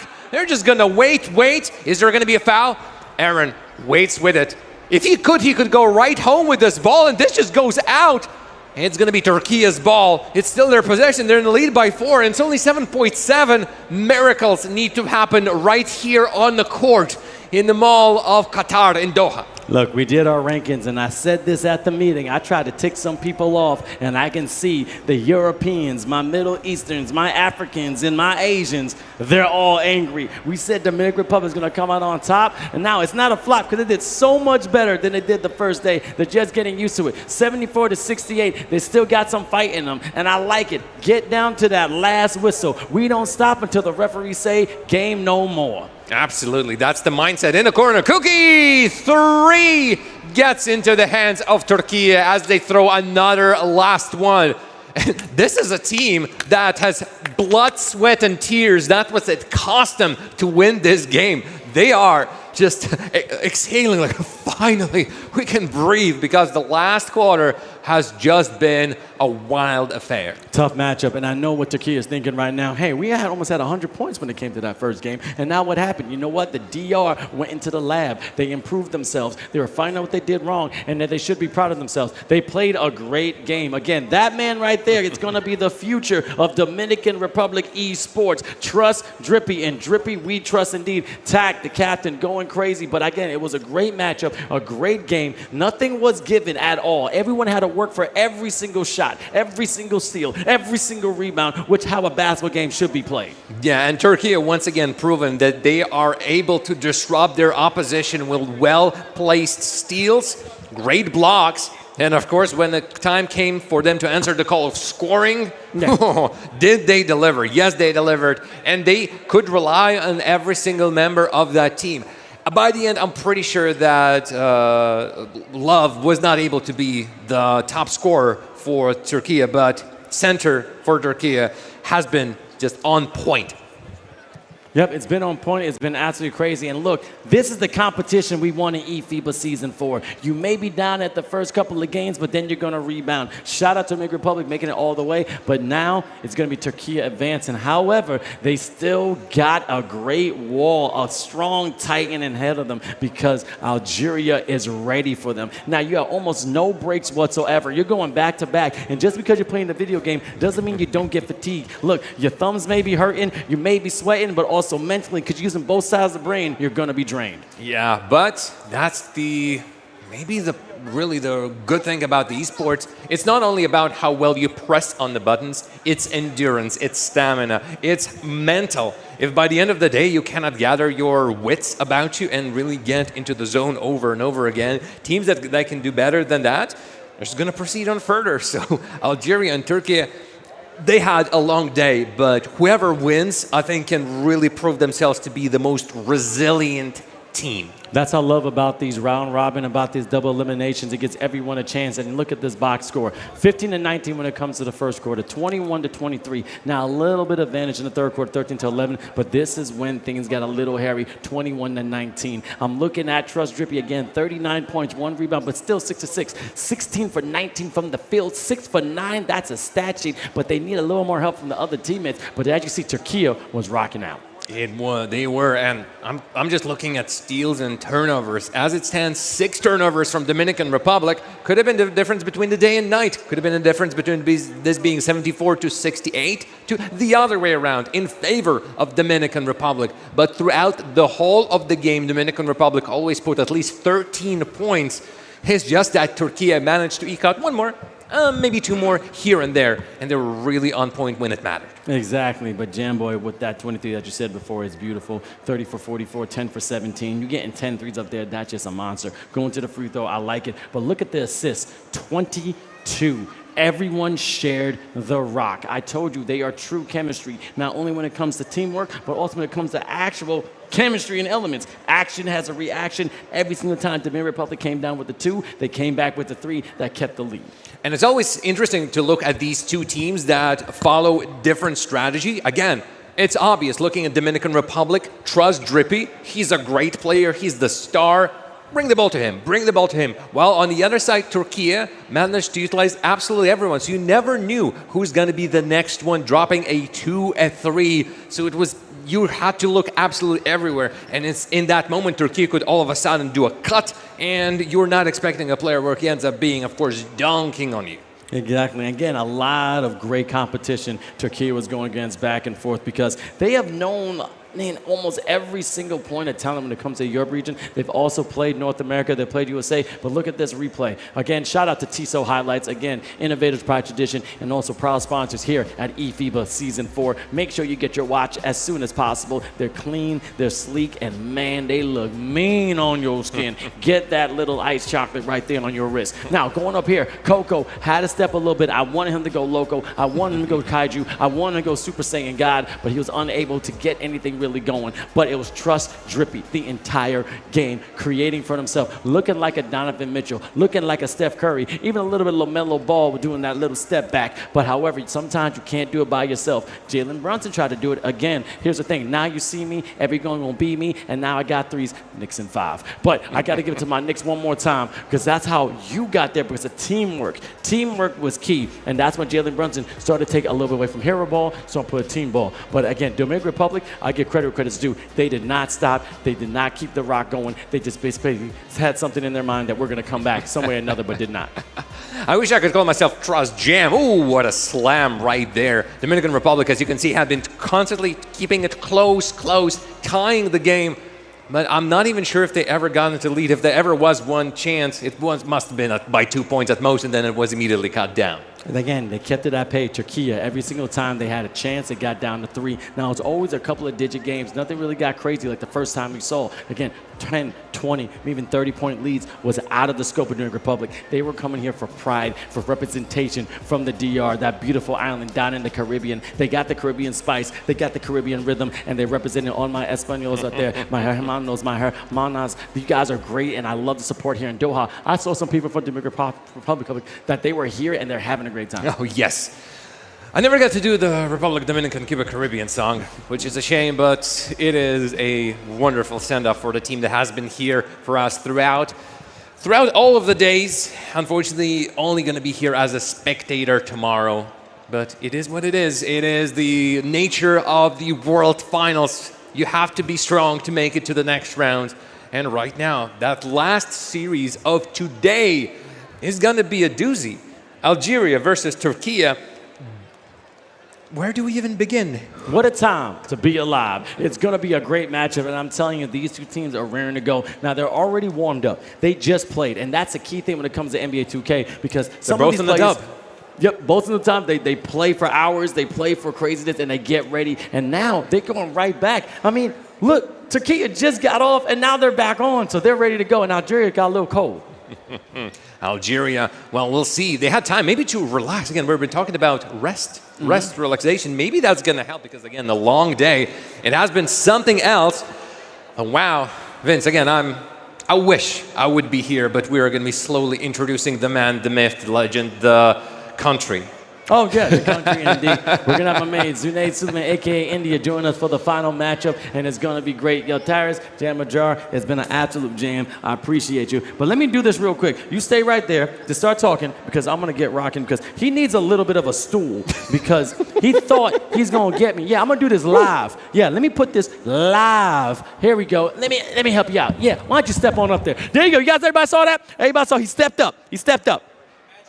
Stopped working when you were 5 years old, Vince. Come on now, here we go. Getting things rocking and rolling for game number 5 here in the playoffs. It's Algeria taking on Turkey, and it's Algeria with a quick 2-0 lead to start things off here in the first. And as he just stepped up, check it out. Step it up right there in the corner, right next to the Cheesecake Factory, association with the FIBA Basketball World Cup Qatar 2027. We got gifts for all y'all, and also participation is key. Make sure you go to TICKETS.WORLDCUP.BASKETBALL to register early. And again, 2027 here in Doha, Qatar, 32 countries. We're competing for that beautiful World Cup, the biggest flagship for a basketball event in our country. But as right now, we got Algeria versus Turkey. Both of them are ready to go, and I can't wait to see who's going to put on a show. It's going to be great. And for the folks that are walking around the mall trying to figure out what in the world is going on, I'll put it to you real simple. We had 58 teams. We had 8 come into Qatar, and now you're down to the final 4 or 5. The loser of this match goes home. The winner continues playing tomorrow for the prize pool of $50,000. It's Turkey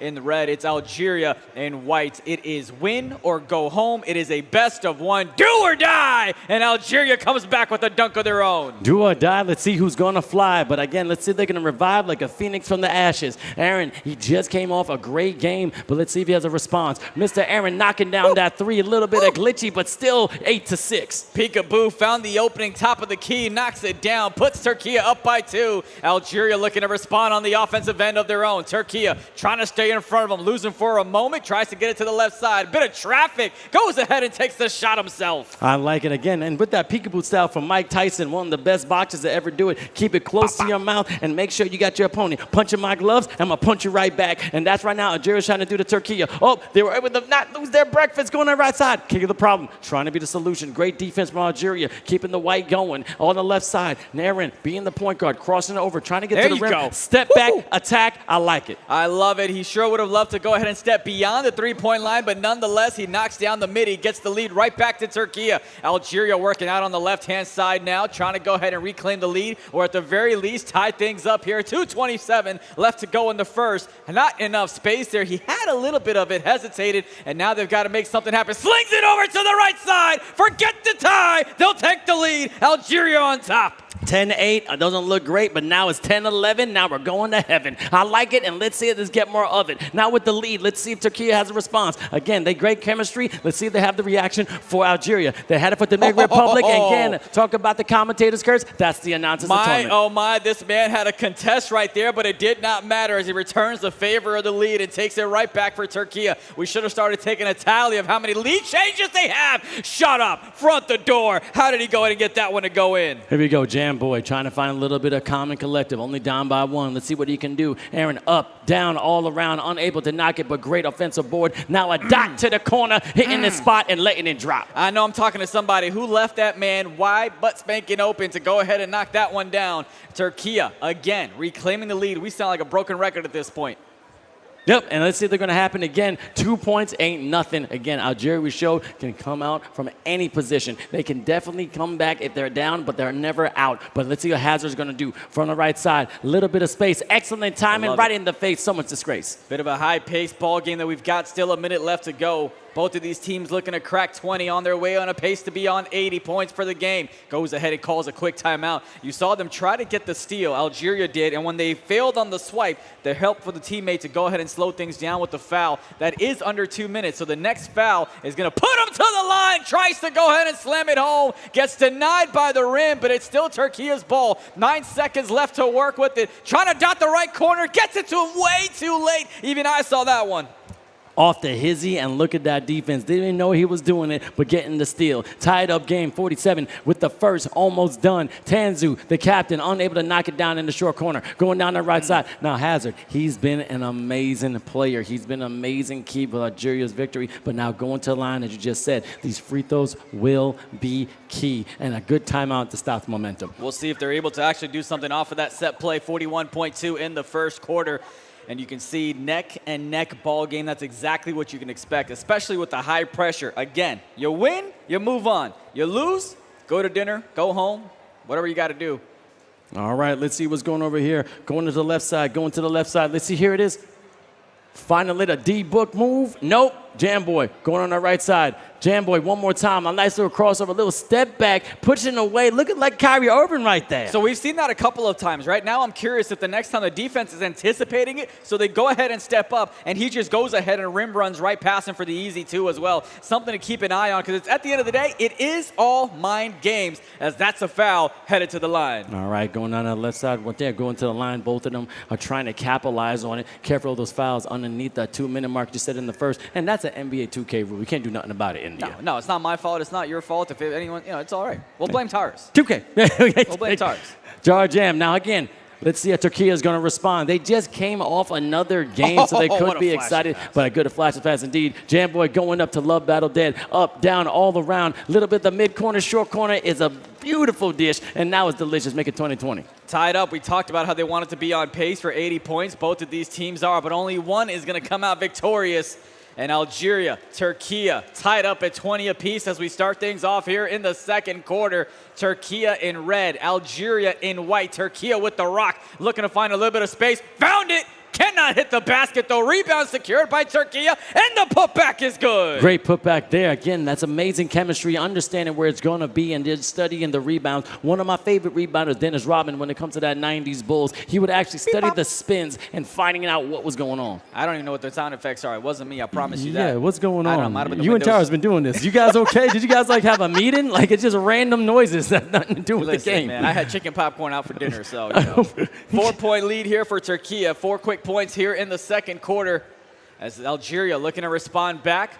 Just need a basket, had a cut, fakes it, comes right back out. No one's open for the pass. A little bit of a scary one right there. Got the defenders in the air, trying to find an opening. Nothing happening on that side. Swings it over to the left. 5 seconds to work with. Give and go. Nothing there. Looking to step inside. There's no way. You're lying to me. He found the opening. He found the three. That was some wizardry right there. Harry Potter right there. Three-pointio Williosa. That's exactly what he did right. I didn't know how he got it in, but he did. And he's not done yet. 24-23. Getting a nice little crossover. Trying to get some ankle breakers. Right there. Giving it to Tanzu. Love Battle. Trying to get to Camboy. Going with that midi. Foot on the line. It's only 2 points. 26-23 from that dime. Greg Popovich side basketball there with the passes. Swings it over from the right. Probably had about 4 or 5. Oh my goodness. Forget the passes. Who's guarding that man open at the block? You had a quick 4-0 lead for Turkey in the second. And now it's a 6-2 run by Algeria as they go ahead and tie things up off of the corner. It's Turkey. Takes a step inside. Knocks down the midi. Regains the lead. I like it. That's amazing. But both these spots are crazy. They're like the Matrix. They're going into the meta. Let's see if they can do some manipulation. Delise, also known as Delice. Let's see how nice he is. 69, finding the rhyme. Going on the left side, trying to get another ankle breaker. But man, oh man, is he just disgusted. Get some handcuffs. He should put in prison for that. That step back is a dangerous one. We've seen Turkey take advantage of it a couple of times for the midi. Algeria says, watch me do it, but get another point for 3. We'll see if Turkey is able to respond back. A contested shot there. Algeria with the rebound. Can they get the quick answer back?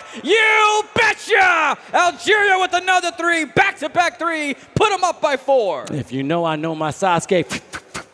Uchihas with fireball jutsu, and he is flaming up right now. 32-28. Algeria still holding on this lead like getting the cream of a baby. You ain't going to get it out your sight because you got to make sure it grows up, and they got a chance to go to the grand finals because if you lose, you go home. If you win, you move on. And you get a chance to go ahead and get a prize pool of the $50,000 that we've got up in the air. 2:12 left to go in the second quarter. 32-28.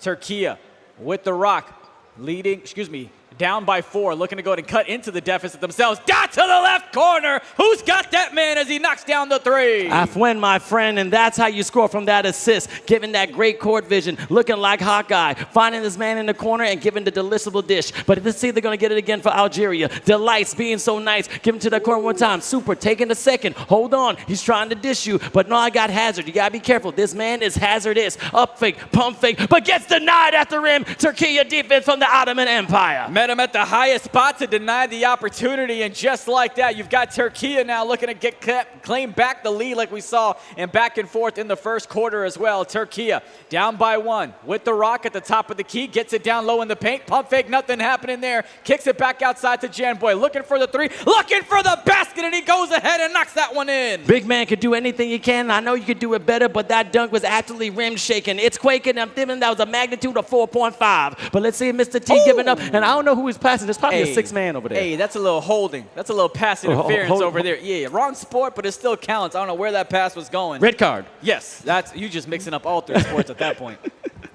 Here we go. Top of the key, has the open shot off of the left wing, and Turkey not only had the lead, but they extend the lead now to 4, and now it's going to be Algeria that calls a timeout to talk things over. You can see Turkey getting off of their seats to talk a little trash. Again, if you're watching this for the first time, this is eFIBA Season 4. Yes, we've been around for 4 different seasons. 58 countries, been battling since September of last year to come here. Grand Finals in Doha, Qatar. Not only they get that beautiful hardware, in the middle of the main stage is a $50,000 prize pool that's going to be divided amongst all the teams. This team is going for $20,000 for the first prize, and they're going crazy. But it is win or go home right now. They had the lead, they had the rock, but they go ahead and commit a turnover. Algeria looking to take advantage of it. Let's see if they're able to get the points out of turnover as well. Tries to find an opening. He's going on a dance. He has them flying. He's got the 3. He's got the miss, but the rebound by Algeria and the putback makes it a 1-possession ball game. That time was amazing. Again, shout out to Tiso being our sponsor because this man is showing up and putting up. He is not slowing down at all. 15.4 seconds left in the second. Go into the third. Who's going to come out on top? 2-point game. Turkey on that right side. You got activation. Dishmaster, but he gets the dish, and then he gets the finish. 38-34. Beautiful slip, beautiful zip of the pass to go ahead and take the lead, or extend it rather. Here's Algeria. Oh, yeah, 3-on-1. You know somebody's going to be open, but you got to get it to him sooner. That's 3 in the key. We're going the other way. Got to get out of the paint. Get out of the paint. In the back of your mind, get get out of the paint. That's what you got to tell him. Tell it to him 3 times. Contested one there. That's the player of the half, and that is halftime. A bit of a back-and-forth ball game. Hazard, you can see what he's doing there. 20 points. But his team still trails by 4. Again, this is going to be the last game of the day. I see everyone in Qatar. It's beautiful in the Mall of Qatar. Thank you so much for having us. Also, shout out to Store 974, giving all the equipment as you see. Make sure you check it out as soon as you can. Get your TVs, get your consoles, get your desktops, get your mouses. They'll help you out immediately. But Qatar's been amazing. And this is going to happen tomorrow as well, because that's when we have the quarter, semi, and grand finals. And don't forget, when you go up and visit that store, tell them India sent you. Just saying. Yeah, let's see. Yeah. Would you give me the rock? You know I'm going to score for you. I just need a good dish, and that's why you're an amazing announcer, baby. I got you. See if Algeria is able to go ahead and cut into this deficit. Down by 5, Turkey gets the cookie, gets the easy dunk, and they continue to build up the lead. This man is splashing as if he's going in the pool, diving off the deep end. He's cooling down right now, but I know it's still hot. It's about 98 degrees outside. Yeah, I need a dip soon. We got to hit the beach. That's what we got to do. Algeria, open 3, takes it, boink, misses the opportunity there. Gonna take advantage here. Jam Boy, again, this man is an amazing shooter when it comes to NBA 2K. Whoa, no, rumble, stop stumble, it. bumble. Stop it. That was blitz basketball right there. Listen, if that happened to me, I'm throwing controllers. You tell me I played great defense and he just misses the ball, scoops it up for the easy 2, stop it. That was like Stop Shaquille playing O'Neal. with me. Hey, I'm gonna get the ball. I can get the ball. Yeah, it's part of the play. That's how they drew it up. It's a ball. Exactly how they rehearsed it. Now, Hazard 99 going up and then hits it right. You know what? This man is an absolute chemical warfare. Here's the thing. He knows what he do because what's his name? Hazard. 99. Yeah, let's go, baby. He goes ahead and knocks down the big 3, gets the free throw on top of it to make it a 4-point ball game, to make this a 5-point deficit. Turkey, though, looking to build their lead right back. They get a cut from the right side. I think the defender was just jumping instead of trying to get the steal. Could be mistaken, but that's what it seemed like. Algeria, they gave up the 2. Can they get some points back? Not that time. Turkey with the ball now. And a quick smart foul fly coming in at Algeria. Algeria, see how they're going to respond. Only a 7-point deficit, 2:43 left in the third. Trying to find a little bit of space. Jam Boy going up to Love Battle Dead. Jam Boy again. This man is a shot. Now, did you get like a thing from New York City when it goes bing bong? Listen, I'm just my own little stream deck. That's all it is. But look, not only did he knock down the big 3, not only is Turkey winning this quarter 13-7, but they also now got this man deep bomb activated as well. So he's only that much more lethal from beyond the arc and a bit deeper as well. Algeria calls a cut from the right side. 2 defenders there. The ref says, I'm going to bail you out. As you see, Turkey is showing that prowess. I mean, they got a lot of emperors on that table, and they're rocking out, making this a longer lead, but Algeria is going nowhere. They are kings in their own right, sultans from the sand. Let's see if they're going to band together and somehow come out on top. We still got about 7 minutes left in the game. It is win or go home. Turkey got the rock, getting the foul. Got to slow it down because you almost got that 2-minute mark. Yes, you do. We'll see how they go ahead and perform. 51-43. Turkey on top with the rock. Gets it outside to the right side. Trying to work out of the hash. Little step back. We've seen that way too many times, and they go ahead and knock down the 2. I mean, they're running around just like the babies right here in the Mall of Qatar, and I'm loving the energy. I'm loving the vibe. He's sticking his tongue out at you, by the way. I just want you to let you know he's teasing you. Well, you can tease me all you want. I got him, baby. Going to the left side, Aaron trying to find a little bit of space. Now he's trying to disgrace. Now in the corner, no beep boop. It's a beep bop and not a dot. The difference, my bad. Stream break, I hit the wrong button there. As Algeria goes ahead and comes out with a quick foul. Go ahead and take it outside from the left. Down by 10. At one point, they had a lead, I believe, in the second. It's another turnover.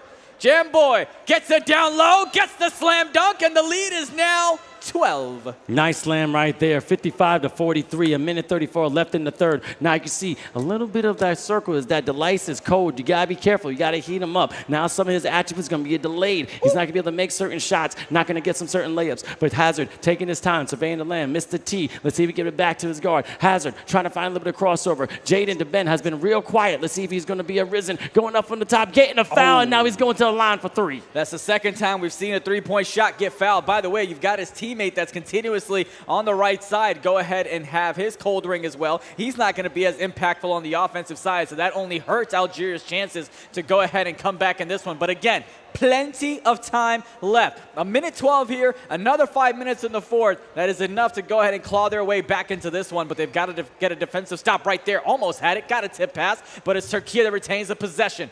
12 seconds to work with. My, oh my, what a three from the right side. Beautiful play, beautiful dish, and now just finishing great. You got two people with badge. You got Dishmaster and Deep Bomber. When you see those flaming circles at the avatar, that's what they have. Now with Dishmaster, he has better attributes passing, and then the person has a better chance of making the shot. Deep Bomber, now he can step back. He has more of a range, and he's going to see if he can play that today. But the lights ain't being nice. He's on ice. Let's see if he can heat up a little bit. But great defense, Türkiye. Let's see if they can capitalize. And they indeed do. They get the stop, they get the steal, they get the two, and they're up by 14. This is not the way Algeria wanted this quarter to go. Can they close it out strong? A quick 2-for-1 would help, but you got to get a basket sooner than later. Goes ahead and takes the shot. One too many dribbles. Türkiye with it now. Shut up! There's no way! He knocks that one from deep! I kid you not, that was a Luffy Gear 5 God shot, and that he's blowing up. But going up here, let's see if he's going to get another assist. 63-46, Türkiye is on a roll, but Algeria is going nowhere. 9.1 seconds left in the third. They still got 5 minutes. They still got a slight chance, India. They indeed do, and once again, he does it back-to-back. Deep threes. This one's just raining threes on Algeria right now. 66-48 as we head into the final quarter. That's Steph Curry. It's not one.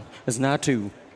That's three. And I'm telling you, Türkiye now has some confidence, but the key thing is that they just came off a game. So they're warm, they're hot, they're ready. There's nothing on their shirt. It's not mom spaghetti. It's not nervous because they're ready to drop everything because they're calm and ready to drop another three. And now they keep on forgetting what they wrote down. And I'm going to keep going. On deux trois, 3 straight threes coming in from Türkiye. You've got the crowd knowing how this one's going to be wrapped up. Coming over to the right side is Hazard, trying to respond back, and they have a long, long way to go, and that's going to be a quick foul to slow things down. 28-14 was the run that Türkiye went in the third. They doubled up the score of Algeria. I mean, they're going to step it up. Again, why not? Right here, you have beautiful. You have everyone in the mall watching you. This is the last game of today until tomorrow where we got the championship rounds. Everything's on the line. This is win or go home. This is the last best of ones because tomorrow we got best of threes, ladies and gentlemen. We got best of five, ladies and gentlemen. But also, we got cash money. We got the bag to give out and some hardware tomorrow, ladies and gentlemen. So make sure you tune in eFIBA Season 4 and go to eFIBA.basketball for information, eFIBA_official to follow us. That looked like a kickball violation. The ref isn't going to call it. It's going to go out of bounds. Türkiye's ball, as if things already weren't going Algeria's way. That just goes ahead and piles it up.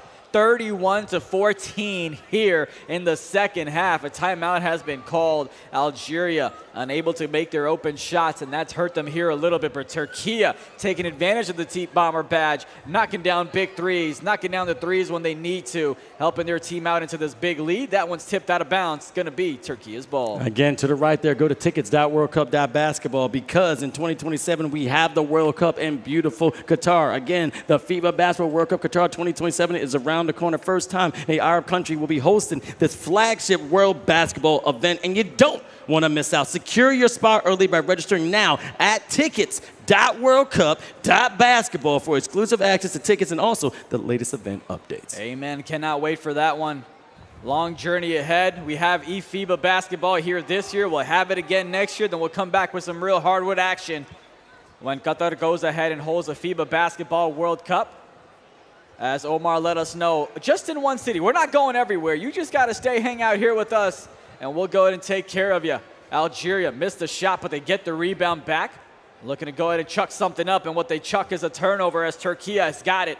Slowing things down as Aaron dishes it out over to the right side. Tell me you've seen this movie before. That's a deep, deep, deep heap check right there. That's called coffee dance, all right? Let it fly. Nothing wrong with that. He knows a good one if he got it. He got a good shot, and you know what? He can do it. He surely can. Look at that. No points scored by Algeria here in the fourth quarter, and we're 2 minutes and 10 seconds in. Can they go ahead and get a bucket for the first time in this quarter? Hazard goes ahead and shoots that one. Not able to connect. A bit of a contest on that one. That's going to be another foul. Are they going to give him a 2 or a 3? May not. Has got themselves an emphatic lead here. A nice, comfortable lead, and that's how Türkiye needs it. And I said that before. Türkiye is the team that needs a lead going into the second half. They can't be clawing back. Sadly, I've not seen them as a second-half team, but once they start going, it's like putting your neck right there in front of anything and just keep going. Sometimes I forget that when you talk, that my mic is still on, and I start to like randomly beatbox. Yeah. I have to like stop myself.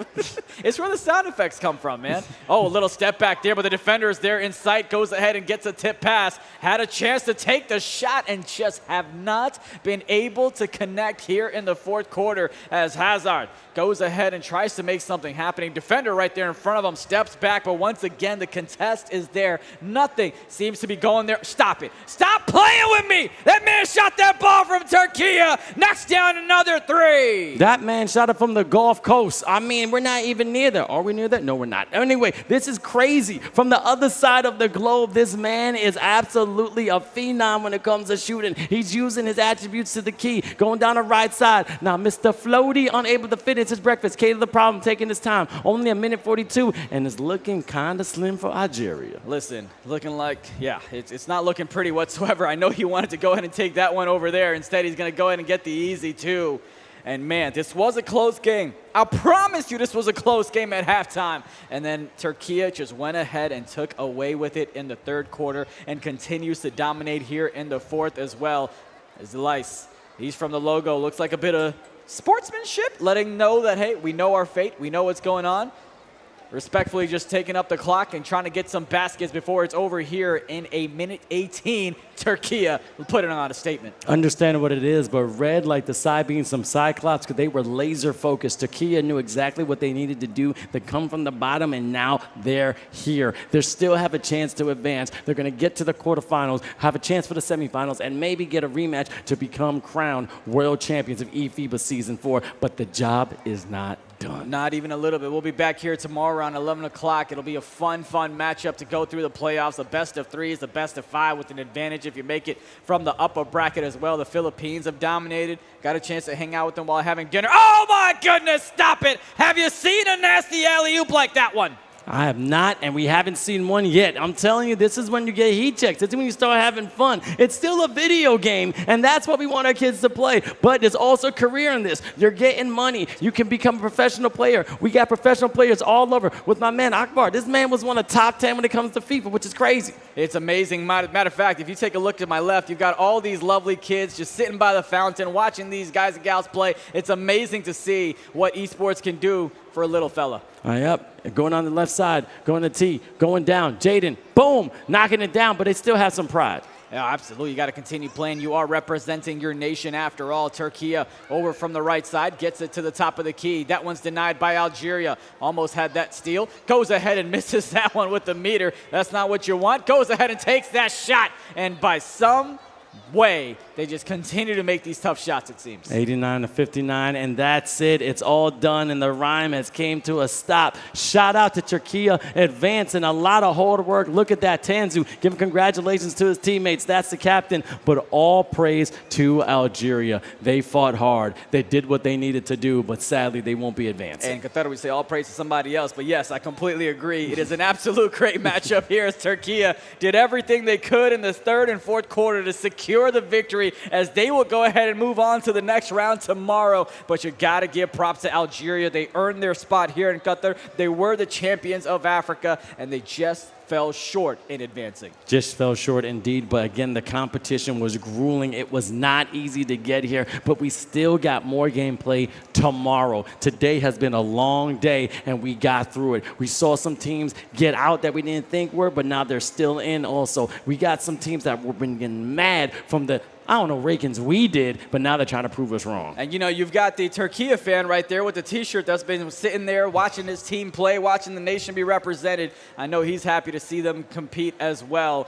And man, what an incredible day of matches we have. Tomorrow we get to see some more to see who's going to get the biggest piece of the $50,000 prize pool. Türkiye, their journey, right? They go ahead and come in and they win 3 in a row in group play. Then they go ahead and lose. They get bounced to the lower bracket, but they now go ahead and bounce back, and they continue moving as well. That's why I love I love the elimination bracket. I love the double elimination. It really makes sure you get the best team to advance and be crowned champions. Everyone has a chance. You can't just play one game and you're out. And that's what we like about these competitions. But to get here, whew, are you kidding me? 58 countries in total in different brackets was 14, 19. It was insane. But as you can see, Africa, we're still proud of you. Thank you so much, Ajay, for joining us. But Turkey, #2 from Europe. And that was the behemoth, the juggernaut of everything, because they had so much different competition from that beautiful, beautiful continent that it was not easy to get here. But now they have a chance to show out and maybe crowned again world champion. And of course, in short moments, we'll go ahead and talk about who they're going to go ahead and play and all that other good stuff. I love it. I love the bright lights. Yeah, they fixed it for us melanin folks. It's nice. What's that dance move called? Oh, this right here? The John Wall. What's that called? That's the John Wall. Okay. John What's Wall. the Vince Chang? Is there a Vince Chang? The Vince Chang? Yeah. Right here. 2 steps. Okay. That's all I got. I expected a little bit of A little bit of That's this. fine. But no, that's fine. Have you done the light bulb? No, there's light bulb and then pet the dog. I got screw the light bulb and I pet the dog. Screw the light bulb. There you go. Pet the dog. We'll take you to an Indian wedding, but man, what was kind of like your best part about today? Oh, best part I can say hands down. Watching the Philippines go undefeated. Yes. Okay? Watching, again, I said this in the meeting, and I'm going to keep repeating it. I say my rankings every year. Sometimes I do believe it. I actually did believe it. I thought Dominican Republic, I'm not going to lie. I thought Dominican Republic had a chance. But it also, there's a back of my mind, I want to make you angry. I want to make you mad. I want to get that little fire underneath you so you can boil. And that's exactly what the Filipinos did. Are you saying they did so well because you went against them? Are you taking credit? I'm not saying, no. Where are they now? Where are they now? They're at dinner, having a great time, as Turkey will do as well as they advance to the next round, 89-55. And what a turnaround. Look at that. We talked about the third quarter, 28-14. 23-7, and 1 point away from a 50 burger, but he still gets a 40 burger. Jam boy. First time today, triple-double. Love, battle, dead. Goodness gracious, okay, like Red Dead Redemption. That man came out to that saloon and that cowboy got all his parts. 10, 13, 10. That's a great stat sheet. And let's not forget, did not miss a single shot, got 2 steals, and go ahead and pour on a couple of blocks as well. Huge impact felt by him on the offensive side and the defensive side as well. And again, 49 points for Jamboy, absolute domination. 11 for 13 from 3. Let me tell you something. Jamboy, 11 threes made. Algeria, 9.